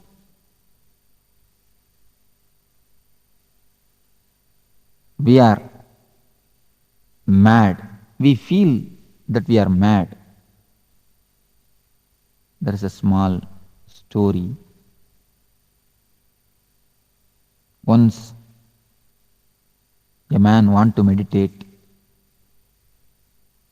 went and asked a guru, please give me some mantra that I want to meditate.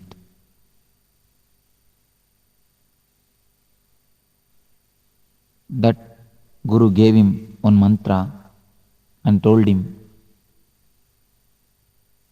you will achieve your desires by meditating with this mantra, but only one condition, you are not supposed to remember monkey when you start meditating.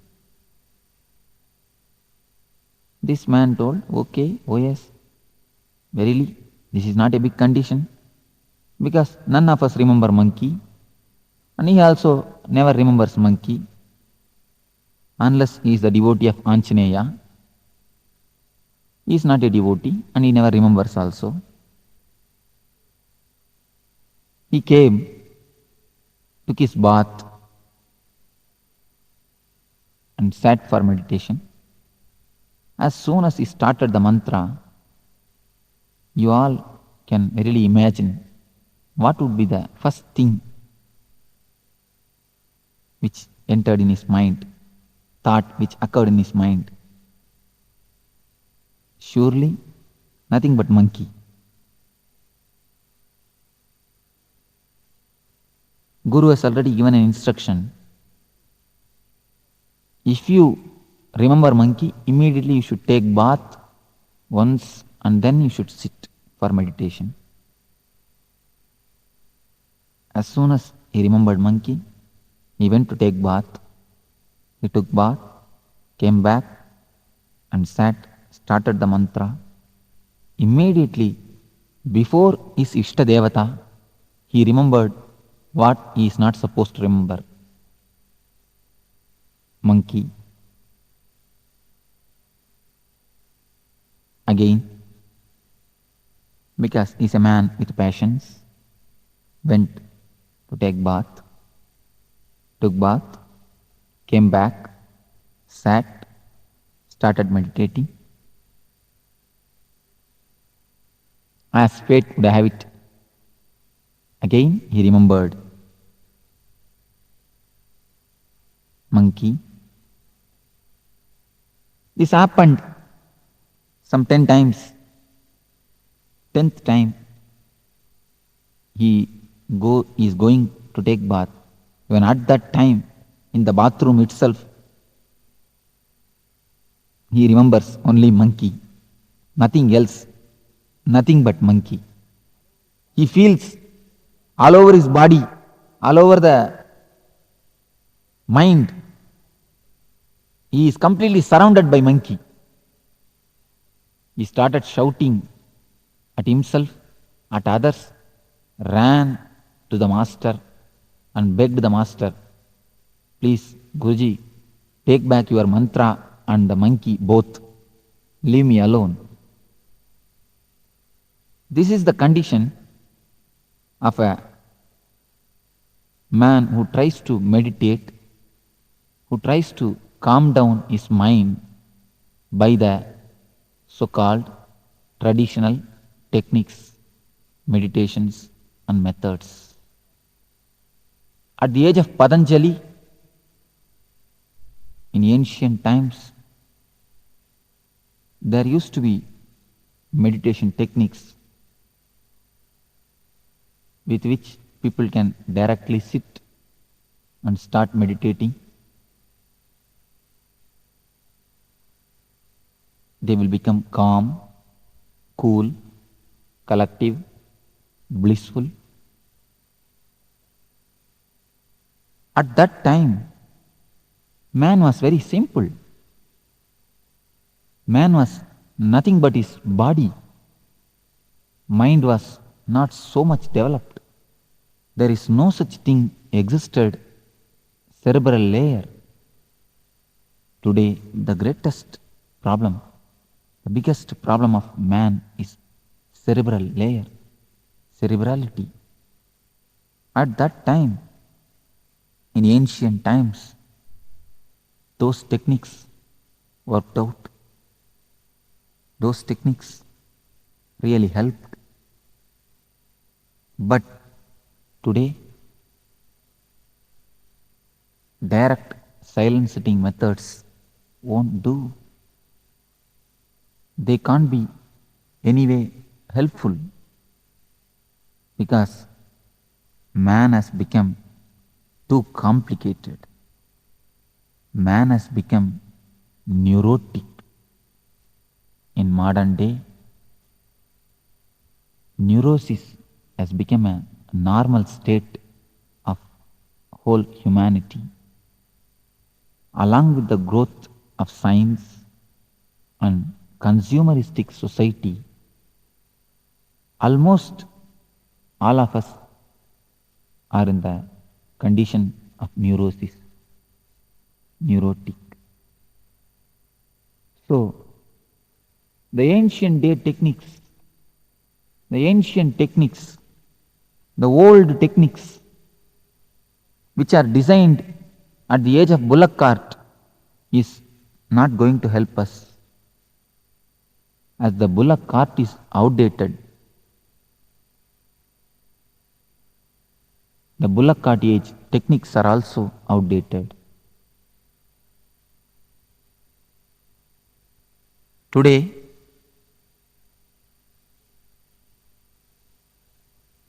techniques designed at the age of bullock cart, you may be able to have a little bit benefit, no doubt. You will be able to travel, but only in the bullock cart speed, not with the jet speed. But today is jet age. So modern day masters, modern day mystics have designed techniques with which you can travel in a jet speed in your inner space, inner sky, where you can fly yourself from alone to alone. Here is a technique which is called Dukkha Harana, to make you flower, to make bliss, Ananda to flower in you, to transform your being. This technique will help you really to meditate, throwing out your cerebral layer. Let us see what is cerebral layer. Complication in the mind which is created by medias is cerebral layer. Continuously you are bombarded by medias, TV, radio, advertisement boards, hoardings, newspaper, many consumeristic ideas, consumer products are injected in your being. You are hypnotized, you are continuously mesmerized. For example, wherever you turn, a certain product is advertised. Lux is best soap. In book, you read the same thing. In paper, you read the same thing. In TV, you see the same thing. In radio, you hear the same thing. In hoardings also, you see the same thing. Then, naturally, when you go to shop in a half-sleep state, you ask, give me Lux. Just like that, whole your being is completely filled with the cerebral ideas, with the imaginary livings, with a lot of imaginations.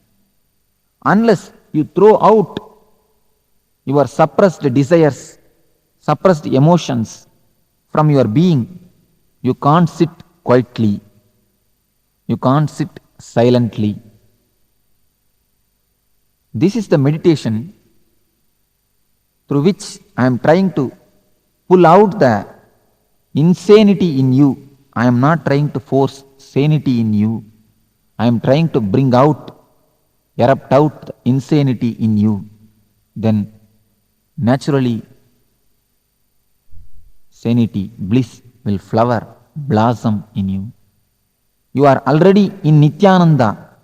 You are with Nityananda. Only thing, I have to kill the dukkha. I have to kill the layer of dukkha. I have to cut the layer of dukkha to make you Nityananda. I have to bring it out, the dukkha which is in you. This technique will help you to kill the dukkha, to throw out the dukkha from you. That is why this is called dukkha harana. This technique will help you to throw out all the suppressed emotions, repressed anger, and cleanse your being, make you well-being. Let us enter into the technique. This is called dukkha harana. Various masters have used this technique using various names. This technique is designed from the message of all the enlightened mystics. First, this technique lasts for 30 minutes. First 10 minutes, chaotic breathing. Chaotic breathing, deep breathing, with no system, with no regular breathing system. First 10 minutes, you are supposed to breathe chaotically. We start with breathing because breathing is the bridge to universe. Breathing is the system with which you are living. With breathing, you are alive. Your mind and breathing has got a deep relationship between each other. If your mind is calm, your breath also will be slow, steady. If your mind is aggressive, restless, your breath also will be restless. So your breath and mind is very closely connected. Unless you work with your breath, you can't directly work with your mind. So the first 10 minutes, chaotic breathing to create a chaos in your repressed system. You have repressed a lot of emotions in you. So when you deeply breathe, all your mental system is completely made alive. Deep, fast breathing will give you more oxygen. When the body gets more oxygen, you become more alive, more vital. Now, as you are only half dead and half alive. You have to be made fully alive, fully awake. So, with the chaotic breathing, with more oxygen in your blood, your cells will get more energy. When your body cells get more energy and alive, the oxygenation helps you to create more body electricity, more bioenergy. So this bioenergy, this body electricity will make you more alive, will melt all the repressed emotions which are in your being like a ice. The cold, frozen ice in your nervous system, the repressed emotions will start melt. The next step, the second step is catharsis. What is meant by catharsis? What is the need of catharsis? Catharsis means throwing out all the poisons in you. If you want to scream, scream. Give complete freedom to your body. Allow whatever expressions. Just scream, shout, roll, sing, dance, jump, make faces. Speak the language which you don't know. If you know Kannada, speak Tamil. If you know Tamil, speak English. Shout like animals. Through this technique, through this catharsis, you will throw out all the repressed emotions, all the suppressed emotional hangovers. You can throw out in the air. You can cleanse yourself. You can cleanse your being by this great meditation technique. Now, for example, in your office or in your place of work, your boss may fire you for some mistake. Your boss may scold you. But you will not be able to fire him back, scold him back. You will become tense. You will be angry. Your body will be active, alive, aggressive to kick him, to beat him. Just like an animal, your body will be releasing an acid, a chemical to react, but you will not be able to react. You are not permitted to react. You will not be able to react. Then what will happen to the chemical? What will happen to the anger energy which is released? You will suppress it. You are going in two-wheeler on the street. In signal you are stopping. Just next to your vehicle, one car comes and stops. As soon as you see the car, you will have one thought, a desire to possess it. You may repress it afterwards, but naturally a desire to possess it. What will happen to these desires which are continuously repressed? Sexually, so much of desires has been repressed, suppressed. What will happen to all these suppressed emotions, suppressed desires? If they are all there in you, how can you sit silently? How can you taste, enjoy the silence, the bliss in you? So throw out all the poisons. Just shout, shake your body, make faces. Do whatever you want. Just freak out. By freaking out these 10 minutes, you will be able to see that all the repressions are emptied. You become vacant. All the repressions are thrown out. You are now calm, cool, collective. When the cassette says stop, at the 20th minute. Stop as you are. If your one leg is raised, if one hand is raised, if your mouth is open, wherever it may be, whatever it may be, the condition, the situation, stop as it is. Become completely frozen statue of ice. When you are completely dynamic, active in the catharsis, from the full activity, if you enter into the complete stop, like a frozen statue, in between the gap, one moment, you will be able to experience the no mind. You will be able to enter the state of meditation. So, stop when the cassette says stop as it is. Next 10 minutes, just sit silently or lie down, relax and be a witness to whatever happens inside and outside your being. First two stages only preparation for meditation. Only the third stage, 10 minutes, is real meditation. When you have cleansed yourself, when you are empty of all the repressions and suppressions, you will see that without your effort, a beautiful silence is flowering in you. A beautiful bliss is happening in you. You don't have to control your mind.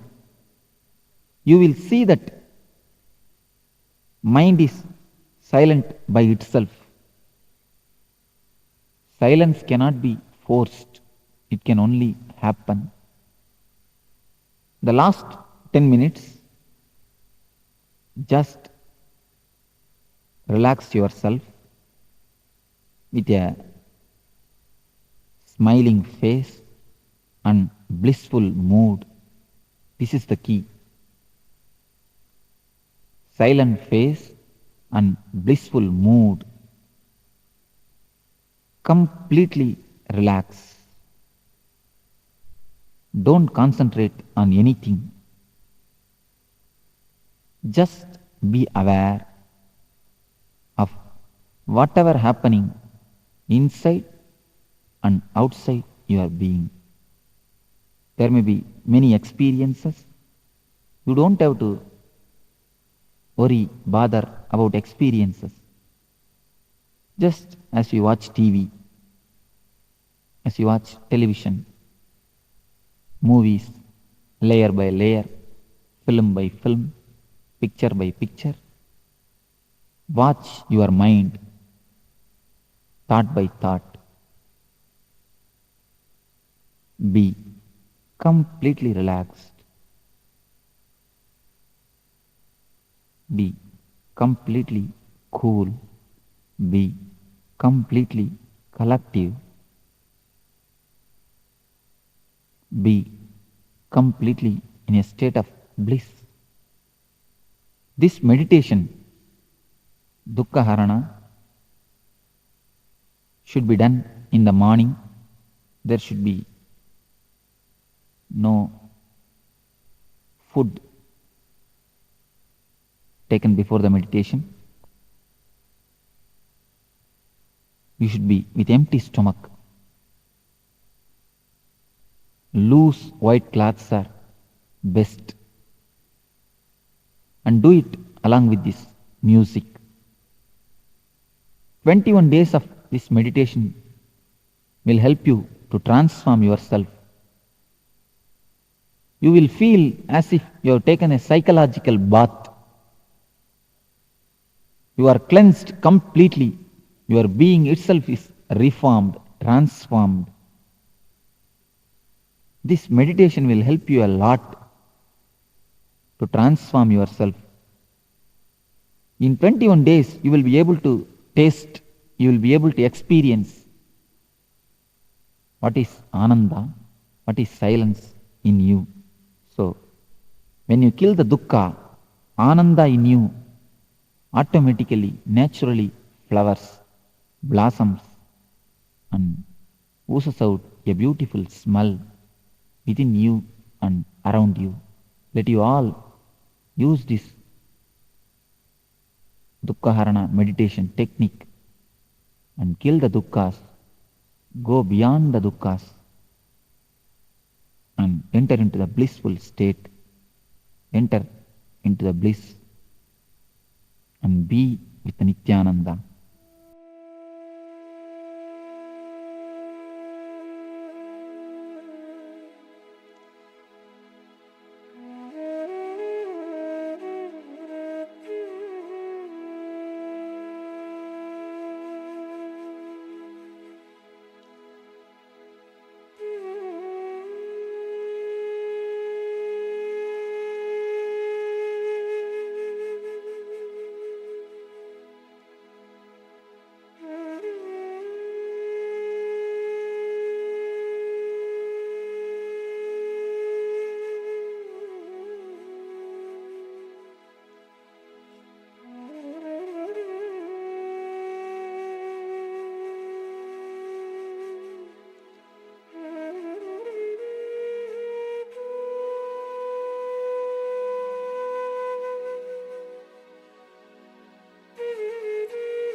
thousands of people are sitting with us now in 400 cities, and in 37 cities I am seeing, means you will be seeing.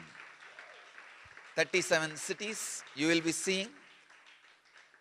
37 cities we have two-way connection, and in 400 cities people are sitting with us around the world for this N Kriya initiation. I welcome you all with my love and respects. During the Pada Puja, I'll be transmitting the experience to you.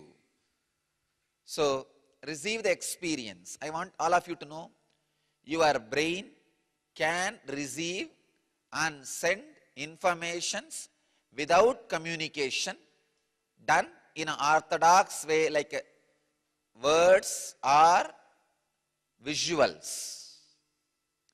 So just understand this much. Your brain is capable of receiving or sending communication without the orthodox methods like words and visuals. Means without verbal or visual action, your brain can receive and send information. Just remember this one truth, that is enough. You will experience the experience of N Kriya before initiation. Then I'll give you the technique. So I'm changing the trend. Usually technical knowledge, technique, experience. No. Experience, technical knowledge and technique.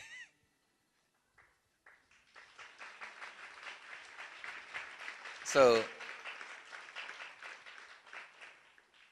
I welcome all the people who are sitting with us. Perth, Australia. Blessings. Toronto, Vancouver, San Jose. Wow, Vancouver, huge crowd. LA, Seattle, Columbus, Adlingen, Germany, and London, Phoenix, Turkey, New Zealand. New Zealand 2 means New Zealand 2 cities. New Zealand itself. New York, Dallas, Singapore, Redondo Beach, California, Calgary, Temple City, California, Houston, Guadalupe, Juarez, Mexico, Jalisco, Mexico, Kuala Lumpur, Hyderabad, Pullman, Washington, Jammu, New Jersey, Slovakia, Slovakia 2, Bangalore, Patling, Jaya, Malaysia, Philadelphia, Mumbai, Sri Lanka, Atlanta. These are the cities we have two-way screen. You will be seeing all these 37 cities levitating. In all other 400 cities, I will be seeing them levitating.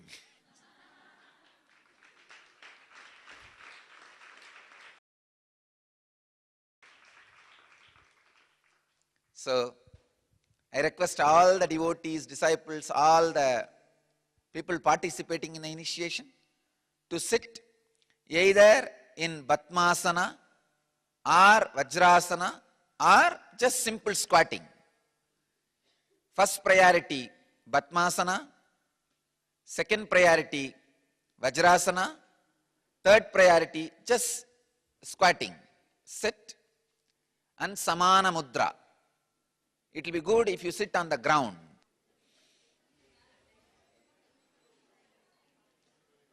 So, sit in Samana Mudra means lock your hands. Right thumb should be up, left thumb should be below. Lock your hands, sit straight.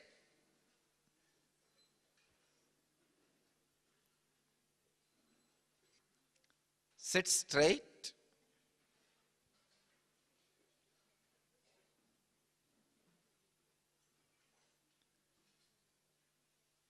Batmasana or Vajrasana or just Sukhasana, comfortable squatting.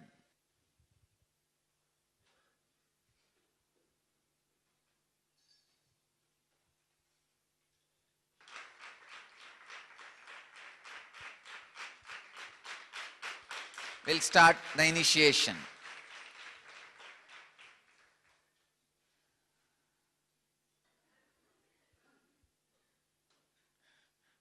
Samana Mudra, lock your hands. Means the right thumb up and left thumb low, below.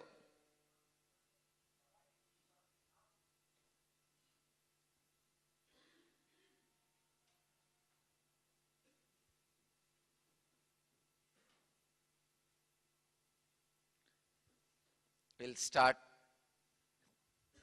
the initiation process. First step, I'll describe a simple, comfortable squatting, sitting straight, and very simple inhaling and exhaling 11 times, just to prepare yourself for the Kriya. Please understand. Please listen now, no need to do it. I'll guide you. That time you can do. So, closing one side of the nostril with your thumb and inhaling. After you feel you are full, closing the other side and exhaling.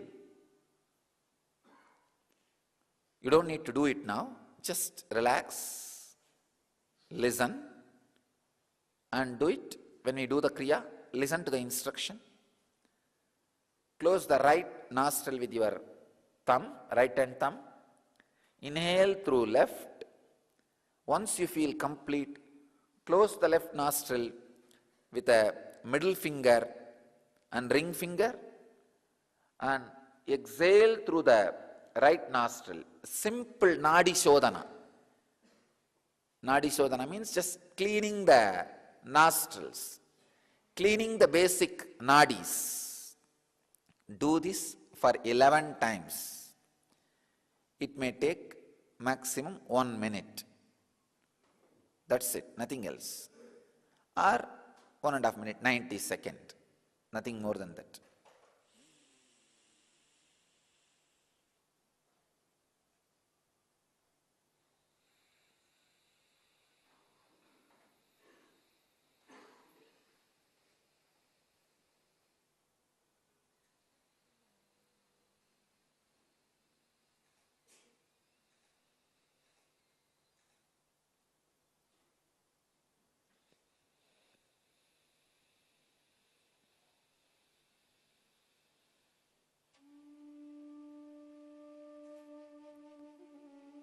I think I have shown very clearly. Please understand. Inhaling and exhaling. Nothing else. Very simple.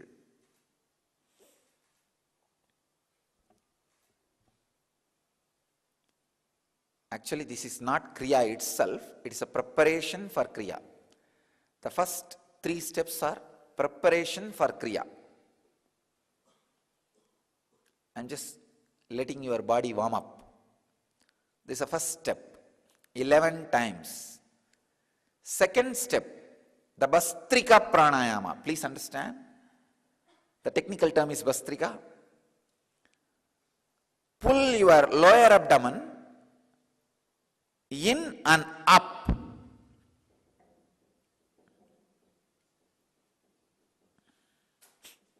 Please understand. Don't lift your shoulder. Don't move the whole body. No. No. Just the lower abdomen should be pulled in and up.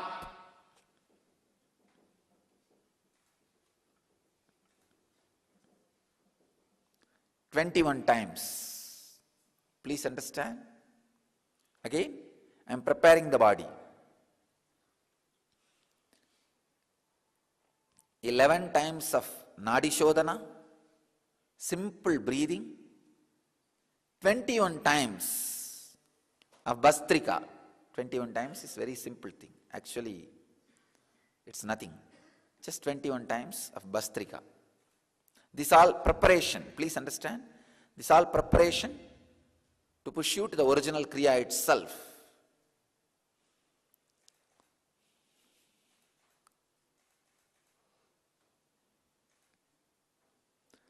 The third step, inhaling as slowly as possible, holding as long as possible, exhaling as slowly as possible, holding the lungs empty without breathing as long as possible. Please understand. I have collected, arranged, compiled various different pranayamas and mudras and postures in this set to give you the maximum benefit, spending less time and less effort. Almost like lazy man's guide to enlightenment. One, Nadi Shodhana, cleaning the breathing nostril. 21, Bastrika. And again, inhaling as slowly as possible, holding as long as possible, exhaling as slowly as possible, holding the lungs empty as long as possible. This same cycle should be repeated. You see, all these 4 actions put together is called one cycle. Inhaling as slowly as possible, holding as long as possible, exhaling as slowly as possible, holding your lungs empty as long as possible without inhaling. When you can, again inhale as slowly as possible. So, this 4 action is one cycle. Like this 21 cycle. This 4 action can be called as one pranayama. So 21 pranayama. I am making it all completely numbered. A clear, logical, calculated, mathematical step for enlightenment. I am making your enlightenment just like bank account. Please understand. Do this, do that, you will have it. Because common man understands only this language. So 21 pranayama. This is the 3rd step. But I want all of you to know, all these 3 steps are only preparation for the Kriya. Now we are entering into the exact Kriya itself.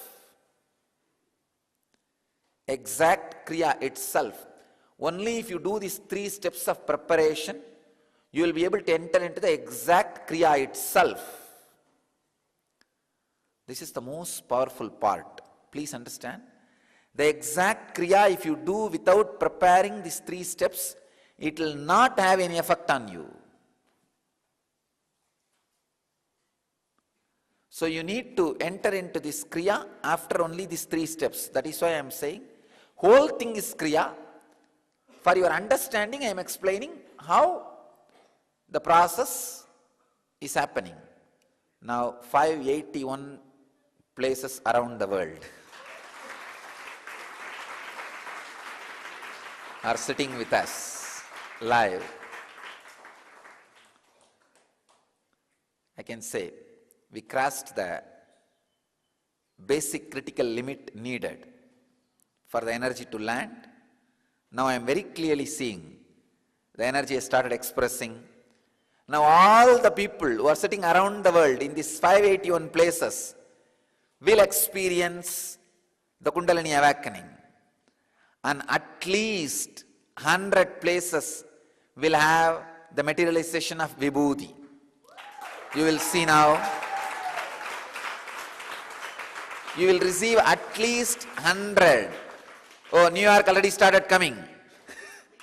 So please understand, at least 100 places you guys will experience the materialization of Vibhuti as a symbol of the Master's presence physically there.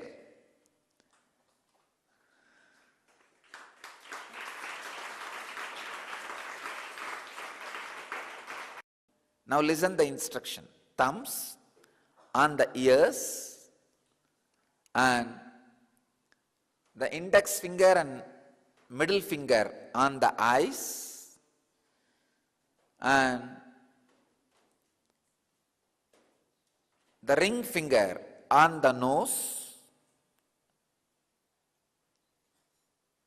If the little finger touches your lips, that's enough. Even if it doesn't touch, it's okay. Please understand. I'll show you.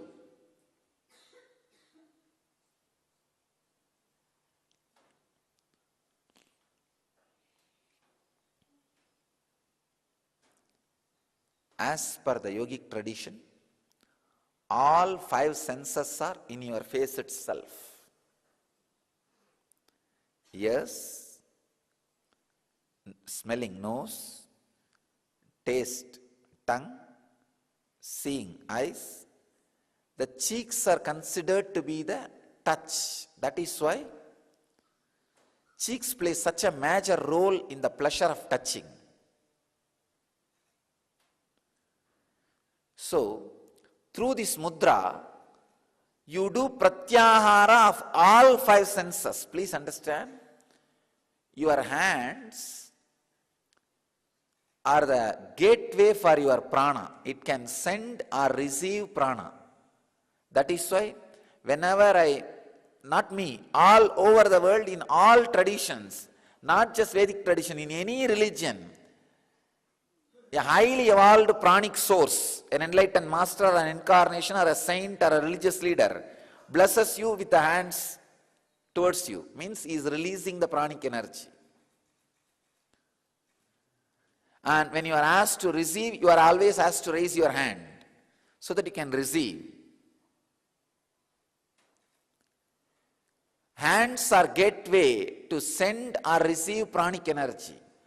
Now when you lock your hands on the senses, all the senses are withdrawing inside. The pratyahara happens. Thumb on the ears, 2 fingers on the eyes, and the ring finger on the nose, little finger on the lip, and lock the nose, lock the breathing through these 2 ring fingers as long as possible. Please understand. Never try to do with the middle finger. If you try to lock the nose with the middle finger, you will lock it more than you can bear. The danger of fainting or disturbing your health is possible. It is there. So, don't do with middle finger. Do it with ring finger. Do it with ring finger. Please understand. The ring finger,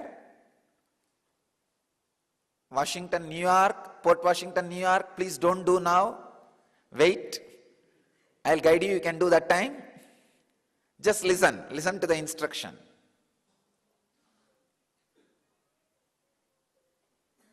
Don't do now. New York. I am saying do not do now. Kalavati, just listen.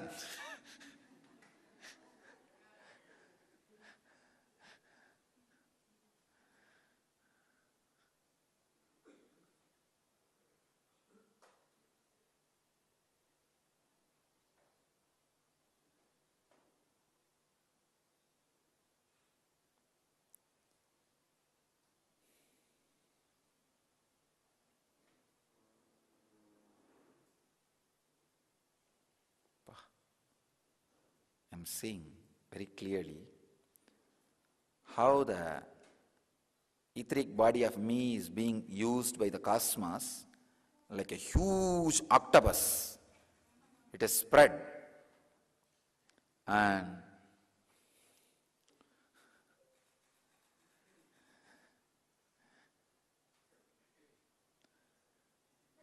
it is just putting in each place where people are sitting one leg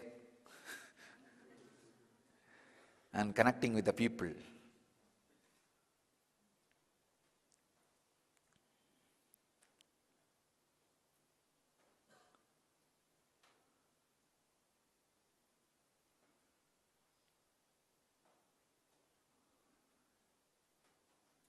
God. I can see very clearly all the places people will experience levitation. At least in 100 places, devotees will have vibhuti from padukas, and at least 200 devotees will receive vibhuti in their hands. Now,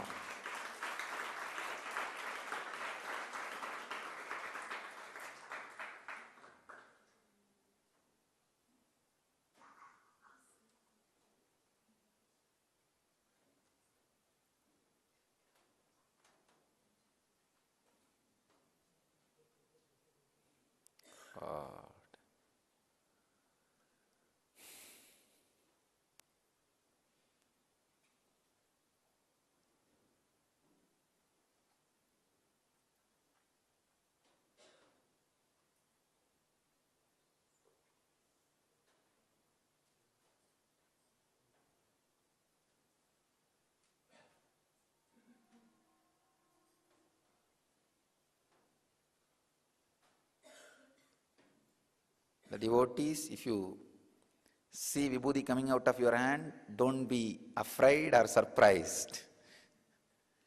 I could see the energy expression